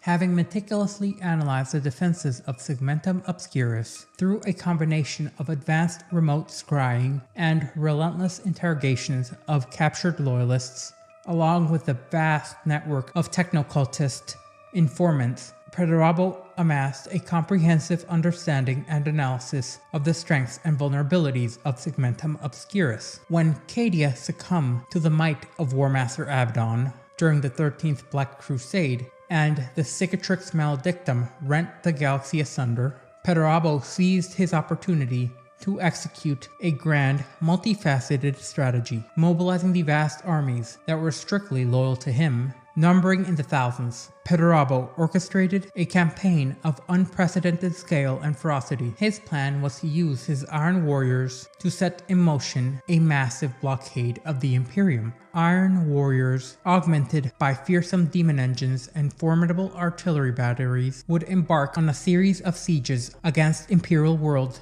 who had been previously impregnable. These worlds would now be subjected to the Iron Warriors, the true Iron Warriors, those loyal to Perturabo, and would teeter on the brink of utter devastation. Perturabo's assault has been currently marked by a sheer scale and grandeur that it has made many within the Imperium question if they're even part of a synchronized whole, or if they're just a multitude of synchronized warbands taking the best opportunity they have to win, which has forced even the most fortified bastions of the Imperium to confront their vulnerabilities. This massive siege has not only showcased that the Iron Warriors are truly brilliant in the implementation of tactics when under the command of their Primarch, but it also delivered a stark reminder to the menace which are the forces of chaos. The White Scars, who refer to themselves as the Horde of Jagatai, and were initially known as the Star Hunters during the dawn of the Great Crusade, stand as one of the most venerated Loyalist Space Marine chapters, one of the illustrious first founding chapters of the Adeptus Astartes. Their reputation precedes them across the Imperium of Man, where they are both feared and respected for their unparalleled expertise in mobile warfare. Renowned as the indisputable masters of lightning strike and hit-and-run tactics, the White Scars are particularly adept at employing Astartes assault bikes as their weapon of choice, with their ranks boasting significantly higher proportions of bike squads than any other chapter. These battle-hardened warriors will even bear ritual scars of honor, all the while fighting with ferocity and cunning of the nomadic steppe tribes from which they hail. Their homeworld, Mundus Planus, known to them as Chagorus, shaped their savage prowess.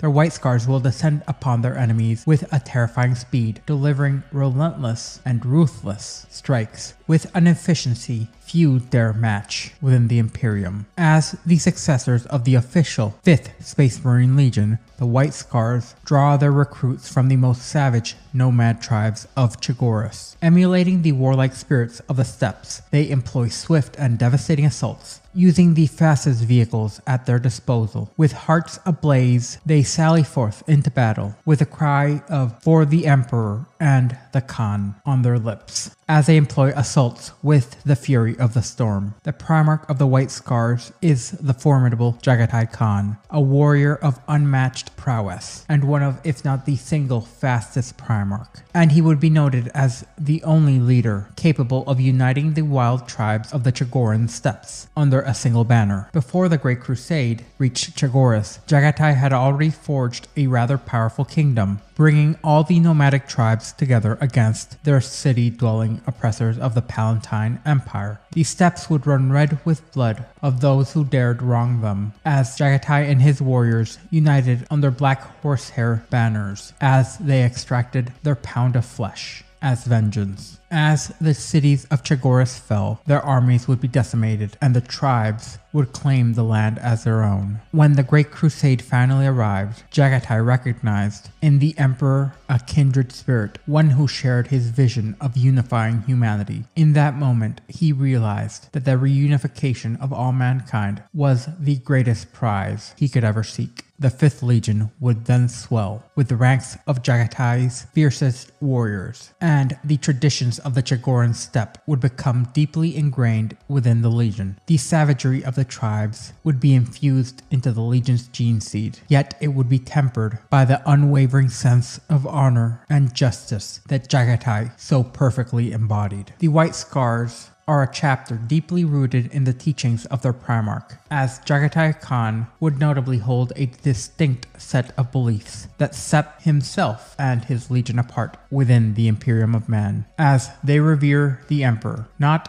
as a deity, but as the ultimate uniter of mankind, a leader whose vision they are committed to realizing. This belief distinguishes them significantly from the majority of the Imperium of Mankind, which has led them to have a notable distance from the Ecclesiarchy's doctrines, along with some issues with Space Marine chapters. For the White Scars, their mission is clear. They are the vanguard, tasked with annihilating the enemies of the Emperor in preparation for the future where he will rise from the Golden Throne to initiate a new Great Crusade, a campaign destined to bring unity to the galaxy. On that fateful day, they believe Jagatai Khan will return from the void to lead them once more. Central to the White Scars' identity is the lightning bolt that emblazons their chapter badge. This symbol is not merely decorative, as it is an embodiment of the swift and devastating style of warfare, which is mirrored in the honor scars that each warrior proudly bears upon their face. These scars are not just marks of valor, but deeply symbolic, and represent the chapter's connection to the elemental powers invoked by their Stormseers. As long as these primal forces respond to the Stormseer's call, the White Scars are confident that they will remain nigh unstoppable in battle. The ritual scarification is a sacred practice within the chapter, as every White Scar, upon fully proving themselves and being accepted as a neophyte, will receive the ritual facial scars known as the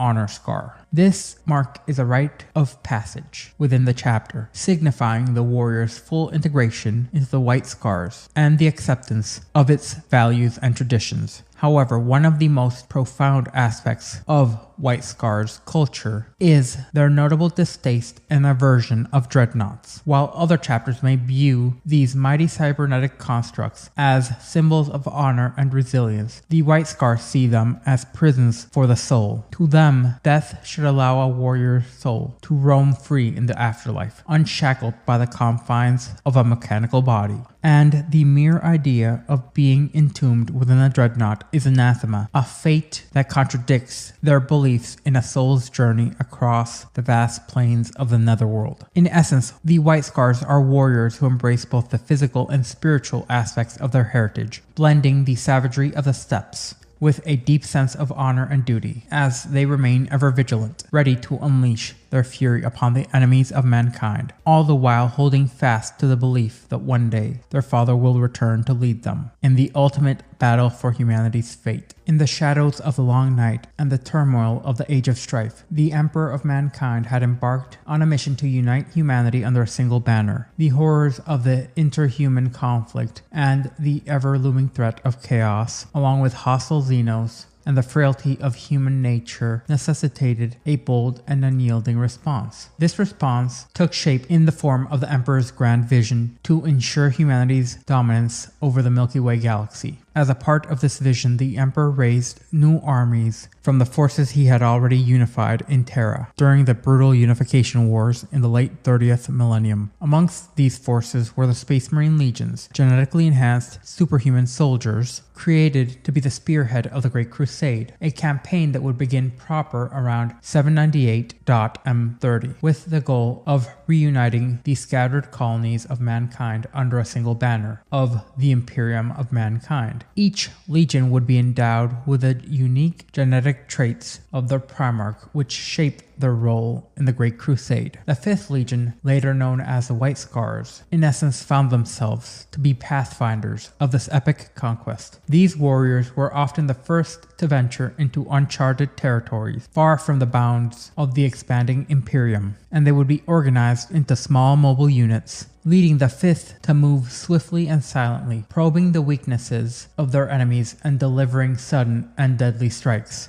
They were a sharp and precise blade in the hands of a master strategist, Jagatai Khan, their Primarch. They would be forged from outcasts into a force capable of single-handedly changing the course of history. As the dark days of the Horus Heresy unfolded, the White Scars would become subject of both suspicion and doubt. Their loyalty was often questioned by their allies and assumed by their enemies, as they had often operated separately and on the fringes of known space, far from the support and the camaraderie of their brother legions. While other legions built intricate networks of trust, treaties, and mutual support, the White Scars would remain apart, embodying and embracing the traditions of independence and willfulness of their new home. This reputation for solitude and unpredictability made them both a prize and a threat for those who sought to control the Imperium. In their solitude, the White Scars would become renowned for their swift hit-and-run tactics, as they operated as a force upon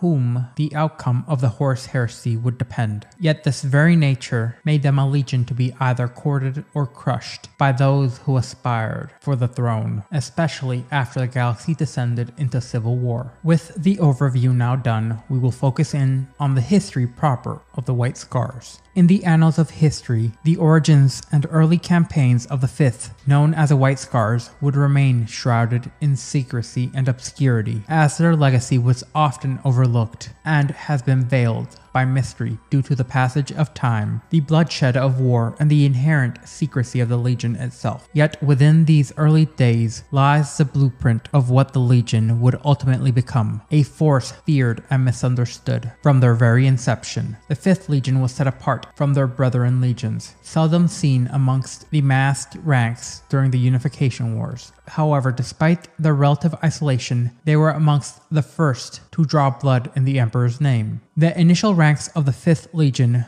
were drawn from the tech-nomadic tribes of the Tolaran Basin, a rather hardy people who had survived the harsh frozen wastelands in vast mechanized crawlers throughout the long years of the Age of Strife. Later, they would recruit from broader Terran stock, representing various racial and geographic origins. However, by the time of the Ulnar Crusade and the cusp of the 31st millennium, these Terran-born warriors would become a hyper-minority within the Legion's ranks. In the early days of the Unification War, the 5th Legion served as the eyes and ears of the Emperor's burgeoning empire. Unlike the 16th Legion, who often fought alongside the Emperor's other warriors on the front lines in the initial conquest, the 5th Legion was entrusted with a solitary and perilous task of seeking out strongholds of gene-wrought demigods and warlords who ruled the war-torn remnants of old Earth. Numbering only in a few hundred warriors during these earliest days, the 5th Legion operated in small, highly mobile cadres, often consisting of fewer than a dozen Astartes. The missions they undertook tested the limits of their post-human physiques in ways unlike the battlefield horrors their brethren would face. Constantly on the move and far beyond the boundaries of the Emperor's expanding domain, the 5th Legion braved the worst of old Earth's desolation and landscapes twisted and broken by radphage, war, and psi-plagues. Places where mere mortals could not hope to survive became their most renowned treading ground. These warriors, in essence, charted the Emperor's rise to power, enduring what few others could, as they scouted ahead of the massed armies of unification, identifying and neutralizing the threats that lay in the path of the Emperor's conquest. In these endeavors, the 5th Legion began to forge an identity that would become defined by them as an elusive and deadly force, forever on the edge of the known, and always at the forefront of the unknown. In the twilight years of the Unification Wars, the 5th Legion operated at the fringes of the Emperor's grand design, a shadowy force which stalked the remnants of old Earth's warlords and decadent empires. Wherever they encountered strength, they would prowl the periphery, waiting for the opportune moment to strike. When they found weakness, they left only devastation in their wake. By the time the main legions of the Proto-Astartes would arrive, their foes would be already severely weakened and distracted by the constant presence and the relentless work of the 5th. The armies of the Unification Wars found their empires ripe for the taking, thanks to the bloody groundwork laid by these early warriors. The Legion's earliest recruits were uniquely suited to this grim task, as they were drawn from the clans of the Tolaran Basin. These men had survived the frozen salt wastes of the North for centuries, as a testament to their fierce independence and the stoic resolve which would be integrated into the Legion proper. They had weathered the terrors of Old Night by isolating themselves amidst the sub-zero wastelands of Thule, where they would master the harsh dictates of survival. These were not just killers, they were machine smiths and expert survivors, traits that carried over to the earliest cadres of the 5th Legion. Once brought under the Emperor's banner, these warriors proved to be ideal pathfinders. Yet their independent streak often led them to ignore orders from anyone other than the Emperor himself, much to the frustration of a myriad of commanders. That, or a commander who had personally earned the respect of the individuals he was attempting to bring under his control. This trait, while a source of frustration for some of the Emperor's generals, was likely a calculated decision by the Emperor, which was in essence a recognition of their unique role within his grand plan. Despite their insular nature and the resentment it occasionally provoked, few would doubt the 5th's efficiency and effectiveness in battle. Their fortitude and shrewd intelligence earned them the grudging acceptance and respects of the grand armies of unification. But their role was one without major glory, operating for years at a time, far from the heart of conflict. The 5th Legion would often go unrecognized. Once they had completed their mission in drawing out the enemies of the Emperor into a weakened position, charting their strongholds, and leaving them weakened and vulnerable, the other legions marked to claim the final victory. The sacrifices of the 5th would go largely unrecorded in the battle honors of the Unification Wars. Few now remember the Star Hunters, as the first of these companies was known, or the daring raids launched on the Alban fortress of Derbris, which paved the way for the initial invasions of that land. As the Emperor consolidated his stronghold on Terra and the surrounding worlds, the 5th Legion was amongst the first to depart the Sol system proper, as they were in essence shattered into 100 pioneer companies, each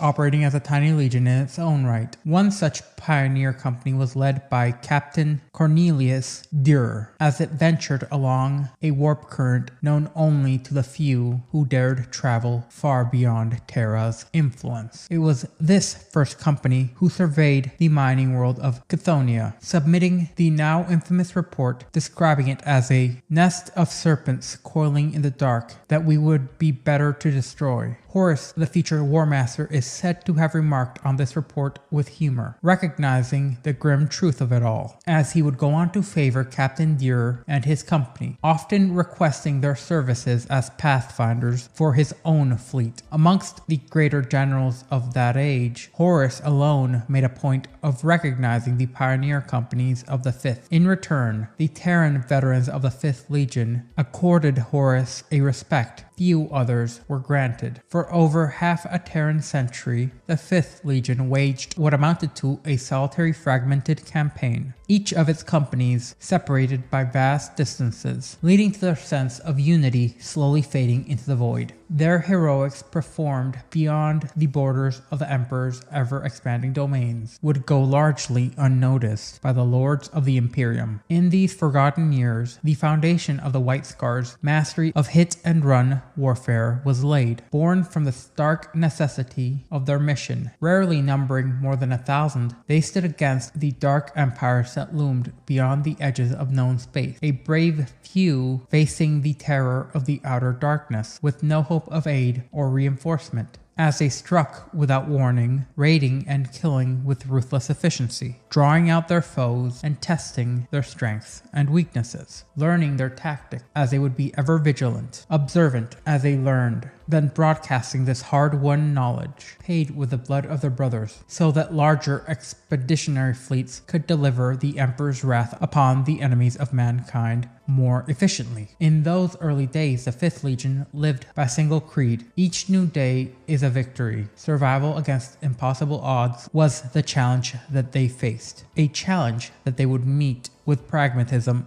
and an unyielding willingness to sacrifice everything in the name of victory. Each battle would extract a toll, another brother dead, another war machine damaged beyond repair. As they fought deeper and deeper into the outer reaches of the galaxy, opportunities to recover their losses grew ever rarer. Slowly but surely, the 5th Legion was being worn down by the relentless pressures of war. Their own stubborn commitment to prosecuting it in their own way was in part responsible for this. For these warriors who had always struggled in the shadows of their brother legions, the very idea of asking for aid was tantamount to anathema to their very beings, a bitter pill to swallow which was far worse than the prospect of their own extinction. To live and die by their own terms would seem like a much better choice. Were it not for the sudden and unexpected discovery of their lost Primarch, the 5th Legion would have continued fighting until nothing else remained. But with the arrival of the Khan, the 5th Legion was transformed, their solitary crusade given a new purpose. Now, to understand how the Legion was transformed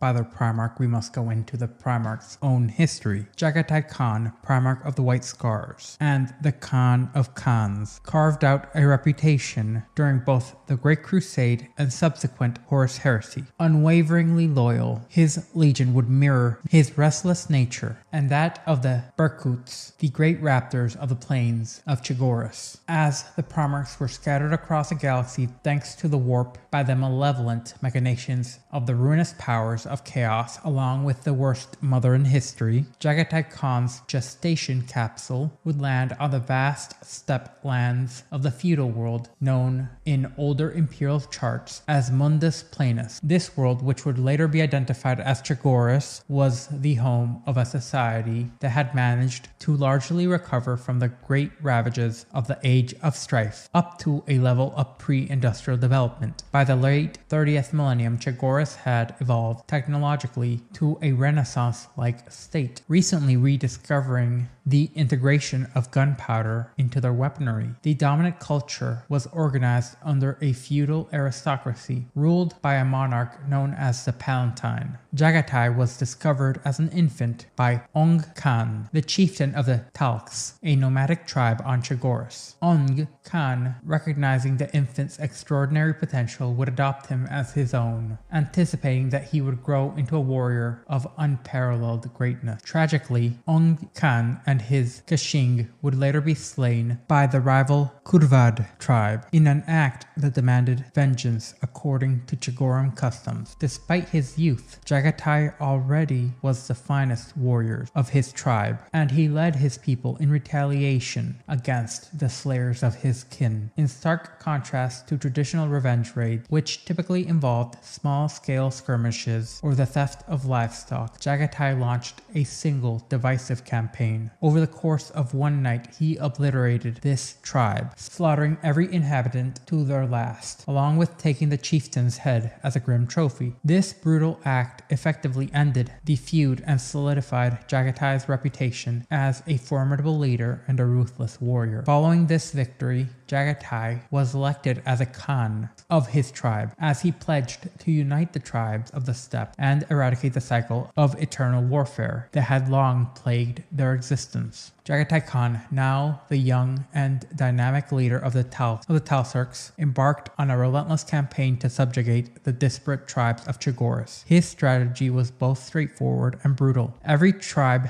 faced a stark ultimatum: submit to his rule or face annihilation. Given his devastating reputation he earned from obliterating the tribe that had slain his father, resistance was rare, if any. Jaghatai, however, was not without honor. Those tribes which capitulated willingly were treated with respect, and many of their members were integrated into his elite Kashig, serving alongside him as the vanguard of his new empire. In his unification, Jaghatai Khan used both military prowess and an extraordinary, almost superhuman charisma to draw followers from across the steppe. He mandated military service for all Chagoran tribes, and strategically combined warriors from various tribes whose fighting styles may have clashed into mixed units. This approach was designed to dismantle old tribal loyalties and forge a new unified allegiance to him rather than to their previous affiliations. The consolidation would extend beyond military units to the tribes themselves. Jagatai restructured, merged, and sometimes split tribes to foster unity and end centuries of constant conflict. His leadership saw the formation of a cohesive confederation under his command, leading to his ascension as the Khan of Khans, or the Kagan. One of his most notable achievements was the defeat of a formidable cult, spreading its malignant influence across Chagoris. Rallying a coalition of 10,000 warriors of the steppe,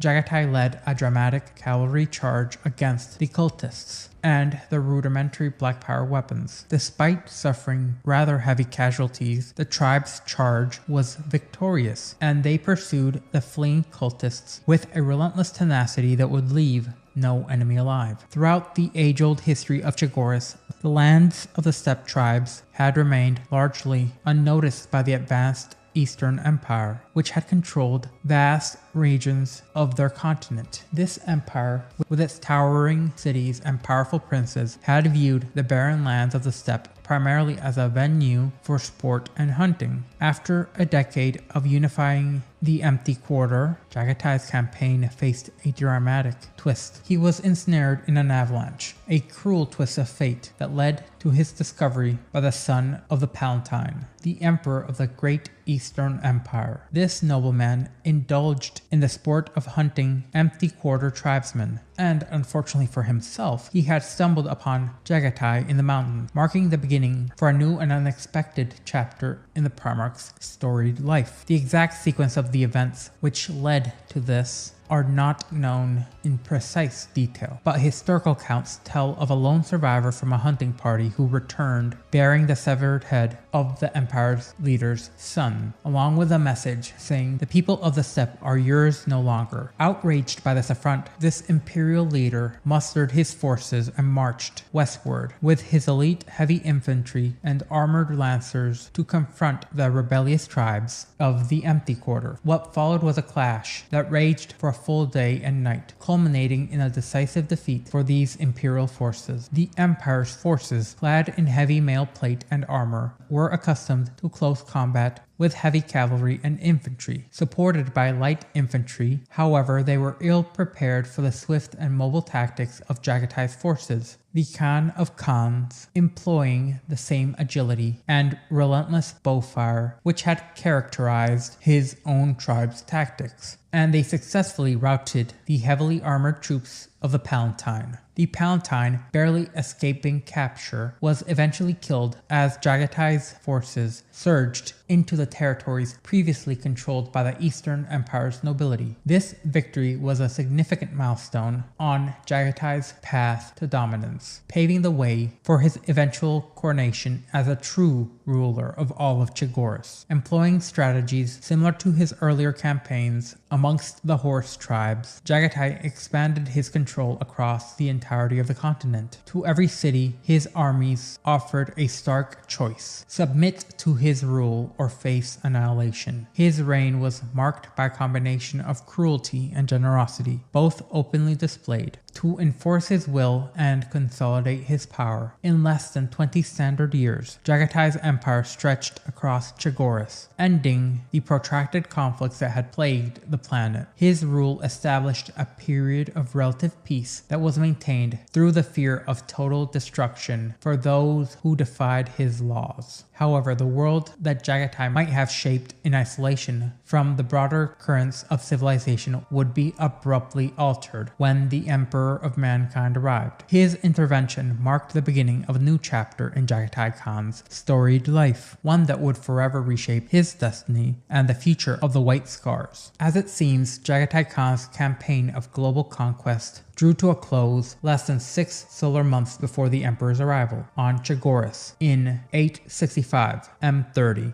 In a twist of fate, it was not a pioneer company of the 5th Legion, renowned for their exploratory prowess, but that of the Sons of Horus, accompanied by both the Primarch and the Emperor, who rediscovered this world. On Chagoris, Jagatai had achieved a remarkable feat, uniting the fractured tribes of the steppe and subjugating the entire planet under his dominant rule. This accomplishment rivaled any of his brother Primarch's early achievements, and the Emperor, recognizing his success, hailed Jagatai as one of his true sons and an inheritor of the legacy he envisioned. Yet despite Jagatai's grand accomplishments, his destiny was irrevocably altered. Once a sovereign ruler and conqueror, he was now to serve as subordinate to the Emperor's own grand ambitions. This transition was not an easy one for a man who had vanquished kings and tyrants across Chagoris. Nevertheless, the great Khan, with his indomitable spirit, would bow to the Emperor and become his tool. Historical records often depict Jagatai as being awed into submission, but in his personal writings it revealed a more calculated approach. Recognizing the benefits of the Imperium and the Emperor's secular domain,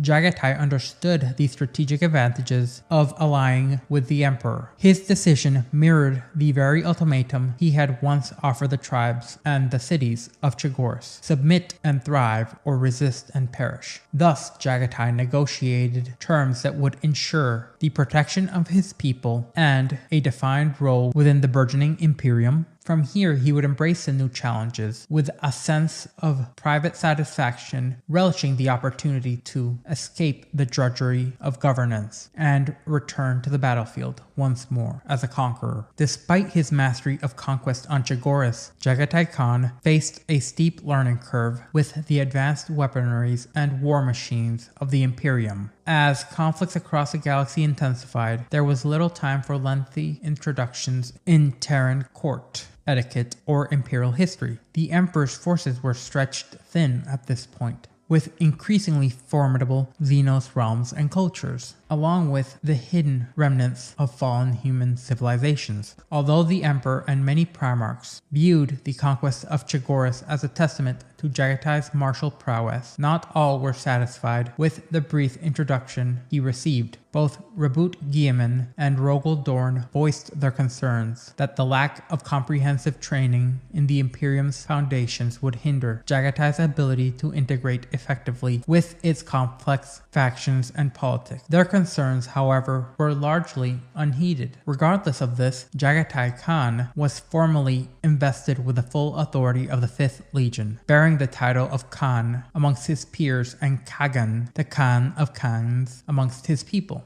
In the records of imperial history, the title of Master of the 5th Legion bore little significance during this period, for the Legion was dispersed across the galaxy, engaged in a myriad of unending conflicts. Jagatai Khan, now at the helm of these scattered forces, faced a challenge that would have daunted many of his peers, but this was one that aligned perfectly with his experience and expertise. Emulating the strategies he had used on Chagoris, the great Khan embarked on the task of consolidating his legion. He began by recruiting from amongst his Chagoran followers, those prepared to undergo the intense transformations required to become Space Marines. This new corps of warriors formed the bedrock for his legion's resurgence. Simultaneously, Jagatai issued a grand summons to the dispersed pioneer companies of the 5th. This call was broadcasted through astropathic messages and courier ships. However, it would take years to reach the furthest outposts of the 5th Legion. By the time Jagatai consolidated his sons in 865 M30, nearly a decade had passed before the majority of the companies had been assembled on Chagoris, and still many remained out of contact, still engaged in distant campaigns well into the 31st millennium. When the disparate elements of the 5th Legion finally gathered in the skies above Chagoris, they were anything but a unified force.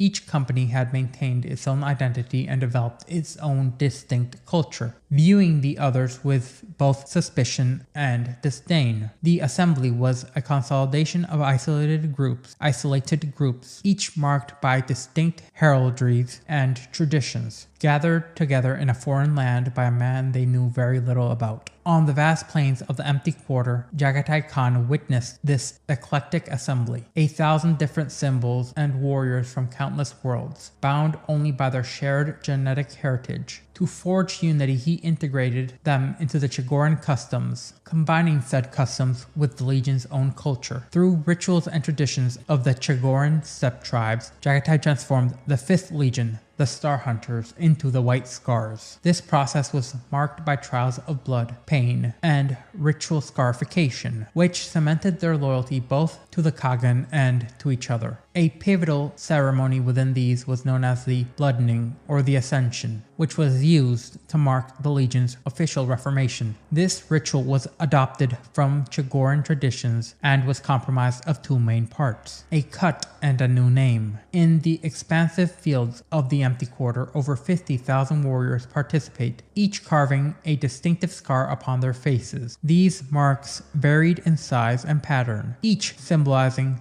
their allegiance. Amongst the Chigoran tribesmen, such scars denoted tribal affiliations, but for the new White Scars, the exact patterns held little significance. The second part of the ritual involved renaming each warrior to signify their new identity within Jagatai's Urdu. This practice was common amongst the early Imperium's warrior societies, where such trials reinforced solidarity and loyalty within the new culture. On Chigoris, these ceremonies had long since unified the tribes, and Jagatai harnessed their powers to forge a cohesive fighting force. In the aftermath of the Scarring and Ascension, the newly dubbed White Scars were encouraged by Jagatai to engage in the noble pursuits of Chigoris, in a way mirroring the actions taken by one of the few brothers he was close to, Sanguinius. These noble pursuits included calligraphy, hunting, and the recounting of ancient tales. Jagatai melded Chigoran traditions with the operational ethos of his legion, not stripping them completely of their origins and traditions, but rather enriching and creating a new and unique blend of practicality and superstition, which at times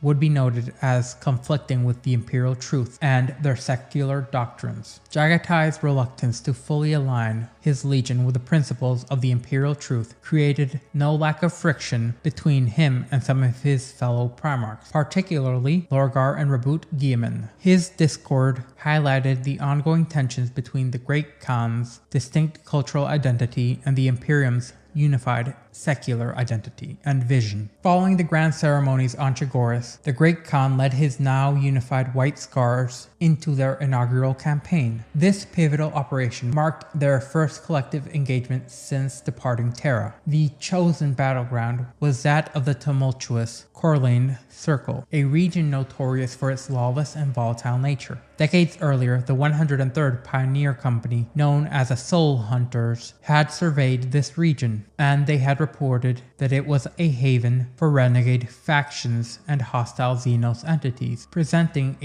which presented a formidable challenge to any invading force. The Corlean Circle was comprised of several feudal and/or inhospitable worlds, which offered few strategic resources or immediate benefits. Nevertheless, Jagatai Khan's choice of this area was rather deliberate and strategic. The Kagan's strategy involved pitting his legion against formidable enemies that none of their single companies could ever independently overcome, forcing them to win only through cohesive legion-wide efforts. To facilitate this change, Jagatai would integrate his elite Kashing warriors such as Qingza, Targatai Yingshige, and Hasik Nyang Khan into various companies, allowing them to lend their own traditions and knowledge of how the Khan operated into the Legion. These veterans were tasked with leading by example, embodying the Khan's teachings and setting the stage and standard for how the White Scars were to conduct themselves in battle. Of the 80,000 warriors that were dispatched to this circle, roughly 1/10 of them would fall over the course of 5 Terran years. This intense crucible of combat forged the survivors into a cohesive unit, their bonds solidified through shared trials and bloodshed. After this, the White Scars would be confronted by the Orcish hordes in the Singar, Mar, and Morhigas systems, and they would deal with them by using the aggressive hit-and-run tactics that worked so well on the Chigoran steppes. Severely outnumbered, the White Scars' tactics leveraged their superior mobility and combat prowess to great effort. The deeper systems of the Corlean Circle presented a rather particular challenge, with companies now isolated for nearly 3 years before the Legion was able to secure the outer regions. Here, the Pioneer Company's original survival skills combined with the Chagorans' recruits' blade mastery would be tested to their limits. Unlike other legions who might have faltered or retreated to regroup, the White Scars thrived in this adversity. Drawing from their strength and that of their Primarch, they persevered. Jagatai Khan's personal involvement in every battle would become legendary. His daring and skill on the battlefield inspired his warriors to fight harder and better, just for the chance to fight alongside him. The Primarch's leadership transcended mere loyalty to the Imperium, as it fostered a deep and personal allegiance to the Khan and the thrill of battle. By the campaign's end, the Coronade Circle was secured, and its inhabitants would fall under the Great Khan's dominance. The brutal conflict had not only cemented the White Scars' unity, but revitalized their ranks and gave them an identity all their own. The rigorous trials of the Coronade Circle, coupled with the replenishment from Chagoris and Terra, revitalized the Legion, as they emerged from this campaign, not as the Soul Hunters or as the Emperor's scouts, but as the White Scars, who were merely no longer shadows on the fringes of the Great Crusade, but under Jagatai's command, they were poised to stand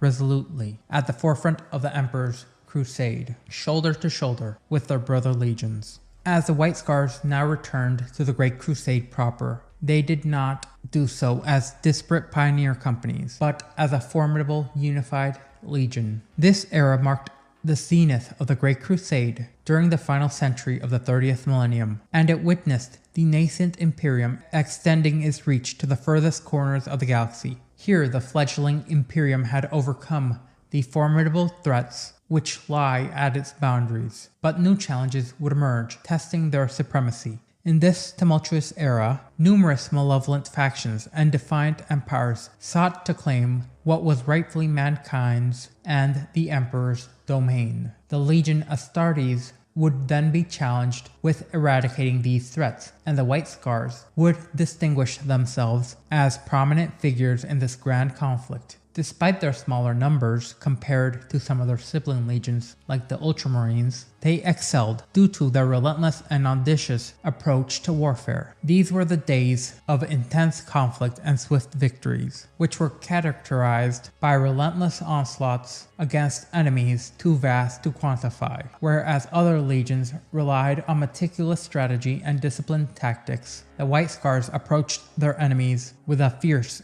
and unrestrained vigor. When encountering a weak or exposed adversary, they overran their positions with ruthless efficiency, harnessing their speed and ferocity to obliterate resistance before they could reinforce themselves. Conversely, when facing entrenched or formidable foes, they adeptly targeted weaknesses, paving a way for subsequent legions to exploit the devastation left in their wake. Although some perceived them as barbaric marauders akin to Angron's World Eaters or Lehman Russ's Space Wolves, or even the Revenant Legion of old, historical records paint a more nuanced picture. The White Scars were indeed pathfinders in both tactical and strategic realms, exhibiting a keen proficiency among the Legion's Astartes. Their methods, rather than being barbaric and brash, were bold and direct, which were the reason they often clashed with the methodical approaches of legions such as the Imperial Fists of Rogel Dorn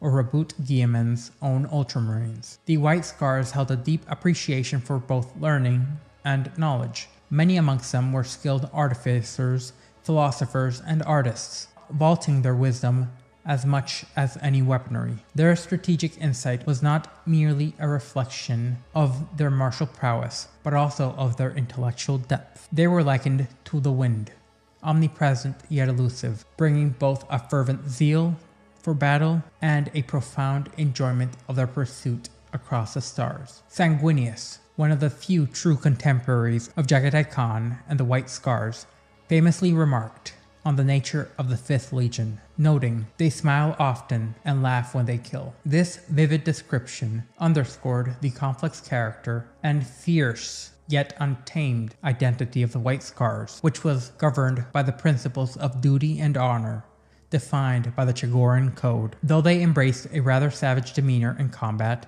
the White Scars were disciplined and bound by their strict code of conduct, which differentiated them from their more unsavory counterparts. Their reputation for cruelty and insolence was often a result of a misinterpretation rather than a reflection of their true nature.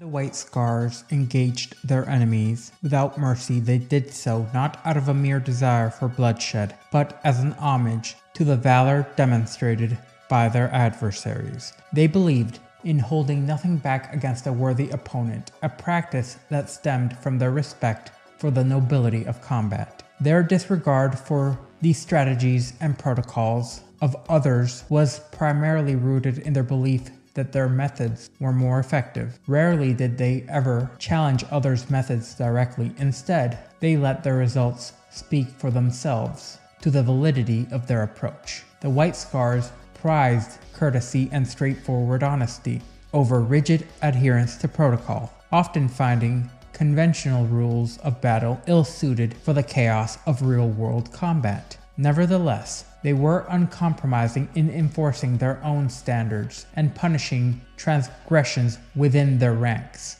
never overstepping the bounds by accusing someone of another legion in the same way they would their own. Despite their values and skills, the White Scars often found themselves largely marginalized amongst their peers. Many of their fellow Primarchs viewed them with some amount of disdain or suspicions, as the other legions, particularly those of Dorn and Guilliman, criticized the White Scars' unconventional tactics and the Chigoran traditions that unified them. Jaghatai Khan, known for his reserved nature and his preference for isolation, did little to alter these perceptions, maintaining his distance from those who misjudged his legion. Amongst his brothers, the Khan of Khans found solidarity with only a few.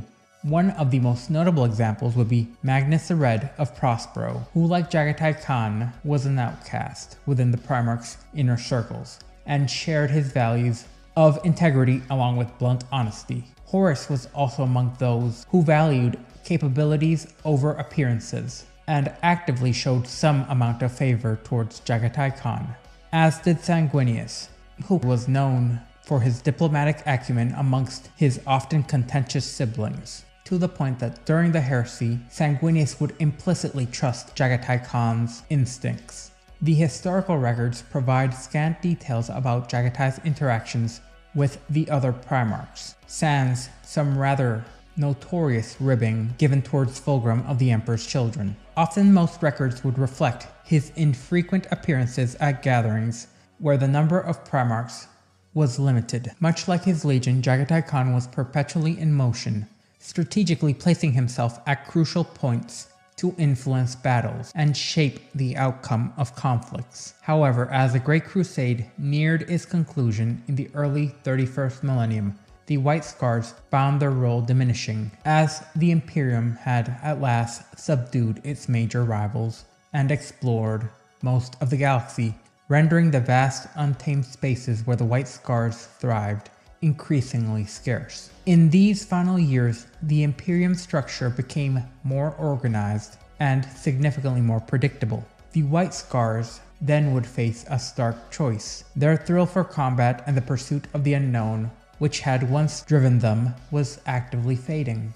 The prospect of continuing in a more orderly and predictable role left them with a sense of unending obsolescence. The Khan of Khans understood that the end of the Great Crusade brought with it a choice of profound consequence. The White Scars would need to choose between reasserting their old chaotic ways, a choice that would entail betraying their hard-earned achievements, or resigning themselves to a gradual decline within the new order of the Imperium.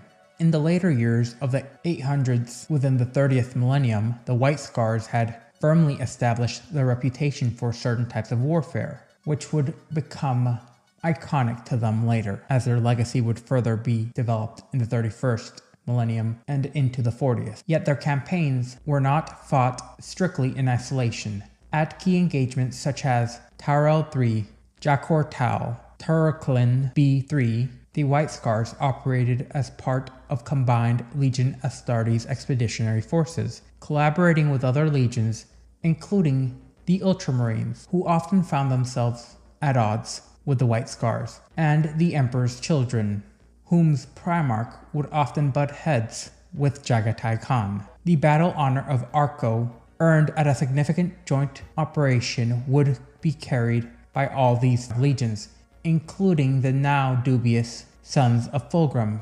Through the tumult of the Horus Heresy and into the era of the Great Scouring, the animosity between the White Scars and the Emperor's Children would continue to build. A notable battle honor that would be recognized long after the Horus Heresy by both the Loyalist and the Traitor factions would be earned at Durin in 881 M30.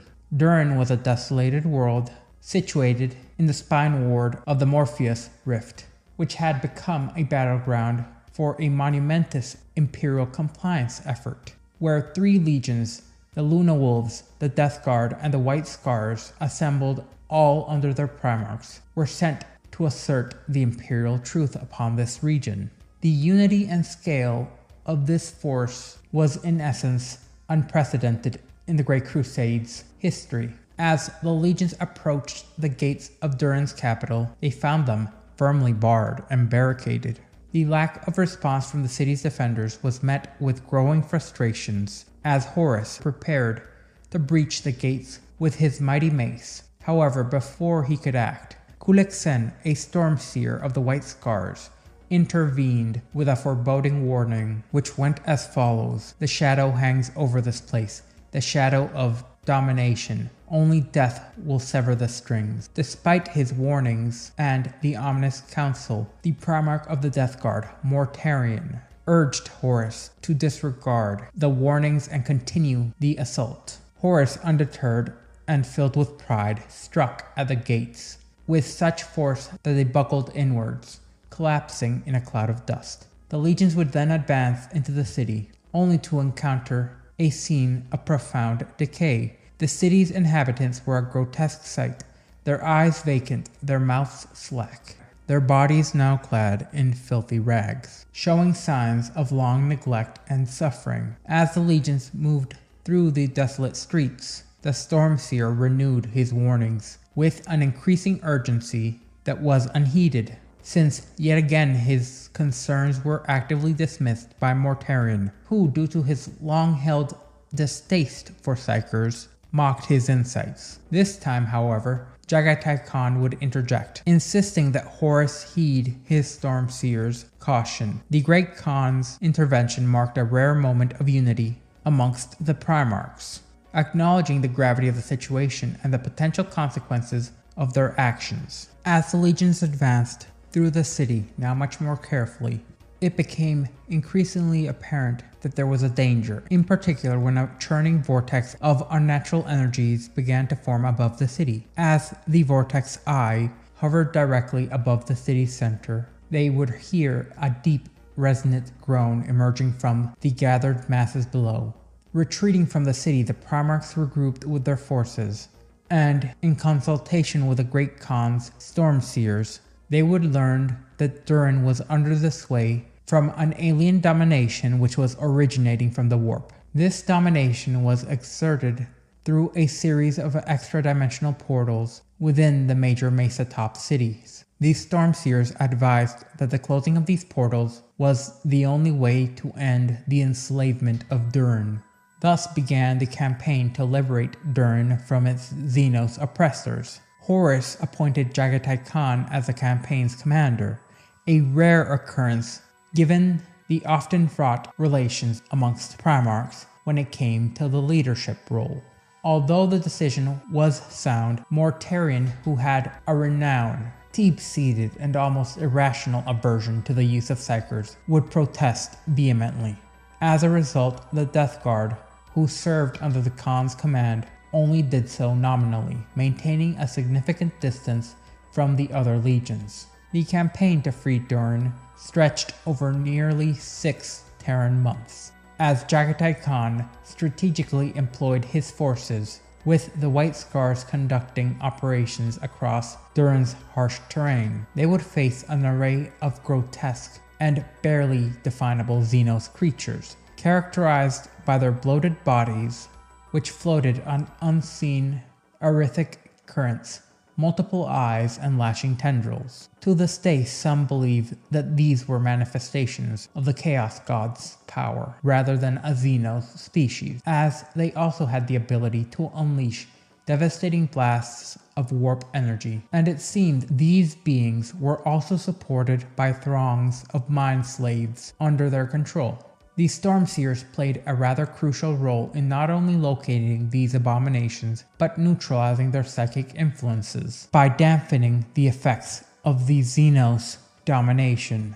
The Stormseers enabled the White Scars to engage and defeat the Xenos puppet masters. Though the battles did extract a significant toll, the struggle to emancipate Durn was a testament to the White Scars' resilience, their ability to lead, and their adaptability in the face of overwhelming and otherworldly adversaries. The campaign culminated at the epicenter of the warp-born monstrosities, the Mesa Top City, where the three Primarchs first encountered the Xenos Dominators. As the Primarchs would advance deeper into the city, the psionic waves would intensify their assault, as they grew even more formidable than they were before, as if it were a cornered animal striking out with all it had left. While the Xenos abominations they faced became increasingly more monstrous and grotesque.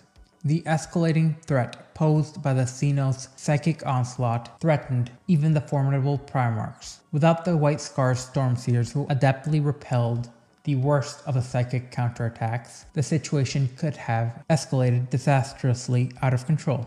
The very fabric of reality seemed to stretch and groan as the warp's unlight was seeping through countless rifts within the city's fissures, altering the city's very landscape into an abomination of otherworldly shapes and sizes. Buildings and streets' very geometry became Lovecraftian. Above them loomed a horrifying archway, and its substance was a grotesque parody of flesh that once might have been human. Beneath its archway was a void which pulsated with the raw, unfiltered power of the warp, through which emerged a colossal, grotesque entity. This abomination was truly vast, as it had a distended central sac, adorned with writhing pseudopods, and a multitude of malignant, all-seeing eyes. In a moment of grim determination, Jagatai Khan invoked an ancient Chigoran curse, vowing that this monstrous entity would not be allowed to exist or extend its dominion over the realm of his Gene Father. With his resolve set, Jagatai Khan and his brothers took their positions flanking the beast, while the remaining Stormseers' council formed a protective ring around them. Each Stormseer would pour their remaining strength into warding off the creature's vile kin. Imperial historians might speculate about the nature of the force capable of challenging not one, but three of the Emperor's Gene Sons. In the ensuing battle, the answer became painfully clear, as the behemoth unleashed an arsenal of devastating weaponry from its razor-sharp tentacles to overwhelm the Primarchs. This confrontation proved catastrophic, as within mere seconds, 10 Stormseers fell, as their minds were shattered by the behemoth's brutal psychic onslaught. The climactic battle against the Xenos Dominators of Durn would continue on, and some of the descriptions would lend many to think this was an early incursion by the Tyranids, as this confrontation would push the Primarchs to their very limits. Although their resilience was legendary, they were not wholly immune to the agonizing trials presented by this unique Xenos behemoth. Even Horus, despite his formidable prowess, was not untouched by the creature's relentless psychic assaults. The immense presence of the beast's mental onslaught caused blood to stem from his eyes in a harrowing display of his suffering. Mortarion faced similar challenges, despite his scythe being able to more easily cleave through the beast's writhing tentacles. The creature would attempt to dominate his mind and control his body, forcing the Lord of Death to his knees. Even though this happened, he managed to resist the onslaught proper, but the mental and physical strain on him was overwhelming. In the end, it was Jaghatai Khan who brought the battle to a close. Thanks to the valiant efforts of his remaining Stormseers, Jaghatai was rendered imperceptible to the behemoth's psychic senses. And while the creature focused its fury on Horus and Mortarion, Jaghatai navigated around the bloated beast's very form, seeking a critical vulnerability. Much speculation regarding the possible consequences had Jaghatai delayed his devastating blow still remains,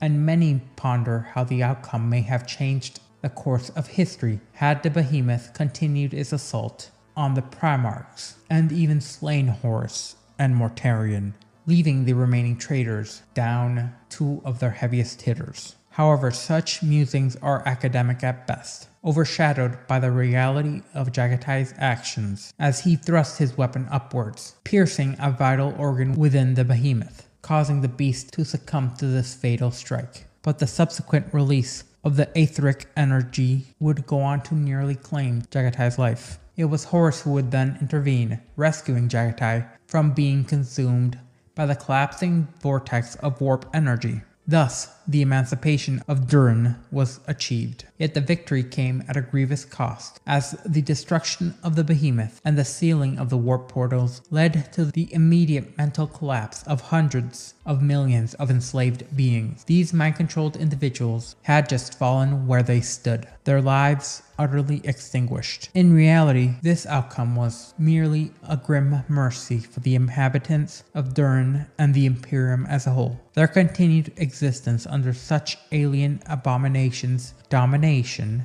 would have been intolerable, and their deaths, though tragic, spared them from an even darker fate of an eternity of servitude. Later would come the Pale Emperor's Chronicle. The tale of the Pale Emperor remains largely shrouded in obscurity, known only to a select few, as it has not been immortalized in the grand epics by remembrancers or captured in vivid Pict recordings. Nonetheless, amongst the White Scars, the story persists, particularly when outsiders question the Great Khan's martial prowess, or the darker edge concealed beneath his smile. While the precise details of this narrative have been lost to embellishment and varied interpretations by the White Scars themselves, the core of this truth endures across all versions of this tale. In the latter years of the Great Crusade, approximately around 980 M30, a force of about 5 brotherhoods ventured into the remote recesses of the Mandragoran sector.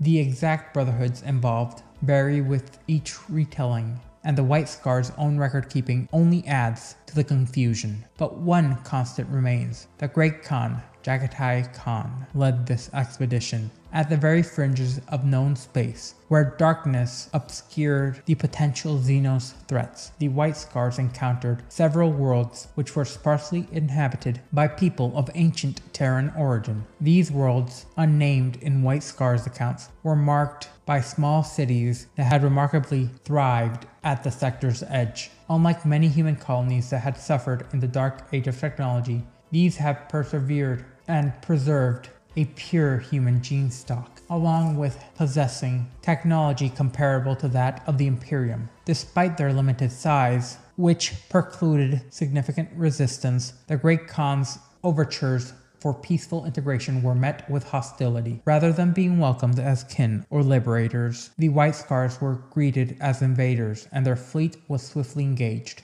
Jaghatai Khan, a figure as much a diplomat as a warrior, had hoped for peaceful compliance. Nevertheless, he welcomed the opportunity to test his warriors against a worthy adversary. The vessels, now rising from low orbit, confronted the sleek White Scars cruisers. Evidently their skills had been seasoned by centuries of defending against raiders and corsairs. However, their numbers were insignificant when compared to an Imperial armada, and within a few exchanges of fire, they would be left burning and incapacitated. In recognition for their courage, Jaghatai ordered their withdrawal. With orbital space secured, Jaghatai Khan led combat drop pods onto the planet's broader plains, utilizing gunships and landing crafts to deliver his forces quickly and to begin to engage. On the surface, several thousand White Scars would engage the defenders, which were merely several hundred warriors, clad in massive battleplate and equipped with heavy bore cannons and beam arrays, resembling small tanks more than traditional infantry, allowing them to stand against Astartes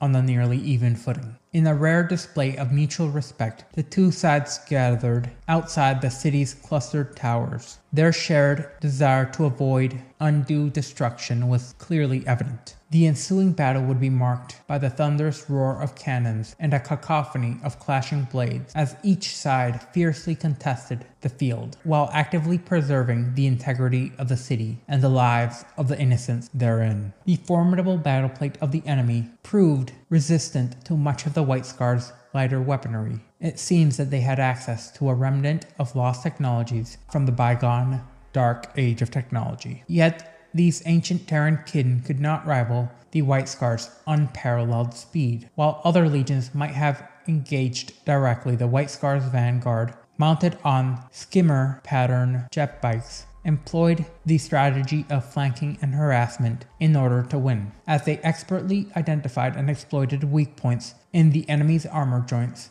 and power transfer cables, as they maneuvered the battlefield with remarkable agility. In stark contrast, the enemy's advance was rigid in lockstep formation, which led to struggles in maintaining cohesion while their heavy cannons scarred the terrain with immense craters. In contrast, the White Scars' approach was rather chaotic but calculated, with their jet bike mounted forces seemingly erratic patterns being expertly designed to fracture the enemy's formation and cohesion, isolating their forces from mutual support. Following the initial assaults, the White Scars would deploy heavy weapons and armored vehicles to systematically cripple the isolated war machines. As the battle wore on, the enemy's casualties mounted, and significant gaps began to appear in their protective formations. Seizing the opportunity, the White Scars' jet bike squadrons shifted from skirmishing tactics to a concentrated assault, aimed directly at the heart of the enemy's formations. Leading this decisive charge was the Great Khan himself, Jagatai Khan,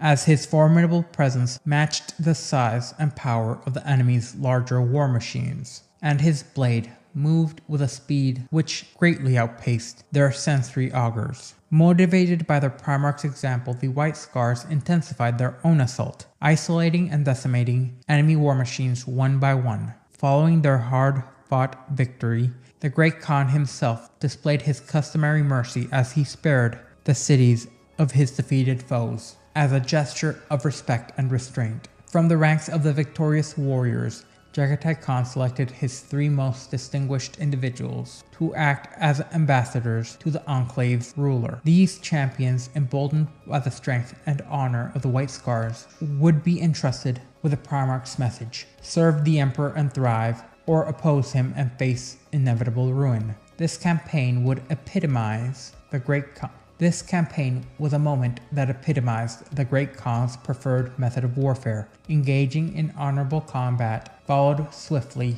by a dignified surrender. Unlike some of his brothers who preferred prolonged conflicts and total annihilation and submission, Jagatai Khan was at his core a builder of empires, seeking to expand the Imperium with respect and fairness rather than sheer brutality. In a matter of hours, the Great Khan's emissaries were dispatched with the Pale Emperor, who was to return in a matter of hours. The Great Khan's emissaries dispatched to negotiate with the Pale Emperor were returned to his camp in a state of mutilation. This brutal response from the Pale Emperor's guards was a stark repudiation of the Great Khan's previous gestures of goodwill. Despite the White Scars' evident superiority on the battlefield, this act of defiance, driven by the Pale Emperor's hubris, ignited a fury within Jagatai Khan, one that his sons had rarely seen. That very night, the White Scars unleashed their weapons upon the unnamed city, reducing it to ashes. The Legion's vengeance was swift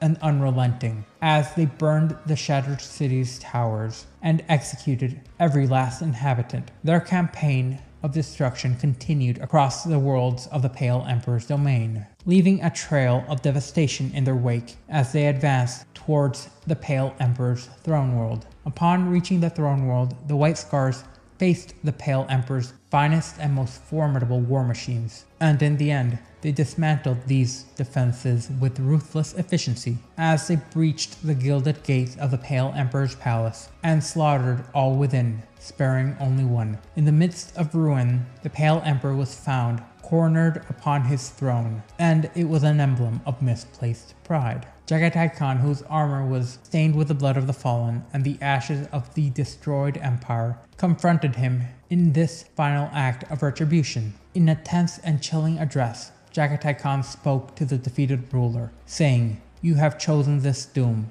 You forced my hand for the sake of your own petty pride. I would like to kill you, to have your blood join that of all the others you have forced me to kill, but I will not. You will remain here, and let the others know the price of pride, that we shall not have to sully our blades again." This version of the tale, recounted by the White Scars, is seen as one of the more revered retellings, as it stands as a great testament to the Legion's strength and a stern warning for those who might underestimate their Primarch or his warriors. Yet, an alternative account exists, shared only by the oldest Chagoran recruits. These veterans recount of a different declaration from Jagatai Khan, one which reflected a deeper and more personal wound within the Legion and its Primarch. In this altered narrative, Jagatai Khan's words take a more introspective tone by stating, "You have chosen the doom I could not. You have chosen pride over servitude. I would like to kill you, for you remind me of my own choices, but I will not. You will remain here so that I will remember the price of pride and why we sully our blades with the slaughter of small empires." This version,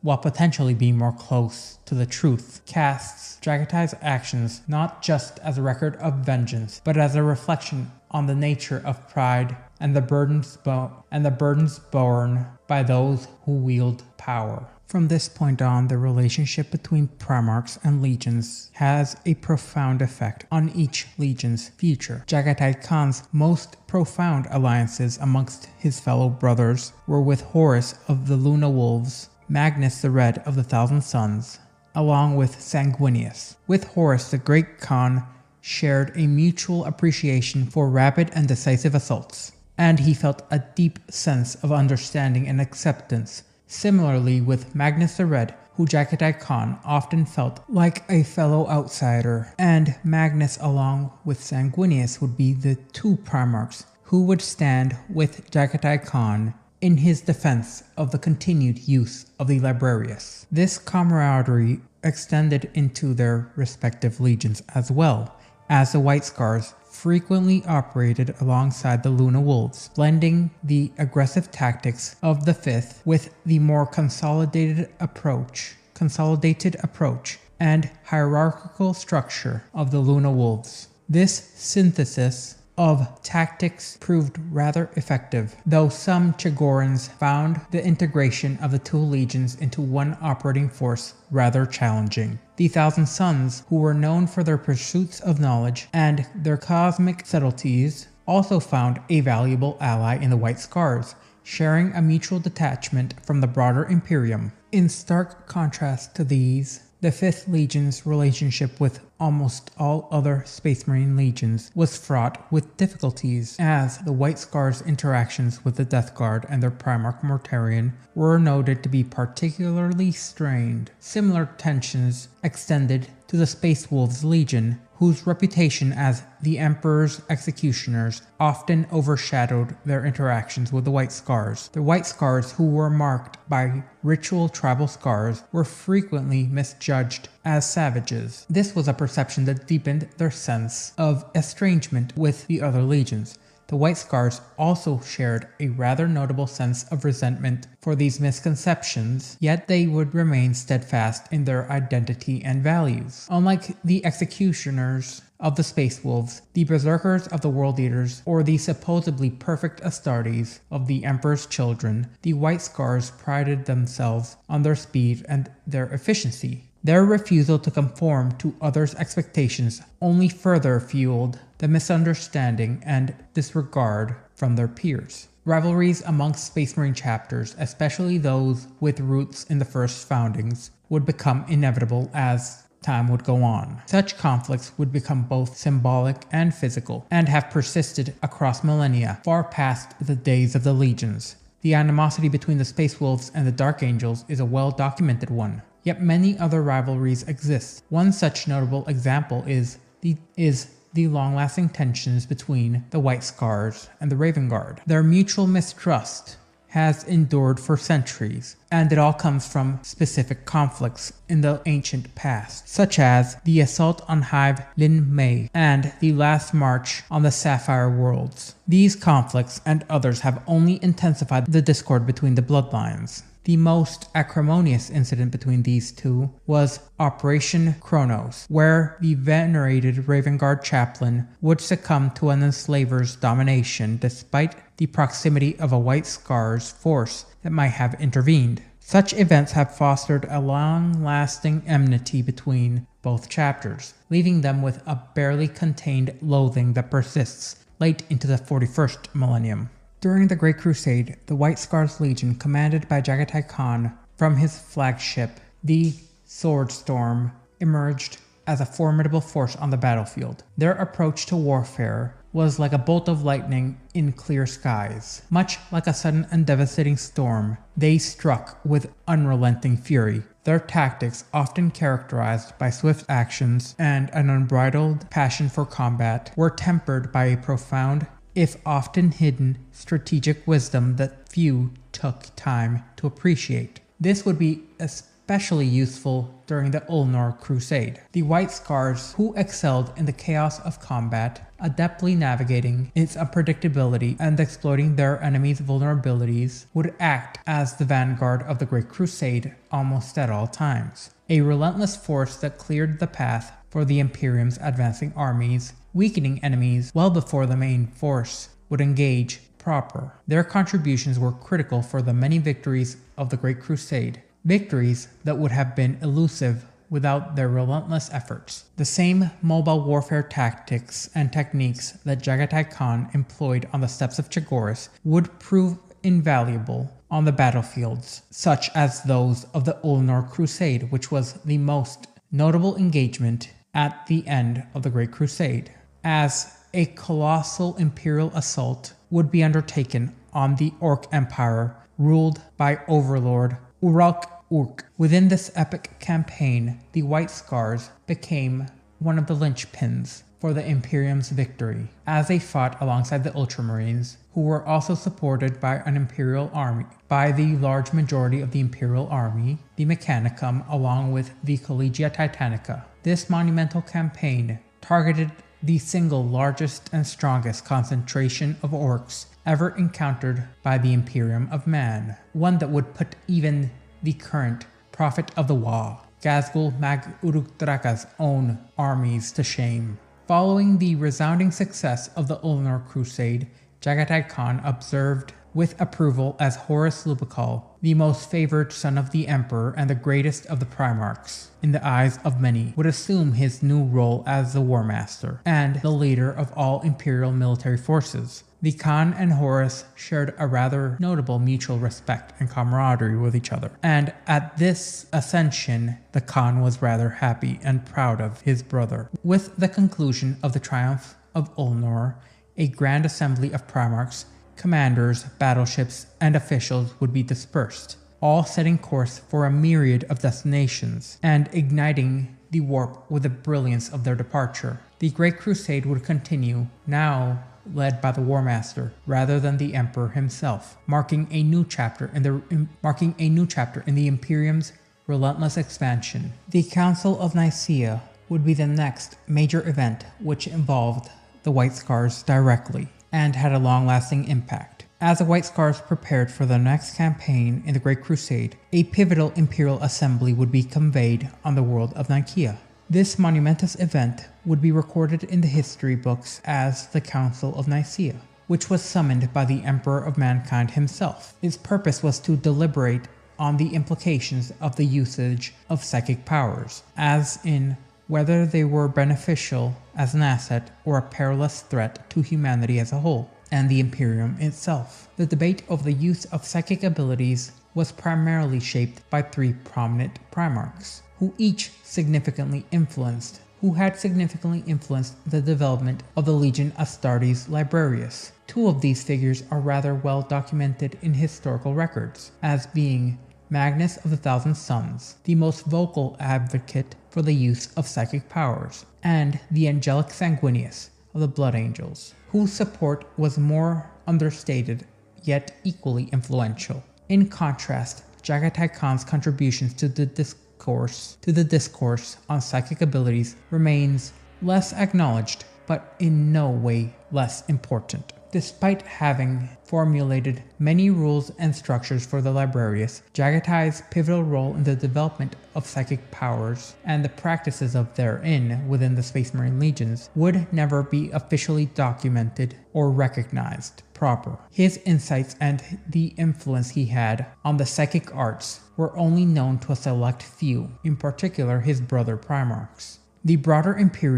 At this time, the broader Imperium was steeped in the belief of the Imperial Truth, a doctrine that asserted that humanity had transcended superstition and religious belief. Citizens were taught that what seemed like magic was merely a result of the burgeoning capabilities of the human mind. However, Chagoris and its populace, including the White Scars, maintained a rather different perspective. They understood the dangers of the warp and its potential for corruption. These insights had shaped their cautious approach to the use of psychic powers. On Chagoris, the use of psychic abilities was referred to as the test of heaven. The Chagorans had long been aware of the warp's existence and the perilous entities within it, a knowledge that had empowered their Stormseers in a similar manner to the Space Wolves of Fenris, who employed their own psychic power, despite what they may say, through the use of rune priests, although they would seldom acknowledge that these powers were derived from the warp, in a rather hypocritical manner that cost the Imperium greatly. The general population of the Imperium would remain largely ignorant of the warp and what it actually was, with only a select few being aware of its true nature. Thus, while the Council of Nicaea was a crucial juncture in the history of the use of psychic powers, the complex relationship between the Imperium and the Imperium's doctrines, along with the ancient traditions of the Chagorans, would be left largely unexamined by Imperial scholars. The Emperor of Mankind, throughout his long rule, had chosen to shroud certain truths from the populace, actively suppressing any who thought they should seek out and reveal these truths. This approach was a source of considerable contention between him and his son Jagatai Khan, the Khan who held the most transparent view of the universe. Frequently clashed with the Emperor over the latter's reluctance to educate humanity about the true nature of chaos. Their disagreement was centered on the fundamental question of, can a vast empire be sustained on a foundation of falsehoods? The warp, contrary to popular misconception perpetuated by the Imperium, was not a being or a simple entity. It was a living, dangerous force, capable of both corrupting and or unifying humanity. The Imperium, in its willful, intentional ignorance, chose to remain blind to the true nature of the warp, a decision that would eventually contribute greatly to its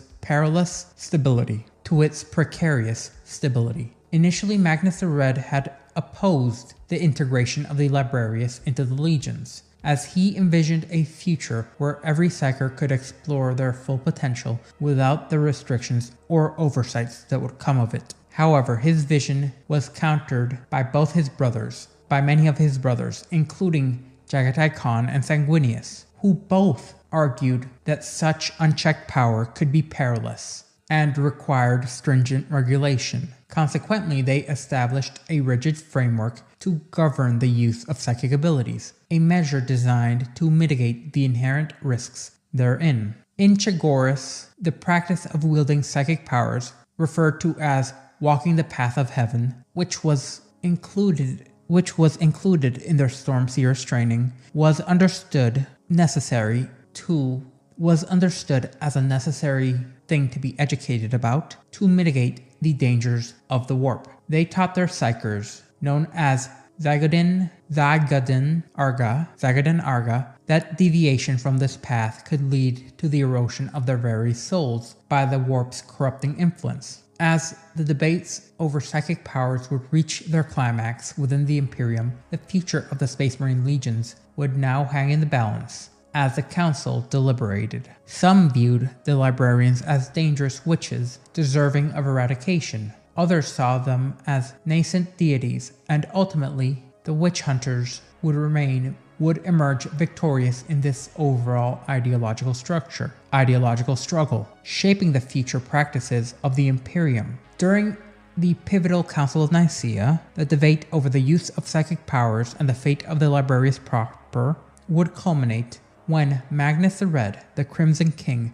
vocally championed the use of psychers and psychic sorcery, advocating for their potential to enhance the Imperium's capabilities. However, Magnus's fervent defense of psychic powers, coupled with his unrestrained rhetoric, only fueled the fears of his opponents. In large part, these were Mortarion and the hypocritical Leman Russ. His failure to temper his argument and acknowledge the need for reform within the legions contributed significantly to the Council's outcome. In stark contrast, Stormseer Targatai Yasugi, a junior librarian within the White Scars, presented a compelling alternative.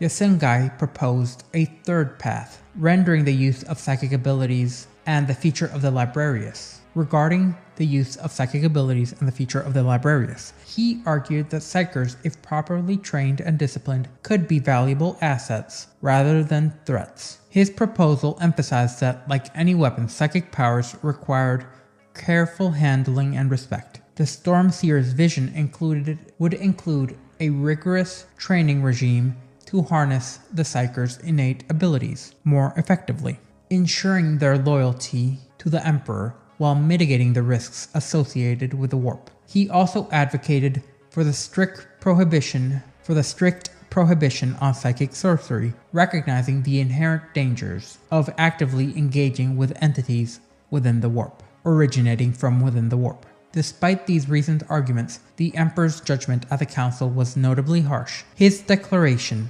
heavily influenced by the long-standing frustration, would be heavily influenced by his long-standing frustration with Magnus's own personal disobedience regarding forbidden sorceries, which had been a point of contention between the two for years on end, led the Emperor to decree that within the sole exception of navigators and astropaths who had been rigorously trained and bred to be controlled and in essence were indispensable for the Imperium's continued functioning, the Space Marine Legions were to disband their Librarius departments. All Space Marine librarians were ordered to actively and permanently cease the use of their psychic abilities, marking a significant shift in the Imperium's approach to the use of psychic powers, sealing the fate of the Librarius and the Legions therein. In the wake of the Council of Nicaea, a significant shift occurred within the Space Marine Legions. The Council's decision to curtail the use of psychic powers led to the establishment of a new role, the Space Marine Chaplain. This position was created to uphold the Imperial truth, despite the ironic naming, and to ensure the purity of each Legion's adherence to the Emperor's command. Chaplains were tasked with safeguarding the spiritual and doctrinal integrity of the Astartes, reinforcing their loyalty and dedication to the Emperor. Jagatai Khan, reflecting on these proceedings, came to regret the fact that he was not actively present at Nicaea, as he believed that his presence could have influenced the outcome. Positioned alongside his brother, the Angel, and Magnus, he could have offered a warrior primarch's perspective on the Librarius. His absence, due to an assignment on the Chondax system, was a missed opportunity. The Khan had been dispatched just as the council was convened, and though he had the option to defy the War Master's orders, he chose not to, out of respect to Horus. His his mission on Chondax tasked him with quelling the remaining Greenskins' threat from the shattered Orc Empire of Uruk, which was expected to be a swift and timely ordeal. The Khan and his White Scars Legion were poised for action against the remnants of the warlord's hordes. This type of ongoing warfare was characterized by cavalry charges and a relentless pursuit, a familiar and appealing style of warfare to Jagatai Khan, who relished in the opportunity to hunt Xenos across the open terrains of the galaxy. The White Scars embraced this campaign with fervor. The White Scars would embrace this campaign with a rather virtuous fervor. Their starships, adorned with the symbols of their legion, surged through the void, brimming with eager warriors, as the legion's commitment to hunt was seen by all as unwavering, driven by their instinct and understanding of combat.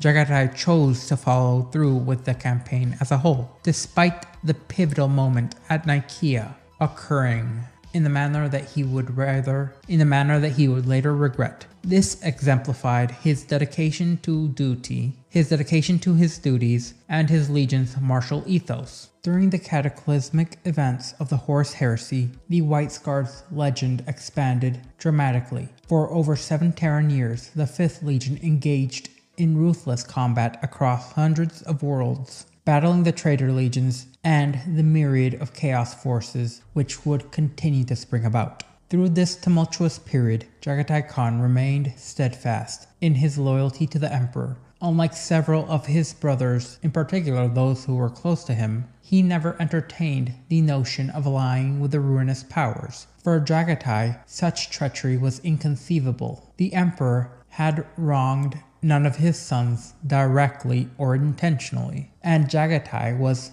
unwavering in his commitment to the Emperor's overall vision of unifying humanity under a singular sovereign rule. Prior to the outbreak of the Horus Heresy, the White Scars had been deeply entrenched in the grueling campaigns against the Orcs in the Chondax system, a mission commanded by War Master Horus, seemingly to keep Jagatai and his legion out from the battle proper for as long as possible. It was from this harsh battleground that Jagatai withdrew his entire legion upon the onset of the heresy. The news reached them as a Chondax system, and reports claimed that Leman Russ had turned against the Imperium, driven by his own enmity towards Magnus of the Thousand Suns. According to accounts, Russ had led his Space Wolves to annihilate the Thousand Suns, killing Magnus in a brutal confrontation. However, the Ruin Storm, a catastrophic warp storm unleashed by the Wordbearers during the Battle of Calth, had rendered further astropathic communication erratic and unreliable. The White Scars' own fleet of astropaths would therein struggle to decipher the flood of contradictory messages, compounding the confusion. As the Chondax campaign had drawn to a close, it seems that the first ominous signs of trouble within the Imperium would surface, in particular the early and vague reports which hinted at a significant upheaval. However, these were often dismissed as distortions of the Empyrean. Nonetheless, the unsettling messages weighed heavily on Jagatai, eroding his rest and intensifying his sense of an impending crisis. This would all get compounded as conflicting communications from Rogel Dorn of the Imperial Fists exacerbated the situation. Dorn's message urged the White Scars to return to Terra post-haste to fortify the throne world alongside Rogel Dorn and Leman Russ, now allegedly a traitor in the eyes of many. This ambiguity and urgency of orders led only to the heightened anxiety of the Khan's own person, especially since the Imperium now teetered on the brink of cataclysm. The unfolding chaos of the Horus Heresy struck with an intensity that confounded even the most seasoned and brilliant of strategists. The once clear lines of allegiance became obscured by a maelstrom of contradictory astropathic reports and secure comm bursts. Reports flooded in, many reports like the ones involving Leman Russ and the Space Wolves going rogue flooded in. Or was it the War or were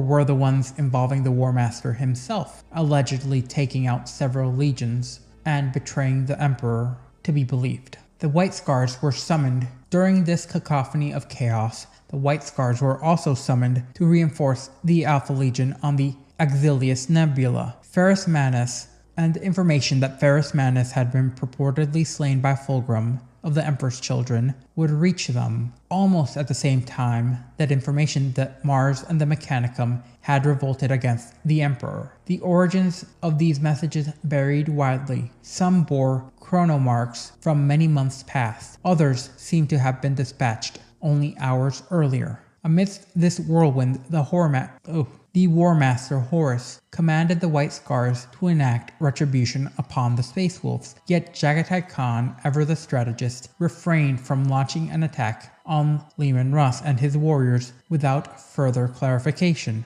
In this, the 5th Legion would stand poised and ready, but their Primarch would be confronted by a fog of uncertainty, rendering his true enemies and the shifting loyalties of the Imperium beyond his reach. Then came a communication from Leman Russ himself, recently returned from the devastating Battle of Prospero, where the Space Wolves had clashed with their erstwhile rivals, the Thousand Suns. The 6th Legion's fleet, having regrouped at the Axilius Nebula, found itself besieged by the Alpha Legion. Horus had unleashed the 20th to launch a formidable assault on the already battered and beaten Space Wolves. The Alpha Legion, led by the twin Primarchs, Alpharius and Omegon, it seems had long harbored some amount of animosity towards the Space Wolves, and particularly their Primarch, Leman Russ. The Space Wolves' scorn for the Alpha Legion's reliance on subterfuge over direct combat was rather well known, oftentimes belittling the Legion and their Primarchs as a whole. The Alpha Legion sought to exploit this discord that currently confounded the Space Wolves. Their aim was not only to confront Russ, but to delay him and prevent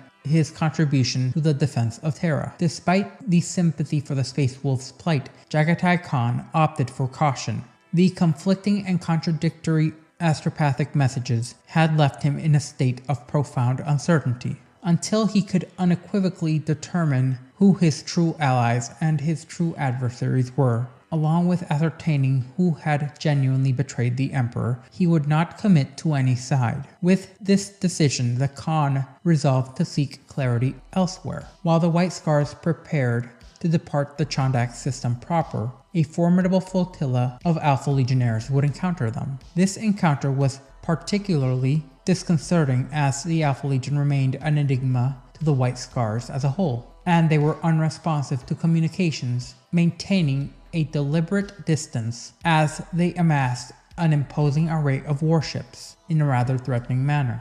The strategic landscape was in turmoil, with the White Scars facing off in a rather uncertain standoff with the Alpha Legion. Despite their numerous attempts to establish communications with the 20th Legion, their command remained unresponsive. Under the orders of Jaghatai Khan, the White Scars vessels were instructed to avoid escalating the situation. They were to refrain from engaging the Alpha Legion unless directly provoked, maintaining a strict perimeter to prevent the Alpha Legions from breaching the White Scars fleet's own defensive core. As the Khan pondered his next move, the Alpha Legion's blockade persisted with a particular precision. The Alpha Legion's warships mirrored every move the White Scars would do in such perfect synchronicity that it was actively uncanny even to the Primarch. While the Alpha Legion had yet to yield or pose a direct threat, their actions betrayed a clear intent, though what that intent was remained elusive. The situation would grow increasingly complex as the White Scars' astropathic choir intercepted official communications from Terra, delivered directly by Rogel Dorn. The message was unequivocal. The White Scars were to make an immediate post-haste beeline to the throne world for further instructions and clarification. This directive was starkly clear in its origins and its intent. The 5th Legion was commanded to disregard all claims of loyalty, particularly those of War Master Horus, who had been declared a traitor along with any legions that sided with him, yet Jaghatai Khan remained unmoved by these demands. He grappled with the resurgence of old resentments, the frustrations of being overlooked, and the burden of bending to the imperial decrees to avoid being dominated. The White Scars' frequent isolation from the broader imperial affairs had left a bitter taste, which led to a rather bitter realization. Their status as the last to receive crucial information had a rather steep cost. Now the Khan perceived the broader strategic game at play. The Alpha Legion's apparent reluctance to engage was not a gesture of friendship, but a deliberate tactic to sow confusion. By keeping the White Scars tethered to Chondax, the Alpha Legion aimed to disrupt their strategic focus and delay their response. The manipulative nature of the Alpha Legion was evident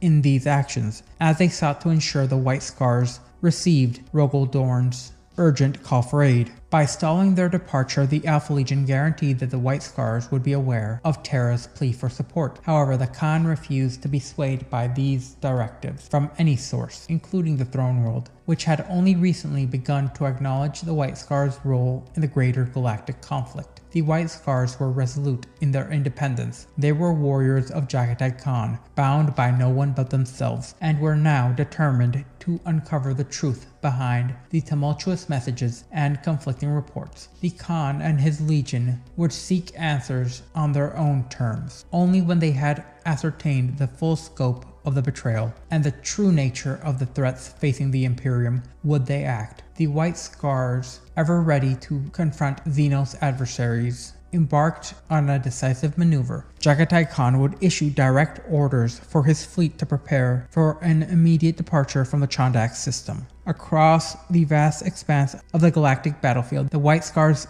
escort craft were to execute synchronized movements, creating a protective screen against the encircling Alpha Legion forces. Their interfleet communications were severed actively, and incoming communications were blocked. The Alpha Legion had their opportunity to diplomatically engage, and their communications would now be disregarded going forward. The White Scars deployed their standard tactical maneuver known as the Zhao, or the Chessel in Low Gothic. This maneuver, executed on a unified command of the 5th Legion's flagship, the Swordstorm, involved a full fleet formation designed to maximize the operational efficiency and speed of each vessel in tandem, with each starship in the Imperium's arsenal, as each starship in the Imperium's arsenal was a unique creation, with its reactors' secrets guarded closely by the tech priests of Mars, and shared only within the privileged circles of the Mechanicum. It seems the Primarchs were the only ones able to execute a significant influence over their vessels' design and construction. Korax favored stealth. Vulcan prioritized durability. Fulgrim sought beauty and perfection. Similarly, each Primarch's preferences shaped their Legion's fleet, as it reflected in the countless and nigh endless refits and modifications done to each ship within their Legion. The case of the White Scars, their fleet was designed for a singular enhancement, unparalleled and unrivaled speed within the Imperium's vessels. The 5th Legion's Tech Marines dedicated solar decades to enhancing their reactor power fields and refining the maneuverability beyond the standard tolerances of even the Emperor's own ship. This relentless pursuit of velocity came with certain trade-offs. Gunnery captains frequently lamented the reduction in lance range, as it was well known that the White Scars warships carried fewer troops and dropships overall compared to their counterparts and even the standard vessels of the Imperium. However, these sacrifices were accepted as part of the Legion's dedication to the swift and wild riding traditions of their Chagoran plains. Under the Khan's strict orders, the Legion's advanced drive capabilities were not showcased outside of active combat zones. As a result, their specialized fleet and the modifications done to them were largely unknown to other legions, save for a few speculative reports describing elongated engine housings and intricate thruster formations, along with oversized fuel lines. This speculation contributed to a formidable fleet being sent against them, in order to attempt to contend with the fact that even the largest of their warships and the most agile system runners shared a reputation for exceptional speed and being unmatched in said aspect. With that knowledge, the White Scars fleet initiating their departure rather than engaging with the Alpha Legion became the obvious choice. However, the Alpha Legion's blockade remained steadfast, meticulously guarding against any escape routes to the nearest Mandeville jump points, effectively containing the White Scars within the Chondak system. Each vessel of the Alpha Legion's own fleet mirrored the movements of the White Scars, despite the difference in speed, maintaining a vast and relatively sound net of ships across the void. The gap between the two fleets would gradually narrow as the Alpha Legion's formation adhered to their classic blockade strategy, creating a rigid web across the expanse with the intent of trapping the White Scars. This formation was fortified by secondary ranks of warships held in reserve, ensuring that any breach would be met with an immediate reinforcement. The Alpha Legion's every movement was cautious, aimed at holding this stalemate as long as humanly possible. When the two vanguards closed within lance range, the White Scars detected incoming Vox requests from the Alpha Legion, but chose to ignore them, having offered the enemy ample opportunity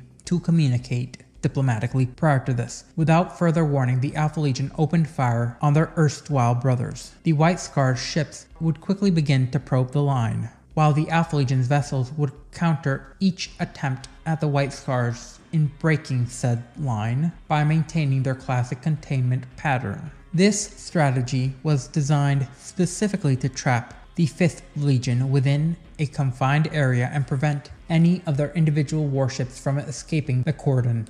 The standard response to such a containment would be a full-scale assault on the blockade, aiming to drive back the encircling forces through concentrated ship-to-ship fire. This approach, however, carried a significant risk and would have been disastrous for both sides, a risk typically embodied only by the more reckless Primarchs such as Leman Russ or Angron. The Alpha Legion seemed to have correctly assessed that Jaghatai Khan was not inclined towards such reckless or barbaric measures. Instead, the White Scars vanguard began a calculated drift spinwards, deviating from their jump point trajectory and drawing the core of the engagement back towards Chondak's gravity well. This maneuver appeared almost casual, as though the commanders were executing a tentative breakout without full commitment. As the intensity of last fire increased, the drift became more pronounced. Despite the rising conflict, individual engagements from the White Scars remained restrained. No torpedoes were launched and no gunship wings were deployed. The clash between fleets took on a particular character. Mirror warships from both sides engaged in a limited probing skirmish, reflecting a half-hearted embrace of controlled aggression. Through the engagement zone, the White Scars' positions began to deteriorate under the relentless, methodical pressure from the Alpha Legion. The 5th Legion's vessels, once in cohesive formation, started to falter as their ranks disintegrated as they deviated to protect their flanks. The once unyielding offensive wall now revealed gaps, mirroring the disruption of a strong headwind sweeping across the Altic plains of Chagoris. The vanguard's momentum seemed to wane at this point, and the White Scars appeared to be on the brink of collapse. Then, in a dramatic shift, the chronograph struck 0, and at that very moment, all the White Scars vessels surged into full attack speed simultaneously. What had been a disjointed drift pattern transformed instantaneously into a precise and orchestrated arrowhead assault. The fleet's formation, initially languishing in semi-committed positions, coalesced into a singular, unified attack vector with a remarkable efficiency, and the Alpha Legion, likely unaccustomed to such a display of naval mastery, found themselves facing an unprecedented maneuver. Such a feat would have typically required the best Imperial naval officers 5 solar minutes to execute, complete with numerous course corrections and warnings along with extensive preparation. Yet the White Scars accomplished this transition flawlessly, without external direction, in a mere 5 seconds. The fleet's deployment catalyzed into a sharp spearhead, with each of the vessel's movements functioning in flawless synchronization. The White Scars' escorts burst forth, forming a cohesive mass that tore through the Alpha Legion's cordon. Their sudden acceleration and concentrated land strikes caught the enemy utterly off guard, resulting in the immediate annihilation of 3 bronze-powered destroyers. These ships would be engulfed in a chaotic maelstrom of plasma bursts and torpedo explosions. As the wreckage of their initial assault settled, more White Scar's destroyers surged through the debris with audacious precision, as these vessels would corkscrew and dive with the agility of predatory birds, converging in a singular focal point. Here, the White Scars, having abandoned their flanks to the enemy, concentrated their remaining assets in a high-velocity surge, illustrating their unyielding commitment to this singular, decisive breakout. As the battle intensified, the Alpha Legion's encirclement was visibly faltering. The once precise blockade now struggled to contain the White Scar's relentless advance. The imposing capital ships of the Alpha Legions lagged greatly behind, as they were unable to match the speed or the agility, and they were not even able to consider matching the mobility of the White Scar's vessels, whose crew had demonstrated near superhuman skills at piloting said vessels. At the forefront of this offensive was the Sword Storm, its colossal plasma engines roaring as it carved through the heart of the Alpha Legion's defenses. This vessel was flanked by a swarm of agile escorts. Efforts by the Alpha Legion's second rank to impede the Storm Sword proved, in essence, useless. Their vessels, now clumsy, slow, and inefficient by comparison in their defensive maneuvers, appeared to lag significantly. Despite their attempts to form a defensive line, their actions seemed sluggish and uncoordinated in comparison to the White Scar's blistering speed and precision. Round the Sword Storm, the White Scar's warship unleashed a relentless barrage of las beams, plasma bolts, and torpedo salvos, creating a massive column of destructive fire. The Chesil Formation, a masterful spearhead of White Scar's strategy, had pierced through the Alpha Legion's cauldron at its most vulnerable point. The formation was slender and agile, like a javelin, raced into open space, leaving nothing but chaos in its wake.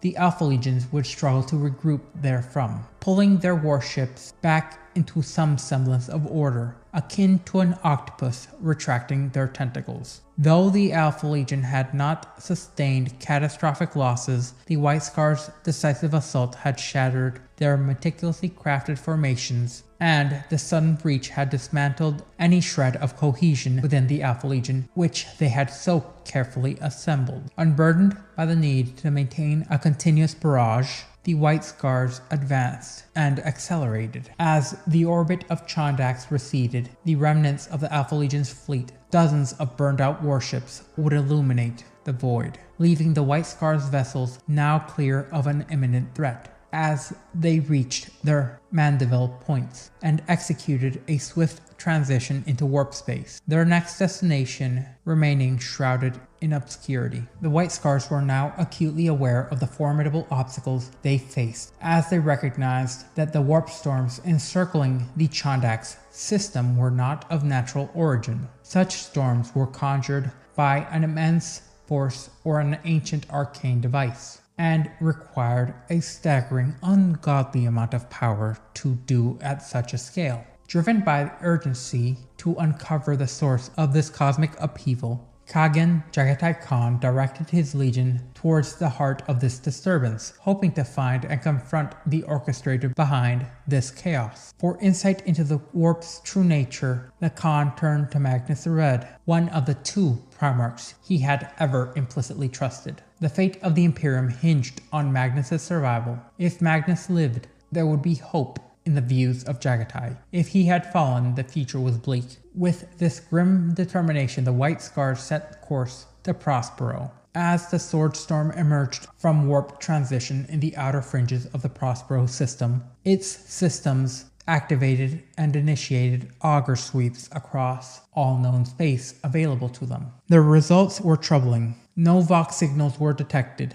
nor were any visible transports or energy trails of said transports visible to them. A system as significant as Prospero should have always been teeming with residual traces of ship activity. Instead, the approach routes from the Mandeville warp point were eerily barren. The Thousand Suns homeworld would come into view, and the initial picked fields were rather bleak. The once lustrous Prospero, known for its serene, idyllic hues and crystalline ice caps, now appeared as a charred and scarred planet, thick with dark clouds covering the skies, and a ravaged surface led to it being reminiscent of the grim atmospheres over Ulnor. As the White Scar's fleet entered orbit, Jagatai Khan ordered a blockade and the preparations for planetfall. Any detection of Fenrisian markers would prompt immediate extermination. When the Swordstorm reached geosynchronicity above the capital city of Taisa, the evidence of the devastation the planet had undergone was undeniable. Atmospheric readings confirmed severe tectonic disturbances and pollution levels exceeding mortal tolerances, along with signs of heavy bombardments, likely from mass drivers, followed by secondary impacts. The presence of lethal toxins and extensive volcanism further attested to the planet's catastrophic state. An immediate erratic field in the upper atmosphere obscured the White Scar's attempt to deploy landers or drop pods. This world was now dying, and the phenomenon was evidently worsening at a drastic degree. Despite the dangers, Jagatai Khan resolved to teleport to the surface. It was clear that topographic interference could hinder the extraction of the Primarch and potentially disrupt Vox communication, but he would still undergo this transition. Accompanied by 12 of his Terminator-armed bodyguard, the Keshig, Jagatai Khan teleported to the unstable surface of Prospero. As they navigated the ruins of the capital city, they were met with an overwhelming sense of destruction. The air was thick with the stench of burning metal, and the remnants of the once great city's libraries and repositories lay in smoldering ruins. If the Space Wolves were indeed responsible, their claims of power were now grimly violated. Determined to find his answers, the Khan directed his warriors to search the subterranean caves he knew were hidden beneath the city. It was there, amidst the remnants of Prospero, where they began their quest for the elusive Crimson King. Amidst the turmoil of the White Scar's campaign, an insidious threat emerged from within their own ranks. Some members of the Khan's own command had been affiliated with the warrior lodges, secretive fraternities that operated outside the structure of the Space Marine legions. Despite the Emperor's stern disapproval for these lodges, deeming them dangerously akin to ancient superstitious cults, they proliferated throughout the legions, including the White Scars. The 5th Legion, both Terran and Chigoran warriors, had become involved in these clandestine organizations, as they viewed the Kagan's indecision regarding their stance in the escalating conflict amongst the legions of Astartes as a sign of weakness. Unlike the rest of their brethren, the lodges had already made their allegiance clear. Now the moment had arrived for them to act decisively. Under the leadership of influential Hasek Nayon Khan, the lodge members revealed their allegiances to Horus. They had apparently maintained covert communications with Horus's supporters, utilizing arcane methods since the campaigns at Chandax. With the Kagan away on Prospero's surface, Nayonan Khan had assumed command over the flagship, and by extension, the White Scar's fleet as a whole. As Nayan and his co-conspirators positioned themselves for a coup, the movement of personnel between warships intensified. Siban Khan, the commander of the Brotherhood of the Storm, uncovered the subversive activities of Nayan and his faction. As he urgently sought to inform Juman Nayan Khan,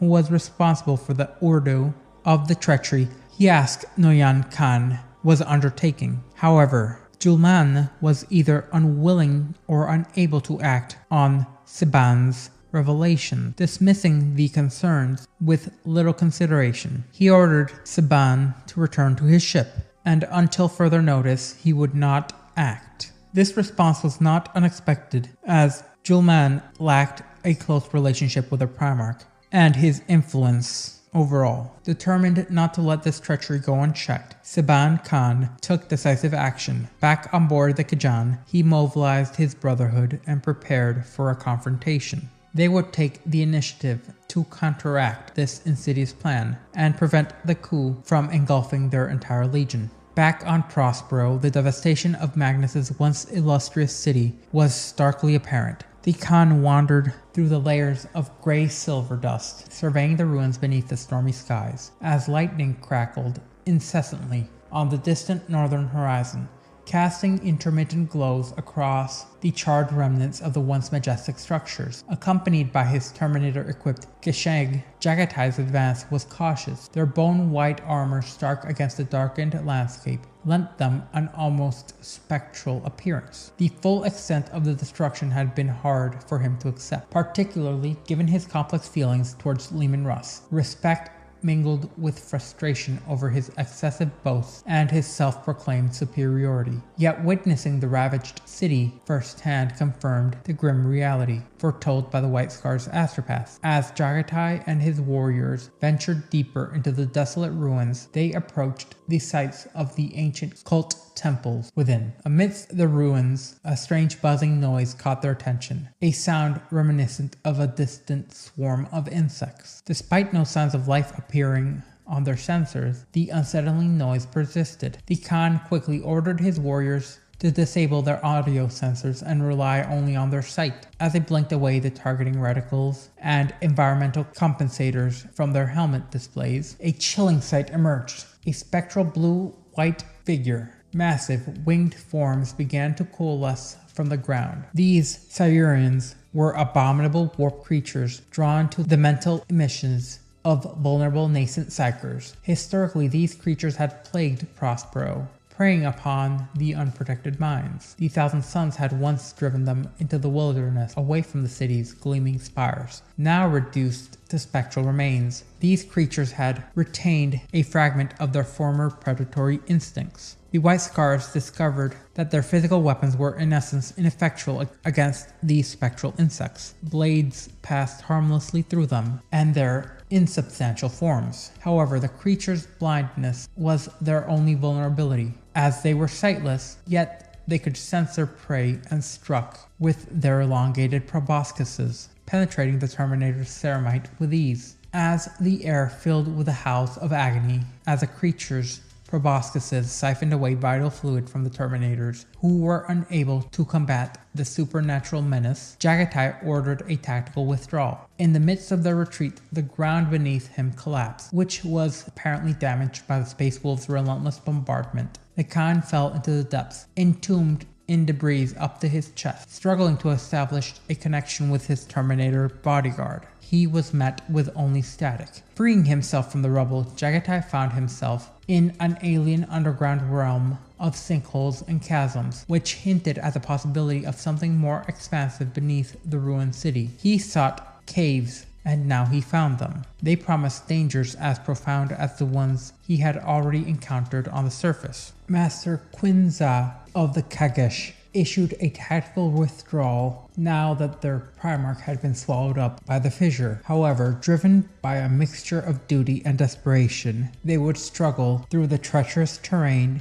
in an attempt to reach the fissure that had swallowed up their Primarch. Their efforts, however, would be in vain. The Kagash would be forced to regroup and fall back to a bombed-out terrace, as they were still pursued by the psychic insects, forcing them to create a defensive line in order to take a stand. Suddenly, a surge of immense power would envelop the chamber they were within, as flames erupted beneath, consuming the creatures in a tempest of purple-tinted fire.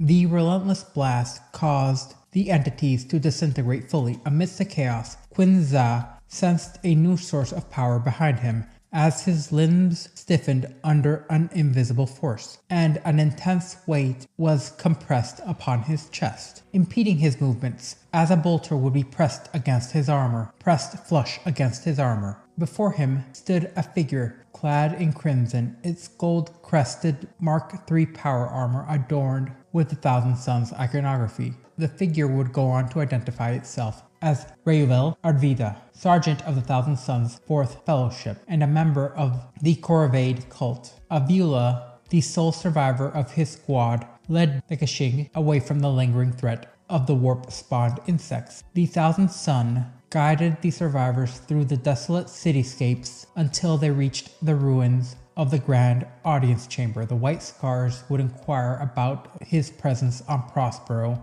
and the duration of his stay. Arvida explained that he had arrived after the planet's devastation and had no knowledge of the prior events. His power armor's chronometer had also been damaged in battle, leaving him uncertain of how long he had been on the planet. The Thousandth Son acknowledged the White Scars' quest to locate their missing Primarch, emphasizing that their efforts might be in vain. He had believed that their Gene-Sire was uniquely equipped to combat the warp-born insects, and advised them to leave Prospero. Despite his own state of despair, he agreed to assist the White Scars. However, he requested a brief period to recover his strength. His psychic abilities were indeed crucial for their survival in the trials ahead. Navigating through the newly uncovered tunnels of Prospero, Jagatai Khan faced the grim reality of his situation. Despite his repeated attempts, he had been unable to find a route back to the surface, as the eerie silence, now punctuated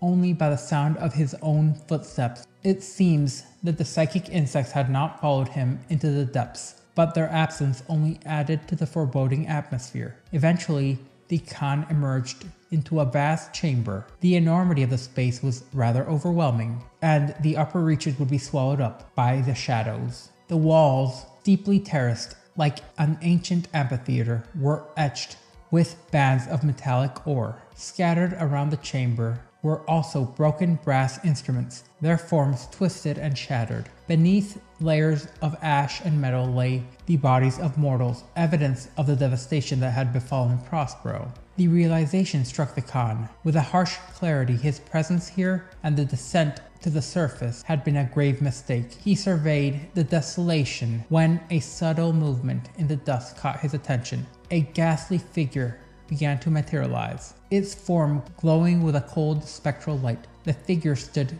significantly taller than the Khan, and had a visage both familiar and wary. The single eye of the apparition, once fierce and unyielding, now appeared distant and unfocused. Holding his ground, the Khan remained still, his blade at the ready. Though no threat was immediately apparent, he would not be caught unawares. When the figure would speak, it would dispel any lingering uncertainty. The apparition was none other than Magnus the Red, the Crimson King. Initially, the Khan had struggled to accept the sight before him, doubting the reality of his senses. Magnus's shade revealed itself as a remnant, a fragment of the once great Primarch's psyche, a vestige of something that had been irrevocably altered. The apparition was not Magnus in its entirety, but merely a part of his essence. This aspect of Magnus explained that Prospero's devastation was a manifestation of his father's wrath, a punishment for defying the Emperor's decrees. Magnus admitted that Jagatai had been correct in his criticisms, and that he should have imposed limits on his son's pursuits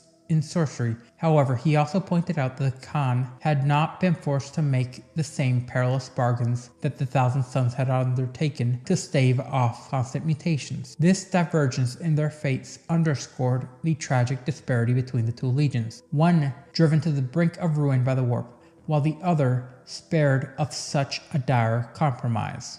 The true extent of the deception that had ensnared the Imperium was becoming increasingly apparent to the Khan. The great ocean, once presumed benign, was in fact a restless force working against humanity. The greater soul, the deeper peril, along with Horus, the mightiest of souls, faced the gravest of falls. Consumed by the warp, his very being was corroded from within, a dire testament to the all-consuming power of the Empyrean. Horus, however, was not alone in his downfall. The first captain, Erebus, and Lorgar of the Wordbearers were seemingly entwined with the corrupting compromises and promises of the warp. Yet the ultimate choice lay within each mortal to reject or embrace the insidious offers. Magnus the Red had attempted to forewarn the Emperor of these dark truths. For his attempts, he was punished with the destruction of his legion and his homeworld. His downfall was a result of pride, an affliction that also ensnared Horus. The ruinous powers watched with patience, recognizing what the Primarchs had failed to see. Only the Primarchs themselves could bring about the fall of their own kind. The cosmic forces understood that the destruction of the Imperium could only be achieved by those who had helped build it. The Chaos Gods, referred to by Lorgar as primordial annihilators, perceived this truth. Most of the Primarchs, perhaps unknowingly, had already aligned themselves in the unfolding drama. Only a few remained unaligned, and these were being systematically positioned to battle amongst themselves. Jagatai Khan was one of these uncommitted Primarchs, as he now found himself at the center of this grand and destructive scheme. The Chaos Gods remained uncertain of the White Scar's own allegiance, and thus the galaxy's gaze was fixed upon the Khan. His neutrality in the conflict rendered him a critical player in the fate of the Imperium. Jagatai Khan now stood in the precipice of a monumental decision, which would shape the galaxy. The spectral apparition of what was left of Magnus's original soul presented him with two stark choices: remain steadfast with the crumbling remnants of his father's Imperium and attempt to repel Horus's advancing forces, or remember Horus's former self and stand alongside him to upend the complacency of the Imperium. The first option, though marked by loyalty, was fraught with challenges. The latter, while offering its own sets of merits, required aligning with his former brother, who was now knowingly shrouded in darkness. Pressed for clarity on Magnus's own allegiances, the Shade revealed the constraints of his current situation. Magnus had come to understand, perhaps more than anyone, the grim fate awaiting those who crossed over to the other side. The destruction he had labored to avoid for centuries had in part come to fruition. His relationship with his father, the Emperor, became irrevocably strained when Magnus breached the wards guarding the Emperor's clandestine webway project. This act of defiance occurred after Magnus projected his astral form into the Imperial Palace's dungeons to deliver a dire warning about Horus's corruption and insurrection directly himself. Despite this grave revelation, Jagatai struggled to fully accept the apparition as his brother. He had come to Prospero seeking not only answers, but the counsel of his trusted friend. Magnus's inquiry into Jagatai's eventual choice of allegiance remained pressing. Torn between the recognition of Horus's corruption and the disillusionment with the Emperor's tyranny, Jagatai found himself in a precarious situation. He expressed his indecision, believing that choosing either side would be a betrayal. Magnus's response was resolute. Such neutrality was untenable. The time would come when Jagatai would have to choose definitively, and their next encounter would determine where they stood as allies or adversaries. The choice remained Jagatai's to make, and Magnus would implore him to decide wisely. The weight of this decision would not only influence the fate of the Primarchs, but the future of the Imperium and humanity itself. Jagatai Khan now stood in the cold, dark chamber, confronting the spectral form of his brother, Magnus the Red, with deep regret. Jagatai reflected on his absence from the Council of Nicaea, alongside Magnus and Sanguinius. He revealed that Horus had deliberately sent him away,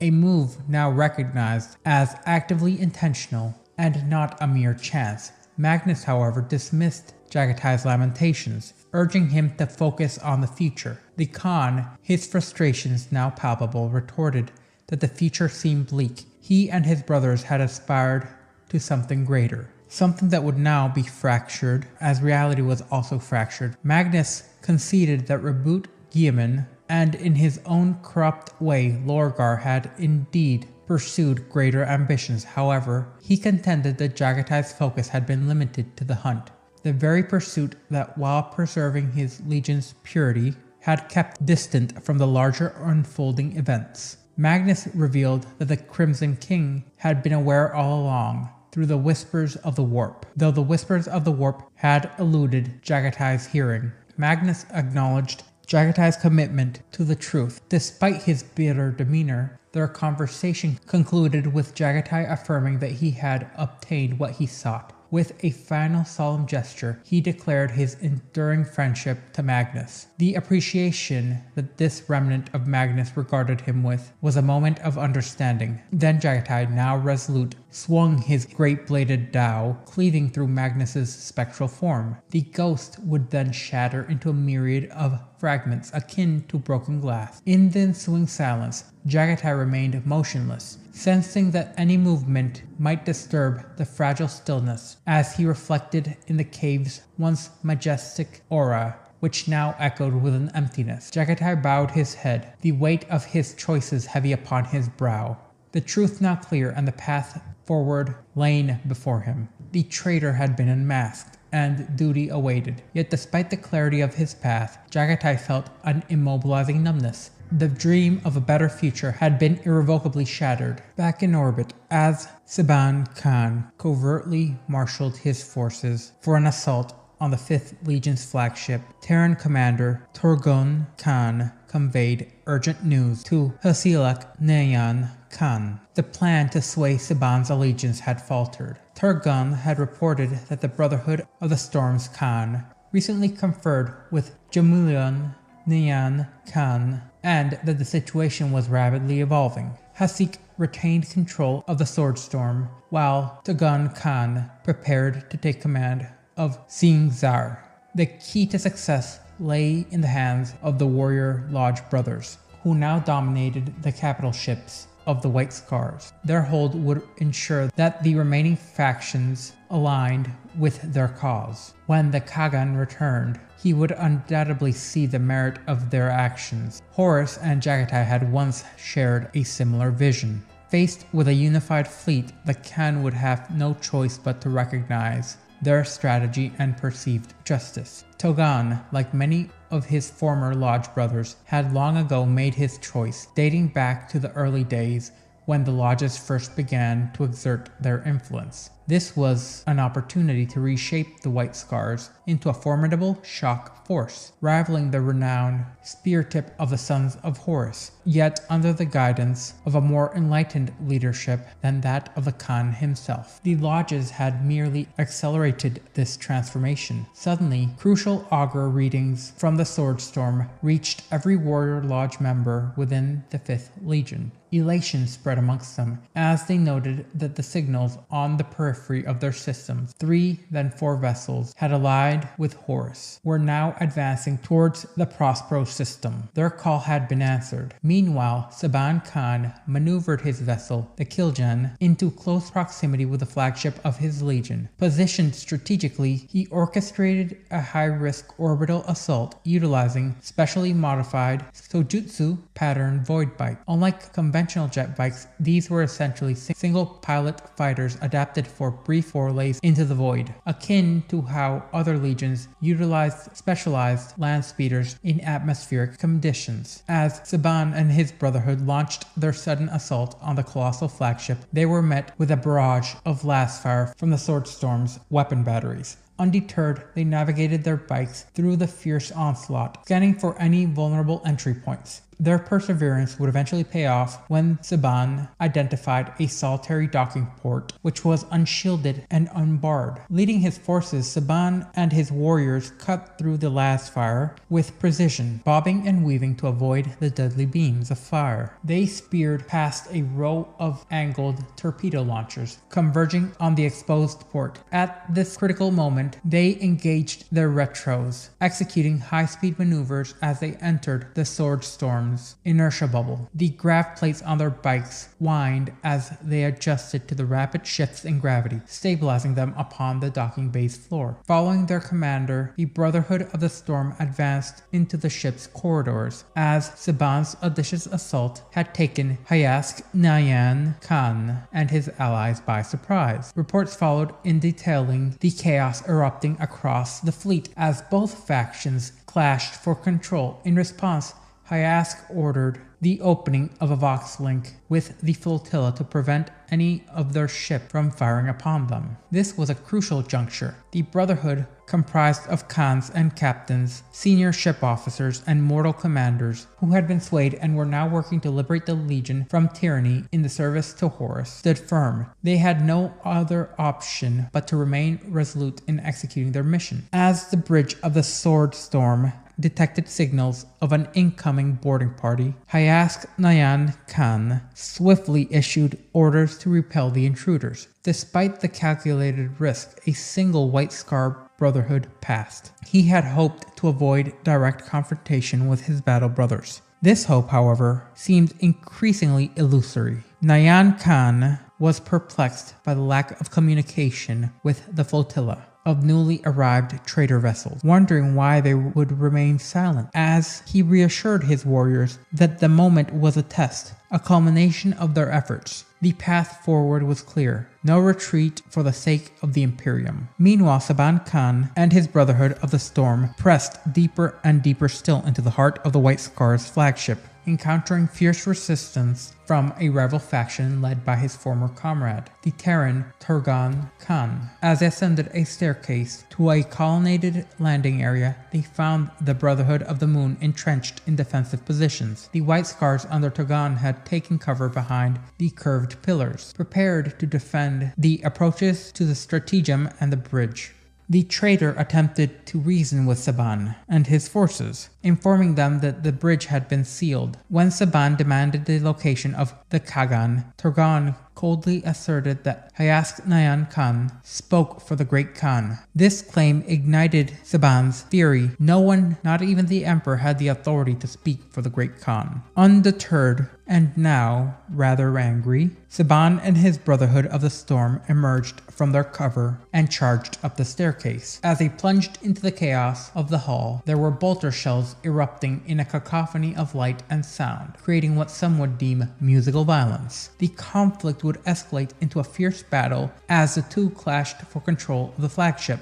As the Loyalist Brotherhood of the Storm pressed forth, they faced an unrelenting barrage of fire, advancing in loose formation. For every one of their number who was forced back, 10 more would press ahead. This clash was fierce and unyielding, as brothers in arms met in close combat, their blades flashing in a grim ballet of violence. The cacophony of bolter fire blended with a harsh crackle of energy weapons as Loyalist White Scars engaged in a brutal and calculated assault. Unlike their battles against the Greenskins, where the objective was to carve through and obliterate the enemy, the fight here was against their own kin, and the Loyalists, despite their ferocity, sought to incapacitate rather than kill whenever possible. They shattered bones, throttled, bludgeoned, and moved swiftly, maintaining their momentum through the dense press of combatants. The engagement was both intense and impersonal. The combat was close-packed and vicious, yet there was an eerie detachment to it all. There were no battle cries or war chants, only cold, methodical executions of tactics devoid of any pleasure. The clash was a dismal spectacle of cramped, relentless fighting. Both sides eschewed the flamboyance of their usual combat style, and Saban Khan pushed his force relentlessly, striving to instill greater speed and power into each of his brothers. Turgan Khan, in turn, drove his men into a stubborn defense, as neither side took satisfaction in the bloodshed. Despite the heavy losses inflicted by the concentrated volleys, Saban's forces advanced steadily through the narrowing corridors, their resolve unshaken. Turgan's defenses, worn thin by the fierce confrontation, eventually began to falter. As Saban's forces neared the observation deck, Turgan orchestrated a tactical withdrawal, his troops retreating swiftly and decisively as if the maneuver had been meticulously planned. Saban, perceiving his opportunity, urged his warriors to pursue the retreating enemy as they surged forwards, eager to capitalize on their perceived advantage. Saban's instincts screamed at him that they had been lured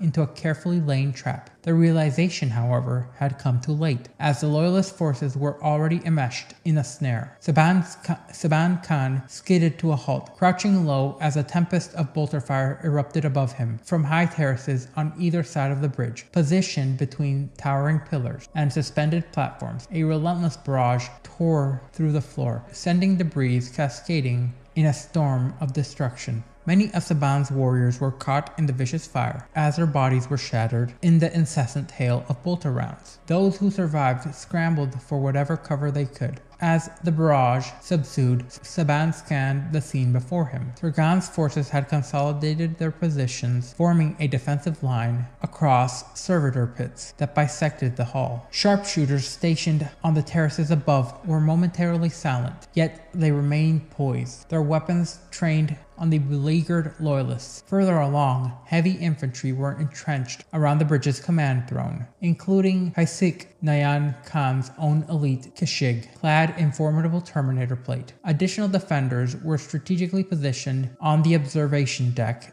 and beyond, rendering the bridge heavily fortified to the immediate breach. Standing resolute, Halisk Nayan Khan addressed the intruding forces, urging them to surrender. Meanwhile, 4 traitor warships drifted ominously closer into the system, their fleet's markings were now unmistakably identified as belonging to the Death Guard, rather than the anticipated Sons of Horus. Their approach was unhurried and seemingly audacious, a stark contrast to the tense atmosphere on the bridge. In addition, 2 more traitor warships hurtled through the outer reaches of the system at high velocity, and they emitted no discernible markings or identifications, only sub-warp signatures and the characteristic flicker of void shield activation could be perceived. The White Scar's fleet lay immobilized, its ships failing to mobilize against the encroaching threat. The impending danger was undeniable, and the Loyalist forces found themselves increasingly vulnerable as the traitor forces closed in. The 5th Legion's unity fractured dramatically as hidden divisions erupted into open conflict. Halisk Nayan Khan reassured his men that the Kagan would return. They would not be traitors to their Gene-sire. The conflict stakes were too high for any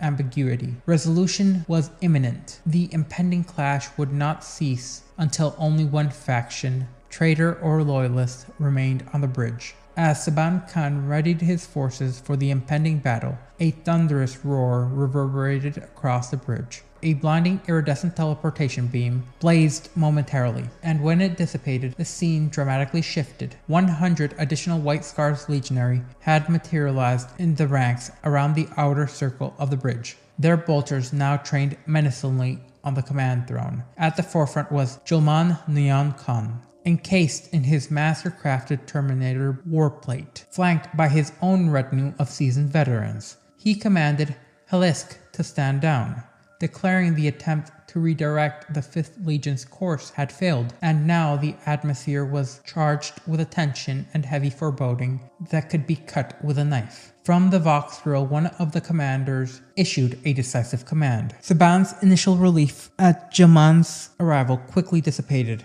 as the forces now faced unevenly matched standoff, each side armed with devastating firepower, as the escalating conflict had inexorably drawn the Legion closer to its own ruin, as weapons designed for external threats were now drawn upon each other.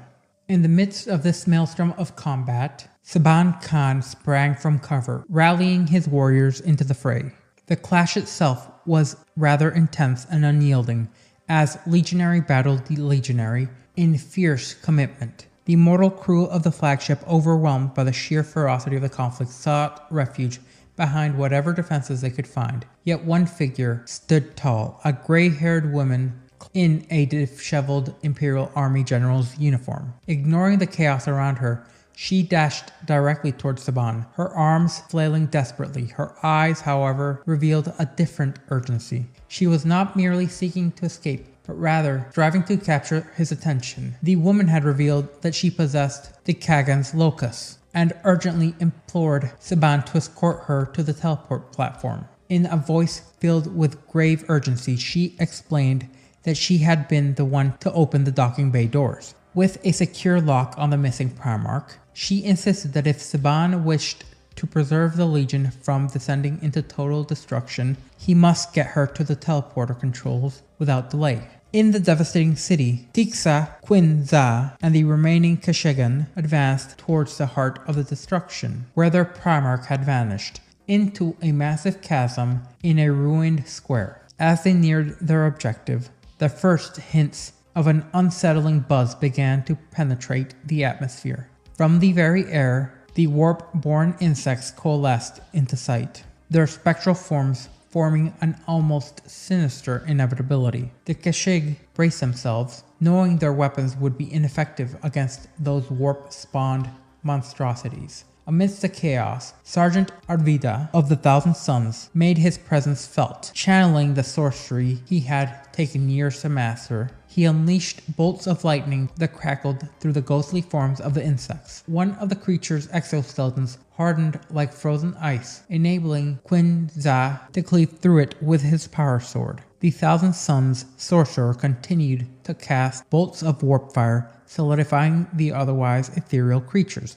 Once physical, the White Scars could engage them in combat under more favorable terms. Amidst the chaos, Sergeant Arvida of the Thousand Suns was able to aid them, as the initial few insects would continue to multiply as a menacing swarm. Amongst them, more bizarre entities appeared. Colossal scarabs, towering mantids, and vespid-like horrors. Arvida's relentless sorcery would continue to light up the sky, but the sheer number of adversaries proved overwhelming. These specters continued to surge from every direction as Thousand Sun and White Scars fought side by side. Yet, despite Arvida's efforts, no matter how frantic they were, no signal or location readings for the Khan were forthcoming. As the legionaries were now pressed against the encroaching swarm, Quinza roared the Khan's name, preparing to face his end with unflinching resolve. Just then, an explosion tore through the ranks of the creatures, scattering fragments high into the ruins. A towering figure would then emerge from the smoke and debris, his sword radiating with erratic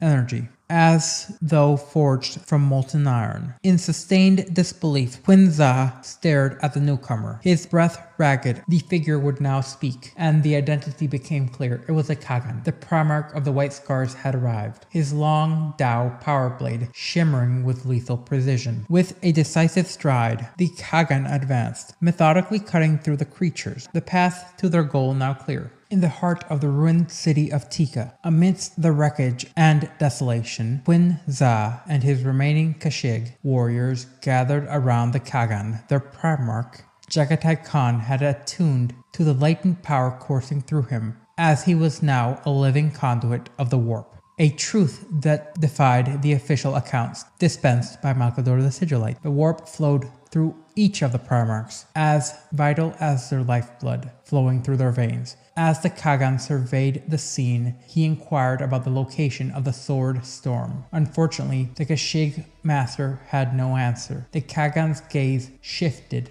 as he noticed the Thousand Suns legionary amongst their ranks. For a fleeting moment, he was struck by a chilling thought. Could this be Ahriman himself? The crimson armor and arcane sigils did an unsettling resemblance to Ahriman. When the Thousand Suns Astartes introduced himself, the Khan observed him closely. The psychic energy emanating from Arvida was palpable, flickering like a candle flame within the legionary. The Kagan's warriors sought confirmation from their Gene-sires about the insight he had gained. Jagatai pondered briefly before responding, acknowledging that while he had acquired more understanding than before arriving on Prospero, the revelations were as foretold. Prospero bore the marks of Leman Russ's destructive wrath, confirming an ancient prophecy. Magnus too had fallen, aligning with the premonitions. Standing amidst the chaos, Jagatai reflected on the broader implications. The true enemy was not a single traitor, but a vast and intricate web of treachery that spanned back through time. Horus, the Lord of Primarchs, was a central figure, if not the central figure, in this web, implicating them all. The relentless tide of betrayal had ensnared them, and now it surged forth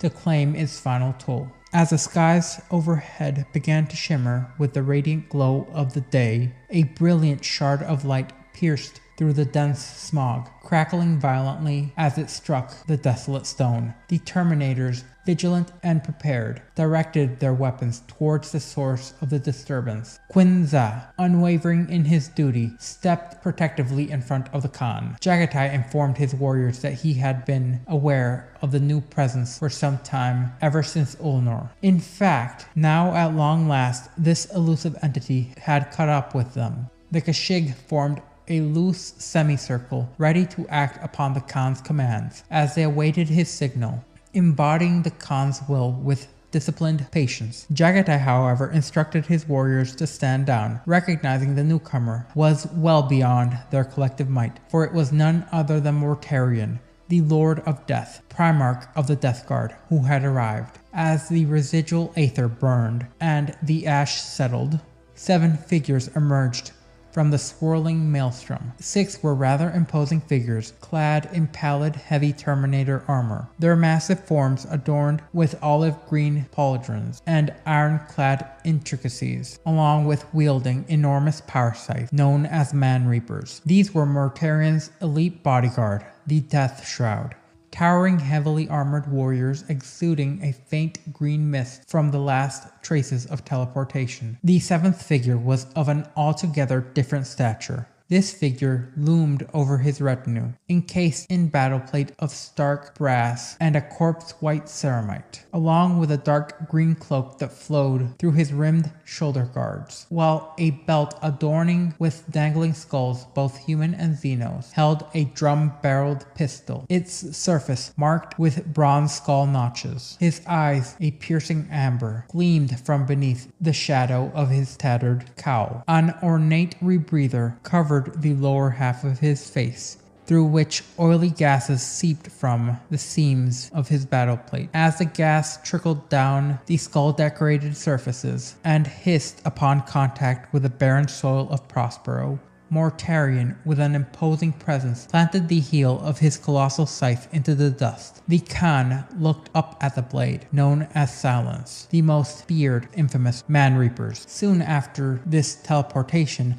Mortarion began elucidating the purpose behind his sudden arrival. He confided to Jagatai that he sought him out due to the significant changes in their circumstances. It became clearer to the Khan that his brother was intent on recruiting him to the traitorous factions. Jagatai regarded Mortarion with a watchful eye. His brother was inscrutable. The Khan kept his blade unsheathed, loosely held at his side, his gaze steady on the evolving form before him.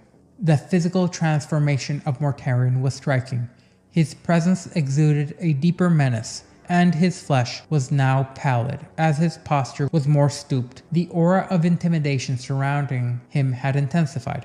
Back on Ulnar, even amidst their greatest triumphs, Mortarion had not commanded such a formidable presence. It was evident that his power had grown significantly since then. Jagatai commanded Mortarion to articulate his purpose for being in the ruins of Prospero, and the Khan deduced that Mortarion had not been dispatched by Horus himself, but had come driven by his own motivations and agenda. Mortarion dismissed Jagatai's deduction with a casual shrug, yet the Khan pressed on. Mortarion's efforts were now focused on persuading his brother to embrace Horus's vision for the galaxy, unshackled from the Emperor's edict. The Khan was not easily deceived. He understood that this new galaxy would be governed by Horus, the so-called champion and sacrificial monarch. Mortarion conceded that Horus might either burn himself out in the struggle to reach Terra, or he might not succeed at all. Regardless, Mortarion suggested that there would be opportunities for others to ascend power in the ensuing galactic order.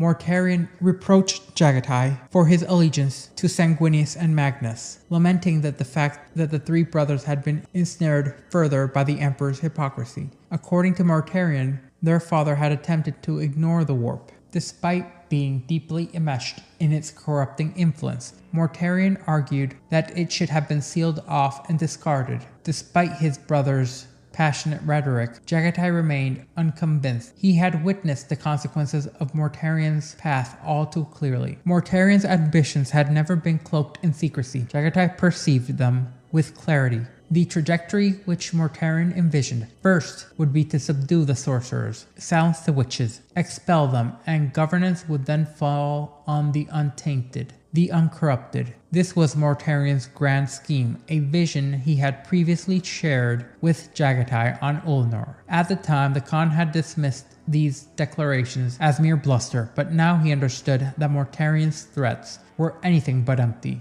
Yet Mortarion's plans had unraveled. Despite his efforts and the Emperor's edicts of Nicaea, which outlawed sorcery and disbanded the librarius of the legions, the ranks of the traitors had only swollen with more sorcerers. Horus had supported them, and Lorgar had introduced them to new arcane practices. If Magnus had not yet committed to one side of the conflict, he would soon make his choice, leaving Mortarion increasingly isolated.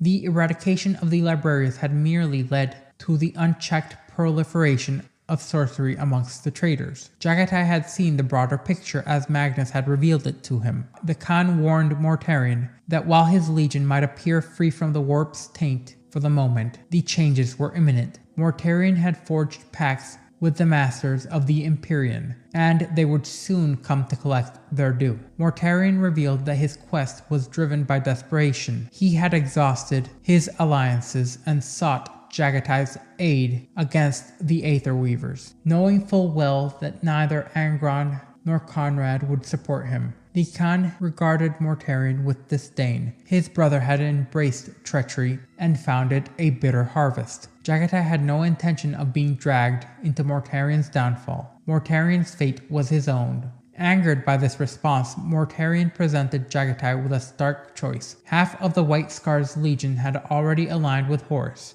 and the remainder would follow the Khagan's lead. Their father's era was ending, and Jagatai could either align himself with the emerging order or be swept aside by it. The Khan's reply was a cold, imperious smile, a gesture of unending contempt. He refused to accept any new emperor, whether himself or his brother. Jagatai explained that neither he nor Mortarion were destined to rule the galaxy. They were not empire builders, but outriders. Mortarion resented his role, while Jagatai embraced his. In a storm of rage, Mortarion retreated, the scythe silence igniting with a crackling energy. The Death Shroud, Mortarion's elite bodyguard, lowered their scythes into a combat-ready stance. Behind the Khan, the Kashig pointed their blades, preparing for the inevitable confrontation, the air thick with tension, as Jagatai and Mortarion braced themselves for a decisive duel. The two Primarchs began to circle one another, each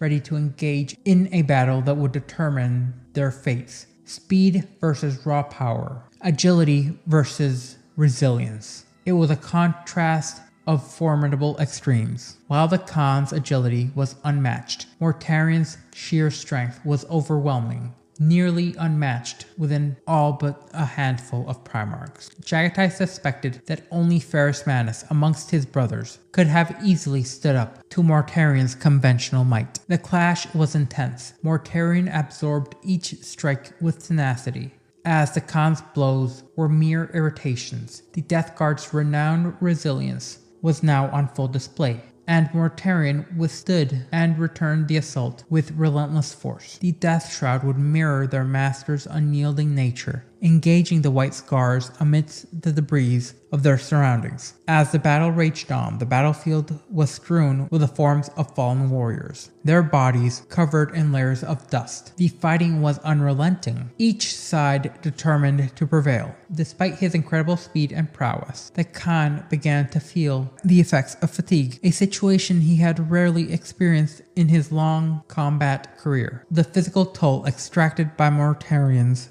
relentless assault was profound. Yet Mortarion was not without his own strain. Blood stained his sallow complexion, and his rebreather wheezed as he labored to draw breath. Mortarion would now charge, wielding his scythe like a halberd, and driving the hilt into the Khan's midsection. The force of the blow sent Jagatai reeling, but Mortarion would press on his advantage, delivering a series of brutal, earth-shattering strikes. The Khan would then struggle to endure the onslaught, each impacting blow jolting him with bone-jarring force. They clashed with raw defiance. Their conflict was a brutal testament to each other's indomitable will. As the battle between the two Primarchs reached its zenith, fragments of armor erupted like shrapnel. Explosions of gas from Mortarion's vials created blinding flashes, their sharp, acid fumes adding to the chaos. Blood splattered across both combatants, staining their armor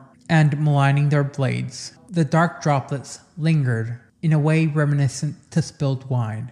Amidst the fury, the Khan summoned a final surge of energy, struggling to maintain his position. He would pant heavily, his Dao poised for a decisive thrust, as he had the strength for one more perfect strike. But Mortarion remained motionless, as if suddenly attuned to some unseen signal. The Lord of Death's scythe fell into a defensive guard. A thin, rattling cough emerged from Mortarion's rebreather. An exhausted almost derisive chuckle. "So the choice has been made," he remarked. Mortarion revealed that their starships had engaged in battle, a grim turn of events that contradicted the assurances given by the White Scar's warrior lodges. The Death Lord was unwilling to sacrifice his fleet in this confrontation. As the dust swirled around them, the shimmering coils of marsh green teleportation energy began to manifest. With a mocking salute, Mortarion prepared to withdraw. Suddenly, beams of harsh, focused light